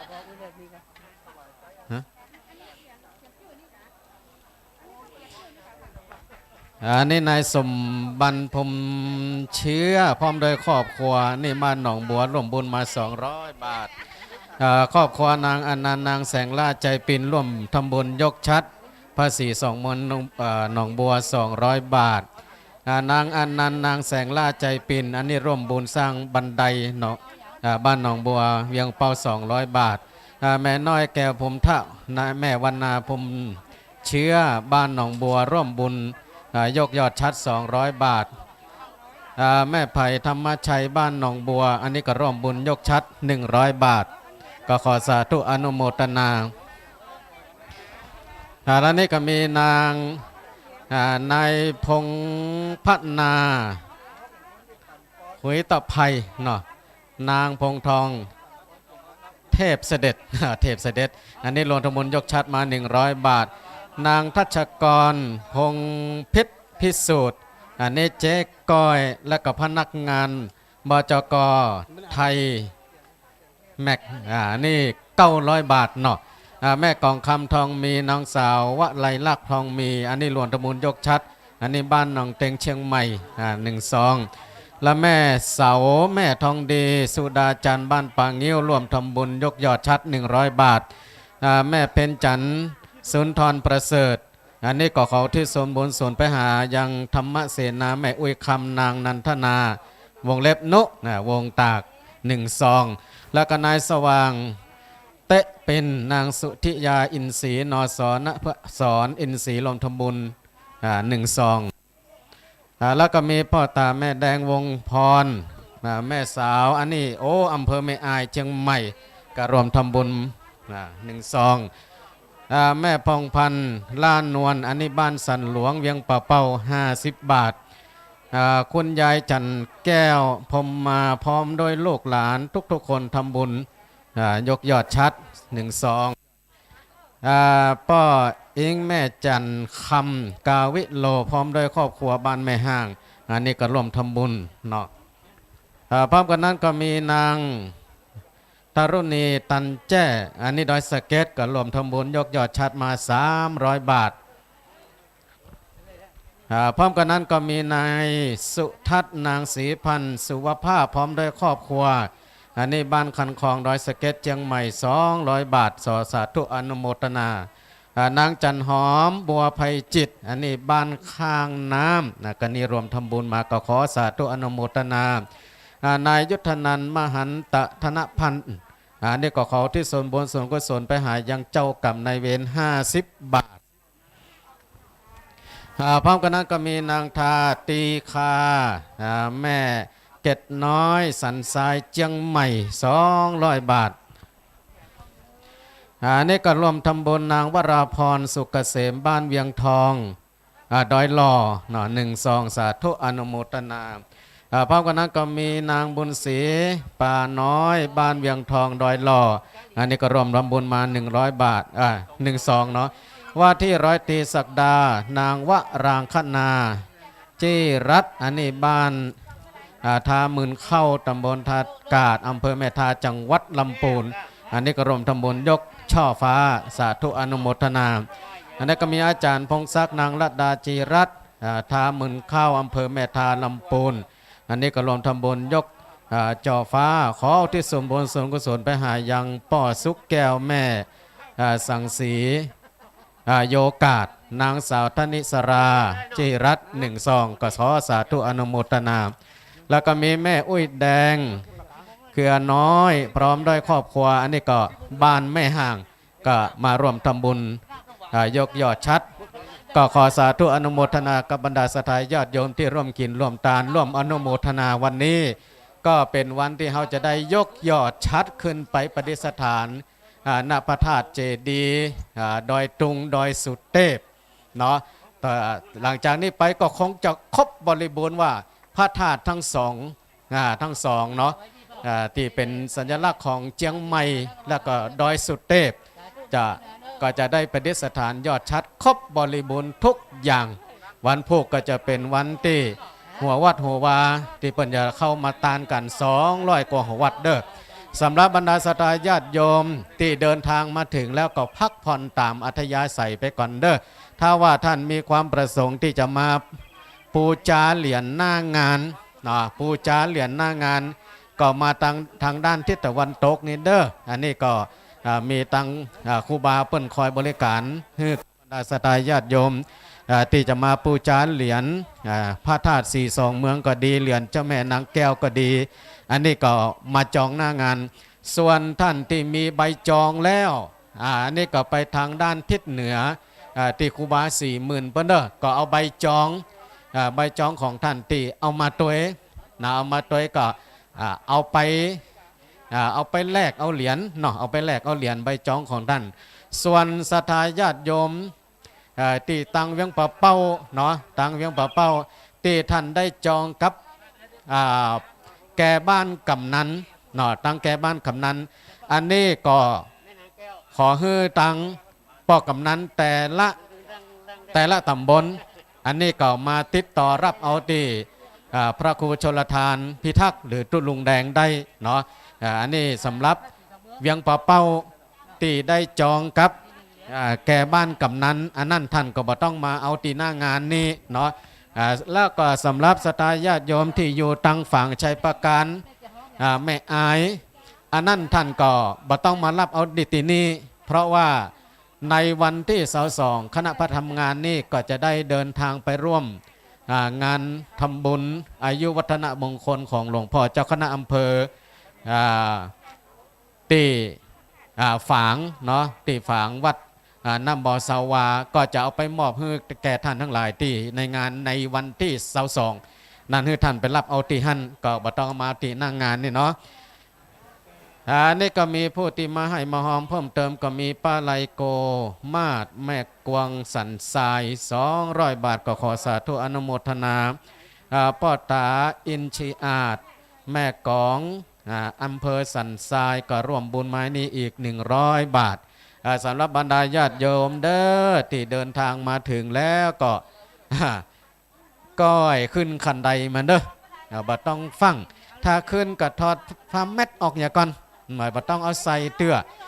บ่ต้องกลัวแล้วเนาะตั้งบนดอยเฮานี่เฮาบ่เคยมีอันอย่างที่มันผิดปกติสักเตื้อตั้งแต่ที่เฮาจัดงานมานี่เป็นปีที่2หลังจากที่งานนี่เฮาได้เริ่มการก่อสร้างกันมาก็เป็นเวลาเกือบจะ2 ปีวันนี้ก็ถือว่าเป็นวันยกยอดยกยอดชัดสูงสุดของการสร้างพระธาตุละเนาะการสร้างพระธาตุละเนาะ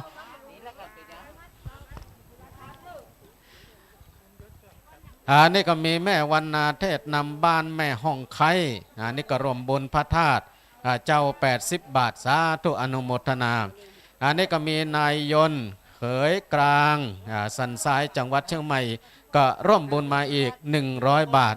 ก็ขอสาธุอนุโมทนาเด้อสำหรับบรรดาศรัทธาญาติโยมเนาะในงานของเฮานี่ก็มีสมุดฉีกแจกให้ท่านเด้อผ้าแพรอันนี้ก็เอาไปมัดชัดใดเด้อผ้าแพรเอาไปมัดชัดใดท่านมานี่จะบริจาคหรือบ่บริจาคจะร่วมบุญหรือบ่ร่วมบุญอันนี้ต่างคณะพระธรรมงานแจกคือทุกคนที่มาเด้อสมุดฉีกนี่แจกคือทุกคนที่มาร่วมกินร่วมทานร่วมงานในวันนี้เป็นวันยกยอดชัดขึ้นสู่ปฏิสถานพระธาตุเจ้าทั้ง2 องค์ก็คือพระธาตุดอยสุเทพจำลองและก็พระธาตุดอยตุงจำลองเต่งต่างคณะสงฆ์อำเภอเวียงป่าเป้าอำเภอดอยสะเก็ดได้ช่วยกันเกิดกันสร้างตลอดถึงหน่วยงานราชการต่างๆตึงตั้งนอกตั้งในเนาะในยุคนี้สมัยนี้ก็มีพระเดชพระคุณหลวงพ่อเจ้าคณะอำเภอเวียงป่าเป้าแล้วก็ตั้งดอยสะเก็ดเนาะพร้อมตับคณะสงฆ์หน่วยงานราชการต่างๆช่วยกันเกิดช่วยกันสร้างพร้อมกับศรัทธาญาติโยมทุกคนเนาะทุกคนทั้งที่มานี่และก็บ่ได้มาที่ฟังทางสถานีวิทยุก็ดีเนาะฝากให้ฝากหอมมาตั้งแต่ต้นตั้งแต่ริเริ่มมาจนถึงเวลานี้ก็เกือบจะบัวระมวลละเหลือบักกี่นาทีเนาะเหลือบักกี่นาทีกี่ชั่วโมงก็งานของเขาก็จะสำเร็จในวันนี้คือวันยกยอดชัดขึ้นปฏิสถานบนยอดพระศรีสองเมืองพระธาตุศรีสองเมืองแล้ววันพวกนี้ก็เป็นวันที่หัววัดต่างๆจะได้มาร่วมกินร่วมทานร่วมอนุโมทนากับศรัทธาญาติโยมที่เขาช่วยกันเกิดกันสร้างสถานที่นี้เป็นที่หน้าหมู่มาได้เป็นที่ของไผคนใดคนหนึ่งเด้ออันนี้โทรศัพท์ของไผเด้อลืมไว้ที่บนศาลาซัมซุงเด้อซัมซุง ถ้าไผกึดได้ก็มาเอามารับเอาเด้อ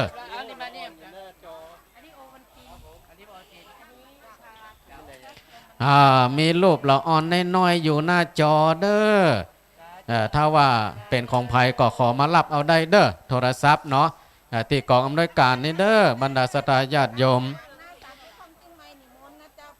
อันนี้ก็มีแม่เรือนมูลสะสมอันนี้บ้านสมเข็ดก็มาร่วมทำบุญเจดีย์ม่อนพระศรีสองเมืองอีก150 บาทขอสาธุอนุโมทนากับเจตนาศรัทธาญาติโยมที่ได้มาร่วมกินร่วมทานร่วมอนุโมทนาสถานที่นี้จะเป็นสถานหน้าหมู่บ่ได้เป็นของไผคนใดคนหนึ่งแฮมบากี่นาทีกี่ชั่วโมงเฮาก็จะได้ถวายไว้เป็นเปิดห้องว่าเป็นสถานที่กราบตีไหว้ของศรัทธาญาติโยมที่เดินทางมาก็ดีสัญจรมาก็ดีลูกจากที่ใดมาก็ดีจะขึ้นมากราบมาไหว้ก็ขอเชิญได้เด้อต่อไปเนาะ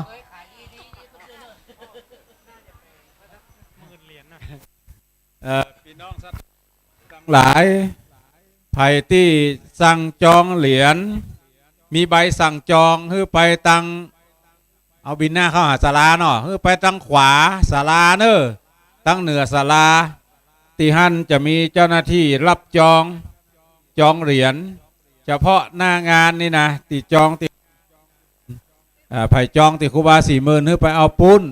ส่วนไผ่จองที่กำนันผู้ใหญ่บ้านไปเอาบ้านไผ่บ้านมันเนอะ เวียงปะเป้านี่นะไผ่จองที่แก่บ้านจองที่กำนันคือปิกไปเอาบ้านไผ่บ้านมันเพราะว่ากำนันตึง7 หมู่บ้านเปิ้นฮับเหรียญไปละเหลือแม่เจดีตำบลเดียวกำนันติดภารกิจเรื่องโควิดอย่างหู้อยู่ของเขามีกับเงินวิทย์อะไรนี่ถึงป้อยหลวง อนุโมทนาเนออนุโมทนากับป่อบุญถึงยาวิละบ้านกลางต้งสันพระเนตรสันทรายแล้วก็นางสาวบัวพัดอินทวงศ์บ้านป่าไผ่สันทรายนายเสนอแก้วแดงนางพรทิพย์นันทิบ้านสันพระเนตรสันทรายทำบุญอุทิศส่วนบุญกุศลด้วยกันจอมต้องจองที่ไผ่จองหั่นอีพ่อมีใบไปเลยใบมีตีหลานให้เหมาะต้องบอกชื่อเขา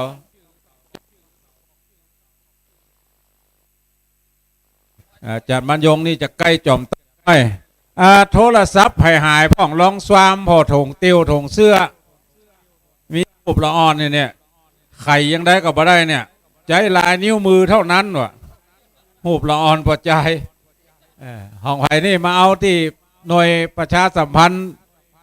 ปูจาวัตถุมงคลนี่เนออันนี้เปิ่นหอมไงเปิ่นฝากหอมมา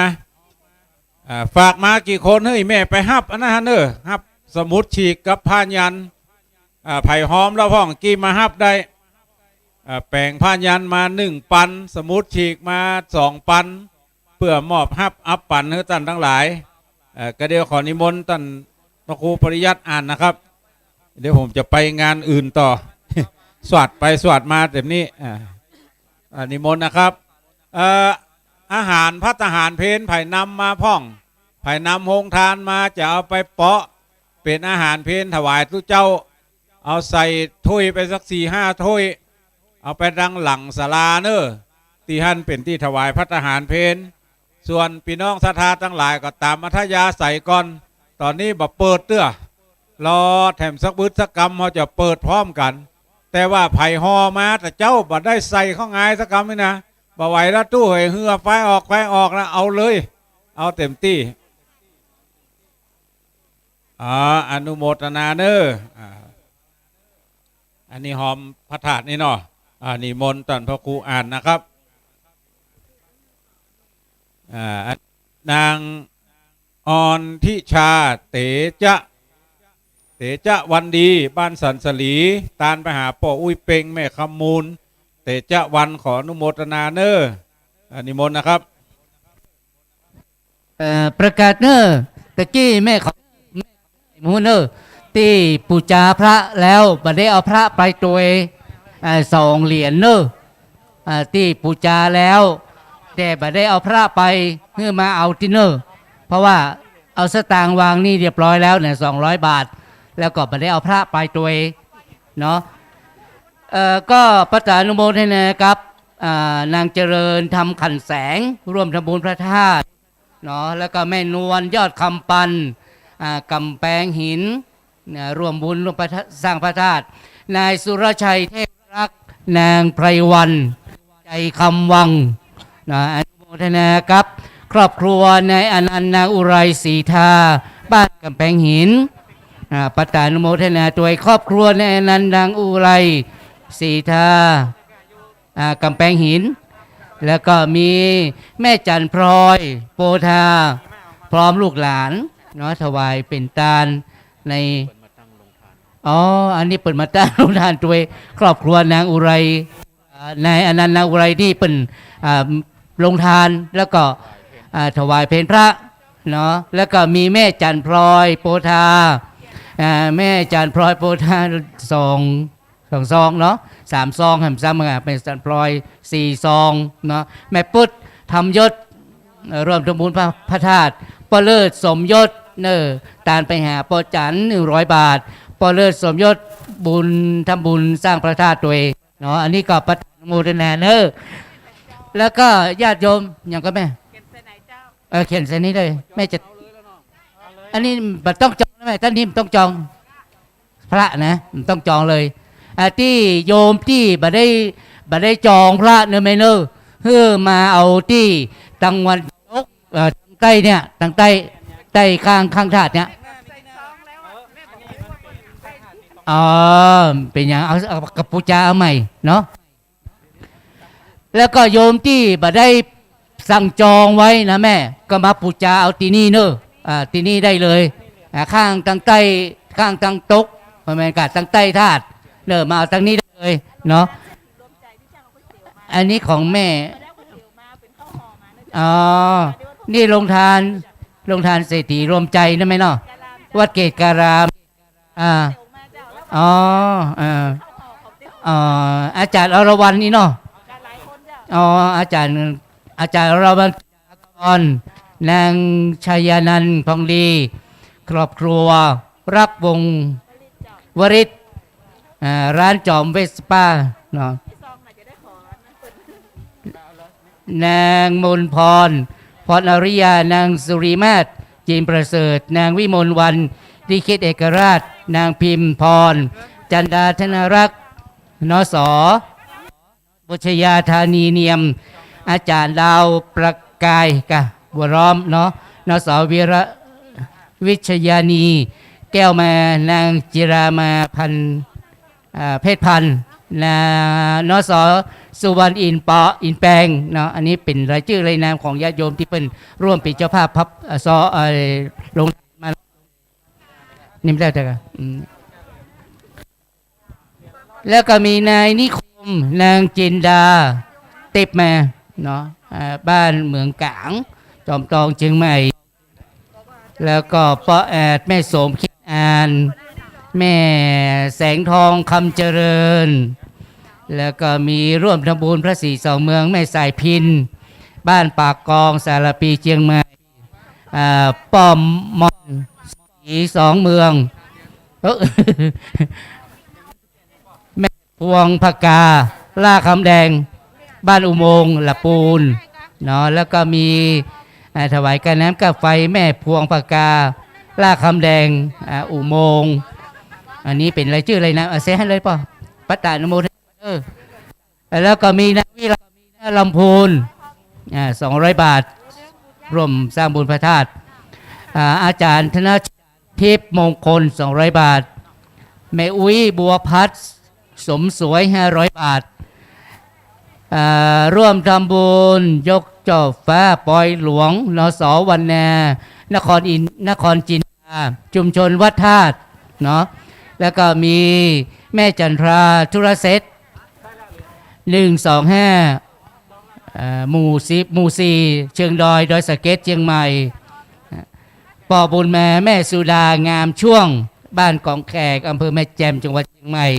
รวมทำบุญมาที่200 บาทประธานอนุโมทนาเนอะพระอาจารย์สาธิตธีรปัญโยสถาบันธรรมาภิวัตรอำเภอแม่เมาะจังหวัดลำปางประธานอนุโมทนากับพระอาจารย์เลยนะครับอันนี้อะไรครับโอเคครับผมก็เป็นรายชื่อรายนามของญาติโยมที่ตะกี้เนาะก็ประทานอนุโมทนาทุกกำลังอกกำลังใจกำลังปัจจัยที่ญาติโยมได้เสียสละในโอกาสที่ได้มีโอกาสมาร่วมสร้างบุญสร้างกุศลที่เฮาได้หูได้หันที่นี่ในวันนี้ถือว่าเป็นวันมงคลแห่งวันหนึ่งที่หมู่เฮาเจ้าข้าทั้งหลายได้มีโอกาสมาพบกันที่นี่เนาะแล้วก็ประกาศให้ญาติโยมเลยญาติโยมที่มาได้สั่งจองพระเตื้อยนะไว้สาครับผมไว้สาครับไว้สาครับสาครับสาครับตัวญาติโยมที่ยังบ่ได้ปูจาเหรียญเตื้อยเนี่ยใครได้เนาะเอาไปไว้ในบ้านในจองกับลูกกับหลานอย่างน้อยนั่นฮะได้มีโอกาสได้มาตัดนี้เพื่อจะบ่เสียโอกาสนั้นไปเนาะก็เฮาก็จะได้มามีโอกาสได้มาปูจาเอาไปไว้ที่บ้านที่จองเนาะเพราะว่าพระที่ทำขึ้นมานี้มีพระธาตุ2 เมืองพระเจ้า4 2 เมืองเนี่ยกับเจ้าแม่นางแก้วเนาะทำสองอย่างด้วยกันญาติโยมจะปูจาอันไหนก็ได้เนาะเอาไปไว้กับลูกกับหลานไว้ในบ้านในจอง เพราะว่าได้ยินพระอาจารย์เพิ่นว่าทำชุดเดียวเนอะบ่มีแล้วนะชุดนี้ชุดเร็วลักเพิ่นกะตุ๊บพิมพ์เรียบร้อยแล้วเนาะพิมพ์ไปเรียบร้อยสาธุพระอาจารย์หมด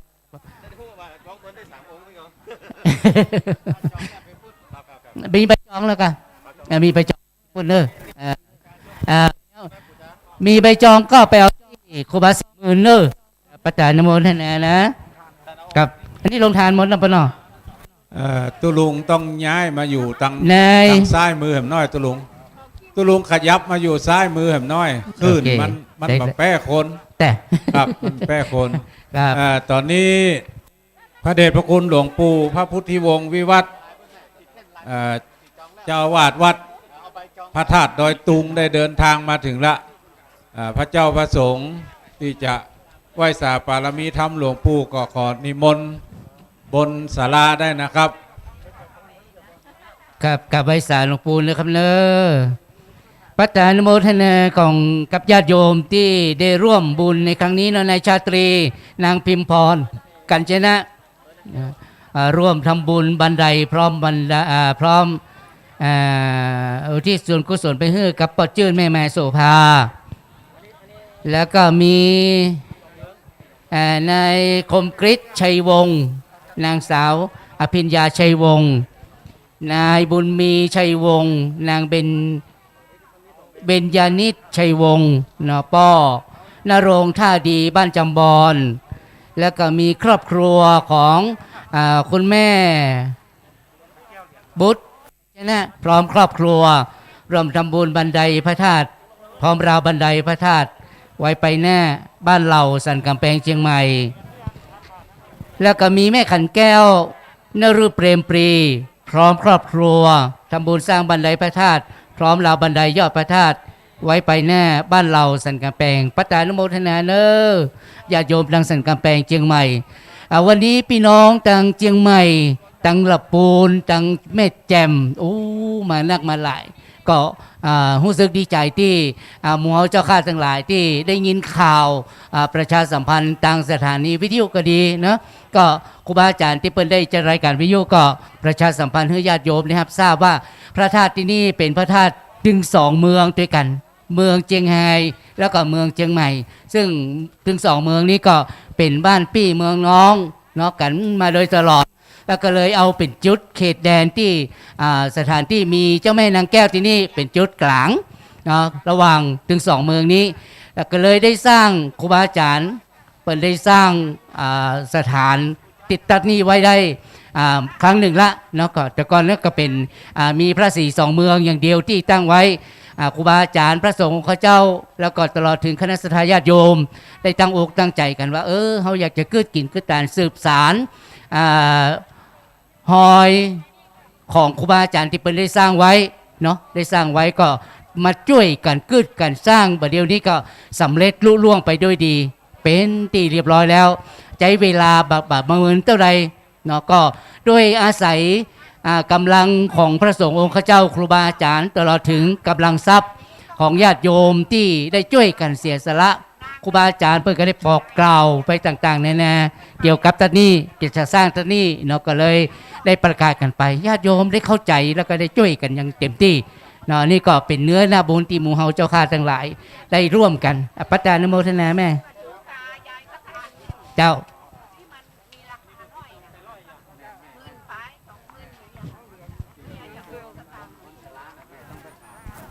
ศรัทธาท่านทั้งหลายที่กำลังเดินทางมาถึงก็ขอเชิญเนอซ้อหาที่นั่งที่เจ้ากันเนาะเก้าอี้อยู่หลังศาลานี่เปเลอะเนอใครขอเมตตาปลอใจคนหนุ่มยกเก้าอี้ตั้งหลังศาลานี่ไปไว้ตั้งหน้าธาตุโดยช่วยกันกำเนาะเพราะนี่มันปัจจัยวัดมันเป็นเขตอุทยานแห่งชาติบ่มีศรัทธาและปัจจัยวัดเป็นศาสนสถานเป็นศูนย์ศึกษาศูนย์สิ่งแวดล้อมศึกษาทรัพยากรธรรมชาติและสิ่งแวดล้อมวันนี้หนทีก็นึกว่าคนจะบหลายเอาเก้าอี้ออกแห่กึ่งข้างแห่มกึ่งยังมีแผลออกแต่เดี๋ยวขอพระเจ้าคนใจเขากำเนาะยกไปคน4-5 ตัวยกไปตั้งหน้าพวกเอาไปตั้งหน้าถาดเพราะต้องการระบายคนบ่ฮือกระจุกจะฮืออยู่กระจายเป็นตี้แต่มันจังมากระจุกต่ำส้มพ่อง อาหารพ่องของหวานท่องเฮ้ยโอ้เป็นตี้โรงทานจะไปฟังเปิดเด้อตอนนี้เปิดน้ำอย่างเดียวโรงทานน้ำเปิดได้ตลอดใครจะถ่ายรูปก็เจอเนอตั้งหน้าศาลาเพื่อก็ได้ตั้งลายถาดลายพุ่นก็ได้ศาลาจ่อฟ้าศาลาลูกน้องศาลาอำนวยเดินทางมาถึงหรือยังถ้ามาถึงแล้วก็มาปะอาจารย์พระครูอภิวัฒนวิกรมก่อนเนาะเพราะจะได้บริหารจัดการเรื่องวิธีการยกชัดถ้ายกถึงมดเนี่ยมันแบบแป้มันหนักจะต้องยกเป็นบั้งเป็นต้น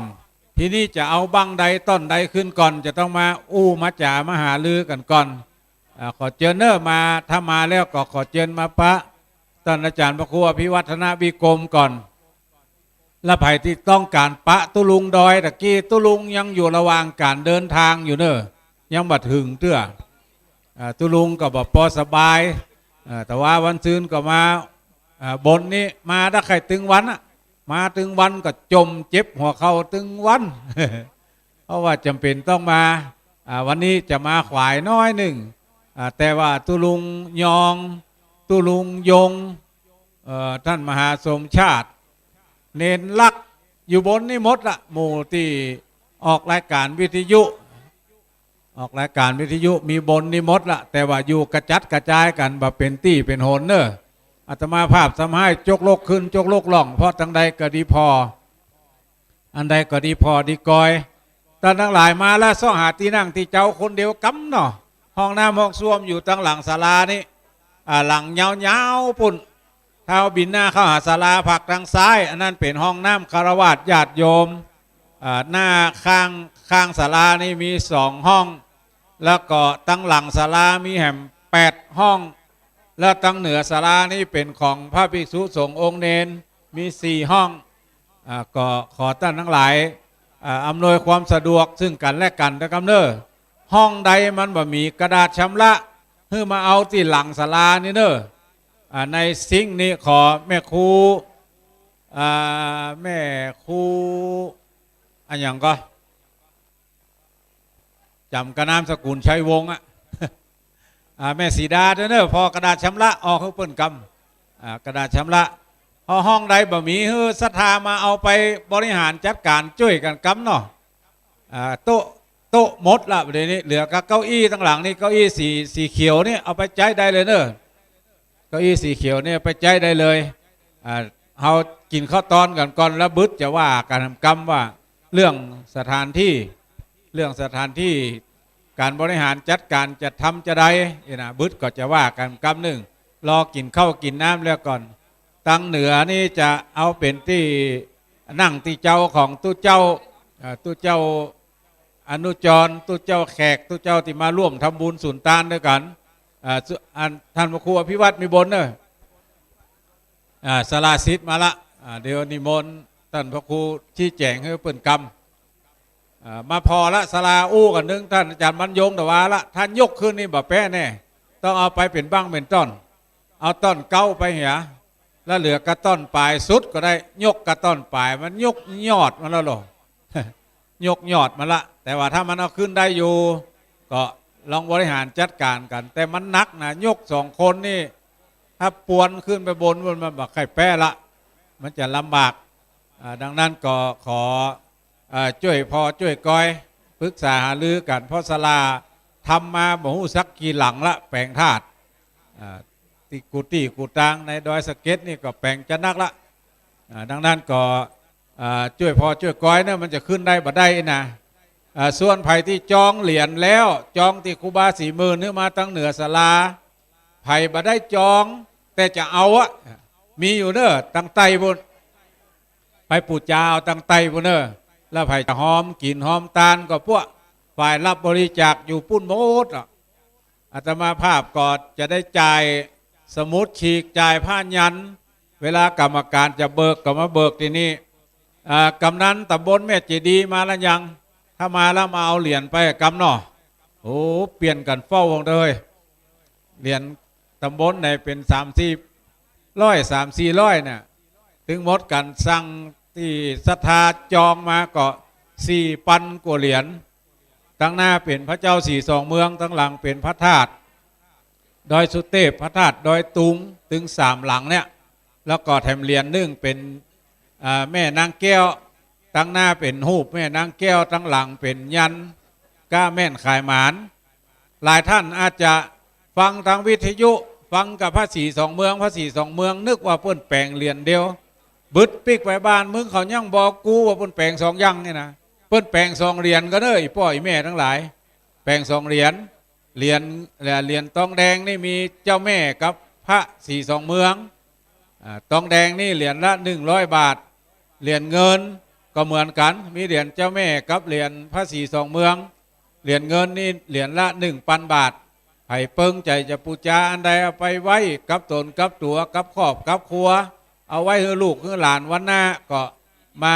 มาปูจาเอาได้เนิ่ที่คณะกรรมการฝ่ายบริจาคและฝ่ายฮือจำหน่ายฮือปูจาไม่ใช่จำหน่ายฮือปูจาเหรียญจะอยู่ตั้งใต้วุนตั้งใต้ส่วนตั้งเหนือนี่มีใบจองให้มาฮับตั้งเหนือไผ่ลืมใบจองก็ต้องเอาบัตรประชาชนมาเปี้ยกรรมการเพื่อนก่อนว่ามันแม่นตัวจริงก็ชื่อนี้นามสกุลนี้บ้านเลขที่นี้เพราะเขาจะจดไว้ละเอียดเลยในใบจองถ้าลืมใบจองก็เป็นอย่างส่วนไผ่ที่ฝากใบจองเอาไว้เตียตมาภาพก็ดีนะไปฮับเอาวัดมันเลยกล้าใบจองไม่นี่เป็น40 ลายคือไปฮับเอาตีวัดปุ่นทีเดียวเพราะฝั่งเชียงใหม่จะมี2 จุดมีวัดปากทางเจริญกับวัดแม่ของใครลำปางก็มีที่ท่านมหาสมชาติศูนย์ปฏิบัติธรรมพระสุนทรมุนีส่วนเชียงรายก็มีทุกตำบลละในเชียงรายดังนั้นตอนนี้ไผ่จะมีเจตนาจะถวายพระทหารเพลก็เชิญเลยเนอะพร้อมแล้วเนาะนิมนต์นะครับพระเจ้าพระสงฆ์ทุกรูปนิมนต์ฉันพระทหารเพลตั้งหลังนี่นะครับนิมนต์นะครับนิมนต์พระเจ้าพระสงฆ์ทุกรูปนะครับฉันพระทหารเพลตั้งหลังนี้นิมนต์นะครับกรรมการฝ่ายรับบริจาคฝ่ายปูจาเหรียญเจ้าเหตุกรรมก่อนก็ได้เนาะเจ้าเหตุก่อนเนอะมาฉันพระทหารเพลก่อนเจ้ามาฉันพระทหารเพลก่อนปิดครับเดี๋ยวขอโยมปื้นมาอยู่ครับเดี๋ยวขอเป็นกับเข้าก็ได้ครับครูเอามาตีไว้ที่นี่เลยเป็นกับเข้าเป็นกล่องมาที่นี่เลยดีกว่าจะสะดวกกว่าครับโฮงทานเจ้าของโฮงทานเอาไปที่ฝ่ายรับบริจาคกี่กล่องตัวลุงประมาณสัก10 กล่องโอ้อย่างมันนัก เผื่อก็เผื่อครับได้ครับเจ้าของโฮงทานเอาไปถวายพระเจ้าพระสงฆ์พูดด้วยเนาะครับเอาเป็นลุกละครัวบ่ได้ ก็ตอนนี้โยมกำลังจะเข้ามาเยอะเลยตลอดเวลาประกาศเนอะโทรศัพท์ของแม่เขาคนไหนที่ทำตกหล่นนะมารับที่กองอำนวยการที่นี่ของไผ่บางหัวเนอะ เป็นต้องใจกันเป็นรูปละออนเป็นรูปละออนอยู่ตั้งหน้าไหมกะเป็นรูปละออนตั้งหน้ายี่ห้อซัมซุงมารับได้เลยเนอะที่กองอำนวยการที่นี่นะปัตตานโมทนากับแม่เหรียญทองอินทนุบ้านห้องละปูนนายสุพัฒนางดาทิพย์ยังมึงที่ใจกะแล้วเปิ่นถวายตาลไปหาญาติทุกคนนสนัทธิลาเกตแก้วนสนัทนกกะเกตแก้วนี่ตาลไปหาปอเกิดไม่เกิดเนอป้อซักคำแม่ทองศรีปวนกาดนสรัตนีปวนกาดบ้านแช่กะทากาดอำเภอแม่ทาจังหวัดปูนปัตตานโมทนาตัวเนอที่ญาติโยมได้มีโอกาสมาร่วมสร้างบุญกุศลในคราวครั้งนี้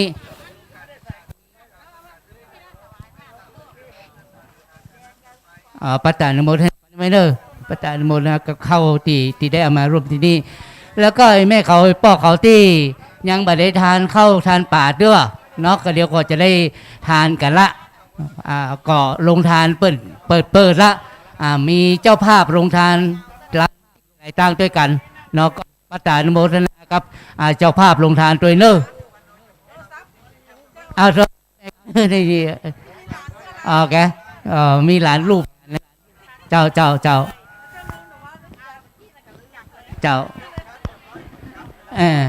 แต่กี้พระครูเปิ้นประกาศไปณเวลานี้11 โมงก็ได้เวลาที่จะถวายภัตตาหารเพลขอกราบนิมนต์ครูบาอาจารย์พระเจ้าพระสงฆ์ตลอดจนถึงสามเณรทุกรูปมาฉันภัตตาหารเพลที่ด้านหลังศาลาณเวลานี้ได้แล้วนะครับขอนิมนต์พระสงฆ์และสามเณรทุกรูปส่วนที่ทำงานนั่นก็สลับสับเปลี่ยนกันตนใดตนหนึ่ง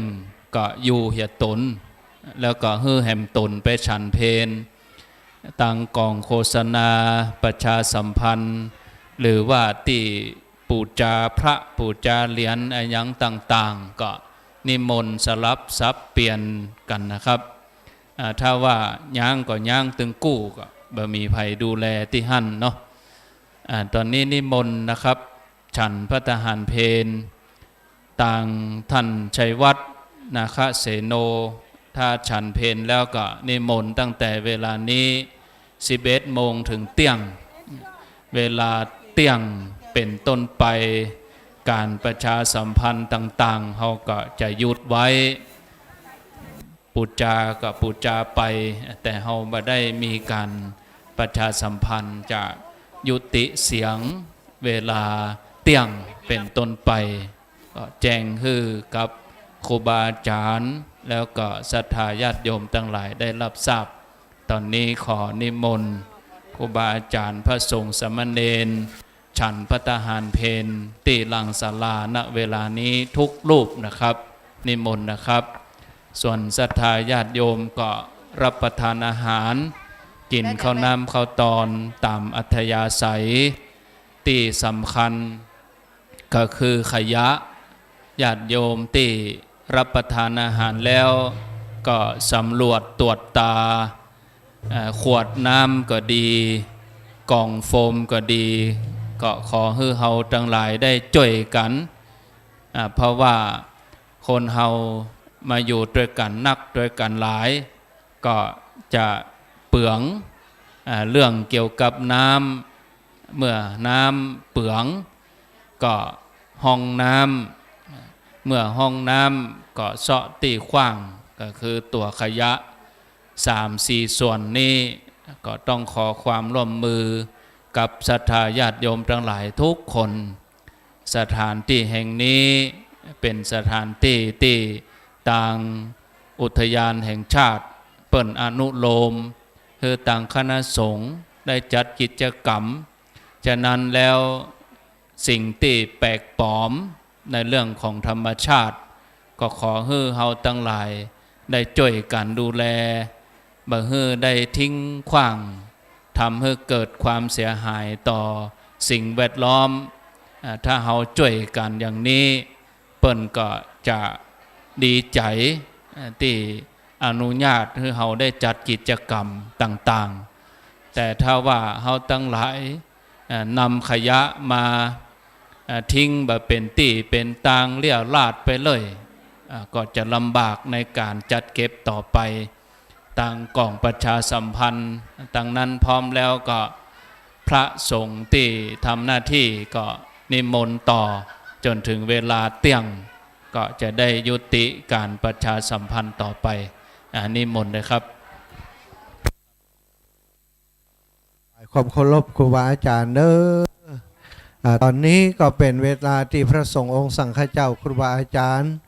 จะได้ฉันภัตตาหารเนอะสถานทั้งหลายตอนนี้ที่ไผ่ที่มาเสาะหาครูบาอาจารย์ในคลื่นสีข่าวที่จัดรายการวิทยุบ่ต้องเสาะเตือนเนอะเฮอเปิ้นได้ฉันเข้าฉันป่าเฮอเรียบร้อยก่อนสถานทั้งหลายสถานพี่น้องทั้งหลายมีพี่น้องที่เอาหงตาลมา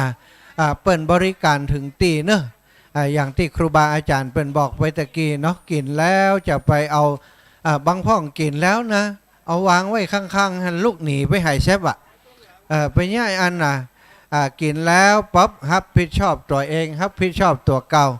อาหารที่มันเป็นเศษอาหารที่เขากินบ่หมดไอ้แม่สามารถเอาไปเทเอาไปถอกไปทิ้งตีในป่าได้นะในป่าเอาไปเทนะเอาไปเทหือมดหือแมงหยังกินต่อได้แต่ว่าบัดนี้เอาไปจ่งไว้ตึงกระดาษตึงอายังต่างๆบ่เอาเนอะแต่ว่าวันเสาร์นี้ครูบาอาจารย์พระสงฆ์องค์เน้นไล่เก็บขวด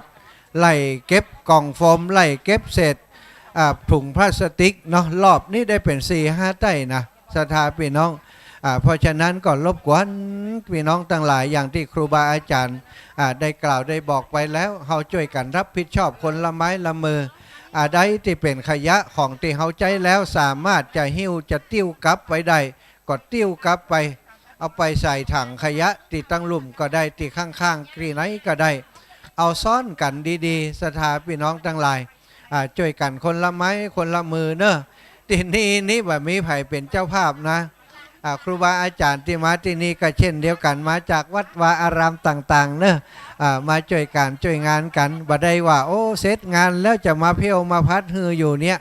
ก็บ่จะได้อยู่ที่นี่กันเป็นประจำถ้าต่างคนต่างละไปละถุงพลาสติกละเสร็จกล่องโฟมกล่องอาหารต่างๆเหี่ยพึ่นอยู่นี่นะสถานลองกึดพอเตอะเนาะทางอุทยานที่เปิ่นมอบเพื่อใจสถานที่นี่เปิ่นจะกึดจะใดนะก็ขอความร่วมมือนะขอความร่วมมือกับอีปอยอีแม่ทุกท่านอาตมาเชื่อว่าสถานพี่น้องใจบุญสุนทรทานที่เคยมากินมาทานด้วยกันประจำนั้นจะเข้าใจดีเนาะว่าเรามีความจำเป็นที่จะต้องช่วยกันดูแลพอก้อยตัวเก่าตัวเองเราได้กินข้าวปลาอาหารจากการที่เปิ่นใส่กล่องใส่ภาชนะมานะโอ้ช็อกโกแลตอยู่ไหนอยู่ทางใดอยู่ที่ตุลุงกะอยู่ไหนโอ้ตุลุงบอกหัวมันอยู่ไหนอยู่ใต้กะอยู่ใต้ใดบอกหัวเราอ่อนมาเอาช็อกโกแลตที่ตุลุงวะเป็นกล้องกะเอาอยู่กุฏิตุลุงมั้งกะเอาบ่อยู่นี่นะในย่ามนี่บ่มีเนอะก็เดี๋ยวตุลุงจะซ่อเฮ้เนอะหลานไม่ย้ายวันดีกะวันนี้กะแม่นกะบอกไม่ย้ายเดี๋ยวตุลุงจะซ่อเฮ้ถ้าเอาใส่ถุงไปตัวมันก็จะอยู่ในถุงวะน่ะเนอะหลานมาตัวเอาช็อกโกแลตวะมันถ้าจะหล่ำถุงเข้าไปนะสาธุอีแม่นั้นถวายยังเดี๋ยวก่อยมาเนอะลูกหลานเนอะเดี๋ยวตุลุงจะซ่อให้น้องนั่นช็อกโกแลตผมหายวะตุลุงเอาไปก่อนวะตายละเอาแล้วศรัทธาญาติโยมเนอะตอนนี้กินข้าวป่าอาหารกันเรียบร้อยช่วยกันดูแล ความสะอาดความเรียบร้อยช่วยตัวจิมขยะเนอะช่วยกันพอจิมอันถังขยะอันใดมันเต็มก็ช่วยกันบางครั้งบางทีเปิ่นเอาใส่ไปแล้วก็บ่ได้กดบ่ได้เต็กลงพี่น้องมันปุโตโยอยู่หันก็ปล่อยปุโตโยฉะนั้นนะช่วยกันกดลงเหี่ยกำแล้วก็เอาของใส่เข้าไปเนอะแล้วไอเศษอาหารนะที่มันสามารถย่อยสลายได้อย่างเช่นว่าข้าวอีเนาะเขากินบะมดไผ่ก็บะมะกินขี้ซากเขาแหมแล้วอีปอยอีแม่สามารถจะเอาไปเทไว้ในติดข้างติมันลับหน่อยนะบ่ใจว่าเทมาแถวนี้เหี่ยพื้นเต็มนี้บ่ใจเอาไปเทในส่วนที่ว่าเป็นใบตอกแถวเพิ่นก็ไม่ตังไหนพุ่นใดเนอะปั่นมดปั่นแมงเพิ่นกินเนาะแล้วก็มันจะได้สะอาดส่วนภาชนะอย่างต่างๆเนี่ยเขาก็เอามาซ้อนมาเก็บไว้เนอะเป็นอย่างมันก็จะบ่เป็นการทำลายธรรมชาติสิ่งแวดล้อมเนาะอันนี้รบกวนนะอีปอยอีแม่ตั้งหลายช่วยกันกำเนอะช่วยกันเขาช่วยกันกินช่วยกันทานแล้วเขาช่วยกันเก็บเนาะนางธัญรัตน์พิสิทธิ์บุญแสงเฮือนแม่ธัญรัตน์แม่ธัญญาเนาะเฮือนแม่ธัญญาถวายทานเอาไว้ไปนานและอุทิศส่วนบุญส่วนกุศลไปเฮือป่อน้อยบุญผายแม่แสงคำสะอาดล้วนนะผู้ล่วงลับไปแล้วเนาะร่วมบุญที่พระธาตุสีสองเมืองอุทิศไปให้เปิ้นเนอแล้วก็พ่ออุดมแม่แก้วเอ็นจัดอีกอย่างเนาะพร้อมครอบครัวบ้านแม่ห้างร่วมบุญที่พระธาตุสีสองเมือง100 บาทเนอะอนุโมทนาบุญโตยอนุโมทนาปุญโตยเนอะเอาพระเป้ฉันแล้วยังเก็บไว้เลยพิธีเปิ่นมาถามหาพิธีเนาะแล้วก็แม่จันฟองโปธาเรือนโปที่เรือนก็ว่าโปธาเรือนนี่แม่พร้อมครอบครัวบ้านน้ำต้นแม่วางเชียงใหม่ร่วมทำบุญกับธรรมยาตราเนอะเอาเก็บไว้ก่อนไปจะปนกันใช่ไหมสาธุเอาศรัทธาญาติโยมทั้งหลายเนอะหลังจากที่ครูบาอาจารย์เปิ่นฉันเรียบร้อยแล้วเนาะป่อน้อยป่อนานนะตีร้อยจะกินเข้าป่าอาหารที่อร่อยล้ำหลังจากพระคุณเจ้าฉันเรียบร้อยก็เจริญปอนเนอะเจิญเลยนะแต่ว่าไปกินแล้วก็ต้องช่วยกันเพี้ยวเนอะโอ้อันตุเจ้าเปิ่นละไว้หันขยมไปกินที่หันก็สวะละไว้หันโอ้นี่ก็บ่มีแม่บ้านบ่มีขยมก็จะอิดนะศรัทธาตั้งหลายช่วยกันพอเนอะครูบาอาจารย์เป็นฉันพร้อมฉันเกือบจะเสร็จแล้วเนอะศรัทธาญาติโยมตั้งหลายก็นั่งกันคนจิกคนแจงเนาะเอาตามสบายก่อนนะการประชาสัมพันธ์บอกกล่าวกันก่อนว่าภัยที่ยังบ่ได้ปูจานเหรียญกับเตื้อเหลือจำนวนจำกัดแล้วเนอะเหรียญเหลือจำนวนจำกัดมีอย่างก็ถุงดำแหละถุงดำเนอะไปตั้งหลังพุ่นปอไปตั้งหลังพุ่นตั้งหลังเนอะโอ้ดีแล้วขอบคุณอีปอเนอะเอามาแจกกันจิมปอเอามาแจกกันจิมเนอะเอามาเป็นแพ็คเลยไปพอตีอันตามตีมันเต็มแล้วนะก็เอาไป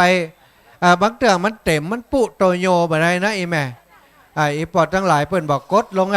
ถ้าเขากดลงเหี่ยแล้วก็ถ้าเขาเอาซ่อนกันดีๆมันก็ใส่ได้นักหน่อยเนอะเป็นเศษอาหารนี่สามารถเอาแบ่งให้นกให้หนูให้สัตว์เล็กๆน้อยๆเป็นมดเป็นแบงเปิ้นกินได้เนอะถ้าไปสุกในไตตัวกันเหี่ยมดมันก็กลายเป็นขยะที่เปิ้นเป็นภาระให้เปิ้นไปยกไปทิ้งมันก็จะนักเนอะแม่อุ้ยกลับแล้วกลับแล้วล่ะโอ้ลูกทางใดมา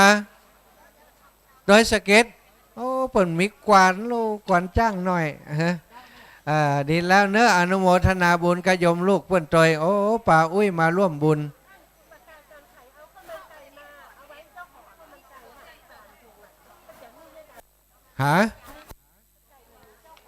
อ๋อข้าวมันไก่อยู่หัน3 ถุงเจ้าของอยู่ไหนล่ะเปิ้นจะถวายจะได้ตานจะได้ล่ะเปิ้นเอามามอบเพิ่นแล้วก้าเปิ้นตานแล้วเหรอเจ้าของข้าวมันไก่รายงานตัวละ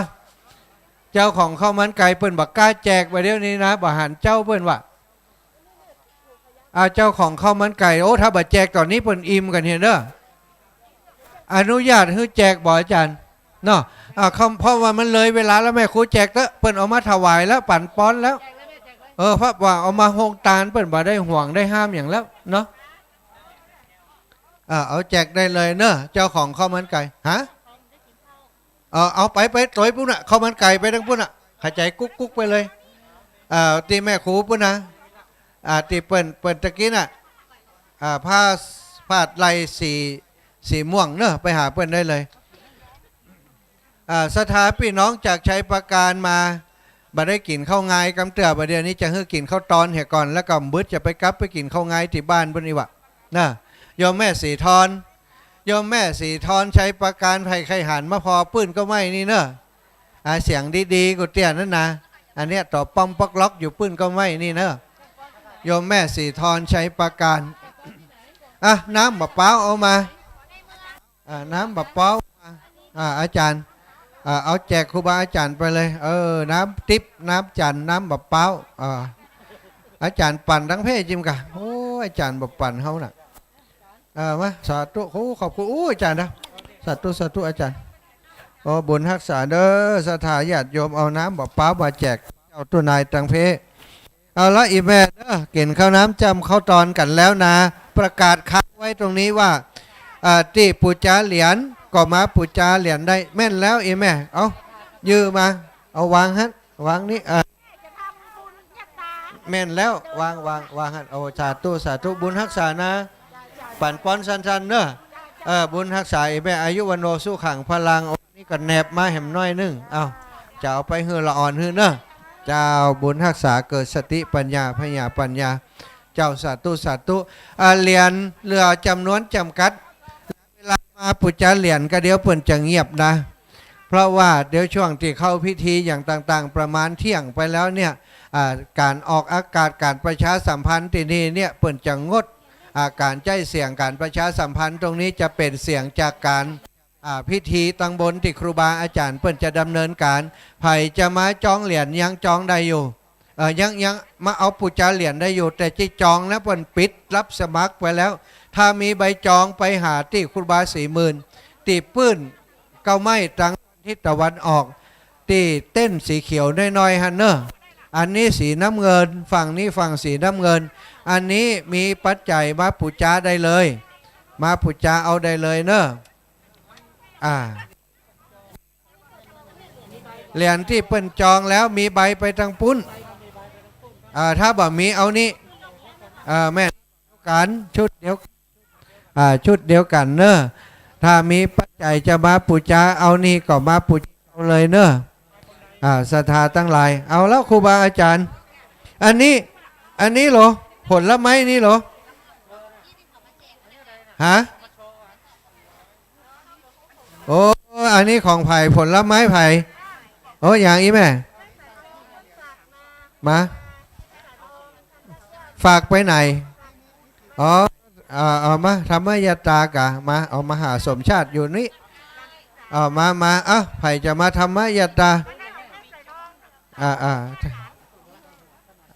สาธุบุญรักษาเนอะอันผลละไม้นี่ไผ่เป็นเจ้าของจะเอาของทุลุงผลไม้ของไผ่แจกเลยเนาะน่ะกับทุลุงแจกเลยว่ะเอาผลไม้เนอะเอาศรัทธาญาติโยมเอาล้างปากล้างคอผลไม้มีนี่จ้างฟ้อนจะกินก็บ่กินถ้ากินเอาเฮือถุงนึงไปให้ไปห้องเนอะแบ่งกันคนถุงนะอันนี้ประเภทดองก็มีเนอะต้องเอาไปแจกกันนะเอาปั่นป้อนนี่กำโอ้สาธุเอาครูบานะครูบามหาเสาแก้วปั่นป้อนอันนี้กระถาบอุไปเลยเนาะอันนั้นจะปั่นป้อนไปเลยโอ้ได้ศรัทธาญาติโยมเอาป้อนที่ท่านอาจารย์ครูบาตอนนี้เนอะอีปอยอีแม่ตีบได้กินข้าวกินน้ำนะมาติดต่อตีทั้งกองอำนวยการนี่ก็ได้ว่าโอ้ขึ้นมาแล้วบ่ได้กินข้าวกับเตืออีนะที่จะมาปุจจาเหรียญก็มาที่นี่นะเอาปอนออกเห็นน้อยไปตั้งบ้านเป็นของใครฟังปอนด้วย ยะถามณิโชติระโสยะถา ดีเจ บ้านกิ่ง ดีเจเครื่องเสียงนันนิว ต้นแก้ว พี่นันนิวมาที่เครื่องเสียงครับน้อง จังหวัดเชียงใหม่ก็ได้น้อม จัง นำ ก้อน มา ต้องการ ปัจจัยไตรย เสียง ทานวัตถุ ดนตรี พร้อมกันนั้น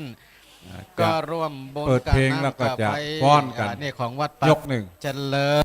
กอดลำ ส่วนชลบกับอสมที่อยู่ตังลุ่ม ยองนะวัดพระธาตุดอยน้อย มาได้กินข้าวตอนครับขึ้นมาเอาตังบนไหมเนอะ โมทนากับบุญ ขึ้นมาเอาเข้าเอาน้ำตังบนไหมเนอะ ญาติโยมแม่น เอาตังลุ่มมีปอหลาย ปรารถนามีน้อย ถุงดำมีตังเพเนอร์ตังหลังศาลา ก็ขอให้ศพดังมโน ใคร ไม้ จะเอาถุงดำไปใจมาเอาตังสั่งศาลาไปเลยเด้อ ที่มีตังสัพ ช่วยกันบริหารจัดการไปกำเนาะเรื่องขยะ สัพพะข้อเสนียดจันไรมีตังข้อปีข้อเดือนข้อวันข้อยามข้อแม่รับแม่ตื่นแม่ย่างแม่เตี้ยวข้อแม่เลี้ยวแม่พอข้อแม่พอไปมาข้อนาต่างสัพพะทะสัพพะทาข้อไปในก็ขอหือถอนออกข้อไปนอกก็ขอหือถอนนี้ข้อราวีแก่นกับไปหลังก็ขออย่าได้มาท่าข้อไปหน้าก็ขออย่าหือได้มาติดข้อปาพิษเป็นตดข้อไหลโสสกัดจงดับมวยเมฆเสยังกะไก่ยังคณะสถาบ้านเกี่ยวและหลวงและบ้านต้นแก้วจู่คู่จู่คนในทีคากาละบัดนี้ยามนี้ว่าสนั่นแต่ดิลีตามในยะคาถาบาลีสปัญญูพระพุทธเจ้าวายะถาวลิวหาปุราปะเลโปเรนติสาขลังเอวะเมวัยโตทินังเปตานังอุปกปปติอิชิตังภติตุมังคิปะเมวะสมิจันตุสเพปุเรนตุสังกปาจันโทปนรสโสยถามณิโชติรสโสยถาสพิติโยวิวัชชันตุสัพพะโรโควินาสันตุมาเตปวัตวันตรโยสุขีเทคาโยโกภวะอภิวาตนาสิริสนิจจังมุทาปจายโนจัตตารโอธรรมาวัฏันติอายุวันโนสุขังภาลัง สาธุเอาช่วยกันบริหารจัดการเรื่องขยะครับเนาะตะกี้อาตมาภาพติวไปพอละถุงมันล้นก็มีเนอะขอช่วยบริหารจัดการกำถุงดำมีตั้งหลังนี้ถุงดำมีตั้งหลังนี้เนอะอันไหนมันล้นก็เอาฟางเอาลวดมัดเหรอครับแล้วเอาไปตั้งไว้ตั้งพวกตั้งกว้านหมด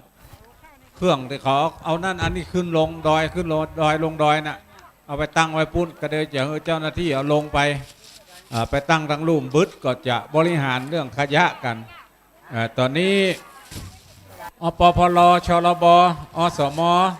ที่บริหารจัดการอยู่ทั้งลุ่มมาได้กินข้าวขึ้นมากินข้าวก็นอเขาว่ากินก้อนเฮาแล้วหมูนี่น้ำตังบนก็มีอยู่เนอะไผ่บัดต้องการน้ำเย็นมีตั้งหลังศาลานี่ถ้าต้องการน้ำเย็นก็มีในถังสีส้มตั้งเหนือถาดก็มีถังหนึ่งตั้งใต้ถาดก็มีถังหนึ่งมีหลายตีหลายตางเนอะส่วนไผ่หู้ซึกบัสบายเป็นลมเป็นแรงเป็นลม108ไปเอายาได้เนอะยาตุลุงบุญเล็กอาสะโพสำนักสงฆ์บ้านปอกนอกถ้าเป็นหมอกซาว30นี่มันถ้ากินนะดมเอา มันบอกครบ108เตือยาโลแก้ลม108ยาแก้บะโหกก็มียาแก้เจ็บเหงือกก็มีเขาจะว่าเจ็บเขี้ยวก็บ่เจ็บสักเตือนะเจ็บเหงือกยาแก้ปวดฟันแก้เจ็บเหงือกก็มียาบำรุงหัวใจก็มีแล้วก็ยาแก้อิดก็มีเนอะไปเอาคนเดียวแบบคนเดียวมันบ่มีการซื้อการขายท่านทั้งหลายจะปูจาเอาแต่ใดเพิ่นก็มีหีบตำไว้ให้ละมีหีบตำไว้ให้ละจะเอาไปต่อใดจะเอาไปเป็นซาวจะหอมเปิ่นซาวก็ได้จะเอาไป2-3 อันหอมเปิ่นเป็น100ก็ได้แล้วไผต้องการเหรียญแม่นางแก้วเหรียญพระศรี2 เมือง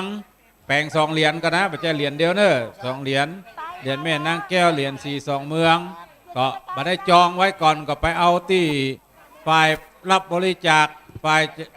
ปูจาเหรียญตั้งใต้ถาดพุ่นแล้วไผ่ที่จองไว้มีใบเหลืองใบสีชมพูเพื่อมาเอาตั้งเหนือเพะและส่วนที่จองกับกำนันผู้ใหญ่บ้านก็เพื่อไปเอาบ้านแก่บ้านกำนันผู้เด้ออันนั้นนะแต่ส่วนตำบลแม่เจดี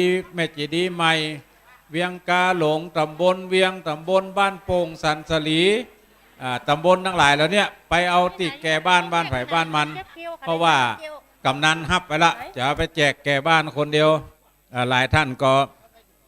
มาถามว่าที่จองกับปูแกห้อยไปเอาไหนตู้ไปเอาที่ปูแกเถอะแต่ถ้าจองกับท่านพระประหลัดจำนันหรือครูบา40,000เนี่ยมาเอานี่ได้เลยแต่ต้องมีใบจองถ้ามีใบจองเอาได้เลยถ้าลืมใบจองนี่อู้กันยาวหน่อยจะต้องไปเปิดพอต้นขั้วชื่ออย่างอยู่บ้านไหนจะได้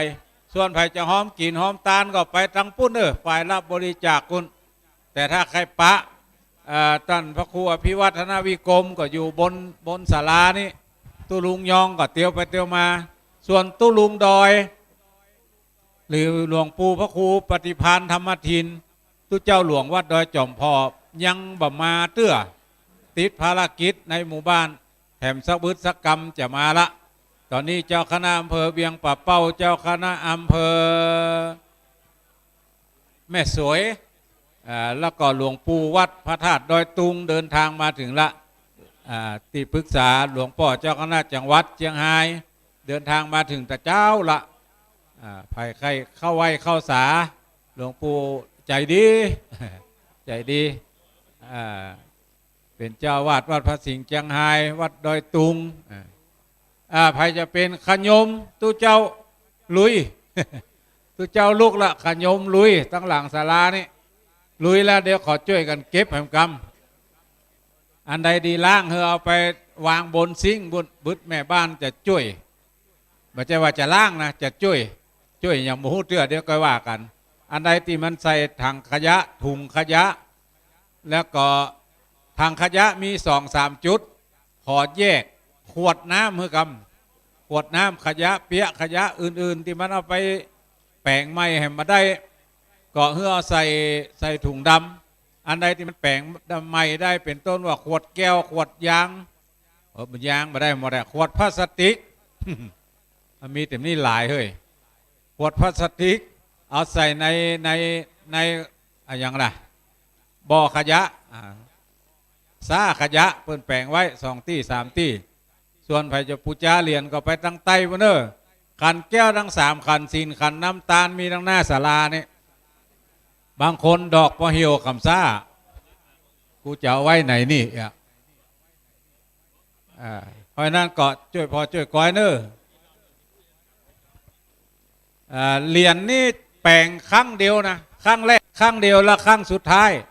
แหมสักกรรมนี่จะเอาค้อนตุบปีมมาละเอาไปปั้มแหมก็ถึงมาได้ละแปลงเตื้อเดียวทำเตื้อเดียวคนแปลงก็ลาบแป๊ดละ ยุ่งยากกันเรื่องเหรียญนี่แล้วก็บัจเจธรรมดานะความศักดิ์สิทธิ์ของพระธาตุเจ้าดอยตุงความศักดิ์สิทธิ์ของพระธาตุเจ้าดอยสุเทพเนี่ยหลวงปู่วัดพระธาตุดอยตุงเล่าให้ฟังเนี่ยเป็นยังแต่ว่าวันซื้อนี่เปิดให้จองรอบแรกแม่อุ้ยตกขั้นใดภาคทางเหนือเนี่ยตั้งแต่กึ่งกลางลงไปแผ่ลุ่มวะนะอุ้ยนั่นอยู่ทางบนเฮ้ยอีแก้วมึงยังไงนะตกด้วยกันแหม2 คนบาดแตกบาดทันหลอกปอกเปิกบัญญังสักอย่างตัวเจ้าปลากันโล่นไปพอมือกำใบจองแน่นแท็กขนาดใบจองนะแบบเป็นอย่างนะวันนี้เขาจะได้เหรียญจริงเห็นซ้ำนะหลวงปู่หลวงพ่อลายตี้ลายตั้งก็ช่วยอธิษฐานจิตปลุกเสกเรียบร้อยแต่คืนแล้วก็มีพิธีพุทธาภิเษกพระพุทธรูปพระเจ้าสี2 เมืองนะเป็นที่บัวละมวลละแล้วก็ปลุกเสกเหรียญแม่นางแก้วเหรียญพระเจ้าสี2 เมืองบัดนี้เอาใส่กล่องไว้เรียบร้อยละตำบลใดมีคนจองกี่เหรียญก็มาฮับไปได้ตุเจ้าตนใดที่สั่งจองจะไปให้ญาติโยมก็มาฮับเอาได้เนอะและส่วนไผ่บ่ได้จองไว้จะมาปูจาเอาหน้างานไปตั้งใต้ซองใหญ่ๆเดี๋ยวก็นอมีตรงนี้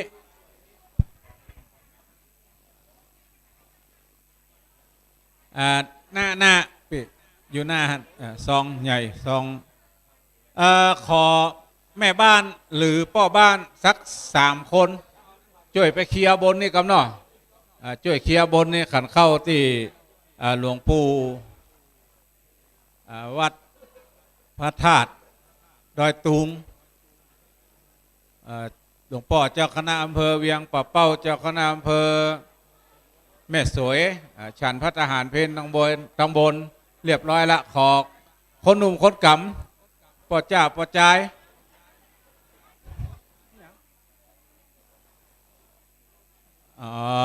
ปิ้นหนานนิ้วอยู่ตังไรปิ้นหนานนิ้วไปงานศพไปเจ้ากะคนขับรถวัดฝ่ายหินเป็นถึงคนขับรถเป็นถึงเจ้าหน้าที่เครื่องเสียงเจ้าหน้าที่ถ่ายทอดสดมาเปิดเพลงนี่กำนอจังฟ้อนพร้อมแล้วแป้งหลวะ2 เตือละ คนเปิดเพลงหายแซบขอพี่น้องเขาช่วยกันขึ้นไปเคลียร์บนนี่กำนอเอากับข้าวกับป่าที่หลวงพ่อฉันเรียบร้อยละเอาลงมาตั้งลุ่มกำนอพ่อจ้าคนจ่ายก็ได้แม่ย่าคนยิงก็ได้หรือตุพระเขาก็ได้ช่วยกันกำนอเดี๋ยวจะได้ปรับสถานที่แถมใหม่ตอนนี้ไปปูจ้าเหรียญนิมนต์นะครับฝ่ายประชาสัมพันธ์ทั้งปุ้นนิมนต์นะครับเพราะมันยั้งมาได้มันถ่ายทอดวิทยุ8 จังหวัดภาคเหนือได้ยินหมดวันนี้นะตั้งแต่สวามาละนิมนต์ครับครับก็สำหรับรถ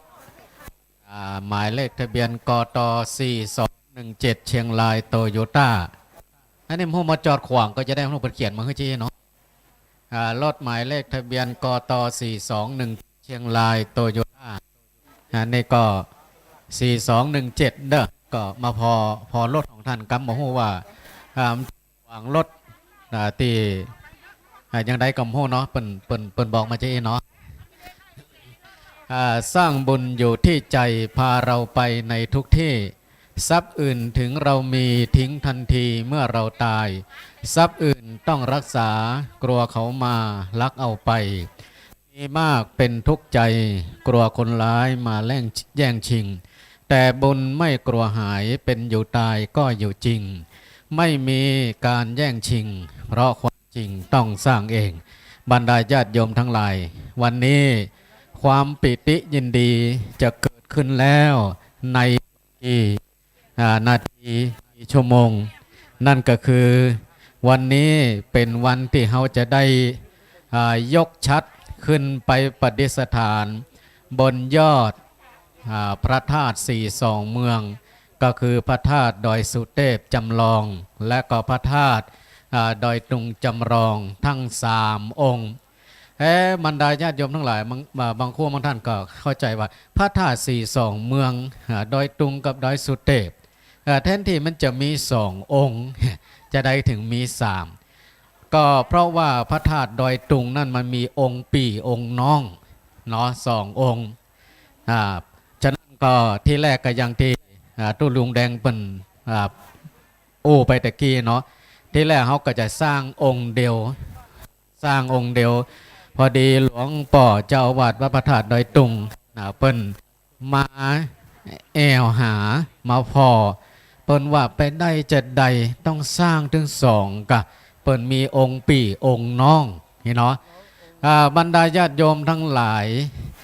ที่สร้างพระธาตุ2องค์ซึ่งเป็นตัวแทนของจังหวัดเชียงราย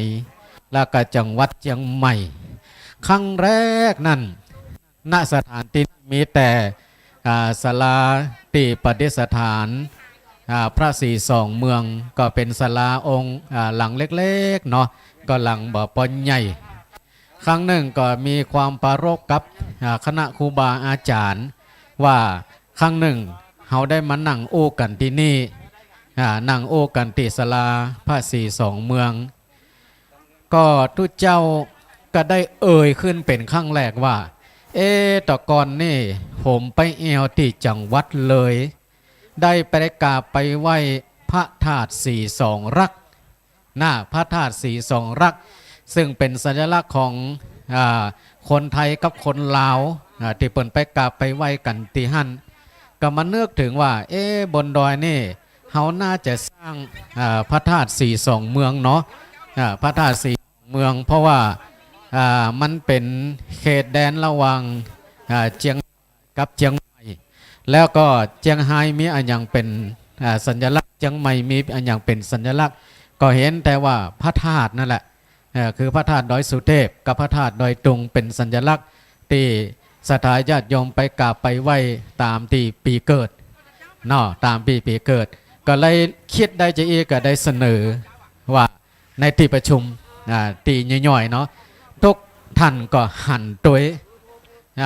ว่าดีเหมือนกันเนาะเราเอามาจำลองสร้างไว้ที่นี่เพื่อว่าเปิ่นกายไปกายมาไปเกิดปีอันยัง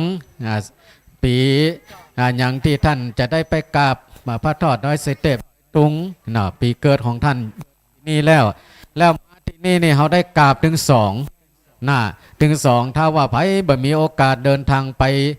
พระธาตุดอยสุเทพพระธาตุดอยตุงมันไกลมันสูงเนาะเฮากายไปกายมาที่นี้ก็ขึ้นมากราบได้เลยขึ้นมากราบได้เลยฉะนั้นในตีอู้กันวันนั้นก็ตกลงกันแล้วก็พอดีมีฮันวันหนึ่งที่วัดดอนจันทร์วัดดอนจันทร์เปิ้นจะมีการยกชัดปฏิสถานยอดชัดนั่นขึ้นไปปฏิสถานบนพระธาตุเจดีย์สเวดากองจำลองซึ่งก็มีคุณโยมเชิดพงษ์เปิ้นเป็นประธานสร้างตุลุงดอยเปิ้นก็เลยขึ้นว่าบัดเดียวนี่บนดอยม่อนพระศรีสองเมืองก็อยากจะสร้างพระธาตุสร้างพระธาตุจำลองจากดอยสุเทพและดอยตุงก็ตุลุงเปิ้นก็ขึ้นในที่ในงานนั้นพอมาบักกี่วันก็โยมที่เปิ้นเป็นเจ้าคือโยมเชิดพงษ์เปิ้นมีศรัทธาแรงกล้าอยู่แล้วก็เห็นว่าก็คิดว่าเปิ้นคงจะกึดไว้ในใจละว่าจะต้องมาสร้างหน้าสถานที่นี้อีกจุดหนึ่งพอเปิ้นก็สร้างไว้หลายที่บรรดาญาติโยมทั้งหลายเปิ้นก็สร้างไว้หลายที่ก็เปิ้นคงคิดไว้ในใจแล้วว่าจะเป็นเจ้าภาพเก้าเป็นเจ้าภาพเก้ามากึดมาสร้างไว้ที่นี่อีกที่หนึ่งก็ได้บักกี่วันเปิ้นก็ได้มาปรารภกับพระอาจารย์บรรยงว่าเปิ้นอยากจะมาสร้างที่นี่เนี่ยเปิ้นอยากจะมาสร้างที่นี่อันนี้ก้าวสายไปเหตุที่ว่าทำไมเขาถึงต้องมาสร้างพระธาตุจำลองดอยสุเทพกับดอยตุงไว้ณสถานที่นี้นอกจากที่เขามีพระศรีสองเมืองแล้วก็เขามีพระธาตุศรีสองเมืองเพิ่มขึ้นมาอีกก็เพื่อจะให้บรรดาศรัทธาญาติโยมได้มากราบมาไหว้ได้สืบสารเจตนาของครูบาอาจารย์ที่เปิ้นได้ปรารภไว้ตั้งแต่เมื่อปี 2540 บรรดาญาติโยมทั้งหลายเมื่อปี 2540 นั่นพระเดชพระคุณหลวงพ่อท่านเจ้าคุณพระสุนทรปริยัติวิกรมหรือที่เขารู้จักกันคืออาจารย์ทรัพย์เปิ้นก็ได้ปาโลกพระโลกเน้นศรัทธาญาติโยมจะมากึดพระธาตุไว้นี่แล้วได้ฮือศาลาลงลากปักฐานเป็นที่เรียบร้อยแล้วตอนนั้นจะสร้างละศาลาที่ประดิษฐานพระศรีสองเมืองที่เฮาหันว่ามันฐานสูงนั่นนะทีแรกจะสร้างหันละแต่พอดีมีปัญหาเกี่ยวกับตังป่าไม้ตังอุทยานเนาะเปิ้นก็เลยว่าขอระงับไว้ก่อนเฮาก็เลยยุดไว้เป็น20 ปี20 ปีกว่าจะได้มาคึดมาสร้างครั้งนี้อีกครั้งนี้ก็เหมือนกันตอนนี้ท่านในอำเภอซึ่งเป็นตัวตั้งตัวตีฝ่ายฆราวาสเด้อเพิ่นได้เดินทางมาถึงแล้วเนาะสาธุอนุโมทนาเด้อได้มาร่วมกินร่วมทานตัวถ้ามาจะไปต้อยหานะการที่เปิ้นได้ย้ายไปอยู่ที่อำเภอพานเนาะก็ได้มาร่วมอนุโมทนาตัวนี่ก็ต้องขอสาธุอนุโมทนาเด้ออันนี้เป็นเก้าสายไปเหตุที่ว่าทำไมเขาต้องมาสร้างอยู่ที่นี่สร้างพระธาตุดอยตุงจำลองทั้งสององค์ไว้ติดแดนเมืองที่นี่เพื่อจะได้ให้ศรัทธาญาติโยมได้มากราบมาไหว้มาสักการะบูชาเนาะ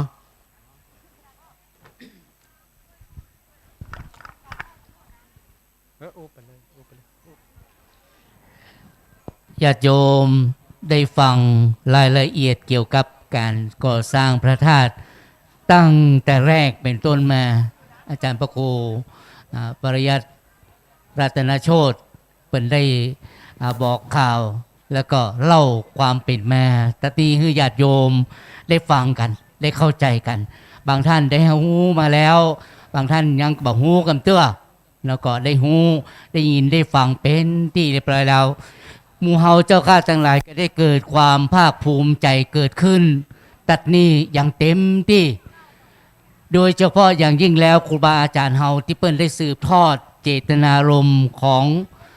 บูรพาจารย์ที่เปิ้นได้เกิดได้สร้างไว้ที่นี่เนี่ยหมู่เฮาเจ้าข้าทั้งหลายได้ร่วมกันอย่างเต็มที่แล้วก็ครูบาอาจารย์เป็นแสงสว่างเป็นหนทางเป็นคนที่นำทางจุดเทียนส่องทางฮือกับหมู่เฮาเจ้าข้าทั้งหลายได้รับรู้ถึงความเป็นมาและก็ความเป็นไปที่จะได้สร้างได้เกิดได้สร้างตอนนี้ได้ก่อสร้างร่วมกันโดยอย่างเต็มอกเต็มใจนะทุกที่ถึงสองฝั่งถึงสองฝ่ายถึงเจียงไฮ้ถึงเจียงใหม่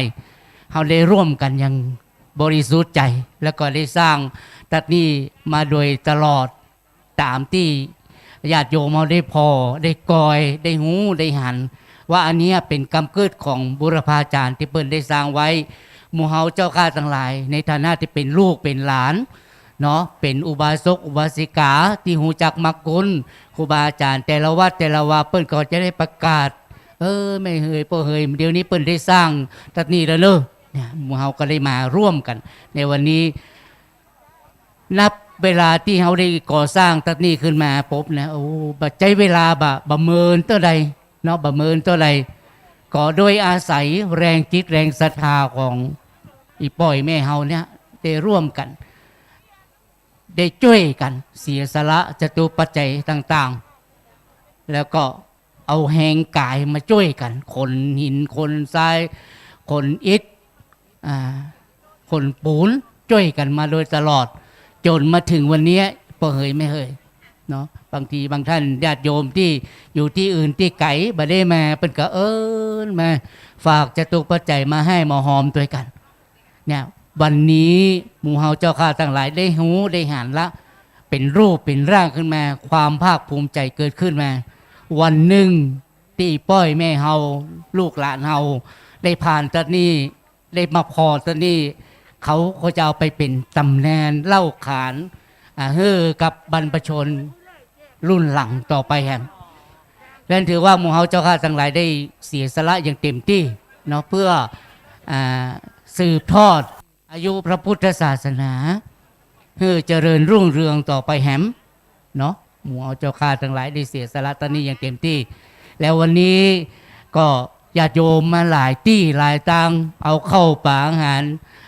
โดยเฉพาะญาติโยมที่ได้นำเอาเข้าป่าอาหารมาตั้งโรงทานกับพี่น้องศรัทธาญาติโยมเจ้าบ้านตลอดถึงครูบาอาจารย์พระสงฆ์เขาเจ้าที่ได้มาร่วมงานในวันนี้การร่วมงานในวันนี้ก็ถือว่าเป็นวันที่สองละแต่คืนนี้มีการอบรมสมโภชสารูปปิมปาเจ้าองค์พระธาตุเจ้าตลอดถึงอบรมสมโภชเหรียญตีหมู่เฮาเจ้าข้าทั้งหลายได้ปูจาไว้เนาะอย่างน้อยนั้นก็เขาก็เอาไว้ตีเนื้อตีตัวเอาไว้ให้ลูกให้หลานเหมือนที่พระครูชลประทานที่ประกาศไปตะกี้ว่าเปิ้นจะทำครั้งเดียวมาทำหลายครั้งเนาะมาทำหลายครั้งแล้วเนาะอันนี้เปิ้นก็จะตุบพิมพ์เก่าขว้างตุบพิมพ์ที่ทำไปนะว่างทำครั้งเดียวเพราะฉะนั้นมีโอกาสวันนี้อีป้อยแม่เขาคงจะได้มีโอกาสได้บูชาเอาไปไว้ที่บ้านที่จองเนอะตอนนี้ก็ยังมีเหรียญอยู่นะก็คงจะบรรณักตัวใดแล้วเนอะคงจะบรรณักตัวใดละแล้วก็วันพรุ่งแห่งวันหนึ่งที่เขาจะได้มีโอกาสร่วมกินร่วมทานด้วยกันวันพรุ่งนี้ก็จะมีครัวทานเนาะครัวทานแต่ละวัดรวมแล้วประมาณเท่าไหร่ก็250กว่าวัดที่จะมาในวันพรุ่งนี้ถึงเวียงป่าเป้าถึงเชียงใหม่เชียงไฮ้จะมีการฟ้อนถวายกะเอาเลยเนอะเอาตามสบายเลยเนอะนี่จังฟ้อนมาจากอำเภอเมืองเชียงใหม่แต่ถามเปิดตะกี้เราเป็นฟ้อนจัดเหมาะเนอะ ก็พี่น้องปะอุ้ยไม่อุ้ยเฮาอยากจะไปพอเป็นฟ้อนลำถวายในวันนี้ก็ล้อมเจิญจวนเนอะอย่างก็แม่เอาแลกสตางค์ใช่ไหมเนี่ยมานี่เลยแลกสตางค์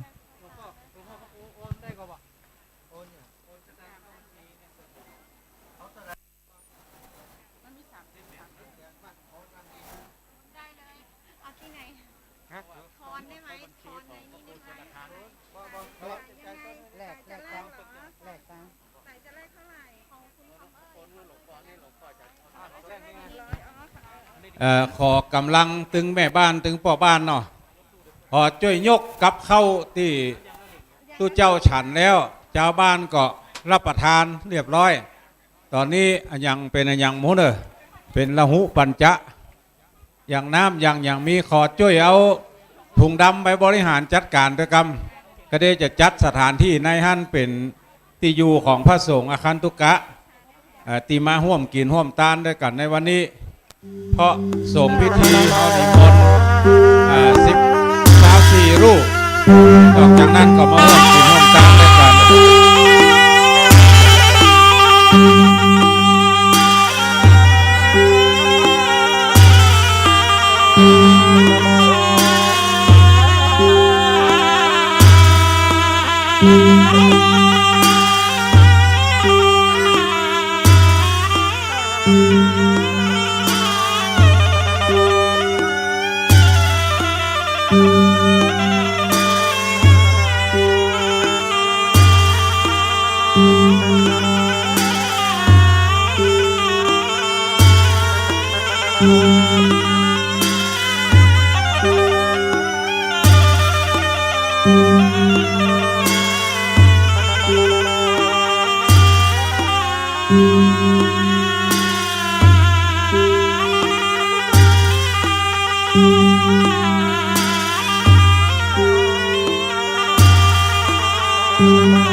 Thank you.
ทุกท่านตบมือให้เกียรติจังฟ้อนหน่อยเนาะเจ้าของรถขอไข่ลอลิง7228เชียงใหม่ขอไข่ลอลิง7228เชียงใหม่ขอไปขยับรถกับน้อเพราะว่าช่องนั้นจะอำนวยความสะดวกคือเจ้าภาพที่มาสร้างเจดีย์เพราะแม่เจ้าภาพอายุเปิ่น96-97ละเปิ่นเดินขึ้นบ่ไหวเปิ่นจะเอารถจอดตั้งลุ่มแล้วให้แม่เปิ่นอยู่ตั้งลุ่มแล้วลูกเปิ่นจะขึ้นมาทำพิธียกชัดดังบนเพะขอเจ้าของรถขอไข่ลอลิง7228เชียงใหม่ไปยกย้ายค้ายตี้กำนอเพราะที่นั่นจะเจ้าสงวนเอาไว้ละนิมนต์ฝ่ายประชาสัมพันธ์ทั้งพุทธนะครับขอบคุณครับญาติโยมได้ชมเนาะการฟ้อนแบบล้านนาคือฟ้อนเล็บเนาะมาจากอำเภอเมืองเจริญพรญาติโยมเนอะมีคนถามหาท่านพระอาจารย์สาธิตธีระปัญโยพระอาจารย์เป็นอยู่ที่บนศาลาเนอะด้านตะวันออกเนอะท่านอาจารย์สาธิตธีระปัญโยแล้วก็ติมาถามหาท่านสามเณรเอาลักษณ์สามเณรเอาลักษณ์จะอยู่ด้านหลังใกล้ๆกับห้องน้ำของพระสงฆ์เนอะใกล้ๆห้องน้ำของพระสงฆ์สามเณรเอาลักษณ์อยู่หันเนอะชมการได้รำของคณะแม่ครูธนวันจากเชียงใหม่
อ๋อที่ไหนมูเนอร์เปิดนำขวตาลเข้ามาที่นี่เจิญขึ้นไปจังบนพุ่นเลยเลิกไปหาอาจารย์บรรยงพระครูอภิวัฒนวิกรมที่ในศาลาหลังเจดีย์พุ่นเลยไปพุ่นเลยก็ได้อ๋อทีมงานของเจออาจารย์ประเสริฐพระสันโน ญาติโยมอีพ่อแม่คณะสัตยาติโยมที่มาช่วยกับพระอาจารย์ก็ไปถวายทานก่อนลูกไปถวายทานที่ตั้งบนศาลาก่อนขึ้นไปที่บนศาลาก่อนลูกก็ญาติโยมตอนนี้ก็รู้สึกว่าญาติโยมเพิ่มมาเรื่อยๆนะมาเรื่อยๆกันแล้วก็ญาติโยมที่เปิ้นมาแต่เจ้าเปิ้นกับปีกบ้านป้องก็มีเนาะก็ขอใจโอกาสนี้ประชาสัมพันธ์เกี่ยวกับญาติโยมที่ได้มาให้มาหอมเนาะก็มีแม่พัชรีศรีปินตา100 บาทแม่ศรีวัยทสุใจบ้านโฮงละปูนแม่พัชรีศรีปินตามาร่วมด้วยแล้วก็นางเพ็ญศรีเดคำกาดเนาะอันนี้บ้านหมื่นเข้ากันอำเภอทากาศตำบลทากาศแล้วก็มีแม่หลวงสมเดทากาศนายสุพลสุพันธ์บ้านหนองทายเนาะแล้วก็หนองไห้นางยุพาดุลาพร้อมครอบครัวบ้านหนองไห้สามัคคีหมู่13พวงเป่าจอมตองเนาะนายศรีนายรินคำนางมัญชรีชัยวงศ์ศรีเนาะบ้านหนองไห้หมู่1พวงเป่าจอมตองนายศรีอุดนางกรยานสจินวราทาปัญญาหนองไห้นายสุริยานางดารณีเด็กชายนพเก้าแก้วสุนันท์บ้านหนองไห้สามัคคีหวังเปาจอมตองเชียงใหม่นายจิรพลนสพรณพัฒน์แสนเมืองมาบ้านหนองไห้สามัคคีหวังเปาจอมตองเชียงใหม่ปนานบูรแม่อัมภัยกาวิเนศบ้านหนองไห้หมู่1หวังเปาจอมตองเชียงใหม่นายจิรวัฒน์นสจิงยุ่นแก้วสุนันท์บ้านหนองไห้หวังเปาจอมตองเชียงใหม่นายคำแก้วสุยะบ้านหนองไห้สามัคคีหมู่13หวังเปาจอมตองเชียงใหม่นางติ๋วนายอาทิตย์เพิ่มบุญมาบ้านหนองไห้13หวังเปาจอมตองเชียงใหม่อันนี้พี่น้องต่างจอมตองเลิกประกาศอนุโมทนากับพี่น้องต่างจอมตองที่มาร่วมกินร่วมจัดวันนี้เนาะฉะนั้นก็มามีคุณครูเครือวันธุรศิษย์อำเภอเมืองจังหวัดพะเยาพร้อมกับลูกหลานถวายปัจจัยมานี่300 บาทเนาะฝากคุณบอกว่าอายุครบ85 ปีตรงกับวันพรุ่งนี้พอดีเลยวันที่20 มีนานี่ก็ขอบุญในนี้จงปกปักรักษาครูเครือวันเนอะท่านั้นไม่มีนางแสงจ้อยกะนำเขียงกะนำเขียงบ้านผาแตกเนาะอำเภอแม่สายกะอำเภอแม่สายโอ้นี่มาไกลเหมือนกันนายแสงนางพิมธิดาอุ่นเพ่งกะเนาะแม่เขาเวลาแม่เขาเขียนชื่อนามสกุลเขียนชัดๆหน่อยนะบางทีมันตัวยังอ่านก็บอกให้เข้าใจเนาะแล้วก็มีนางก้อนทองแก้วบ้านผาแตกเหมือนกันเนาะนางเอ้ยอุ่นแปงบ้านผาแตกประธานอนุโมทนาแม่สายเนาะพี่น้องมาจากแม่สายเนอะบ้านผาแตกทั้งหมดเลยที่อ่านไปตะกี้ประธานโมกับทุกท่านโดยเนอที่ได้มาร่วมกินร่วมทานในวันนี้เนาะถือว่าวันนี้หมู่เฮาเจ้าข้าทั้งหลาย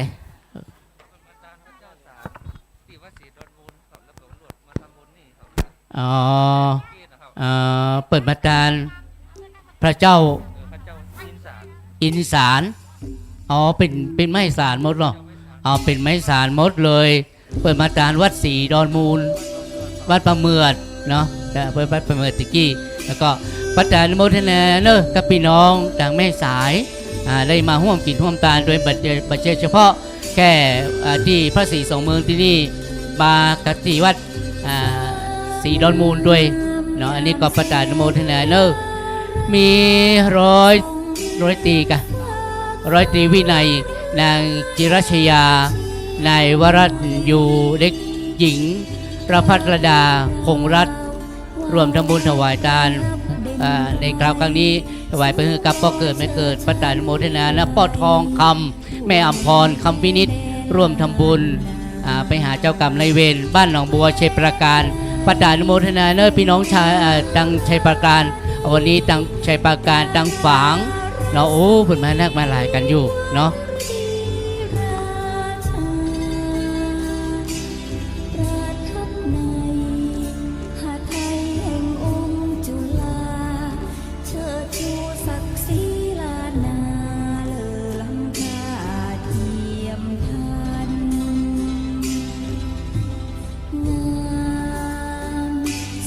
สำหรับท่านหัวหน้าอุทยานแห่งชาติกุนแจถ้าเดินทางมาถึงแล้วก็เชิญมาปะอาตมาตั้งข้างศาลาด้านเหนือนี่ครับเนอหัวหน้าอุทยานแห่งชาติกุนแจ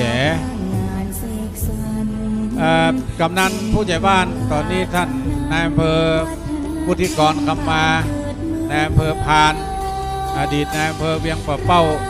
มาแล้วเนออยู่ตั้งหลังเพ่ใครจะปะนายเก่ามาตั้งหลังศาลาไปเด้อ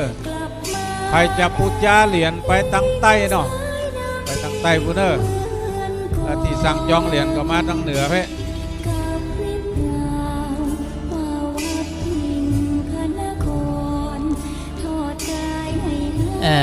จะโยมพี่น้องแล้วก็ผู้นำชุมชนตอนนี้ท่านนายอำเภอวุฒิกรคำมาอดีตในอำเภอเวียงป่าเป้าเฮาที่เปิ้นได้ช่วยได้สร้างได้มีแรงส่วนมีแรงหนึ่งที่ได้ร่วมกันสร้างตอนนี้มาโดยตลอดรับเคลื่อนงานมาโดยตลอดจนมาถึงวันนี้นะวันนี้เปิ้นได้มีโอกาสมาร่วมกินร่วมทานกับหมู่เฮาเจ้าข้าทั้งหลายด้วยเปิ้นจะไปประจำอยู่ที่อำเภอพานเนาะอำเภอพานก็บักไกลจากเวียงป่าเป้าไปเท่าใดแต่เปิ้นก็ยังบ่ลืมพี่น้องอำเภอเวียงป่าเป้าเฮาที่ได้ร่วมกินร่วมทานกันมาโดยตลอดเปิ้นมาในวันนี้เจอเนอผู้นำชุมชนไปปาท่านในอำเภอตัวเนาะก็ไม่มีนสสาวภาคชัยเดชนะอุทิศบุญถึงหมดนี้ไปให้กับเทวพุทธเทวดาพระดาธโมทนาที่ได้มาร่วมกินร่วมทานในวันนี้ด้วยเนอญาติโยมแม่เฮาที่ยังบ่ได้บูชาเหรียญเตื้อก็มาบูชาได้แต่ญาติโยมที่ได้นำเอาใบจองไว้แล้วอีนะก็ไปหาที่ครูบา40,000เนอะทางเหนือธาตุพุ่นเนาะนะมีพลตำรวจโทเนาะมานิตปทุมคำวิเศษพร้อมครอบครัวอำเภอเมืองจังหวัดเชียงใหม่สาธุประทานโมทนาไก่ป้อเนอะที่ได้นำปัจจัยทายทานมาร่วมกินร่วมทานในสถานที่ท่านี้เนาะเป็นสถานที่ที่หมู่เฮาเจ้าข้าทั้งหลายจะได้จดจำเอาไว้ประทานโมทนาเนอะป้อเนอะญาติโยมที่ได้นำเอาปัจจัยมาก็เขียนมีซองอยู่เนอะมีซองอยู่แล้วก็เขียนชื่อนามสกุลที่เรียบร้อยเนาะก็จะได้ประชาสัมพันธ์กับญาติโยมต่อไปเนาะนสวันดีพร้อมครอบครัวนามสกุลธรรมดาเนาะบ้านหนองไฮสามัคคีนี่ขวงเปาจอมตองเชียงใหม่นางจันหอมเพิ่มบุญมานายชิดกับนางพัชรินสายปิมปาสารปีแม่ครับสารปีแม่เป็นก็นามสกุลยังก็ตอนนี้เวลาเที่ยง19 นาที ก็ขอยุติการประชาสัมพันธ์ตั้งกองอำนวยการทุกอย่างทั้งหมด เพื่อที่จะได้เตรียมเข้าสู่การประกอบพิธีพระสงฆ์ทั้งนั้นจะได้เจริญพุทธมนต์เป็นเบื้องต้นช่วงนี้ตั้งแต่เที่ยง20 นาทีจนถึงบ่ายโมงก็จะเป็นการแสดงของจังฟ้อนคณะต่างๆซึ่งที่จบไปก็จะมีแถมหลายชุดก็คือญาติโยมได้ชมศิลปะการแสดงไป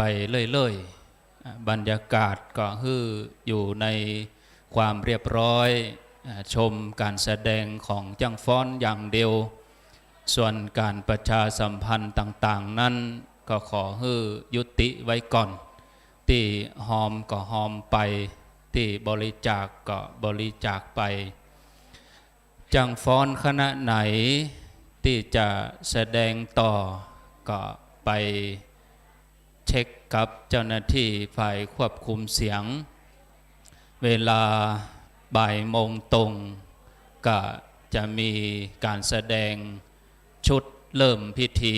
เป็นชุดลำเพลงม่อนพระศรีสองเมือง1 ชุด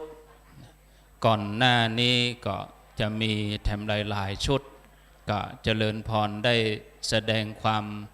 สามารถเต็มที่โดยใจเวทีใน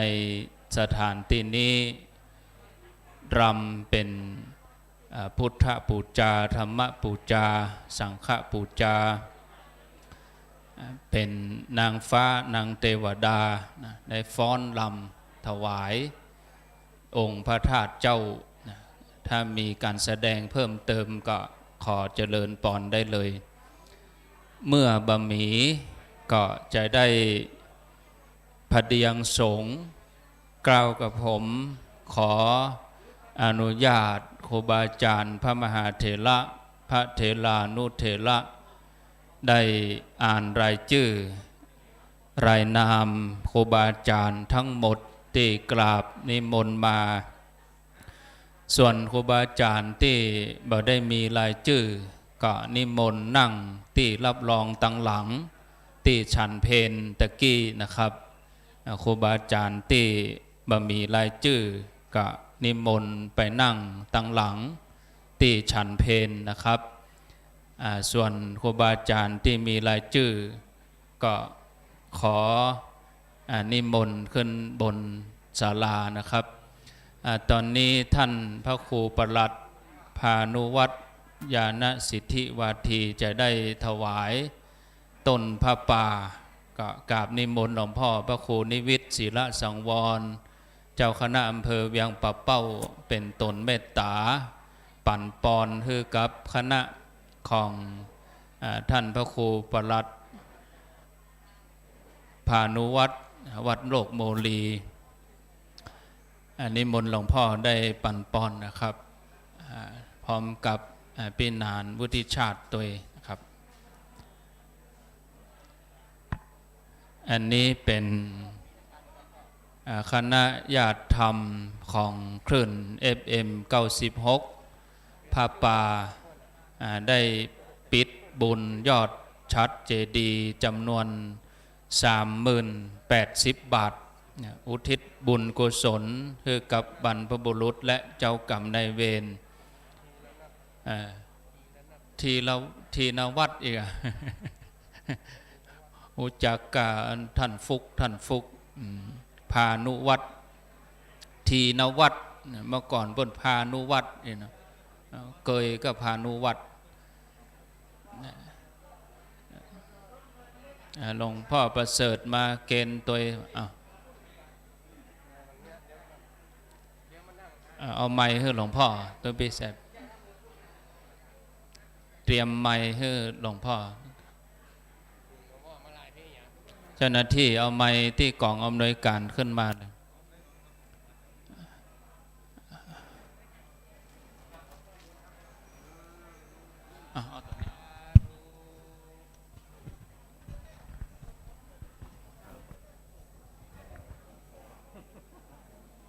ศ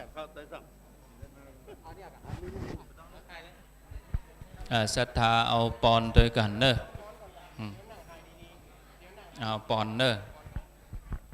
ยะถาวาลิวหาปุราปริปุเรนติสาครังเอวเมวะอิโตทินังเปตานังอุปกปติอิจิตังปฏิตังตุมังคิปเมวะสมิสตุสัพเพปุเรนตุสังกปาจันโทปันรโสยะถามณิโชติละโสยะถาสัพพิติโยวิวัชชันตุสัพพโรโควินัสตุมาเตภวัตวันตรโยสุขีทีฆายุโกภวะอภิวาทนาสิริสนิจังวุฒาปจายิโนจัตตารโอธรรมาวัฏันติอายุวันโนสุขังภะลังสาธุสาธุสาธุ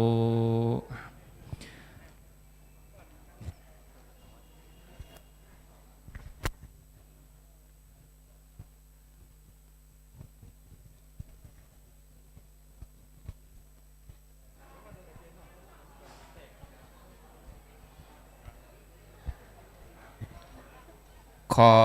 โอกาสกับครูบาอาจารย์พระสงฆ์มหาเถระนะครับครูบาอาจารย์ที่เป็นตนเมตตาในวันนี้ประกอบไปด้วยพระเดชพระคุณพระธรรมเสนาบดีรองเจ้าคณะภาค7วัดพระธาตุเจ้าดอยสุเทพพระเดชพระคุณพระเทพปริยัติเจ้าคณะจังหวัดเชียงใหม่วัด7 ยอดพระอารามหลวงพระเดชพระคุณท่านเจ้าคุณพระพุทธิวงศ์วิวัฒน์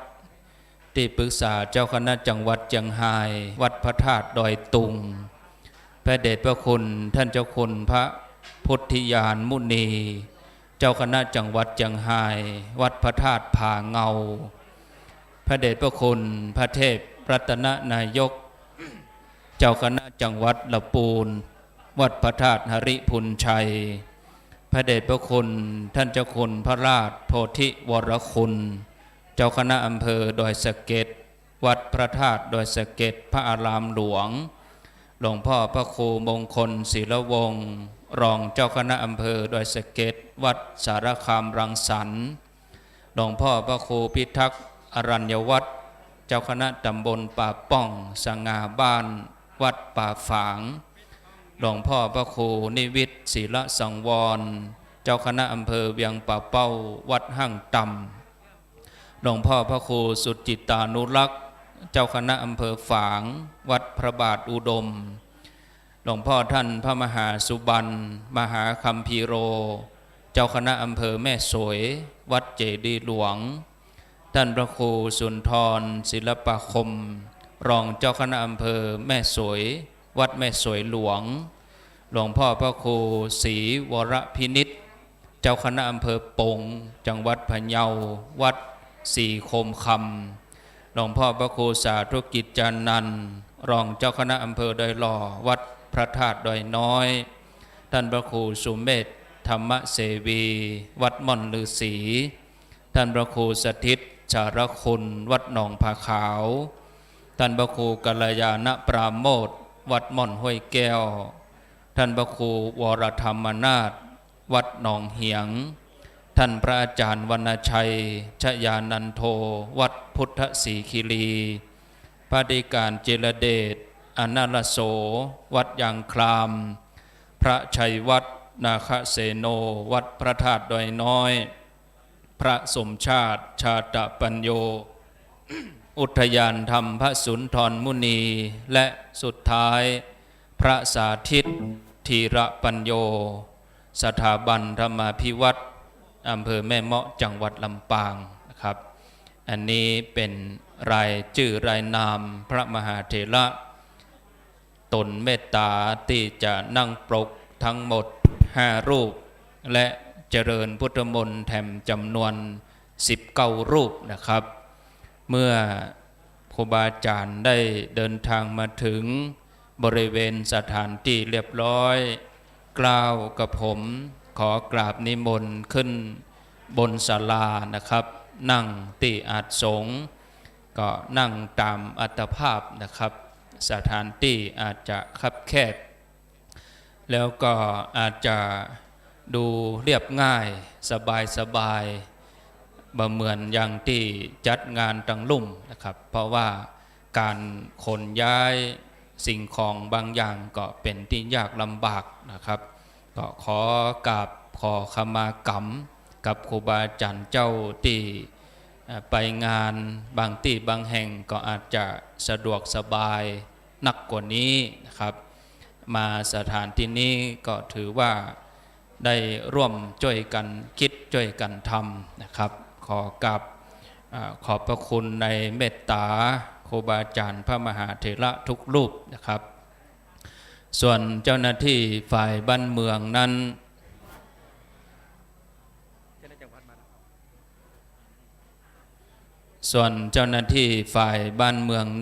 ก็ท่านวุฒิกรคำมาซึ่งเป็นอดีตในอำเภอเวียงปะเป้าปัจจุบันท่านก็ได้ย้ายไปดำรงตำแหน่ง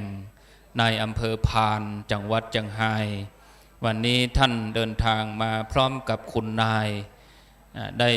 มาร่วมพิธีพร้อมกับท่านในอำเภอเวียงปะเป้าคนปัจจุบันวันนี้ก็จะได้เจริญพรได้จุดเทียนในการร่วมยกยอดชัดเจดีย์วันนี้เป็นมหามงคลอย่างยิ่งซึ่งเจดีย์ที่ทุกท่านได้หันตั้งชื่อว่าเจดีย์42เมืองเป็นจะใดถึงมีเจดีย์3องค์เจดีย์42เมืองก็น่าจะมีเจดีย์2องค์แต่เนื่องจากว่าเดิมนั้นโดยคณะสงฆ์ทั้งสองอำเภอดอยสะเก็ดและอำเภอเวียงปะเป้าก็ตั้งใจจะสร้างเจดีย์จำนวน2องค์ก็คือ42เมืองเป็นเจดีย์ดอยตุงจำลองและเจดีย์ดอยสุเทพจำลองเมื่อครั้งที่วางศิลาฤกษ์ได้รับความเมตตาจากพระเดชพระคุณท่านเจ้าคุณหลวงปู่พระพุทธิพงศ์วิวัฒน์หลวงปู่ได้เดินทางมาร่วมวางศิลาฤกษ์และมีดำริว่าดอยตุงต้องมี2องค์ต่างคณะสงฆ์ก็ปรึกษาเจ้าภาพโดยคุณแม่จันฟองกิ่วแก้วพร้อมลูกหลานก็บัคัดข้องตั้งกุศลเจตนาอย่างดีที่จะสนองงานคณะสงฆ์ตั้งเจตนาสร้างเจดีย์ดอยตุงเพิ่มแถม1องค์ก็เป็นที่มาเจดีย์ติดตั้งบนม่อนพระเจ้า42เมืองนี้เป็นจะใดถึงมี3องค์ญาติโยมท่านทั้งหลายฝั่งที่อยู่ทางเหนืออันนั้นคือดอยตุงฝั่งที่อยู่ทางใต้อันนั้นคือดอยสุเทพญาติโยมเวลาขึ้นขั้นใดมาเฮาขึ้นขั้นใดมาปุ๊บเฮาได้หันดอยสุเทพอันนั้นแสดงว่าเฮาขึ้นขั้นใดฝั่งทางใต้ถ้าญาติโยมขึ้นขั้นใดหันดอยตุงปุ๊บก็แสดงว่าเฮาขึ้นขั้นใด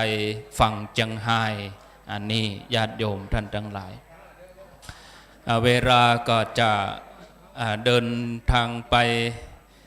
ใน13นาฬิกาเวลา13นาฬิกาหรือว่าบ่ายโมงก็จะเริ่มพิธีโดยมีการฟ้อนคณะแรกชุดแรกเป็นการฟ้อนเพลงม่อน42เมืองที่ต่างศิลปินได้สร้างสรรค์เพื่อทำเป็นการบูชาองค์พระเจ้า42เมืองและองค์เจดีย์42เมืองตัวเองส่วนองค์พระเจ้า42เมืองที่เป็นองค์พระประธานในศาลาม่อนพระ42เมืองนี้ได้ประกอบพิธีพุทธาภิเษกเบิกเนตรตั้งแต่ตะวาสดไปพดแผ่วเมื่อคืน มาจนถึงเมื่อเจ้าเวลาตี3ตี4ก็สมบูรณ์ดีเรียบร้อยได้พุทธาภิเษกเบิกเนตรองค์พระเจ้าสี่สองเมืองเป็นตีเรียบร้อยสมบูรณ์หลังจากที่ได้ยกยอดชัดประดิษฐานเหนือยอดเจดีย์พระสี่สองเมืองเรียบร้อยแล้วในวันพุธนี้ก็จะมีพิธีงานตาลปอยหลวงตามแบบเบาโบราณซึ่งหัววัดที่จะมาร่วมนั้นก็มีถึงหมด250หัววัดด้วยกันมาจากวัดต่างๆในอำเภอเวียงปะเป้าแล้วก็หัววัดต่างๆในอำเภอดอยสะเก็ดขออนุญาต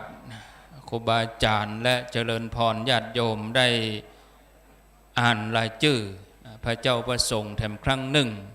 ซึ่งที่มาถึงบริเวณสถานที่นี้เรียบร้อยแล้วก็คือพระเดชพระคุณหลวงปู่พระพุทธวงศ์วิวัฒน์ที่ปรึกษาเจ้าคณะจังหวัดเชียงรายวัดพระธาตุดอยตุงพระเดชพระคุณท่านเจ้าคุณพระพุทธญาณมุนีเจ้าคณะจังหวัดเชียงรายวัดพระธาตุผาเงาและครูบาอาจารย์ที่มาถึงบางส่วนที่กำลังเดินทางมาท่านก็จะออกเดินทางจากวัดบางรูปก็อยู่ระหว่างการเดินทางอันมีพระเดชพระคุณพระธรรมเสนาบดีรองเจ้าคณะภาค7วัดพระธาตุดอยสุเทพพระเดชพระคุณพระเทพปริยัติเจ้าคณะจังหวัดเชียงใหม่วัด7ยอดพระอารามหลวงพระเทพรัตนนายกเจ้าคณะจังหวัดลำพูนวัดพระธาตุหริพุนชัยพระเดชพระคุณท่านเจ้าคุณพระราชโพธิวรคุณเจ้าคณะอำเภอดอยสะเก็ดวัดพระธาตุดอยสะเก็ดพระอารามหลวงหลวงพ่อพระครูมงคลศีลวงศ์รองเจ้าคณะอำเภอดอยสะเก็ดวัดสารคามรังสรรค์ท่านพระครูพิทักษ์อรัญญวัฒน์เจ้าคณะตำบลป่าป้องสง่าบ้านวัดป่าฝางท่านหลวงพ่อพระครูนิวิทย์ศิลสังวรเจ้าคณะอำเภอเวียงป่าเป้าวัดหั่งต่ำหลวงพ่อพระครูสุจิตานุรักษ์เจ้าคณะอำเภอฝางวัดพระบาทอุดมน้ำบ่อสาวาท่านอาจารย์พระมหาสุบรรณมหาคัมภีโรเจ้าคณะอำเภอแม่สวยวัดเจดีย์หลวงท่านพระครูสุนทรศิลปาคมรองเจ้าคณะอำเภอแม่สวยวัดแม่สวยหลวงท่านพระครูศรีวรพินิจเจ้าคณะอำเภอปงจังหวัดพะเยาวัดศรีคมคำจังหวัดพะเยาท่านหลวงพ่อพระครูสาธุกิจจานันท์รองเจ้าคณะอำเภอดอยหล่อวัดพระธาตุดอยน้อยท่านพระครูสุเมธธรรมเสวีวัดม่อนฤาษีท่านพระครูสถิตสารคุณวัดหนองผาขาวท่านพระครูกัลยาณปราโมทย์วัดม่อนห้วยแก้วท่านพระครูวรธรรมนาถวัดหนองเหียงอำเภอดอยหล่อท่านพระอาจารย์วรรณชัยชยานันโทวัดพุทธศรีคีรีอำเภอจอมตองพระธิการจิรเดชอนาลโสวัดยางครามอำเภอดอยหล่อพระชัยวัดนาคเสโนวัดพระธาตุดอยน้อยอำเภอดอยหล่อพระสมชาติชาตะปัญโยอุทยานธรรมพระสุนทรมุนีจังหวัดลำปางและท่านพระสาธิตธีรปัญโยสถาบันธรรมาภิวัตรอำเภอแม่เมาะจังหวัดลำปางดังที่ได้อ่านรายชื่อรายนามครูบาอาจารย์ทั้งหมดนี้ตนเมตตานั่งปกจำนวน5รูปและที่จะได้เจริญพุทธมนต์เจริญชัยมงคลคาถา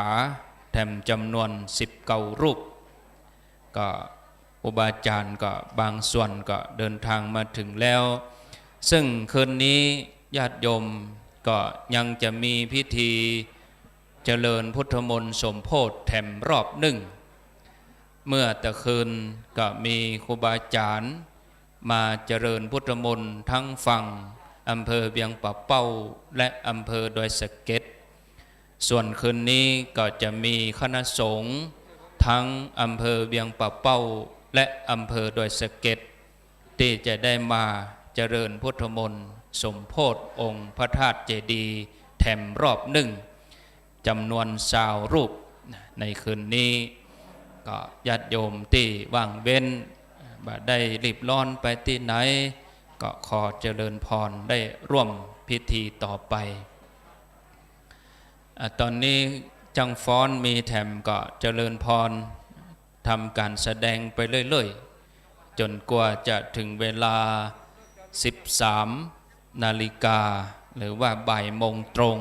ก็จะได้เริ่มประกอบพิธีเชิญประธานในพิธีจุด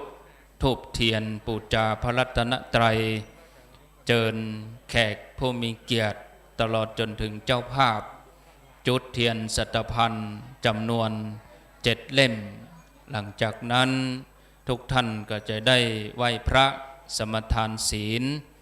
จุดเทียนบาทน้ำมนต์พระสงฆ์เจริญพุทธมนต์สำหรับการเจริญพุทธมนต์นั้นก็จะใจบทพุทธคุณธรรมคุณสังฆคุณเท่านั้นเนื่องจากว่าบทธรรมจักรกับปวัตตนสูตรพระสงฆ์ได้เจริญพุทธมนต์ไปเมื่อตะคืน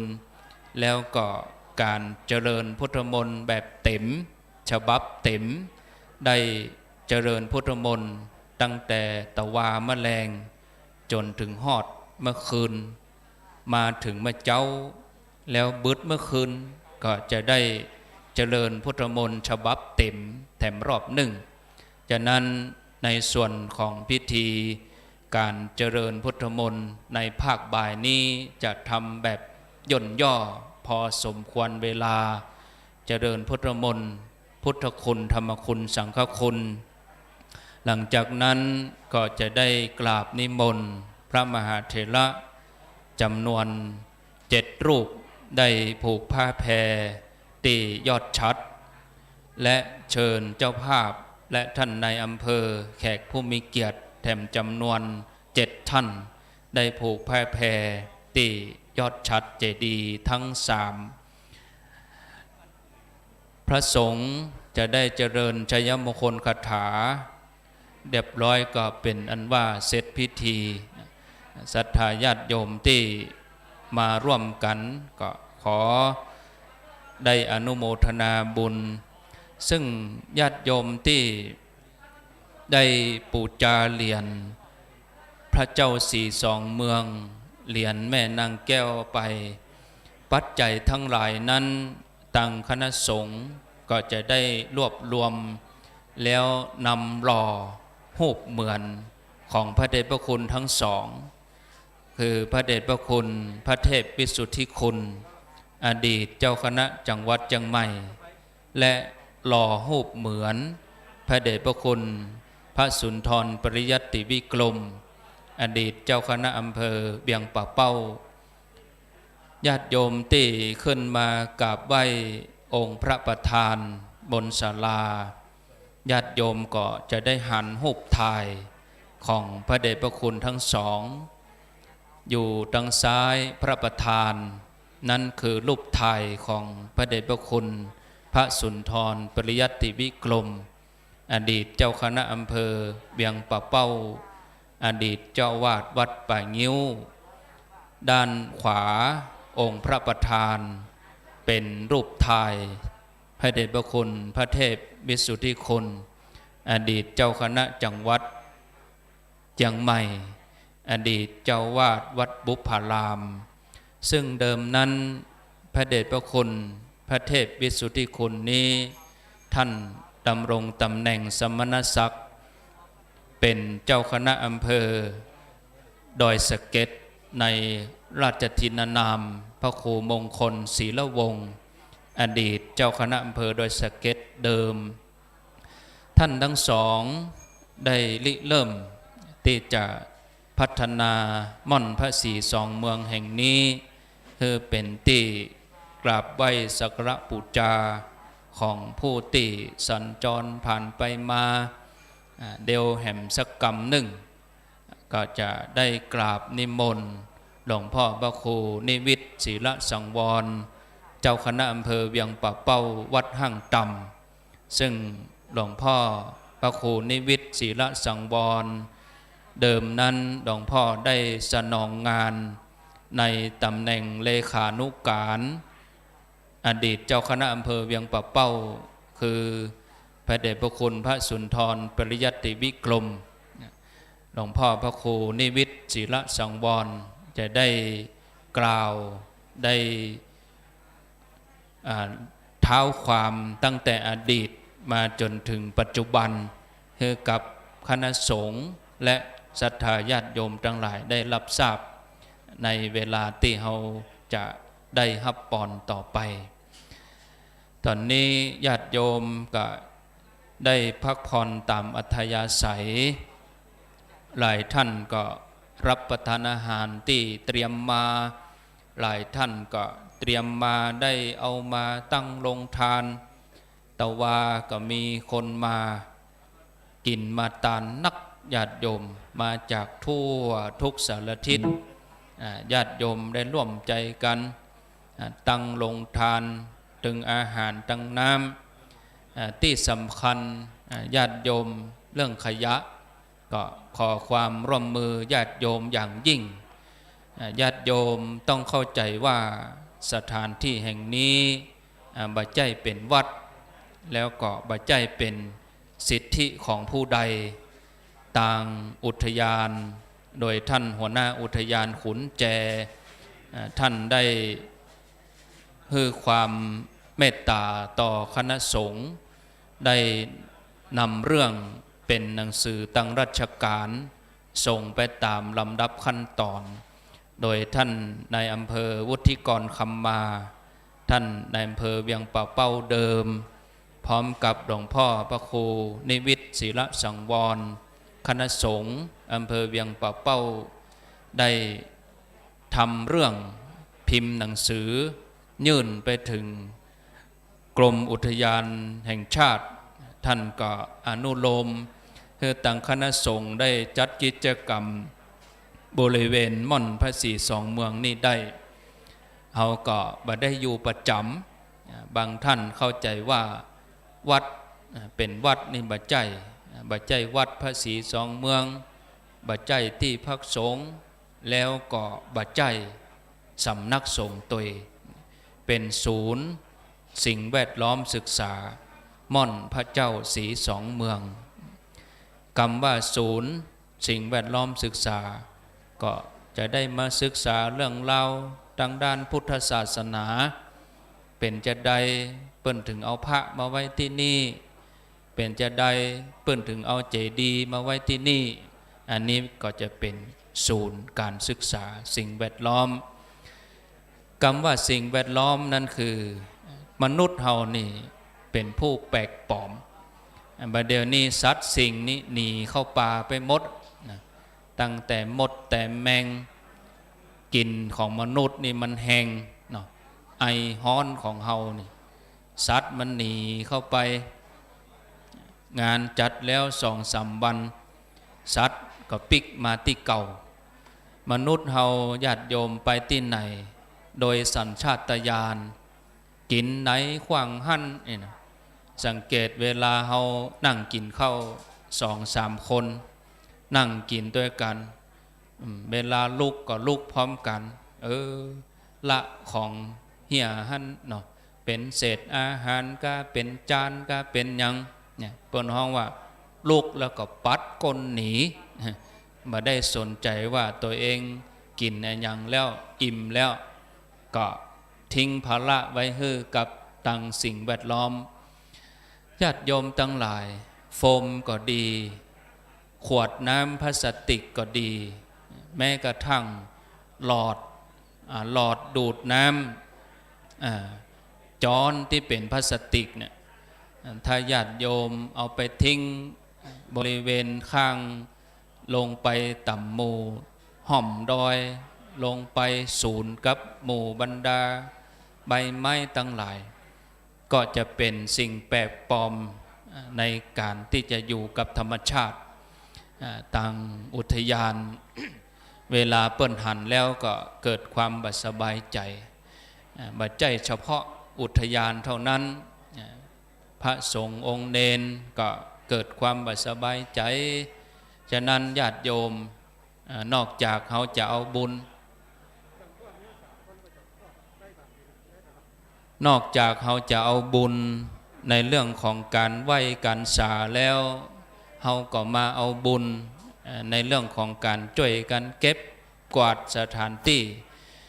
เขาทั้งหลายคือมีความสำนึกอันดีในการที่จะรักษาสิ่งแวดล้อมไม่ใช่ว่าแน่มาแน่ก็จะเอาบุญก็ไหว้พระสวดมนต์เอาบุญตรงนี้นี่เอาบุญดีแต่เนอแต่ว่าไปทิ้งขยะละไว้บุญหมู่นั่นมันก็ลดไปเพราะหยังเพราะว่าถึงเวลาก็มีเพียงแค่พระเนนเท่านั้นที่จะมาเก็บมาเพี้ยวศรัทธาก็จะเป็นบาปเป็นกรรมบุญเขาก็จะได้บ่เต็มที่นะจังฟ้อนนี่รอบ่ายโมงก่อนเนอะ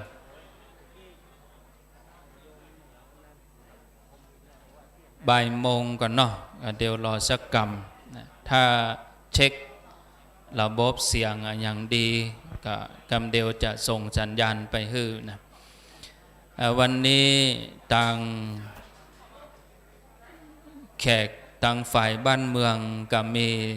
ท่านในอำเภอวุฒิกรขับมาในอำเภอพานซึ่งอดีตนั้นท่านก็เป็นในอำเภอเวียงป่าเป้าวันนี้ท่านเดินทางมาพร้อมกับคุณนายแหมสกรรมก็เจริญพรขึ้นมาตังบนนะเจริญพรต้อนรับในอำเภอเวียงป่าเป้านายบรรจงขุนเพชรในอำเภอเวียงป่าเป้าและตัวแทนของอุทยานแห่งชาติขุนแจป้อนายบุญส่งหมื่นถาแล้วก็มีป้อกำนันผู้ใหญ่บ้านแต่ละบ้านโดยเฉพาะกำนันตำบลแม่เจดีใหม่ได้มาร่วมใจกันได้คนหินคนทรายพี่น้องศรัทธาได้ช่วยกันโอ้คนเฒ่าคนแก่ถามคนเฒ่าอายุ70ปลายแม่มาตอนอายุ30ใบเดนนี้70ปลายก็แสดงว่าเคยมาเมื่อ40ปีก่อนเมื่อก่อนมาเป็นอย่างอี้แม่อุ้ยว่าอย่างนี้จังฟ้อนพร้อมแล้วเนาะฝ่ายเสียงพร้อมแล้วก็เริ่มทำการแสดงได้ช่วงขั้นเวลานี้พร้อมแล้วเจริญพรปล่อยเสียงออกมา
ผีปานน้ำงดงามสูงดินรอยธรรมเทระพระเนตรฝากเสียงผ่านสายล่อนลอยเชิญชวนศรัทธาร่วมบูรณาวัดป่าดงดอยยอดภูนางแก้วยังคอยทอแสงส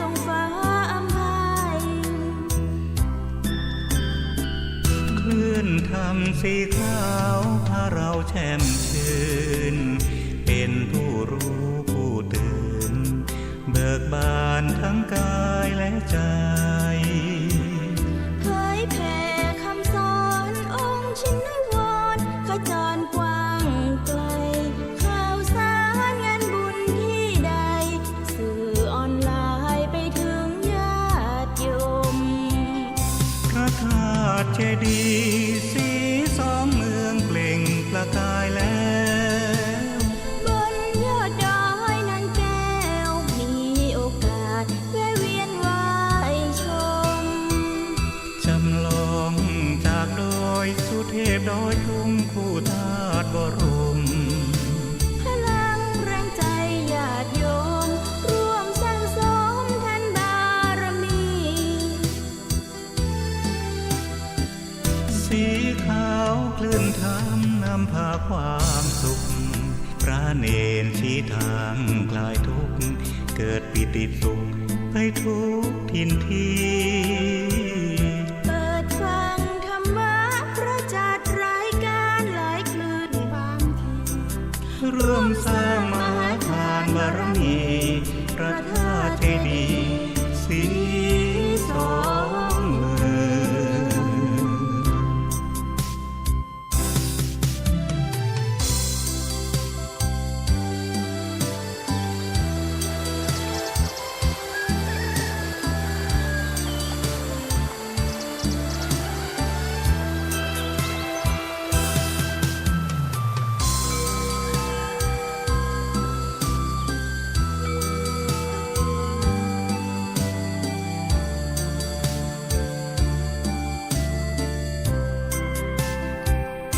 พระธาตุเจดีย์สี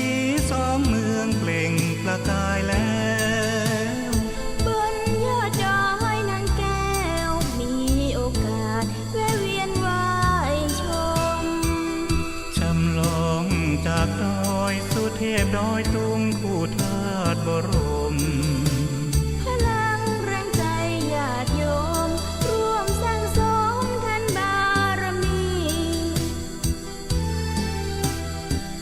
สีขาวคลื่นธรรมนำพาความสุขพระเนรชี้ทางคลายทุกข์เกิดปิติสุขไปทุกทินทีเปิดฟังธรรมะพระจัดรายการหลายคลื่นบางทีร่วมสร้างมหาทานบารมีพระธาตุเจดีย์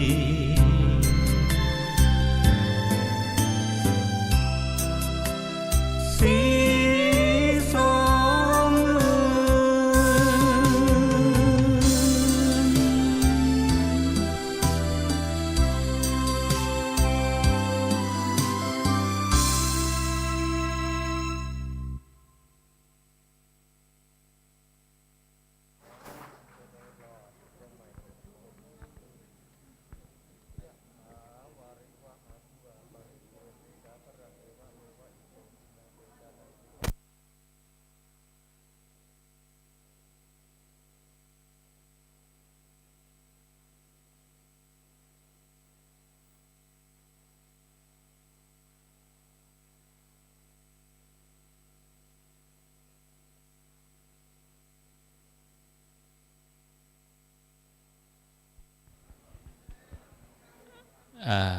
ต่างการแสดงก็จบไปอันนี้ใจชื่อการแสดงว่าสีสองเมืองสีสองเมืองเมืองเชียงใหม่กับเมืองเชียงรายได้ร่วมกันสร้างเจดีย์ดอยตุงจำลองและดอยสุเทพจำลองก็ได้ทำการแสดงจบไปตอนนี้รอเวลาที่ครูบาอาจารย์จะเดินทางมาถึงบริเวณสถานที่พิธีตามกำหนดการนั้นก็เวลา 13:30 นาทีหรือว่าบ่ายโมงครึ่งช่วงที่ว่างอยู่นี้ก็ก้าวกับผมก็อยากจะขอกราบนิมนต์ หลวงพ่อพระครูนิวิตศีลสังวรหลวงพ่อเจ้าคณะอำเภอเวียงป่าเป้าได้กล่าวเท้าความการสร้างม่อนพระศรีสองเมืองเพื่อเป็นข้อมูลเพื่อเป็นบุญกุศลคือกับศรัทธาญาติโยมในช่วงเวลาว่างนี้ก็ขอกราบนิมนต์หลวงพ่อได้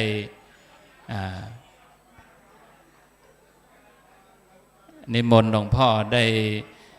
ได้อูจากับศรัทธาญาติโยมครับถ้าว่าไปตอนที่ช่วงยกชัดนี่ก็สะดวกก็ขอนิมนต์หลวงพ่อที่ได้ร่วมงานกับพระเดชพระคุณพระสุนทรปริยัติวิกรมนะครับขอนิมนต์หลวงพ่อครับกราบนิมนต์ครับ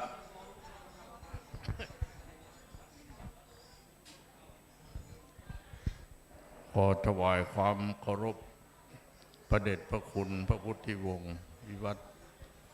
เจ้าอาวาสวัดพระสิงห์พระอารามหลวงและพระธาตุดอยตุงขอถวายความเคารพพระพุทธิยานมุนีเจ้าคณะจังหวัดเชียงรายวัดพระธาตุผาเงาและ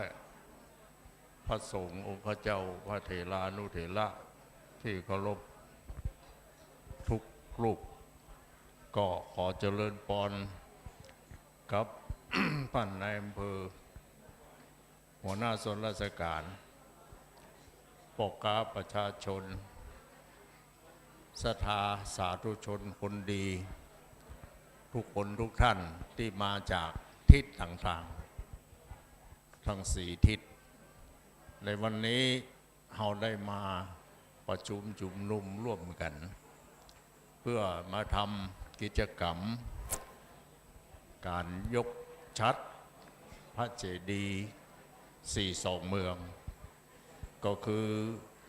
เจดีย์จำลองพระธาตุดอยสุเทพ1 องค์และเจดีย์จำลองพระเจ้าพระธาตุดอยตุง2 องค์รวมก็เป็น3 องค์นะ พิธีอย่างต่างๆเราก็ได้ทำมาโดยตลอดจนถึงวันนี้ ก็จะเป็นพิธียกชัดก็อยากจะขออนุญาตเท่าความก่อนที่จะเกิด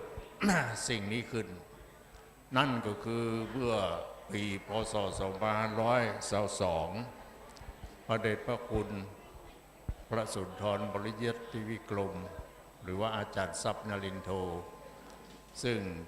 สมัยนั้นก็เป็นเจ้าคณะอำเภอ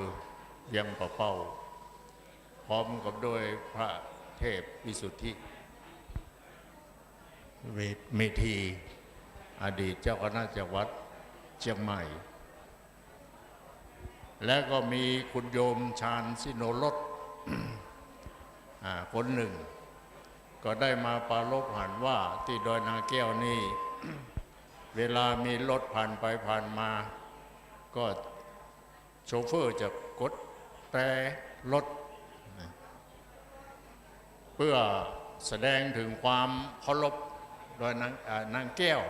เพราะว่านางแก้วแต่ก่อนนี่มันมีแต่ศิวลึงมีแต่อย่างเนี้ยที่เอามาบวงสรวงกันเปิ้ลก็เลยคิดว่า เราควรจะมีพระพุทธรูปซึ่งเป็นที่ยึดเหนี่ยวของเจ้าพุทธของเรามาตั้งแต่ไหนแต่ใดเพื่อเขาได้ไหวได้สาได้อย่างก็เลยมาเปลี่ยนอย่างนั้นแล้วก็สร้างศาลาหลังน้อยๆขึ้นหลังหนึ่งเมื่อปี2522นะ ทีนี้ต่อมาก็จะสร้างเจดีย์ขึ้นซึ่งที่พระสงฆ์องค์เจ้ากำลังนั่งอยู่เนี่ยที่เป็นฐานสี่เหลี่ยมนี่นะคือเดิมมันเป็นฐานเจดีย์แต่ยังไม่ได้สร้างเจดีย์เดียวเพียงแต่ทำฐานขึ้นมาเพื่อจะเอาเจดีย์มาสร้างตรงนี้แต่พอดีติดอยู่ที่เรื่องของป่าไม้หรือเขตป่าสงวนเขตป่าอุทยานเปิ้นก็บอกให้สร้างก็เลยได้กระฐานอย่างเดียวไว้นะ ต่อมาก็มาปรึกษาหารือกันมาสมัยหลายสมัยจนถึงสมัยท่านนายอำเภอวุฒิกรคำมานายอำเภอเวียงปะเป้าที่ได้ย้ายไปอยู่อำเภอพานอยู่ในปัจจุบันนี้ ก็ได้มาปรึกษาหรือติดต่อกันตั้งเจ้าหน้าที่กรมอุทยานขอเปิ้ลก็ว่าสร้างทำได้แต่ต้องทำเป็นศูนย์ศึกษาสิ่งแวดล้อมนี่นะจะสร้างอย่างอื่นนี่ก็บ่ได้จะต้องสร้างในลักษณะนั้นเป็นศูนย์ศึกษาสิ่งแวดล้อมดอยนางแก้วหรือสีสองเมืองเปิ้นก็มาชี้เขตชี้แดนฮือสร้างฮือทำและบ่ฮือตัดต้นไม้บ่ฮืออย่างต่างๆเหล่านี้ก็เลยแบบว่าก็สร้างกันเท่าที่หูที่หันกันนี่เนาะกว่าจะเป็นสร้างขึ้นมาได้อย่างนี้นี่ต้องทำเรื่องทำราวไปถึงประชุมผู้แทนประชุมสภาผู้แทนราษฎรนะคณะรัฐมนตรีพูดพิจารณาแล้วก็คนมีหนังสือตอบรับมาเพื่อสร้างภายในบักกี่เดือนนะถ้าสร้างบัตรเสร็จเรียบร้อยก็หมายก็ว่า จะมาได้สร้างอะไรเนี่ยก็เลยเห่งหีบกันทำทั้งภายนอกภายในคณะสงฆ์อำเภอเวียงบ่อเป้าคณะสงฆ์อำเภอดอยสะเก็ดนะร่วมกันช่วยกันสร้างกันทำขึ้นมาโดยตลอดแล้วก็มีคุณโยมที่เชียงใหม่เนี่ย คุณโยมอย่างกิ่งแก้วอย่างนี้เนาะเพิ่นมาเป็นเจ้าภาพร่วมสร้างร่วมอย่างแล้วก็ได้ประกาศทางฐานีวิทยุไปที่พระสงฆ์พระนักเผยแพร่ไปลงฐานีบอกให้แก่ญาติโยมได้รับทราบก็ได้ปากันมาช่วยกันสร้างเนี่ย ถึงประเดี๋ยวนี้ก็จะสำเร็จเสร็จสิ้นแล้วนี่เนาะก็เป็นสิ่งที่ยินดีนำมาสู่ศรัทธาประชาชนหมู่เฮาทั้งหลายที่ว่าต่อไปสถานที่นี้นั่นจะเป็นศูนย์การศึกษาอุทยานสิ่งแวดล้อมนะแล้วก็เป็นที่สักการะบูชาเป็นที่ไหว้ที่สาของหมู่เฮาพุทธศาสนิกชนชาวพุทธโดยทั่วไปอันนี้ก็ต้องในนามของคณะสงฆ์อำเภอเวียงบ่อเป้าอำเภอดอยสะเก็ดและคณะของเจ้าภาพที่ได้มาร่วมสร้างกันนี้ก็ขอขอบใจอนุโมทนาขอบพระคุณทุกท่านที่ได้ความร่วมมือทั้งสองเบื้องฝ่ายจนเป็นผลสำเร็จในวันนี้ก็ขออำนาจของคุณงามความดีและสิ่งศักดิ์สิทธิ์ทั้งหลายที่อยู่สถานที่ดอยนางแก้วแห่งนี้ก็จงดลบันดาลอภิบาลรักษาเพื่อทุกคนทุกท่านได้อยู่ดีมีความสุขกายสบายใจมีพละกำลังวังชามีสติปัญญาปราศจากทุกโศกโรคภัยไข้เจ็บนานาประการเพื่อมีความสุขความสำราญเบิกบานใจมีโชคลาภวาสนาบารมีมีความดีอยู่กับตัวตลอดไปทุกคนทุกท่านด้วยเถิด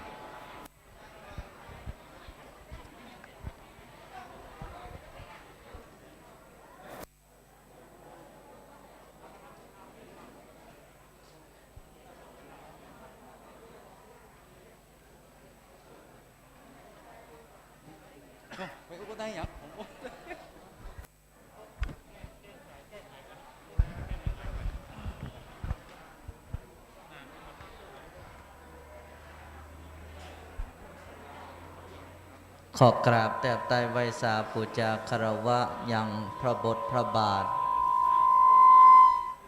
พระมหาเจติยธาตุเจ้ามหาเจดีย์ทั้งสององค์ มีพระมหาชินธาตุเจ้าโดยตรงและพระบรมธาตุเจ้าโดยสุเทพ ที่ปารภเอาพระมหาชินธาตุเจ้าโดยตรงขึ้นก่อน เพราะว่าเป็นพระมหาธาตุที่ศักดิ์สิทธิ์และมีอายุมากกว่าดอยสุเทพแล้วก็นำเอาพระธาตุดอยสุเทพต่อท้ายก็ได้เหตุว่า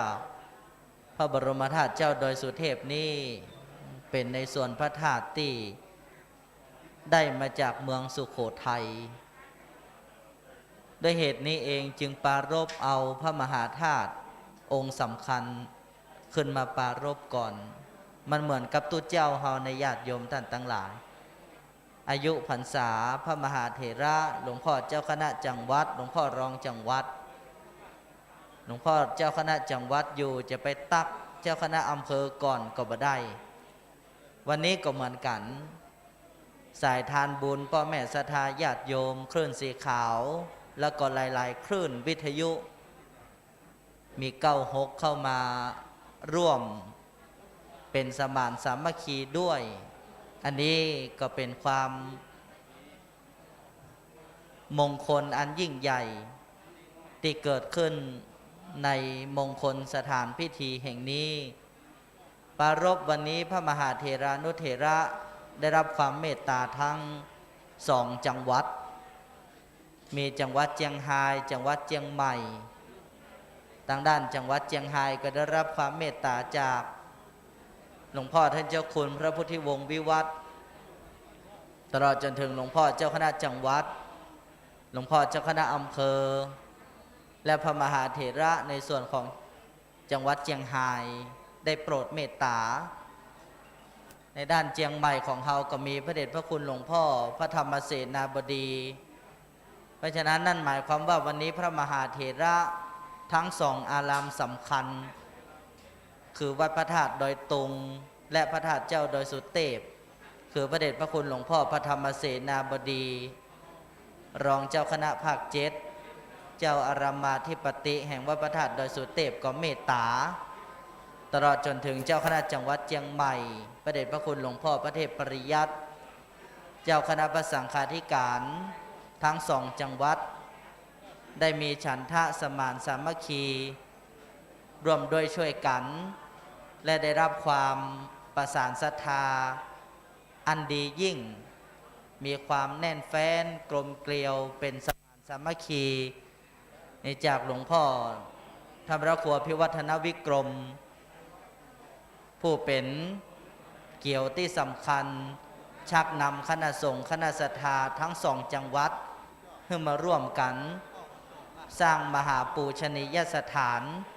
ที่พระมหาเถระก่อนเก่าได้เมตตาวางดำริไว้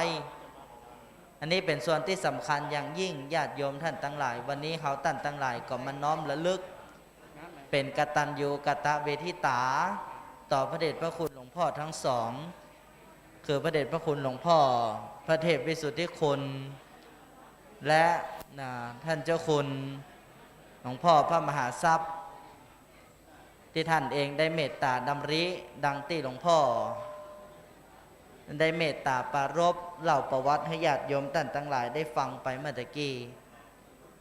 เจริญพรและพ่อแม่ศรัทธาญาติโยมท่านทั้งหลายจับจองหาที่นั่งให้เรียบร้อยวันนี้เก้าอี้อาจจะมีพ่องบ่มีหลายบ่มีเก้าอี้นั่งปืนได้ก็ซ้ำดีบุญนี้เกิดแต่ความสบายใจวันนี้พ่อแม่ศรัทธาเฮาท่านทั้งหลายเดินทางมาจากทุกทั่วสารทิศมาสร้างบุญสร้างปรมีณพระธาตุสี2เมืองแห่งนี้ก็ขอความเป็นสิริมงคลให้ปรากฏมีแก่ทุกคนทุกท่านทั้งนี้ขออนุโมทนา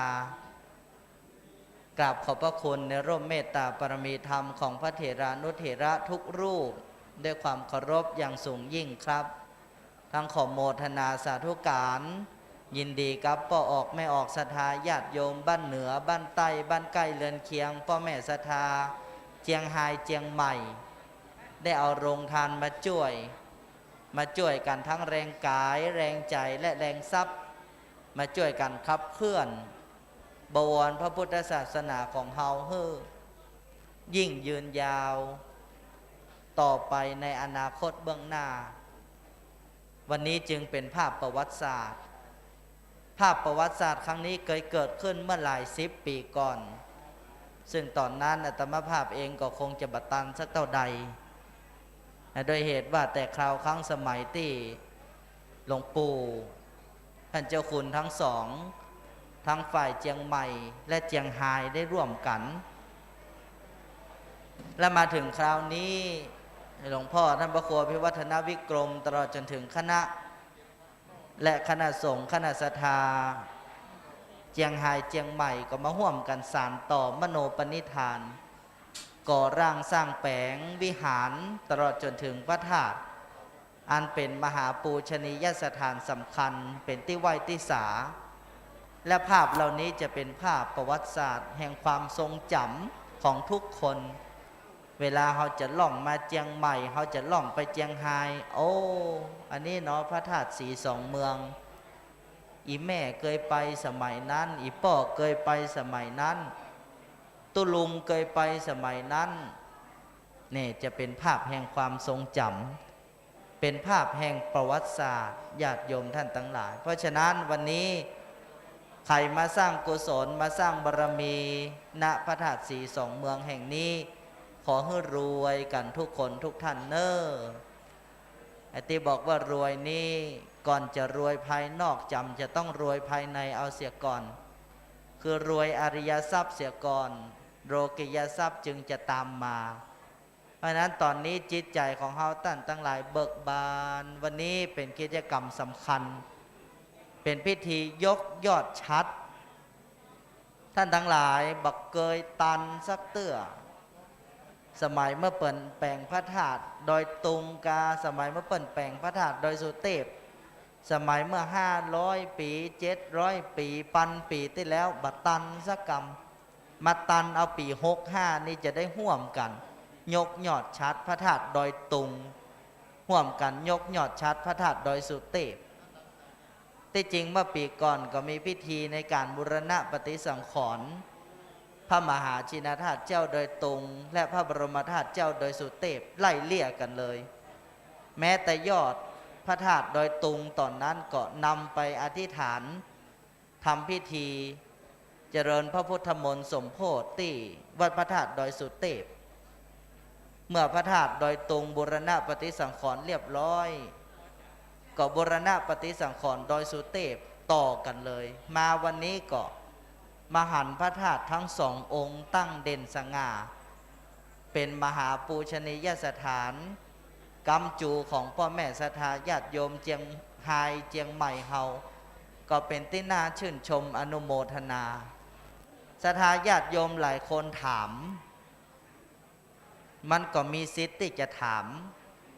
เพราะว่าบ้านเฮาเมืองเฮานี่ก็มีสิทธิเสรีภาพเป็นประชาธิปไตยบางคนถามอาตมาภาพว่าแปลงพระธาตุกับแปลงหงยานี้อันใดจะได้อานิสงส์เหลือนี่อย่างบ่ปากันไปแปลงหงพยาบาลแปลงนี่อย่างพระธาตุมันได้ประโยชน์อะไรอย่างอาตมาภาพก็ถามตอบกลับไปว่าระหว่างทุกวันนี้ถ้าท่านนึกถึงโรงพยาบาลกับนึกถึงพระธาตุอะไรอย่างมันจะสบายใจเหลือพ่อแม่ศรัทธาญาติโยมลองพิจารณาดูแล้ว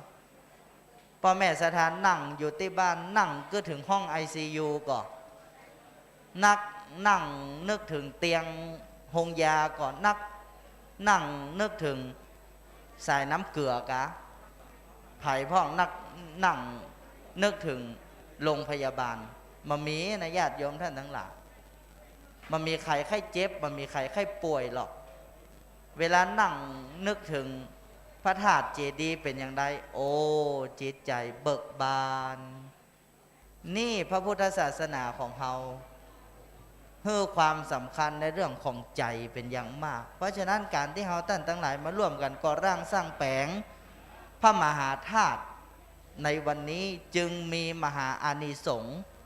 ทั้งจาตินี้และจาติหน้าต่อไปเพราะฉะนั้นจึงขอโมทนากับบรรดาญาติโยมสาธุชนทุกคนทุกท่านขอให้ท่านทั้งหลายได้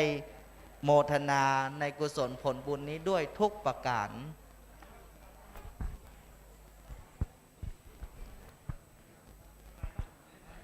อเจริญพรเชิญท่านในอำเภอบรรจงขุนเพชรท่านในอำเภอเวียงป่าเป้าได้ขึ้นมาบนศาลาชั้นบนนี้ขอเจริญพรเชิญพร้อมกับท่านในอำเภอวุฒิกรคำมาท่านในอำเภอพานพร้อมกับคุณนายขึ้นมาบนศาลาทั้งสองท่านเจริญพรบัดนี้เราท่านทั้งหลายจะได้เริ่มประกอบพิธีเจริญพุทธมนต์เป็นเบื้องต้นขอกราบขอบพระคุณ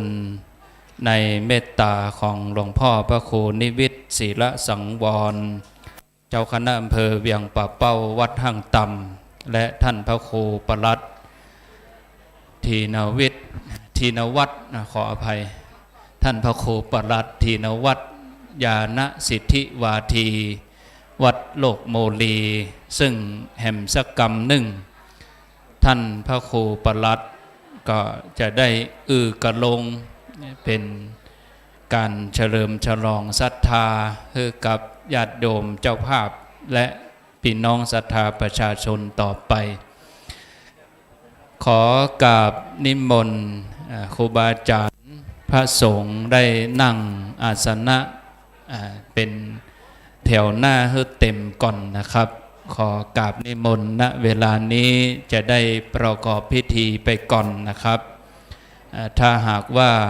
พระมหาเถระมาถึงก็ก้อยนิมนต์ท่านได้เจิมและผูกผ้าแพรเท่านั้นนะครับเราจะทำพิธีแบบเรียบร้อยรวบรัดและราบรื่นจบไม่เกินบ่าย3 โมงนะครับขอกราบนิมนต์ครับได้นั่งบนอาสนะคือเรียบร้อยตามเวลานี้นะครับเจริญพรท่านในอำเภอวุฒิกรคำมาพร้อมกับคุณนายขอเจริญพรตอนนี้ต่างคณะเจ้าภาพก็เดินทางมาถึงบริเวณสถานที่เรียบร้อยศรัทธาเฮาตั้งหลายตั้งใจนั่งประจำที่ตอนนี้หลายท่านก็คงจะปะอู้กันถามสารทุกข์สุขดิบพ่องก็มาใหม่พ่องก็มาเก่าพ่องก็นั่งพอโทรศัพท์พ่องก็กำลังจะแชร์ภาพให้เจ้าหมู่แต่ตอนนี้ขอญาติโยมวางก่อนเนาะวางทุกอย่างวางใจแล้วก็วางโทรศัพท์ไว้เฮาทั้งหลายจะซักซ้อมเดี๋ยวครูบาอาจารย์เจริญพุทธมนต์พุทธคุณธรรมคุณสังฆคุณศรัทธาเฮาจะได้สวดตัวเปิ้นบทนี้บัญญัติญาติโยมอิติปิโสสวากขาโตสุปฏิปันโนเวลาสวดก็ให้ใส่หน้ากากเห็นเด้อบ่ต้องเปิดหน้ากากแล้วก็บ่ต้องไปเหลวพอที่ไผคือนั่งรับตาแล้วก็ตั้งใจสวดบทพุทธคุณธรรมคุณสังฆคุณเด้อตอนนี้จะซักซ้อมเตรียมพร้อมญาติโยมไว้ก่อนเชิญทุกท่านตั้งใจเด้ออิติปิโสญาติโยมพร้อมหรือยังญาติโยมพร้อมหรือยังพร้อมแล้วก็ตั้งใจนะตั้งใจเนอะศรัทธาบุญเต็มเม็ดเต็มหน่วยแต่นะอย่างอื่นเฮาวางก่อนบ่ต้องอู้ต้องจ๋าบ่ต้องสนทนาบ่ต้องเล่นโทรศัพท์บ่ต้องสนใจในการที่จะส่งภาพเตื้ออาตมาภาพจะได้ขออนุญาตครูบาอาจารย์ได้นำศรัทธาญาติโยมเพื่อเป็นการซักซ้อมเตรียมพร้อมณบัดนี้อิติปิโสภะคะวะอะระหังสัมมาสัมพุทโธเวชชาจารณสัมปันโน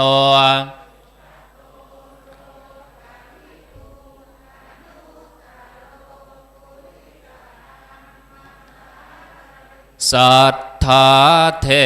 วมนุสสานังพุทโธภควา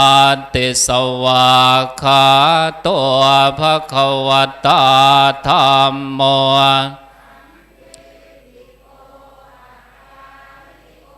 เอหิปัสสิโกโอปัญญิโกปัจจัตตังเวทิตาโพเวนโยหิติสุปฏิปันโน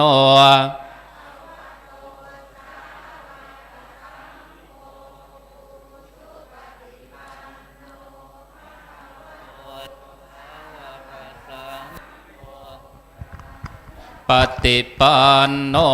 ภะคะวะโตสาวกสังโฆจิปฏิปันโนภะคะวะโตสาวกสังโฆยะทิทังจัตตาริปุเรสยุคานิอัตถปุเรสปุคลาเอสะภะคะวะโตสาวกสังโฆอาหุนายโยปาหุนายโยทักขินายโยอัญชริการณิโยอนุตตรังปุญญาเขตังโลกัสสติเจริญพรเชิญคุณเชิดพงษ์กิ่วแก้วได้จุดธูปเทียนบูชาพระรัตนตรัยในนามของเจ้าภาพคุณแม่จันฟองกิ่วแก้วพร้อมครอบครัวลูกหลานเจริญพรทุกท่านได้ตั้งใจประนมมือพร้อมกันณบัดนี้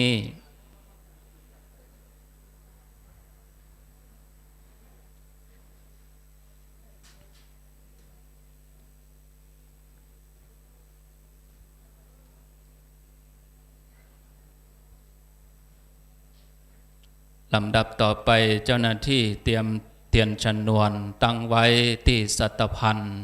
ที่หน้าองค์พระเจดีย์ทั้งสามองค์เจริญพรท่านในอำเภอวุฒิกรคำมาท่านในอำเภอพานอดีตท่านเป็นในอำเภอเวียงป่าเป้าเจริญพรพร้อมกับคุณนายเล่มที่หนึ่งทั้งสองท่าน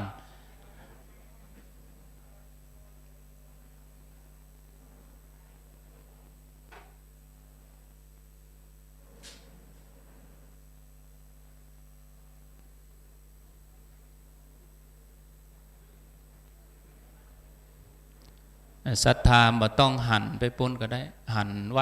องค์พระประธานนี่เอาเป็นการบิดไปบิดมา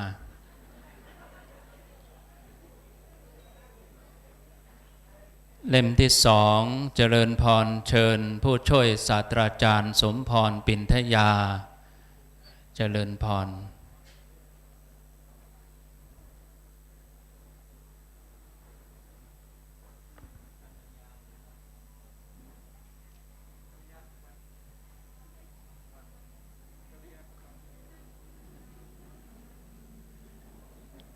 เชิญคนปรึกษาทิติทาวินโชค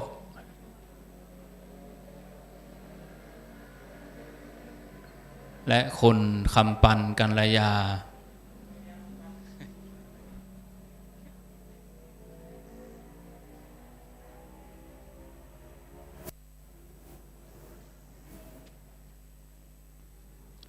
เชิญพ่อกำนันองค์อาจขันใจพ่อกำนันตำบลแม่เจดีย์ใหม่ในนามชมรมกำนันผู้ใหญ่บ้านตำบลแม่เจดีย์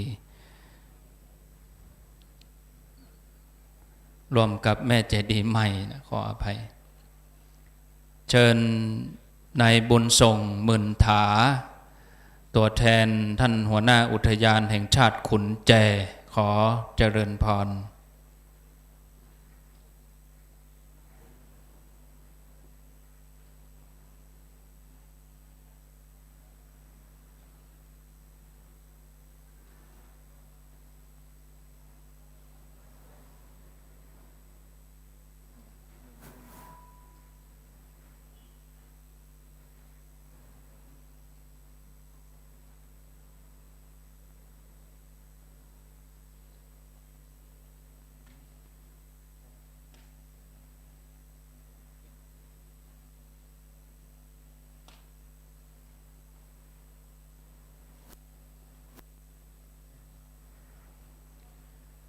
เชิญพ่อหลวงจรัสทำสะอาดผู้ใหญ่บ้านหมู่ที่ 6บ้านแม่เจดีย์ใหม่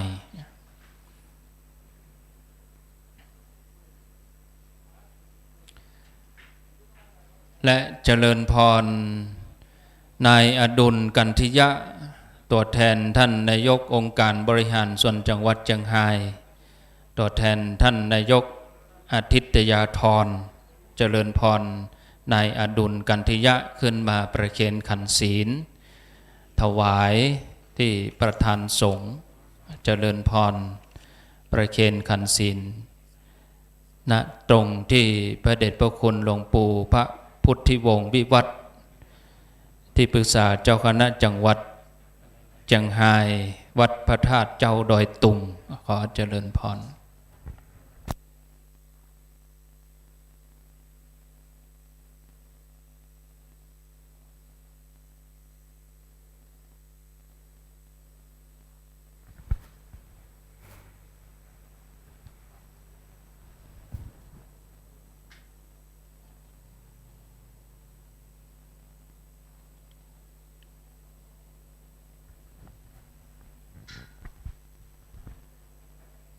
ลำดับโอกาสต่อนนี้ไป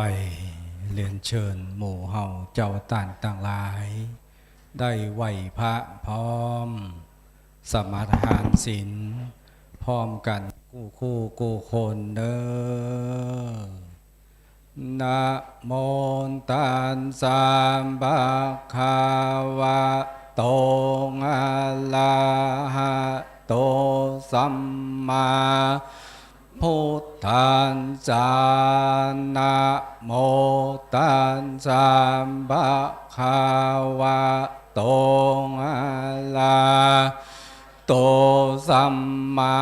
สัมพุทธัสสะนะโมตัสสะภะคะวะโตอะระหะโตสัมมาสัมพุทธัสสะอิเมนะสังกาเลนะพุทธังเป็นปุญจยามาอิเมนะสังกาเลนะธัมมังเป็นปุญจยามาอิเมนะสังกาเลนะสังฆังปิปุชยามาอะระหังสัมมาสัมพุทโธภะคะวาพุทธังภะคะวันตังปิวาเทมิสว่างคาโตภะคะวะตาธัมโมธัมมังนะมัสสามิสุปฏิปันโนภะคะวะโตสาวกสังโฆสังฆังนะมามิมะยังพันเตวิสุงวิสุงลักขณาทายาติสะละเนนะสหปัญจศีลานิยาจามาทุติยัมปิมายังพันเตวิสุงวิสุงลักขณาทายาติสะละเนนะสหปัญจศีลานิยาจามาตติยัมปิมายังพันเตวิสุงวิสุงลักขณาทายาติสะละเนนะสหปัญจศีลานิยาจามานะโมตัสสะภะคะวะโตอะระหะโตสัมมาสัมพุทธัสสะนะโมตัสสะภะคะวะโตอะระหะโตสัมมาสัมพุทธัสสะ นะโมตัสสะภะคะวะโตอะระหะโตสัมมาสัมพุทธัสสะ นะโมตัสสะภะคะวะโตอะระหะโตสัมมาสัมพุทธัสสะนะโมตัสสะภะคะวะโตอะระหะโตสัมมาพุทธัสสะนะโมตัสสะภะคะวะโตอะระหะโตสัมมาสัมพุทธัสสะ พุทธังสรณังกัจฉามิ พุทธังสรณังคัจฉามิ ธัมมังสรณังกัจฉามิ ธัมมังสรณังคัจฉามิ สังฆังสรณังกัจฉามิ สังฆังสรณังคัจฉามิ ตุติยัมปิพุทธังสรณังกัจฉามิ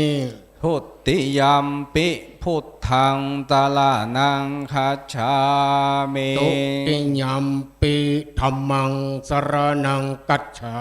มิ พุทธิยัมปิธัมมังสรณังคัจฉามิ ตุติยัมปิสังฆังสรณังกัจฉามิ ทุติยัมปิสังฆังสรณังคัจฉามิ ตติยัมปิพุทธังสรณังกัจฉามิ ตติยัมปิพุทธังสรณังคัจฉามิ ตติยัมปิธัมมังสรณังกัจฉามิ ตติยัมปิธัมมังสรณังคัจฉามิ ตติยัมปิสังฆังสรณังกัจฉามิ ตันติยัมปิสังฆังสรณังคัจฉามิ ติสรณะกะมะนังนิธิตัง อามะพันเต การเข้าถึงพระพุทธพระธรรมพระสงฆ์เป็นที่พึ่งที่เคารพที่นับถือตลอดชีวิตต่อจากนี้ไปตั้งใจรับเอาศีลเป็นข้อวัดปฏิบัติปานาติปาตาเวรามานิสิกขาปะตังสมาติญามิ ปานาติปาตาเวลมณีสิกขาปะตังสมาติยามิ ตินนาตานังเวรามานิสิกขาปะตังสมาติญามิ ตินนาตานาเวลมณีสิกขาปะตังสมาติยามิ กาเมสุมิจฉาจาราเวรามานิสิกขาปะตังสมาติญามิ กาเมสุมินจาจาลาเวลมณีสิกขาปะตังสมาธิยามิ มุสาวาทานเวรามานิสิกขาปะตังสมาติญามิ โมสาวาตาเวลมณีสิกขาปะตังสมาธิยามิ สุราเมรยะมัจจะปมาตัฏฐานังเวรามานิสิกขาปะตังสมาติญามิ สุลาเมลยะมัจจัมปมาตฐานาเวลมณีสิกขาปะตังสมาธิยามิ อิมังปัญจสีรังปริสุทธังพุทธปัญญัตตังยาวะนิพพานังปรมังสุขัง สาธุ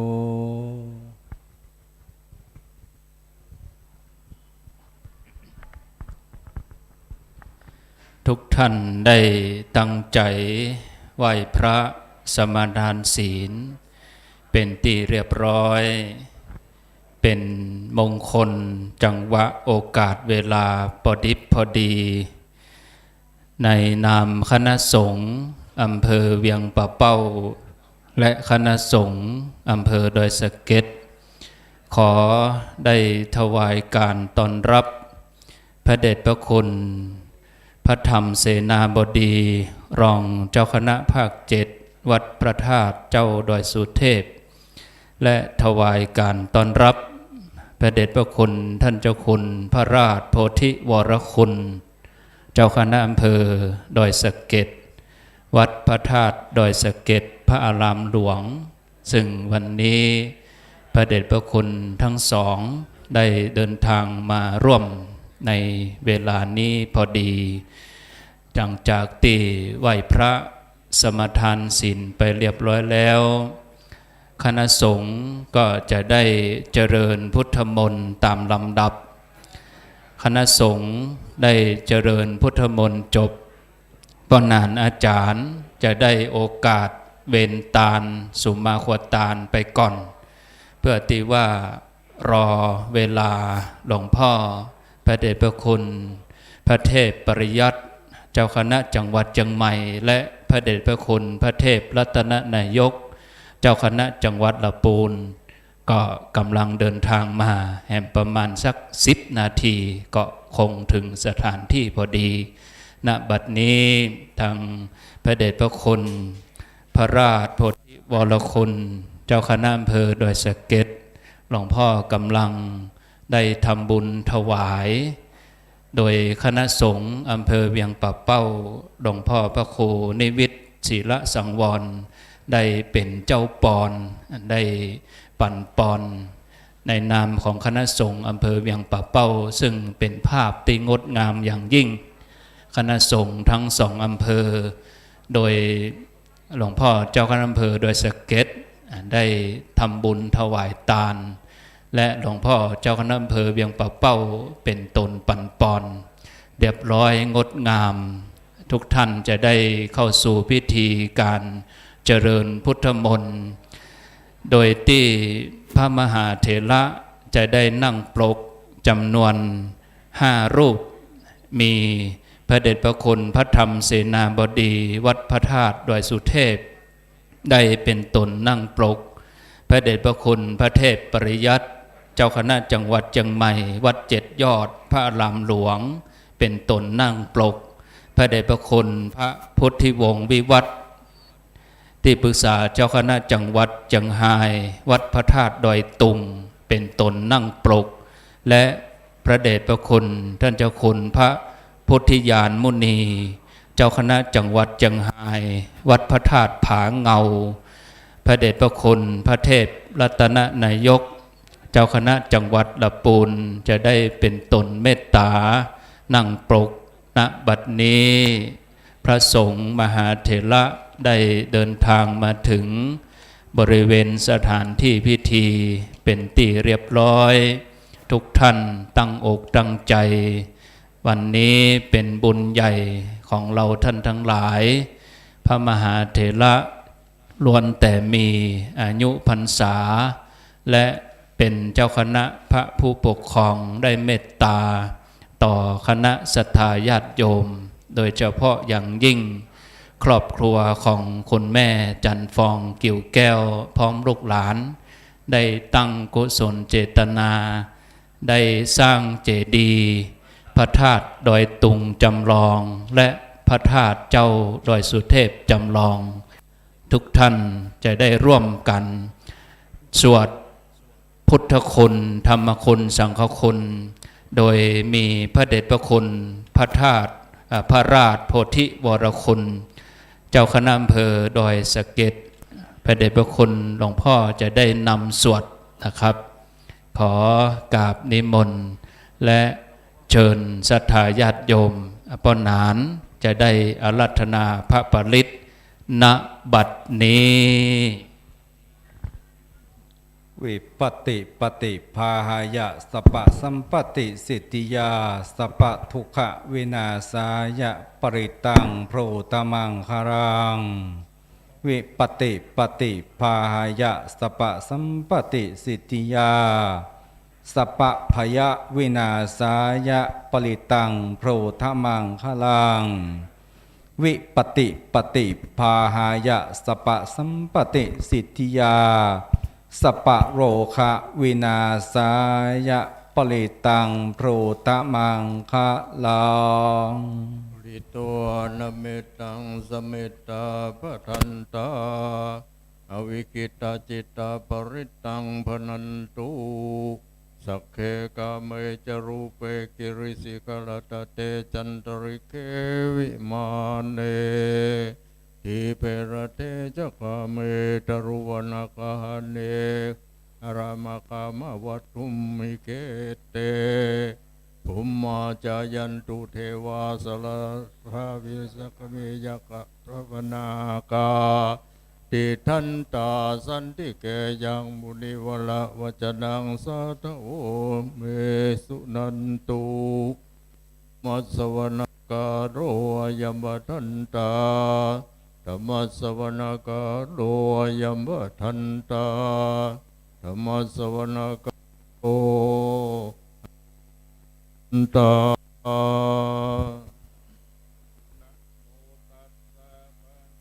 วันโตอะระหันโตสัมมาสัมพุทธัสสะนะตัสสะปังกวันโตอะระหันโตสัมมาสัมพุทธัสสะนะโมตัสสะปังกวันโตอะระหันโตสัมมาสัมพุทธัสสะพุทธังสรณังกัจฉามิธัมมังสรณังกัจฉามิสังสารนังกัจฉามิตุติยัมปิพุทธังสารนังกัจฉามิตุติยัมปิธัมมังสารนังกัจฉามิตุติยัมปิสังฆังสารนังกัจฉามิตติยัมปิพุทธังสารนังกัจฉามิตติยัมปิธัมมังสารนังกัจฉามิตเตยัมปิสังฆังสารนังกัจฉามิติปิโสภะคะวะอะระหังสัมมาสัมพุทโธวิชชาจารณะสัมปันโนสุขันโตโลกาวิทูอนุตตโรปุริสธัมมัสสารทิสัทธาเทมนุสสนังพุทโธภังกวันติสาวะคาโตภะคะวันตาธัมโมสันติติโกอังการิโกเอหิปัสสิโกโอปันนาเยโกปัญจตังเวทิตาโพวิญโยเหติสุปฏิปันโนภังกวันโตสาวกสังโฆโอโชปะเตปันโนภังกวันโตสาวกสังโฆยายาปฏิปันโนภังกวันโตสาวกสังโฆสามิจิปฏิปันโนภังกวันโตสาวกสังโฆยะทิตังจัตตาริปุริสายุคานิอันทะปุริสาปุกาลาเอสะภังกวันโตสาวกสังโฆอาหุนายโยปะหุนายโยทัพเคนายโยอัญชริกาลนิโยอนุตตรังปุญญเขตังโลกัสสาติปิโสภังกวะอะระหังสัมมาสัมพุทโธวิชชาจาร สัมปันโนสุขันโตโลกาวิทูอนุตตโรปุริสัทธมมัสสราธิสัทธาเทวมนุสสานังพุทโธภควาติสาวกขาโตภควาตาธัมโมสันติติโกอังกาลิโกเอหิปัสสิโกโอปันนายิโกปัญจตังเวทิตาภูวินโยเหติสุปฏิปันโนภควาโตสาวกสังโฆชุปฏิปันโนภควาโตสาวกสังโฆยายาปฏิปันโนภควาโตสาวกสังโฆสามิจิปฏิปันโนภควาโตสาวกสังโฆยะติตังจัตตาริปุริสากานิอัตถปุริสปุคลาเอสะภังกวาโตสาวกสังโฆอาหุนายโยปาหุนายโยทักขินายโยอัญชเลการนิโยอนุตตรังปุญญเขตังโลกัสสติติปิโสภะคะวะอะระหังสัมมาสัมพุทโธวิชชาจารณะสัมปันโนสุขันโตโลกาวิทูอนุตตโรปุริสัทธมมัสสราธิสัทธาเทวมนุสสานังพุทโธภควาติสาวกขาโตภควาตาธัมโมสันติติโกอาการิโกเอหิปัสสิโกโอปันนายิโกปัญจตังเวทิตาโพวิญโยหิติสุปฏิปันโนภควาโตสาวกสังโฆชุปฏิปันโนภควาโตสาวกสังโฆยะปฏิปันโนภควาโตสาวกสังโฆสามิจิปฏิปันโนภควาโตสาวกสังโฆยะทิทังจัตตาริปุริสาโยกานิอัตถปุริสาปุคลาเอสะภะคะวะโตสาวกสังโฆอาหุนายโยปาหุนายโยคังเขนายโยอัญชลิการนิโยอนุตตรังปุญญเขตังโลกัสสติติปิโสภะคะวะอะระหังสัมมาสัมพุทโธวิชชาจารณะสัมปันโนสุขันโตโลกาวิทูอนุตตโรปุริสะมัสสราติสัทธาเทวมนุสสานังพุทโธภควาติสาวกขาโตภควาตาธัมโมสันทิติโกอาการิโกเอปัสสิโกปันนายิโกปัจจันตังเวทิตาภูวินโยเหติสุปฏิปันโนภควาโตสาวกสังโฆ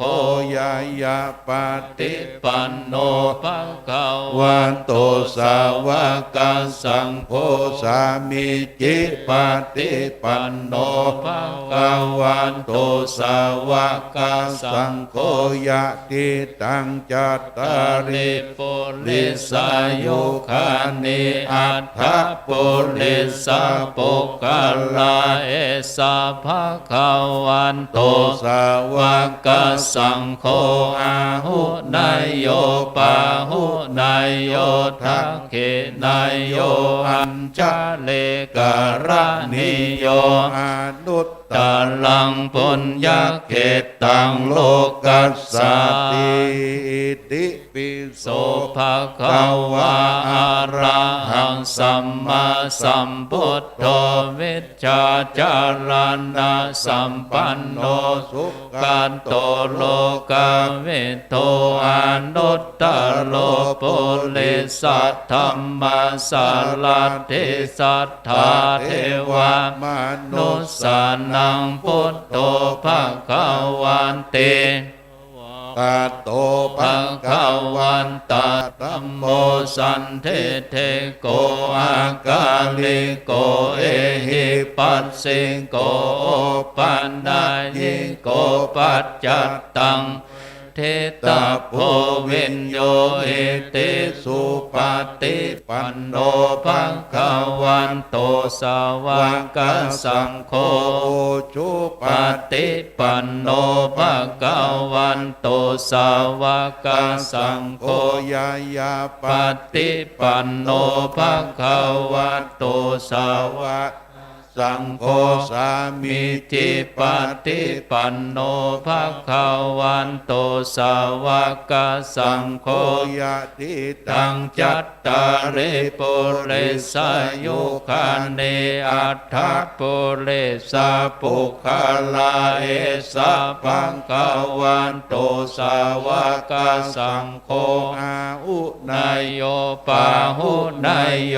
ทักขินายโยอัญชเลกาละเนโย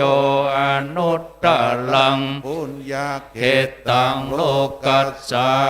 ติติปิโสภะคะวะอะระหังสัมมาสัมพุทโธวิชชาจารณะสัมปันโนกาโตโลกาวิโทอนุตตโลปุริสัทธัมมาสารติสัทธาเทวมนุสสานังพุทโธภะคะวะเตโตภะคะวันตาธัมโมสันทิติโกอาการิโกเอหิปัสสิโกโอปันนะยิโกปัจจันตังเวทิตปุวินโยติสุปฏิปันโนปังกวันโตสาวกสังโฆโอชุปันโน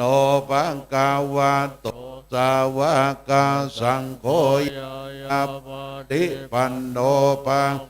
วันโตสาวกสังโฆสามิจิปฏิปันโนปังกวา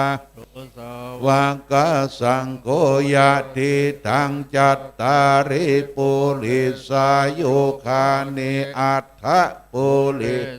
ปุคขลาเอสะภังกวันโตสาวกสังโฆอาหุนายโยปาโยทังกินายโยอัญชเรการณิโยโนตรังปุญญเขตังโลกัสสติติปิโสปังกวาอะรังหังสัมพุทโธวิชาจารณะสัมปันโนสุขันโตกาวิโตอนุตตโรปุริสัทธัมมาสารติสัทธา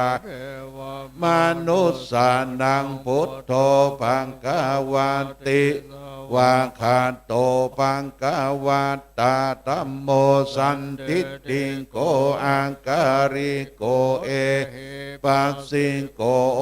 ปันนะยิงโกปัจจัตตังเวทิตาภูวินโยหิติปฏิปันโนปังกวันโตสาวกสังโฆโอชุปฏิปั ปันโนโตสาวกสังโฆยายาปฏิปันโนปังกวาโตสาวกสังโฆสามิจิติปันโนปังกวาโตสาวกสังโฆยะติตังจัตตาริปุริโยคานิอัฏฐปุริสาปุคลาเอสะกาวาโตสาวกสังโฆอาอุนายโยปานายโยทักขินายโยอัญชเรตนิโยอนุตตรังปุญญาเขตโลกัสสันติติปิโสภะคะวะอะระหังสัมมาพุทโธวิชชาจารณะสัมปันโนสุขันโตโลกาโตอนุตตโรปุริสธรรมสาราติสัทธาวะมนุสสานังพุทโธพังกาวันติสวะโตพังกะวาตาธัมโมสันติโออังการิโกเอสิงโกปันนะยิงโกปัจจัตตังเวทิตาภูวิญโยอิติสุปฏิปันโน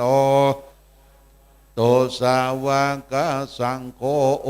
ชุปฏิปันโนปังกวาโตสาวกสังโฆยายะปังกวาโตสาวกสังโฆปฏิปันโนปังกวาโตสาวกสังโฆอิตังจัตตาริปุริสโยคานิ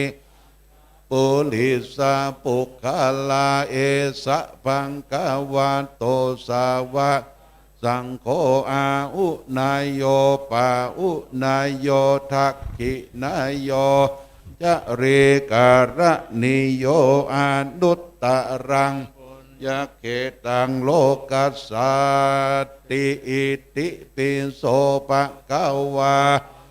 อังสัมมาสัมพุทโธวิชชาจารณะสัมปันโน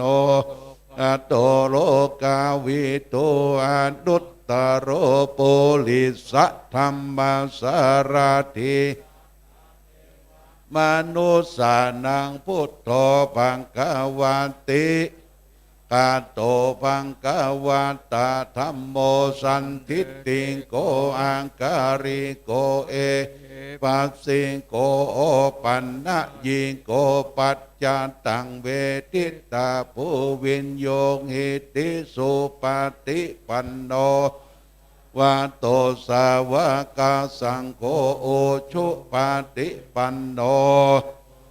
โตสาวกสังโฆยายาปฏิปันโนปังกวาโตสาวกสังโฆสามิจิโนปังกวาโตสาวกสังโฆติตังจัตตาริปุริสายุคานิปุริสาปุคลาเอสะปังกวาโตสาวกสังโฆนายโยปาหุนายโยทักขินายโยอัญชเรโยอนุตตรังปุญญาเขตังโลกัสสติติปิโสภะคะวะอังสัมมาสัมพุทโธวิชชาจารณะสัมปันโนสุขันโตโลกา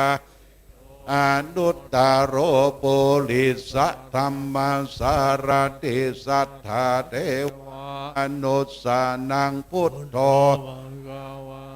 สวากขาโตปังกวาตาธัมโมสันทิฏฐิโกอังการิโกเอสิงโกปันนะยิโกปัจจัตตังเวทิตาภูวิญโยหิติสุปฏิปันโนกสังโฆโอชุปฏิปันโนภังกวาโตสาวกสังโฆป ฏิปันโนภะคะวะโตสาวกสังโฆนิจิปฏิปันโนภะคะวะโตสาวกสังโฆยัตตาริปุริสโยคานิอัฏฐปุริสปุคลาเอสะวะโตสาวกสังโฆอาอุนายโยปาอุนายโยทักขินายโยการณิโยอนุตตรังปุญญาเขตังโลกัสสตินัตถิเมสระนังอัญญังเมสระนังวรังเอเตนะจัจเจวัจเจนะหนตุเตชัยยะมังการังนัตถิเมนังอัญญังธัมโมเมสระนังวรังเอเตนะจัจเจวัจเจนะตุเตชัยยะมังกาลังนัตถิเมสระนังอัญญังสังโฆเมวรังเอเตนะจัจเจวัจเจนะหนตุเตชัยยะมังกาลังยังกินจิรัตตานังโลเกวิสัตติวิตังพุทธะมานาติตัสสะมาโสติงภวันตุเตนะลัตตานังโลเกวิสัตติวิวิตังรัตานังธรรมัสสมานัตติตัสสะมาโสติภวันตุเตยังกินจิตานังโลเกวิสัตติวิวิตังนัตติตัสมาโสติภวันตุเตสุโขพุทธานังอุปโตสุขาสะธรรมเตสุขาสังคัสสะสามัคคีสัมมักกันนังตาโปโสโคกัตติโยเสโทสานิตัสสะบิงโยกัปปติชายโนวิชาจารณะสัมปันโน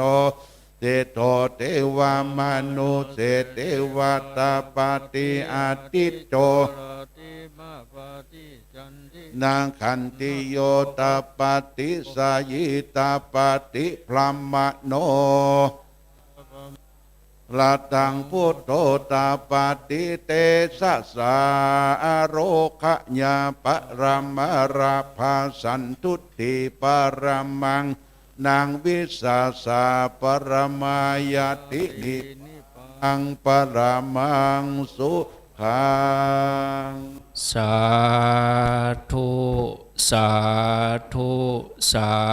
ธุคณะสงฆ์ทั้งนั้นได้เจริญพุทธมนต์พุทธคุณธรรมคุณสังฆคุณจบไปแล้ว ต่อไปนี้พ่อหนานจะได้สุมาควตานเวนตานเป็นตีเรียบร้อยแล้วเราท่านทั้งหลายจะได้ถวายทายธรรมแด่พระสงฆ์หลังจากถวายทายธรรมเรียบร้อยรับปอนเรียบร้อยก็ก้อยไปยกฉัตรเสร็จเรียบร้อยก็เป็นพิธีที่บริบูรณ์สมบูรณ์ทุกท่านยังตั้งอยู่ในอาการที่สงบปนานอาจารย์จะได้สุมาควตานณเวลานี้สาธุสาธุโอกาสวันเตคาเดสัมปะวัตุตานานามาติมูลาสันทาผู้ขาต่างหลายได้ตกแต่งห้างดาและดาตันก็เป็นการบอละมวนที่พร้ำพร้อมจักยืดงานน้อมถวายเป็นทานมีตังโมผ้าบ้านดวงดอกอันตกแต่งไว้เนื้อขันเพื่อจังขอสู่มายังวัตถุตานางหลายหลากสปะพร้อมปากจวนอันนั่งผู้ข้าจากเว้นวางกาวไว้ยามเมื่อผู้ข้าตั้งลายได้ตกแต่งหาดาลอนว่าได้บ่ใจมีใจบ่จมจืนมัว บานมัวมืดใดเก่ากำลังลืดโมโหพะโลออกปาบเป็นกรรมกายาบวจีกรรมกว่าผิดจากกองทำสามสิ่งคือบุพยิ่งหลอนบ่ได้คือใดเกิดขึ้นในใจมุจนาภาเจตนาบ่มีใจขาวใสผ่องแผ้วพระราคาพระกะเจตนาหลอนว่าได้หือตาแล้วบ่มีใจจุ่มจืนยินดีบ่มีปีที่จื่นตองยังมีใจห่วงคองโดยโลภมาเจลธรรมบุคาตั้งหลายก็กว่าจะเป็นโตสกรรมติดแปดจงได้แขวดชมมาขอสามปาวาตุตนาภายโพธหายจากโทษและเวรกรรมจากนิวรณ์ธรรมกรรมอันจะห้ามเสียยังหนตั้งอันจะคืนสู่จันฟ้าและเนรปานแก่ผู้ฆ่าตั้งหลายจูผู้จุใหญ่น้อยใจยิงนั้นจุงจักมีเตียงแต่ดิลีกายตาวะเลวาจิตาวะเลมโนตาวะเลสันจินจาโตสังอาสันจินจาโตสังสปังโตสังขมันตุโนโยสันนินสินองวาลาปอนเตโมเลมาลังสะเสนังมหันติวิจัยโยสัมโพธิมังกันจีอนันตัญญาโนโรกุตโมตังปนามามิพุทธังตังปนามามิธัมมังตังปานามามิสังฆังโยโสภะคะวาภัตเป็นเจ้าเลิศดวงใดสันนินเสนโนอันสถิตแล้วนั่งเหนือแตนแก้วแต่ไม่ป้อนจะไหลมาเลยโยหมู่มารเจียนจากไปตกดาวหมากมวนมีสัมพรเทมาการจิตาลาเติงแล้วปัญญาแก้วเจอทรัพย์ปัญโยตนเป็นโคแก่โลกใจยานตัดกิเลสสันดานหมดเมียนหมูแสนเสียนจากลาคีอานันตัญญาโนตนตรุงปัญญาดียศยิ่งกว้างบ่อนางเจ้าขนานาโรกุตโมตนประเสริฐกว่าโลกโลกาตั้งปานามามีพ้นทางงานว่าพระพุทธเจ้าตนพระแปรยังจีนะมันติวสังผู้ข้าก็ไว้จูวันมาตั้งปานามามิธรรมัง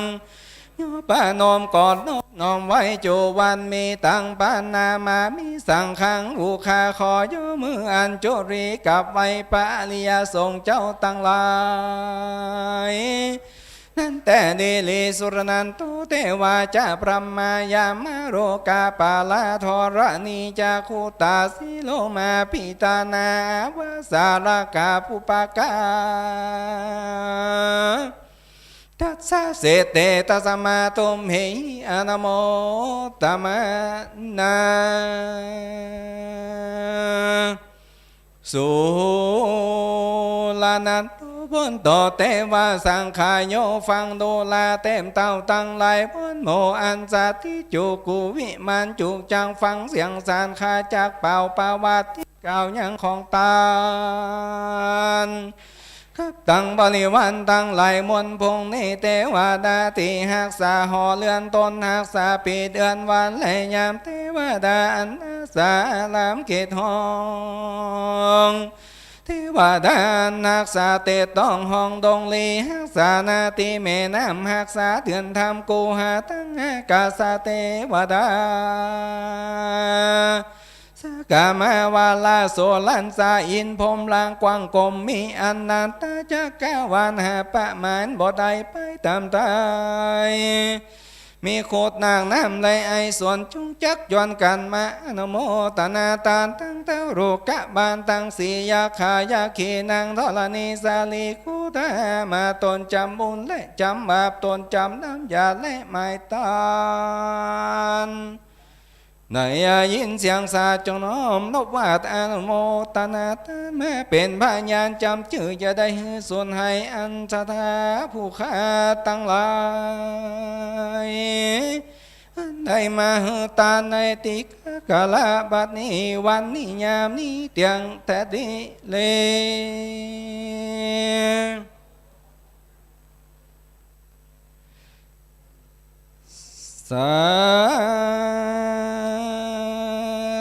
สาธุโอกาสังเสลีวิสุทธิมกุตตาปวโรสดอุดมบรมมุตตาติลานตนาตะไหลผ่านแผ่วบาแก้วเจ้าตั้งสามประการในติกาลบัดนี้ปุตุปาตา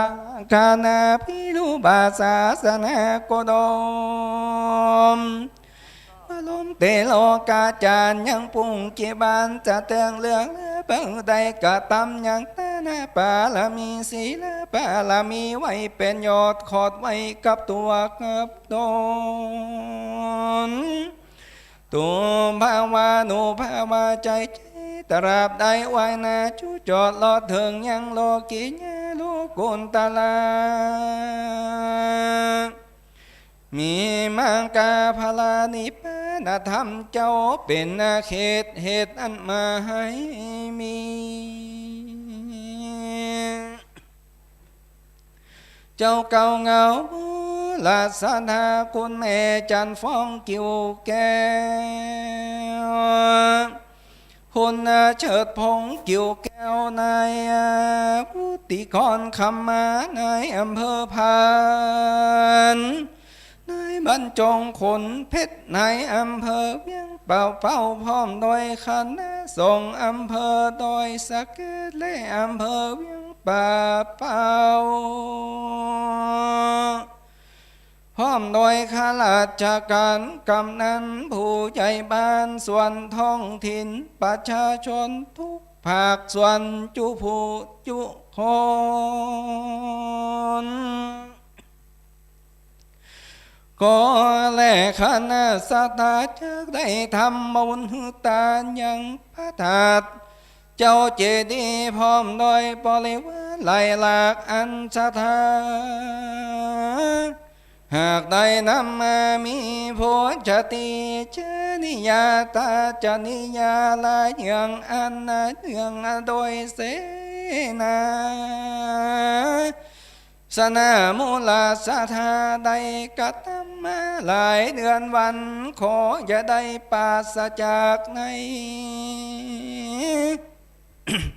ความดีในที่วันคำมูลาสาธาก็มา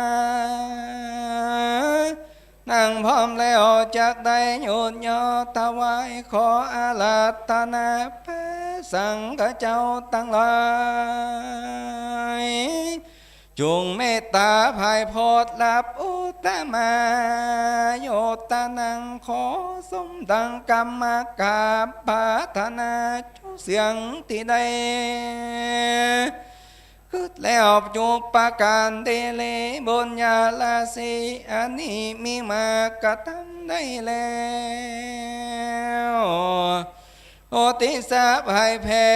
ได้ถึงแก่เทวดานักษาที่นี้เป็นเก้าและตกเหนือออกตายแดนเขตไก่ป่าไม้ด่านดงดอยสัดใหญ่น้อยจุงยินดีปฏิคณะสถาตั้งหลายก็ได้มาทำบุญเฮือกตันสมัยกาละปังใหญ่ตั้งไว้ใจมานานได้คือได้สร้างพระธาตุเจ้าเจดีย์สีสองเมืองนี้ได้เป็นตันเสียงซ้ำประมาณหลายล้านหลายหมื่นหลายแสนโจโมยิงใจเจอบ้านใหญ่ลายชื่อพองได้คือได้แปรเสาหน้าเสาหลังแนบมาปานลงเจ้าฟ้ากงเกียวอันงามโดยทองคำมาได้กึดได้สร้างไว้ในพุทธ ศาสนาพุ่งประชาน้อยใหญ่มีสตาไฟในกองบุญ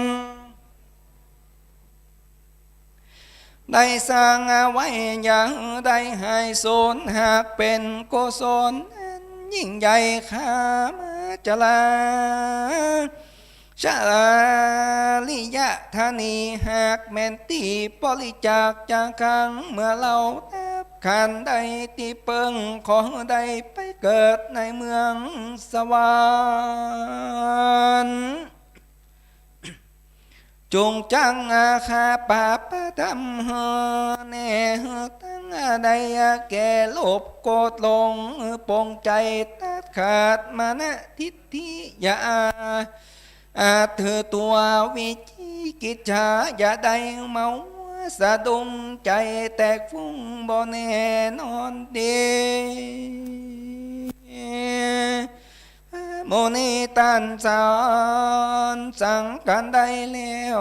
พิจารณาต่อยที่นามิตะอย่านับถอยลงรับอยู่นอกโคตรโคตรยาเมื่อฟังธรรมคือถาอนิจจังทุกขังอนัตตาอยู่ใจอันตานบอกไว้บ่ใจตัวใจตนอดตันจะอย่าได้ใครหัวชอบสู่อันตาตันผู้รู้แนะนำสอนอย่าเข้าใจเป็นก้อนกำเล่นได้ตื่นเต้นลงไหลไอเลกุตาโนตปังได้ละอายเล็กกว่าต่อบาปจะได้ตื่นเต้นลาลงไหลและกว่าต่อบาปอิจฉานั้นบอกการนะยุบหยาบอิจฉาเขาอย่านับมามัวนับเมาย่อยวนกวนตันผู้อื่นวิจารธรรมมีใจจุ่มเจิญบานในอภิธรรมท่านบอกกันรักษาตลอด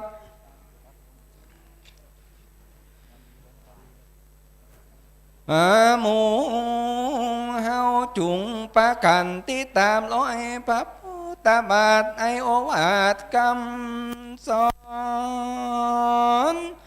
อันดับนิวรณ์กิเลสติตันได้เตสนาแต่ดีลีโสลานัตุเทวาจะพรหมายามาโสกาปาลาทลานิจักุตาสิเลปิมาปิตานาภาสาลังกาปุปกาตาสาเสเตตัสมาตุมหิอนโมตมานา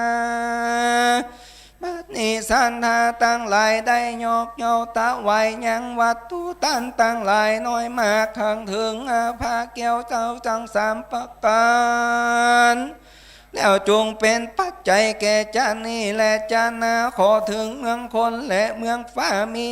นิพพานเป็นยอดเนื้อได้กาดีลีอันใดมาตันฉลองพระราชเจ้าสี่สองเมืองในวันนี้ขอจักเลื่อนเตวบุเตวดาจุงมาเอาคิดเอาลายใหม่เอาชื่อแห่งงามมีทั้งตั้งหลายไปใส่ไว้ในสวนปัตตาลาบเงินลาบคำสนามจำชื่อไว้ไกลต่อหน้าตันตาสายาอีวะเป็นดังลมลำเงาเทียมมาตุภาวะจัดอย่าได้กาแต่ดีลีสุดท้ายนี้จากงานน้อมเกณฑ์ตามมาคาถาภาษาบาลีว่าอิมาติมายังพันเตเจติยานีสัพพลิวาลานิอานาคานาคาตานาคาตาสาจตุติสาภิกขุสังคัสสะโอโนชยามาสาโตโนพันเตภิกขุสังโฆอิมานิเจติยานิสัพพลิวาลานิปฏิกันหาตุอัมหากังพิงหาลันตังอิงตาญาโสกายาวานิปานา สังวตันตุโน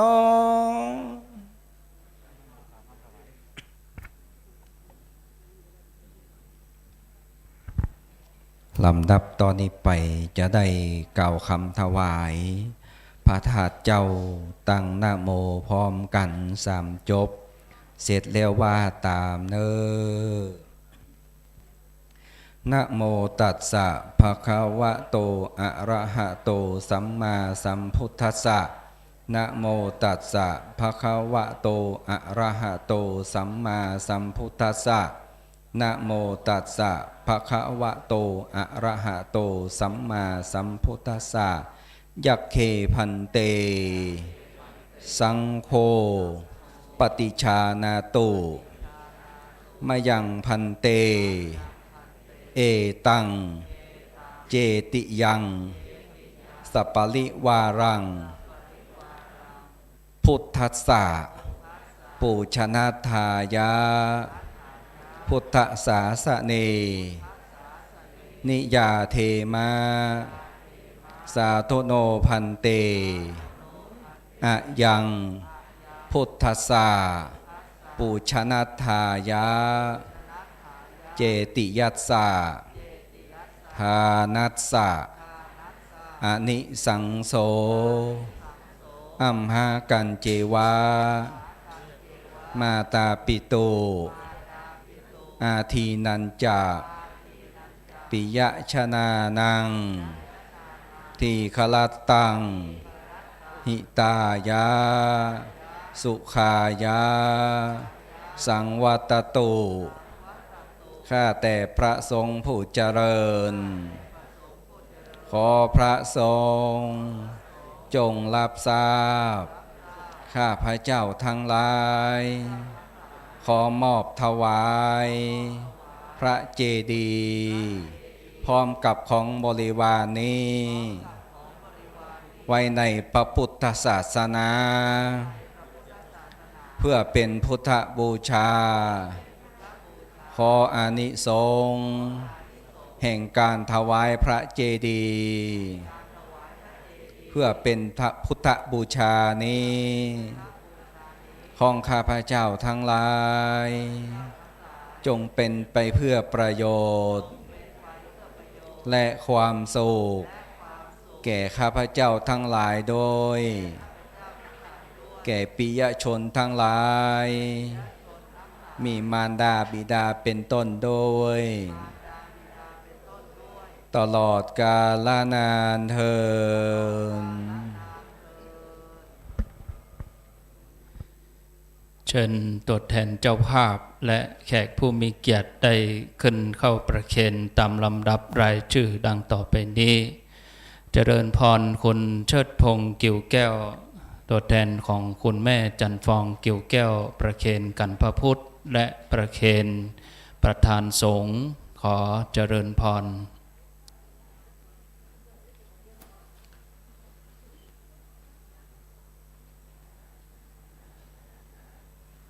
ประเคนณตรงที่พระเดชพระคุณพระธรรมเสนาบดีรองเจ้าคณะภาค7เจ้าวาดวัดพระธาตุเจ้าดอยสุเทพเจริญพรเชิญในอำเภอวุฒิกรคำมาในอำเภอพานซึ่งอดีตนั้นท่านเป็นในอำเภอเวียงป่าเป้าที่ได้ร่วมกัน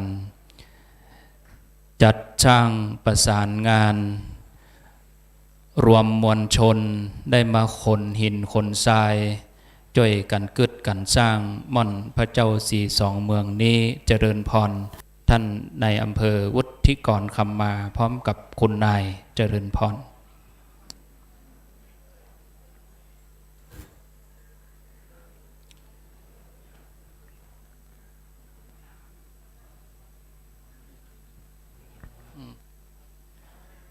เจริญพรผู้ช่วยศาสตราจารย์สมพรปินทยา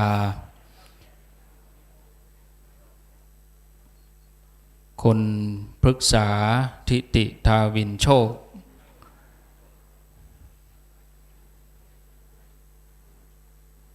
เชิญคุณคำปันกัญญา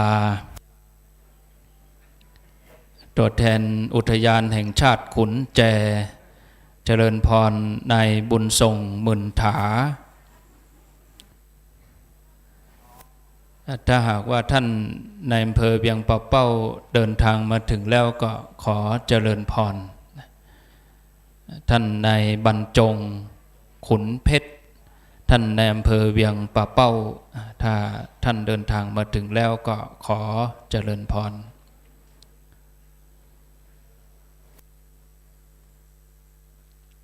พร้อมกับคุณนายและพ่อกำนันองค์อาจขันใจพ่อกำนันตำบลแม่เจดีย์ใหม่ซึ่งท่านเหล่านี้นั้นเป็นตัวแทนของหมู่เฮาทั้งหลายทั้งหมด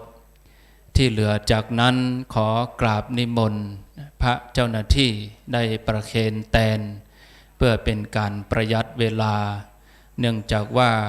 จะเชิญญาติโยมขึ้นมาก็เป็นที่ลำบากบางท่านก็เป็นสุภาพสตรีขึ้นยากคนเฒ่าคนแก่ลำบากนิมนต์พระคุณเจ้าหน้าที่ได้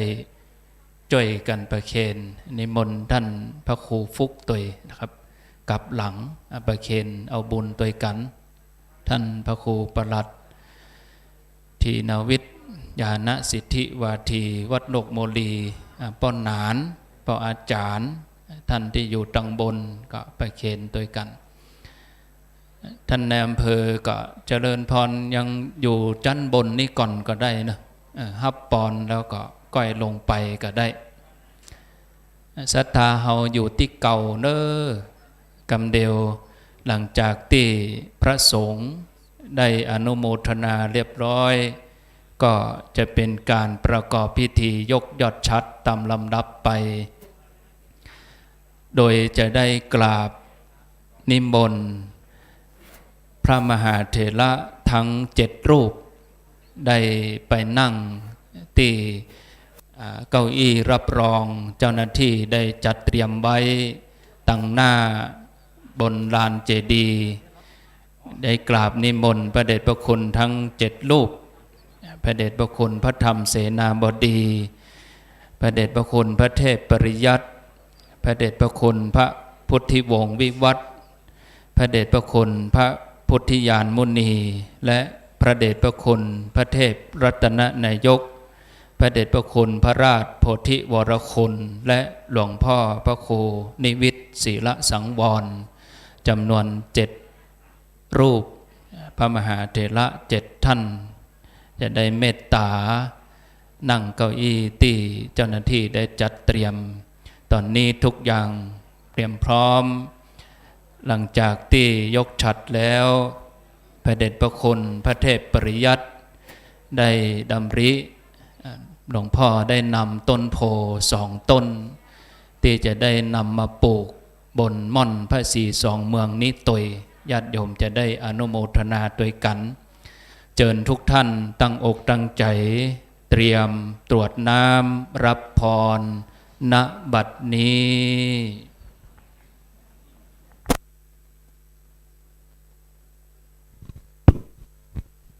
ยะถา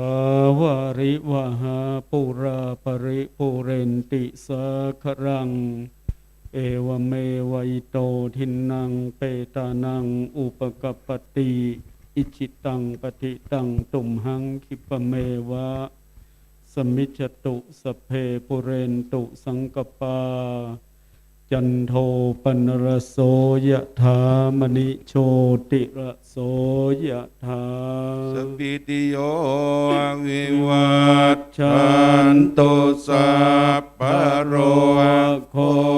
วินาสันตุมาเตภวัตวันตรายโยสุขีติขายุโกภวสัพพิติโยวิวัชชันตุสัพพะโรโควินาศตุมาเตภวัตวันตรายโยสุขีติขายุโกภ ภวสัพเพติโยวิวัจจันตุสัพพะโรโควินาศสัตตุมาเตภวัตตันตรายโยสุขีทีขายุโกภวะอภิวาทนาสิริสเนจังบุตตาปัจจายโนจัตตารโอธรรมวัฏันติอายุวันโนสุขังภาลังยัสมิงปะเทเสกาเปติวาสังปันเดตชาติโยเสลวันเตทโพเจตวะสัญญาเตพระมจาริโนยาตาทะเทวตาอาสุงตาสังทักขินามาทิเสตาโปชยันเตมานิตามานายันตินังตะโตนังอนุกรรมปันเตมาตาโปตังวะโอระสังเทวตานุกรรมปิโตโปโสสัทธาภัทธรานิปัสสติเตสัพพพุทธานุภาเวนัสสัพพธรรมานุภาเวนัสสัพพสังฆานุภาเวนะพุทธรัตนังธรรมรัตนังสังฆรัตนังเตนังรัตนานังอนุภาเวนะจตุราสิติสหัสสะธรรมขันธานุภาเวนะตกาตยานุภาเวนะชินสาวกานุภาเวนะสัพเพเตโรคาสัพเพเตพยาสัพเพเตอันตรายาอุปัฏฐวาสัพเพเตทุนนิมิตตาสัพเพ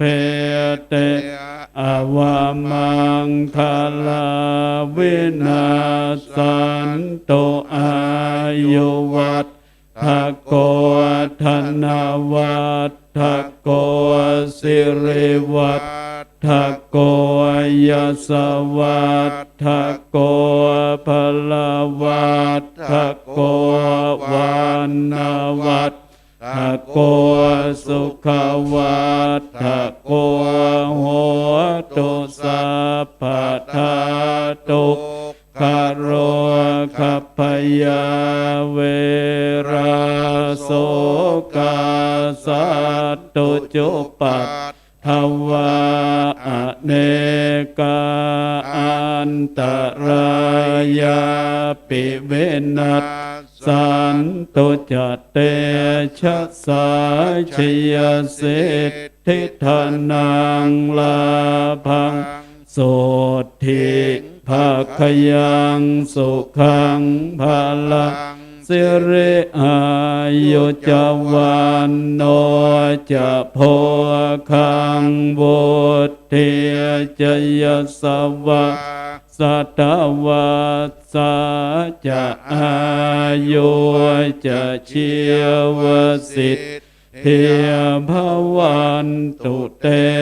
ภวตุสัพพมังคลังรัก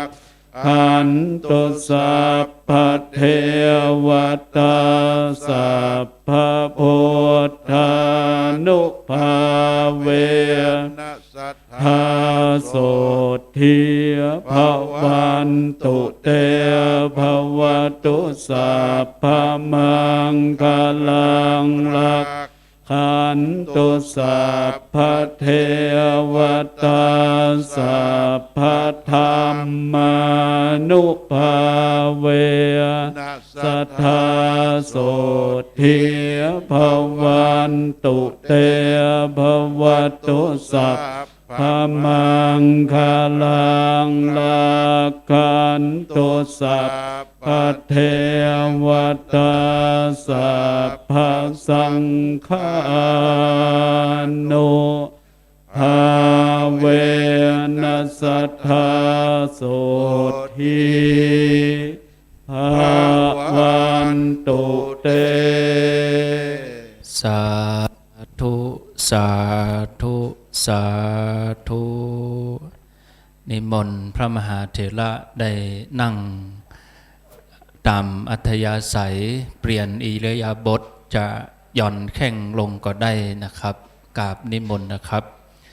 ลำดับต่อไปจะเป็นการได้ทำลายบล็อกเหรียญพระศรีสองเมืองและเหรียญแม่นางแก้วซึ่งต่างคณะผู้จัดงานได้จัดทำให้เป็นที่ระลึกสำหรับศรัทธาญาติโยมว่าครั้งหนึ่งในชีวิตได้ร่วมคิดสร้างกันในประวัติศาสตร์ 2565 จะได้ทำลายบล็อกเหรียญพระศรีสองเมืองและเหรียญแม่นางแก้วซึ่งเหรียญนั้นญาติโยมได้สั่งจองทั้งหมด 6,000 กว่าเหรียญเงินอีก 2,000 กว่าเหรียญญาติโยมที่จะร่วมบุญปัจจัยทั้งหลายจะได้นำมาหล่อรูปเหมือนของพระเดชพระคุณทั้งสองคือจะได้นำหล่อรูปเหมือนพระเดชพระคุณพระเทพวิสุทธิคุณและหล่อรูปเหมือนพระเดชพระคุณพระสุนทรปริยัติวิกรมต่อไปบัดนี้พระเดชพระคุณพระธรรมเสนาบดีรองเจ้าคณะภาค7เจ้าวาดวัดพระธาตุเจ้าดอยสุเทพได้เป็นประธานได้ทำลายบล็อกเหรียญทั้งสองเรียบร้อยแล้วญาติโยมยังนั่งประจำที่เดิมเนอะจะได้ประกอบพิธียกยอดชัดแล้วเฮาไปอิตังหยาดน้ำที่ลานเจดีย์วันตาหลวงตอนที่ยอดชัดขึ้นไปบนยอดเจดีย์แล้วก่อนสุดท้ายก็วันตาน้อยครูบาอาจารย์ตามลำดับไปญาติโยมที่อยู่บริเวณบันไดขอความเมตตาได้ขยับขยายจัดสถานที่ได้รับความเมตตาจากท่านพระครูโสพลปริยัติเลขานุการรองเจ้าคณะจังหวัดเชียงใหม่ได้ทำหน้าที่สักครู่หนึ่งจะได้กราบนิมนต์มหาเถระครูบาอาจารย์ทั้ง7รูปเดินทางไปที่เก้าอี้รับรองบริเวณหน้าเจดีย์นิมนต์ท่านพระครูปลัดอมฤตและท่านพระครูชลทานพิทักษ์ได้ไปดูแลบริเวณสถานที่ตรงนั้นกราบนิมนต์นะครับกล่าวกับผมในนามคณะสงฆ์อำเภอเวียงป่าเป้าและคณะสงฆ์อำเภอดอยสะเก็ดตลอดจนถึงพี่น้องศรัทธาประชาชน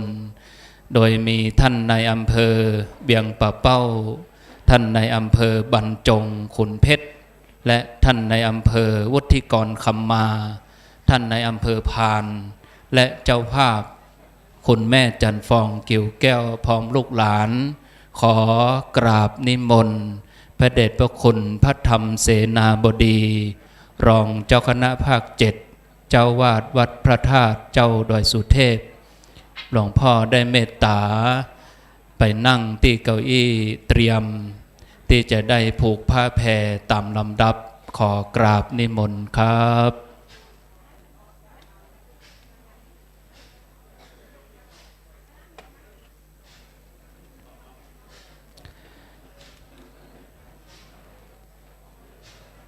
กราบนิมนต์พระเดชพระคุณพระเทพปริยัติเจ้าคณะจังหวัดเชียงใหม่เจ้าวาดวัด7ยอดพระอารามหลวง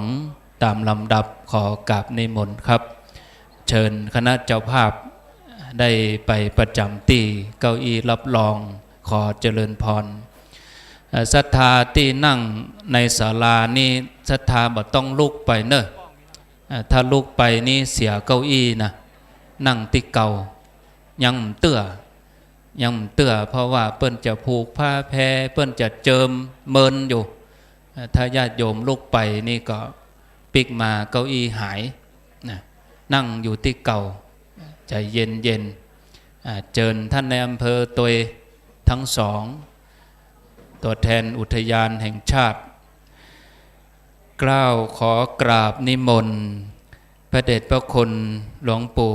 พระพุทธิวงศ์วิวัฒน์ที่ปรึกษาเจ้าคณะจังหวัดเชียงรายวัดพระธาตุเจ้าดอยตุงขอกราบนิมนต์ครับ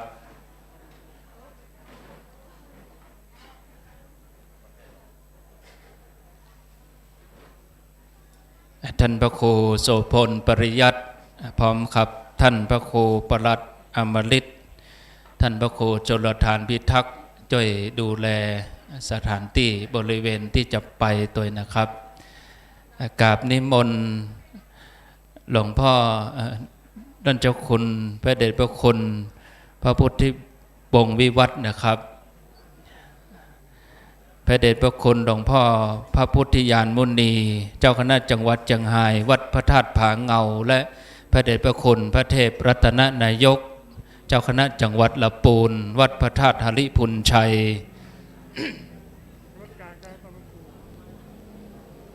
กราบอาราธนาพระเดชพระคุณพระราชโพธิวรคุณเจ้าคณะอำเภอดอยสะเก็ดวัดพระธาตุเจ้าดอยสุเทพดอยสะเก็ดนะครับขอกราบนิมนต์ครับ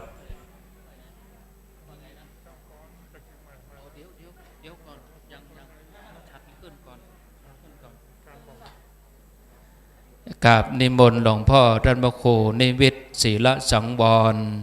เจ้าคณะอำเภอเวียงป่าเป้าวัดหั่งต่ำตัวนะครับกราบนิมนต์นะครับ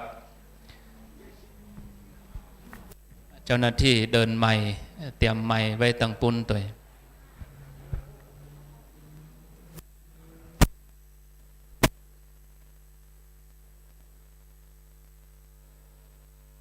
ส่วนตังบน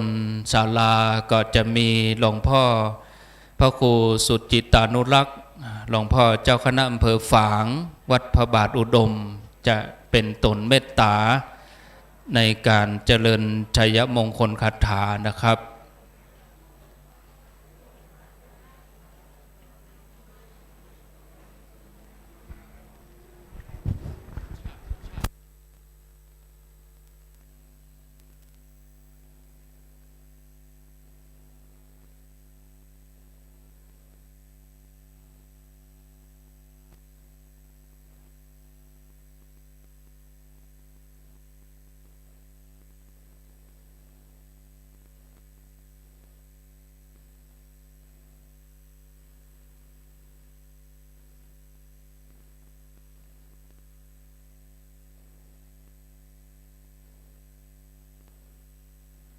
ทดสอบ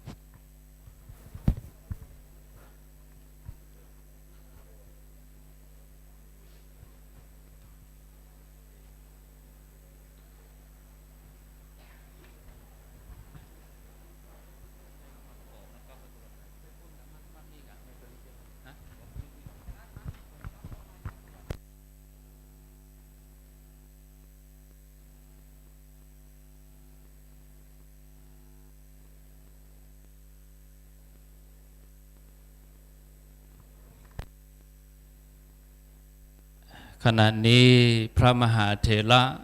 ทั้ง7 รูปได้อธิษฐานจิตเจิมยอดฉัตรสูงสุดทั้ง3 ยอด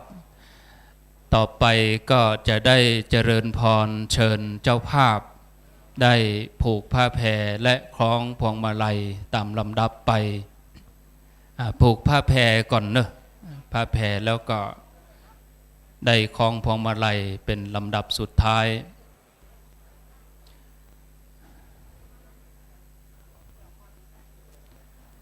ตอนนี้พระเดชพระคุณหลวงปู่พระพุทธิวงศ์วิวัฒน์ที่ปรึกษาเจ้าคณะจังหวัดเชียงรายวัดพระธาตุเจ้าดอยตุงหลวงปู่ได้เมตตาเจิมยอดฉัตรทั้ง3 ยอดเป็นตีเรียบร้อยเจริญพรคุณเชิดพงษ์กิ่วแก้วในนาม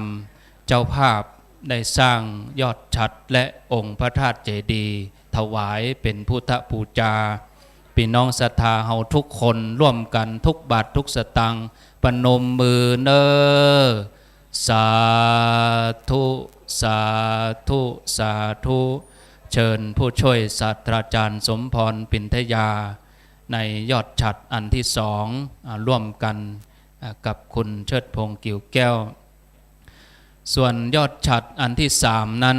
ก็ขอเจริญพรท่านในอำเภอบรรจงขุนเพชรพร้อมกับคุณนายและท่านในอำเภอวุฒิกรคำมาพร้อมกับคุณนายเจริญพรได้ร่วมกันผูกผ้าแพรเจริญพร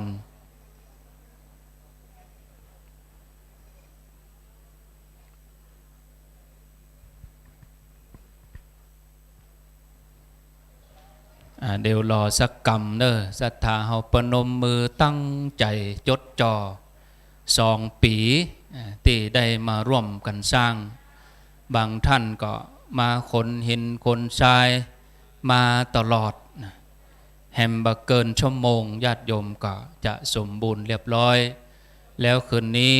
ก็จะมีพิธีเจริญพุทธมนต์สมโพธิจุดเตียน108 เล่มรอบเจดีย์และพระสงฆ์ก็จะได้เจริญพุทธมนต์รอบเจดีย์ตยในคืนนี้เวลาทุ่มเป็นต้นไป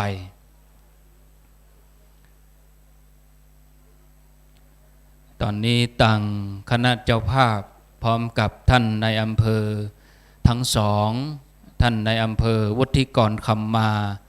ในอำเภอพานซึ่งเดิมนั้นท่านได้ดำรงตำแหน่งในอำเภอเวียงป่าเป้าได้ร่วมกันพร้อมกับพ่อกำนันข้าราชการพี่น้องศรัทธาประชาชนได้ร่วมกันคนหินคนชายท่านในอำเภอนี่มาตลอดมาค่ำเมื่อคืนก็มาเจ้าก็มาแล้วท่านในอำเภอบางทีก็มากินข้าวตอนตัวกำนันป้อหลวงบางครั้งบางเตื้อก็เป็นเจ้าภาพเข้ากล่องพ่องนี่ท่านในอำเภอวุฒิกรคำมาต่อแต่นั้นก็ท่านในอำเภอบรรจงขุนเพชรท่านในอำเภอเวียงป่าเป้าคนใหม่ซึ่งศรัทธาพี่น้องประชาชนอำเภอเวียงป่าเป้าบางท่านก็ย่ำตันได้หันหน้าในอำเภอเทื่อเพิ่งท่านมาบรรจุดำรงตำแหน่งใหม่บักกี้เดือนนะท่านในอำเภอบรรจงขุนเพชรเขาเจริญพรอนุโมทนาต่อไปเชิญคณะเจ้าภาพไปประจำตรงหน้าที่องค์พระธาตุเจดีย์เพื่อที่จะได้เตรียมถือได้เชิญท่านในอำเภอทั้ง2 ตัว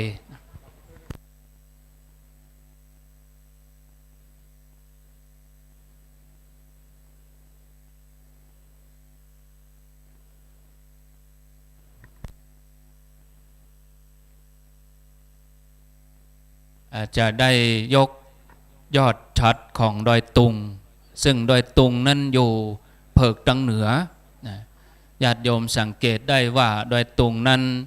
ตั้งยอดนั้นก็เป็นสีขาวดอยสุเทพนั้นยอดก็จะคล้ำแต่ว่าประกายแวววาวยอดดอยตุงนี่เหมือนกันอยู่ทางเหนือแล้วก็ยอดดอยสุเทพนั้นอยู่ทางใต้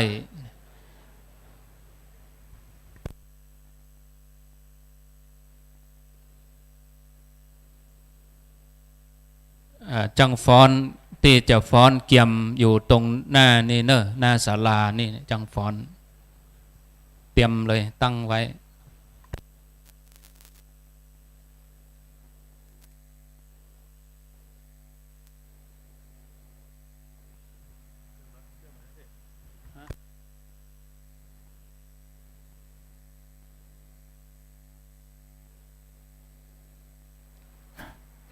ตั้งเจ้าหน้าที่ร้อยเอกสายันได้นำยอดชัดสูงสุดไปสวมใส่เพื่อให้ยอดชัดจำนวน7 ชั้นนั้นสมบูรณ์ตอนนี้ญาติโยมตั้งใจประนมมือเน้อตั้งใจหันหน้าไปที่องค์เจดีย์ตั้งอกตั้งใจญาติโยมพระมหาเถระที่นั่งตรงหน้าศรัทธาญาติโยมนั้นล้วนแล้วแต่เป็นพระมหาเถระที่มีอายุพรรษาและเป็นที่กราบไหว้ของพี่น้องศรัทธาประชาชนจังใหม่และจังไฮตลอดจนถึงจังหวัดละปูนตัววันนี้มีเจ้าอาวาสพระรามหลวงหลายวัดด้วยกันสูงสุดก็คือวัดพระธาตุเจ้าดอยสุเทพวัด7 ยอดวัดพระธาตุหริพุนชัยวัดพระธาตุผาเงาและ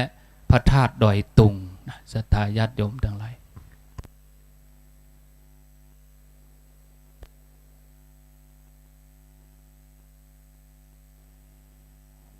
ศรัทธาเฮาทั้งหลายฝ่ายที่ถือนั้นก็ยังบ่ต้องให้มันขาดเตื้อเพราะว่าจะได้ยก3 ครั้งบัดนี้ทุกอย่างเตรียมพร้อมกองเตรียมศรัทธาที่เจริญชัยมงคลคาถาได้ก็ได้สวดได้ว่าตัวกันตัวนะ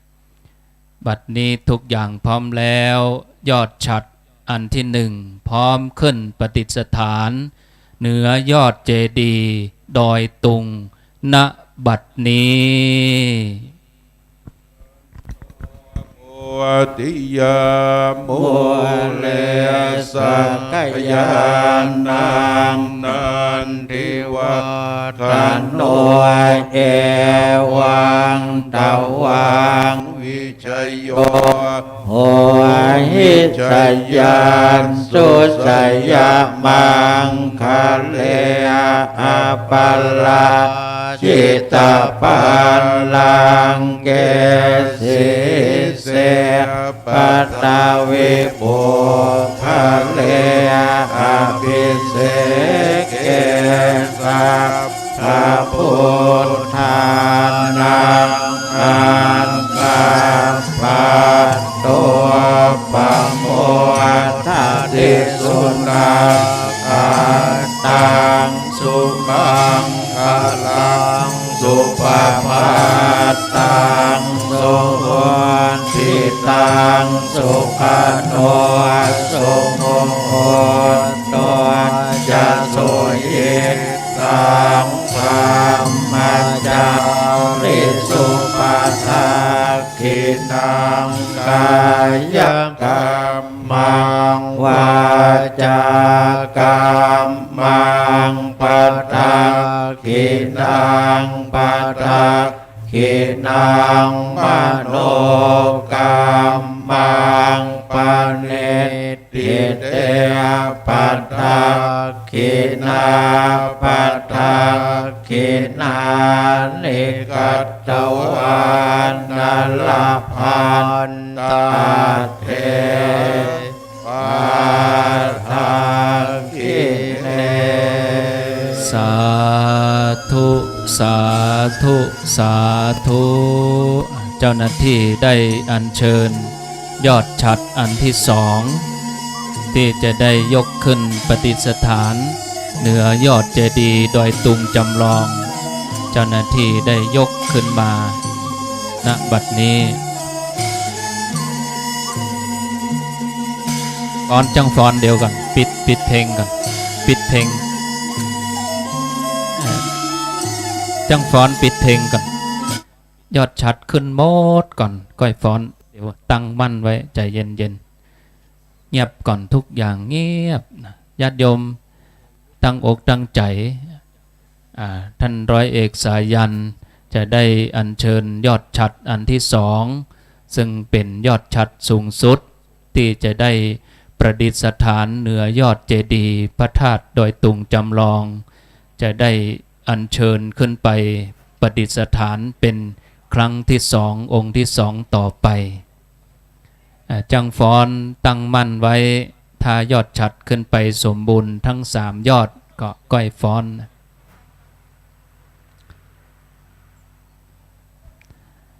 อันนี้เจ้าหน้าที่ตั้งช่างตั้งศาลากำลังได้อัญเชิญยอดฉัตรประดิษฐานที่ดอยตุงจำลอง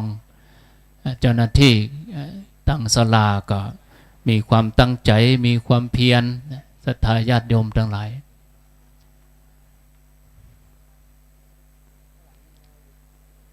ยอดฉัตรอันที่สองเจริญพรพระหมวดสายันเอาไปสวมเลยนะ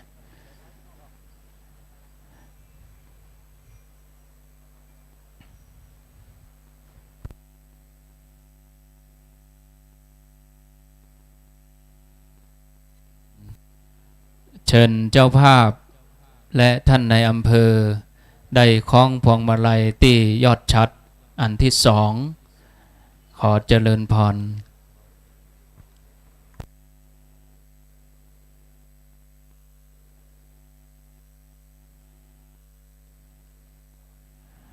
บัดนี้ยอดฉัตรอันที่หนึ่งได้ประดิษฐานเหนือยอดเจดีย์พระธาตุดอยตุงจำลองเรียบร้อยแล้วญาติโยมสาธุสามครั้งพร้อมกันณบัดนี้สาธุสาธุสาธุต่อไปยอดฉัตรอันที่สองที่จะได้อัญเชิญขึ้นไปประดิษฐานเหนือยอดเจดีย์พระธาตุดอยตุงจำลอง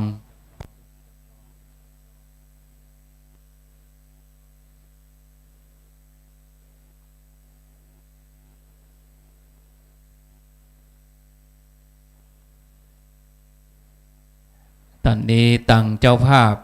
กำลังได้คล้องพวงมาลัยซึ่งยอดฉัตรนั้นพระเดชพระคุณครูบาจักรพระมหาเถระได้อธิษฐานจิตเจิมเป็นตีเรียบร้อยทั้งสามยอดตอนนี้เจ้าภาพกำลังคล้องพวงมาลัยยอดฉัตรอันที่สองเตรียมพร้อมที่จะได้อัญเชิญขึ้นไปประดิษฐานเหนือยอดเจดีย์พระธาตุเจ้าดอยตุงจำลองประดิษฐานณม่อนพระศรีสองเมืองดอยนางแก้วญาติโยมตั้งอกตั้งใจดีได้เสียสละเวลามาญาติโยมหลายท่านคนเฒ่าคนแก่บางคนมาตั้งเมื่อเป็นหนุ่มตั้งเมื่ออายุ20ปลาย40ปลายบัดเดี๋ยวนี้สวกไม่เต้ามาบางคน90ปลายมาถึงวันมานั่งเพื่อกำลังใจพ่อหลวงพ่อกำนันคนหินคนทรายภาพนี้ก็จะปรากฏต่อไปแถม100 ปีพันปีจะอยู่ในใจของหมู่เฮาทั้งหลายตลอดไปและตลอดกาลตลอดชาติญาติโยมดังนั้นถ้าพร้อมแล้วเจ้าหน้าที่ส่งสัญญาณจะได้ตีค้องหลายท่านสังเกตมีความสงสัยว่าเป็นจะใดเปิ้นบ่เอาพุเอาบอกไฟถ้าเราเอาพุเอาบอกไฟนี่กวางฟานมันสะดุ้งนะกวางตายนะเป็นโทษนะจะได้เสาะทรายอุทยาน ทุกเจ้าเข้ากรรมตั้งหลังพวกนี้วันดีคืนดีฟานมาหาเตียวแวดกดนะฟานเองก็มาโหเนาะ มีนี่2 ตัว มาเอาแคบหมูเนาะตอนนี้เตรียมพร้อมตั้งมั่นนะท่านร้อยเอกสายันเฮือสัญญาณกำเนิดดังนั้นเจ้าภาพกำลังคล้องพวงมาลัยนั่งร้านนี้ก็จะเตะแมลงเนี่ยนะญาติโยมจะลื้อลง บัดนี้ทุกอย่างพร้อมแล้วยอดฉัตรที่จะได้ประดิษฐานเหนือยอดเจดีย์พระธาตุเจ้าดอยตุงจำลองพร้อมแล้วณบัดนี้ยันโตโพธิยาโมเลสักยานางนาเทวัตโนเอวังตาวังวิชัยโยโหอิชยามสุชัยยามังคะเลอาปัลลาชิตาปันลังเกสิเสปัตตาวิปุคะเลอาภิเสเกสัพพพุทธานังอันคามปันตัวปะโมทัตติสุนัขขันตังสุมังคลังสุปปาตังสุโหติตังสุขันโนสุโมโหตัวจะสุยิทางพรหมจักลิสุปทานทินังกายกรรมังวาจากรรมังปัฏฐากินังปัฏฐากินังมโนกรรมังปันเนติเตปัฏฐากินาปัฏฐากินานิกัตตวานาลพันตาเทปัฏฐาคิเนธุสาธุสาธุยอดฉัตรอันที่สองได้ประดิษฐานเหนือยอดเจดีย์พระธาตุเจ้าดอยตุงเป็นที่เรียบร้อยช่างศาลากำลังจัดแจงสร้างสรรค์เชิญผู้หมวดสายันได้อัญเชิญยอดฉัตรสูงสุดที่จะได้ประดิษฐานเหนือยอดเจดีย์พระธาตุเจ้าโดยสุเทพจำลองในวันนี้หลายท่านว่าเป็นจะใดถึงยกขึ้นประดิษฐานที่โดยตุงก่อนเนื่องจากว่าเขตนี้เป็นเขตพื้นที่ของจังหวัดเชียงรายทางคณะสงฆ์ก็ปรึกษาหารือกันให้เกียรติตัง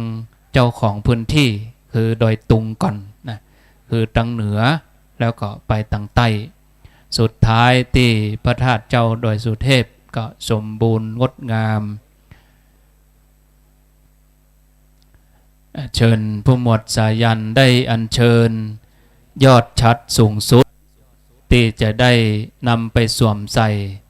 ยอดฉัตรทั้งหมด7ชั้นจะได้สมบูรณ์และอัญเชิญขึ้นไปประดิษฐานเหนือยอดเจดีย์พระธาตุเจ้าโดยสุเทพสุดท้ายญาติโยมศาลาช่างก็ระมัดระวังเนอะใจเย็นเย็นแข่งขันตั้งกลางตัวตั้งกลางตั้งกลาง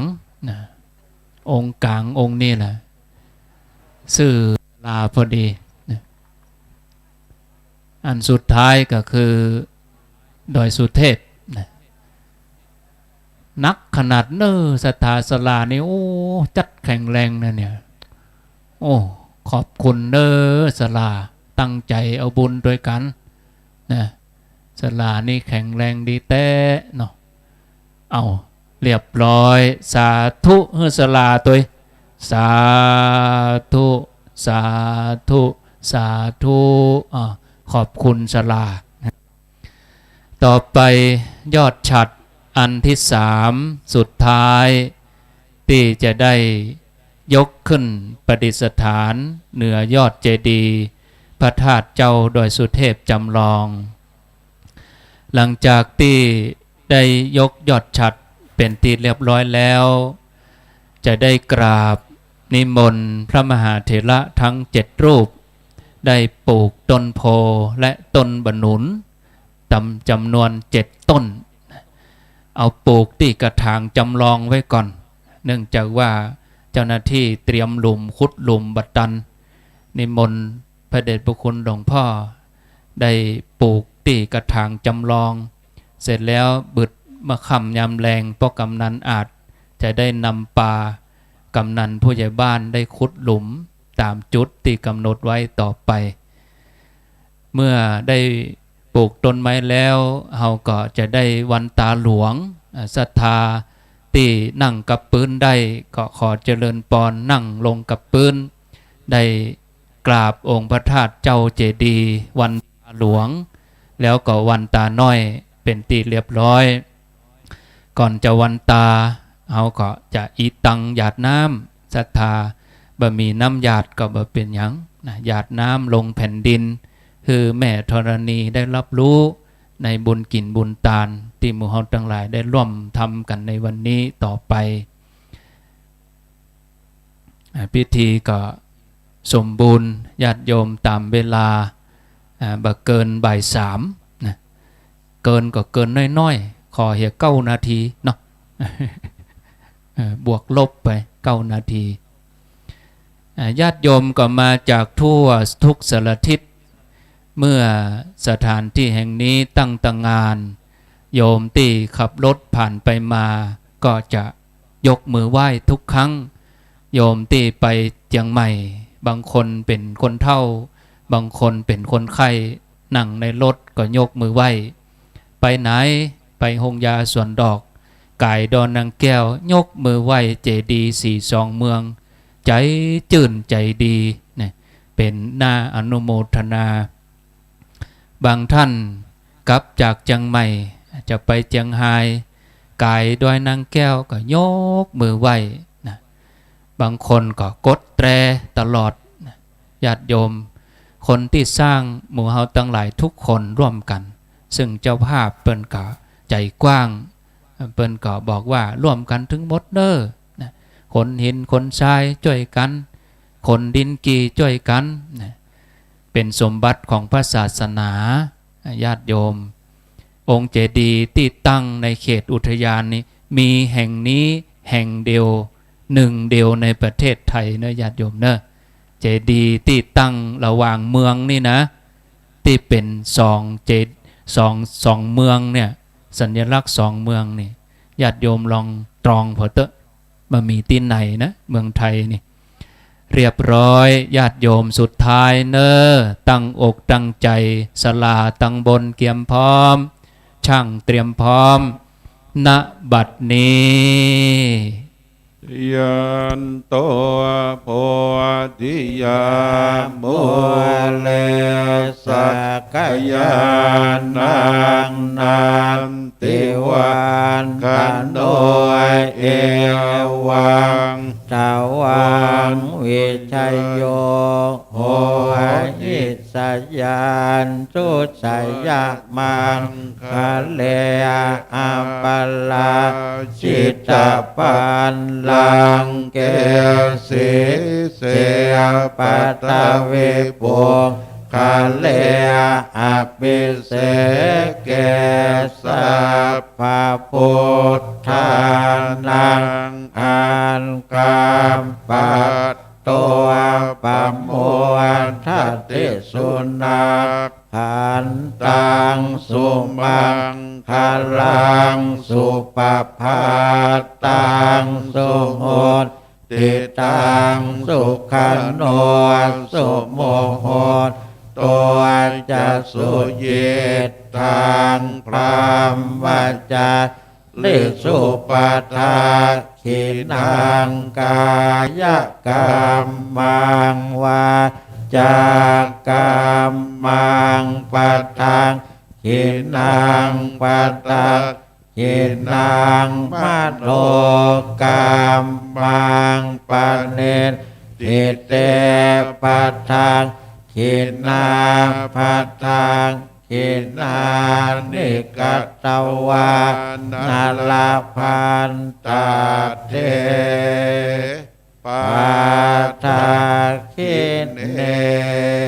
สาธุสาธุสาธุต่อไปท่านพระครูโสพลปริยัติได้เตรียมสถานที่ที่จะได้กราบนิมนต์พระมหาเถระได้ปลูกต้นไม้เป็นที่ระลึกนะครับศรัทธานั่งประจำที่เก่าก่อนเนอกราบนิมนต์พระมหาเถระทั้ง7 รูปเลยนะครับเลี้ยงกันเลยนะครับเป็นภาพตีงดงามศรัทธายังบัดต้องขยับเตเนอยังบัดต้องขยับอย่างสักอย่างยืนก็ยืนที่เก่านั่งก็นั่งที่เก่า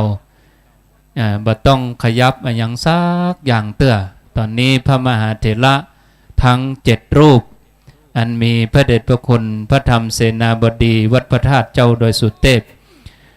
หลวงพ่อพระเทพปริยัติวัด7 ยอดพระอารามหลวงหลวงพ่อหลวงปู่ครูบาอาจารย์รวมกัน7 รูปนะพระเดชพระคุณท่านเจ้าคุณพระพุทธิวงศ์วิวัฒน์วัดพระธาตุเจ้าโดยตุงพระเดชพระคุณท่านเจ้าคุณพระพุทธิญาณมุนีเจ้าคณะจังหวัดเชียงรายวัดพระธาตุผาเงาและพระเดชพระคุณพระเทพรัตนนายกเจ้าคณะจังหวัดลำพูนวัดพระธาตุหริพุนชัยพระเดชพระคุณพระราชโพธิวรคุณเจ้าคณะอำเภอดอยสะเก็ดวัดพระธาตุเจ้าดอยสะเก็ดหลวงพ่อพระครูนิมิตรศิลสังวรเจ้าคณะอำเภอเวียงปะเป้าวัดห้างต่ำหลวงพ่อครูบาอาจารย์ได้ปลูกต้นไม้เป็นที่ระลึกพร้อมกับรดน้ำจากนั้นเราท่านทั้งหลายจะได้อิตังเนอะญาติโยมนั่งก่อนจะได้อิตังหยาดน้ำพระมหาเถระเรียบร้อยก็จะได้เดินทางกลับกราบขอบพระคุณในเมตตาบารมีของครูบามหาเถระทุกรูปนะครับศรัทธาอิตังก่อนเด้ออิตังหยาดน้ำแล้วก็วันตาหลวงแล้วก็จะได้วันตาน้อยต่อไปเชิญทุกท่านได้อิตังหยาดน้ำป้อนันโตอยู่ตังบนเพื่อนกะเจริญพรเลยอิตังทานากัมมังเนปานาปัจจยโย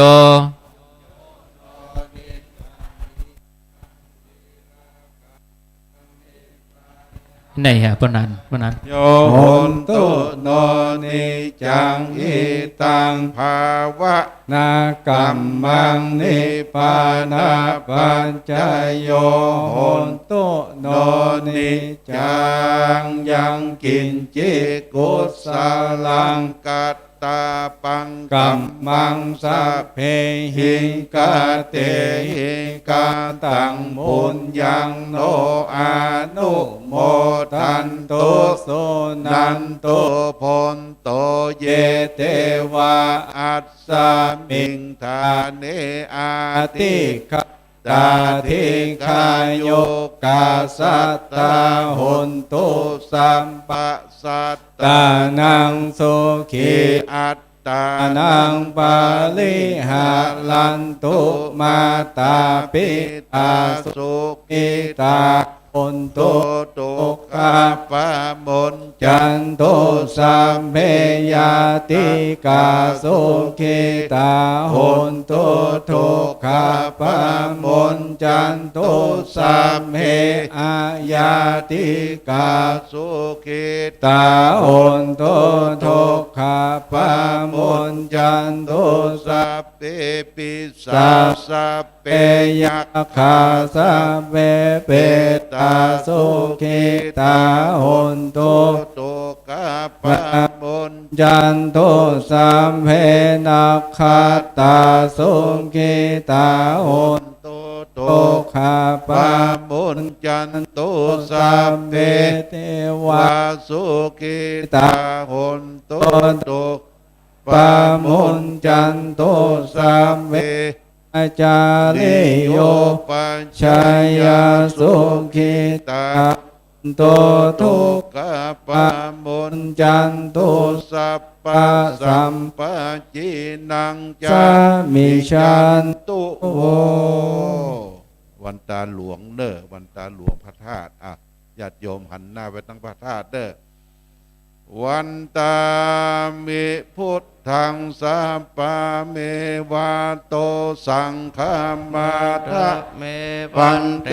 วันตามิธัมมังสัพพะเมวะโตสังฆามาทะเมวันเตวันตามิสังฆังสัพพะเมวะโตสังฆามาทะเมวันเต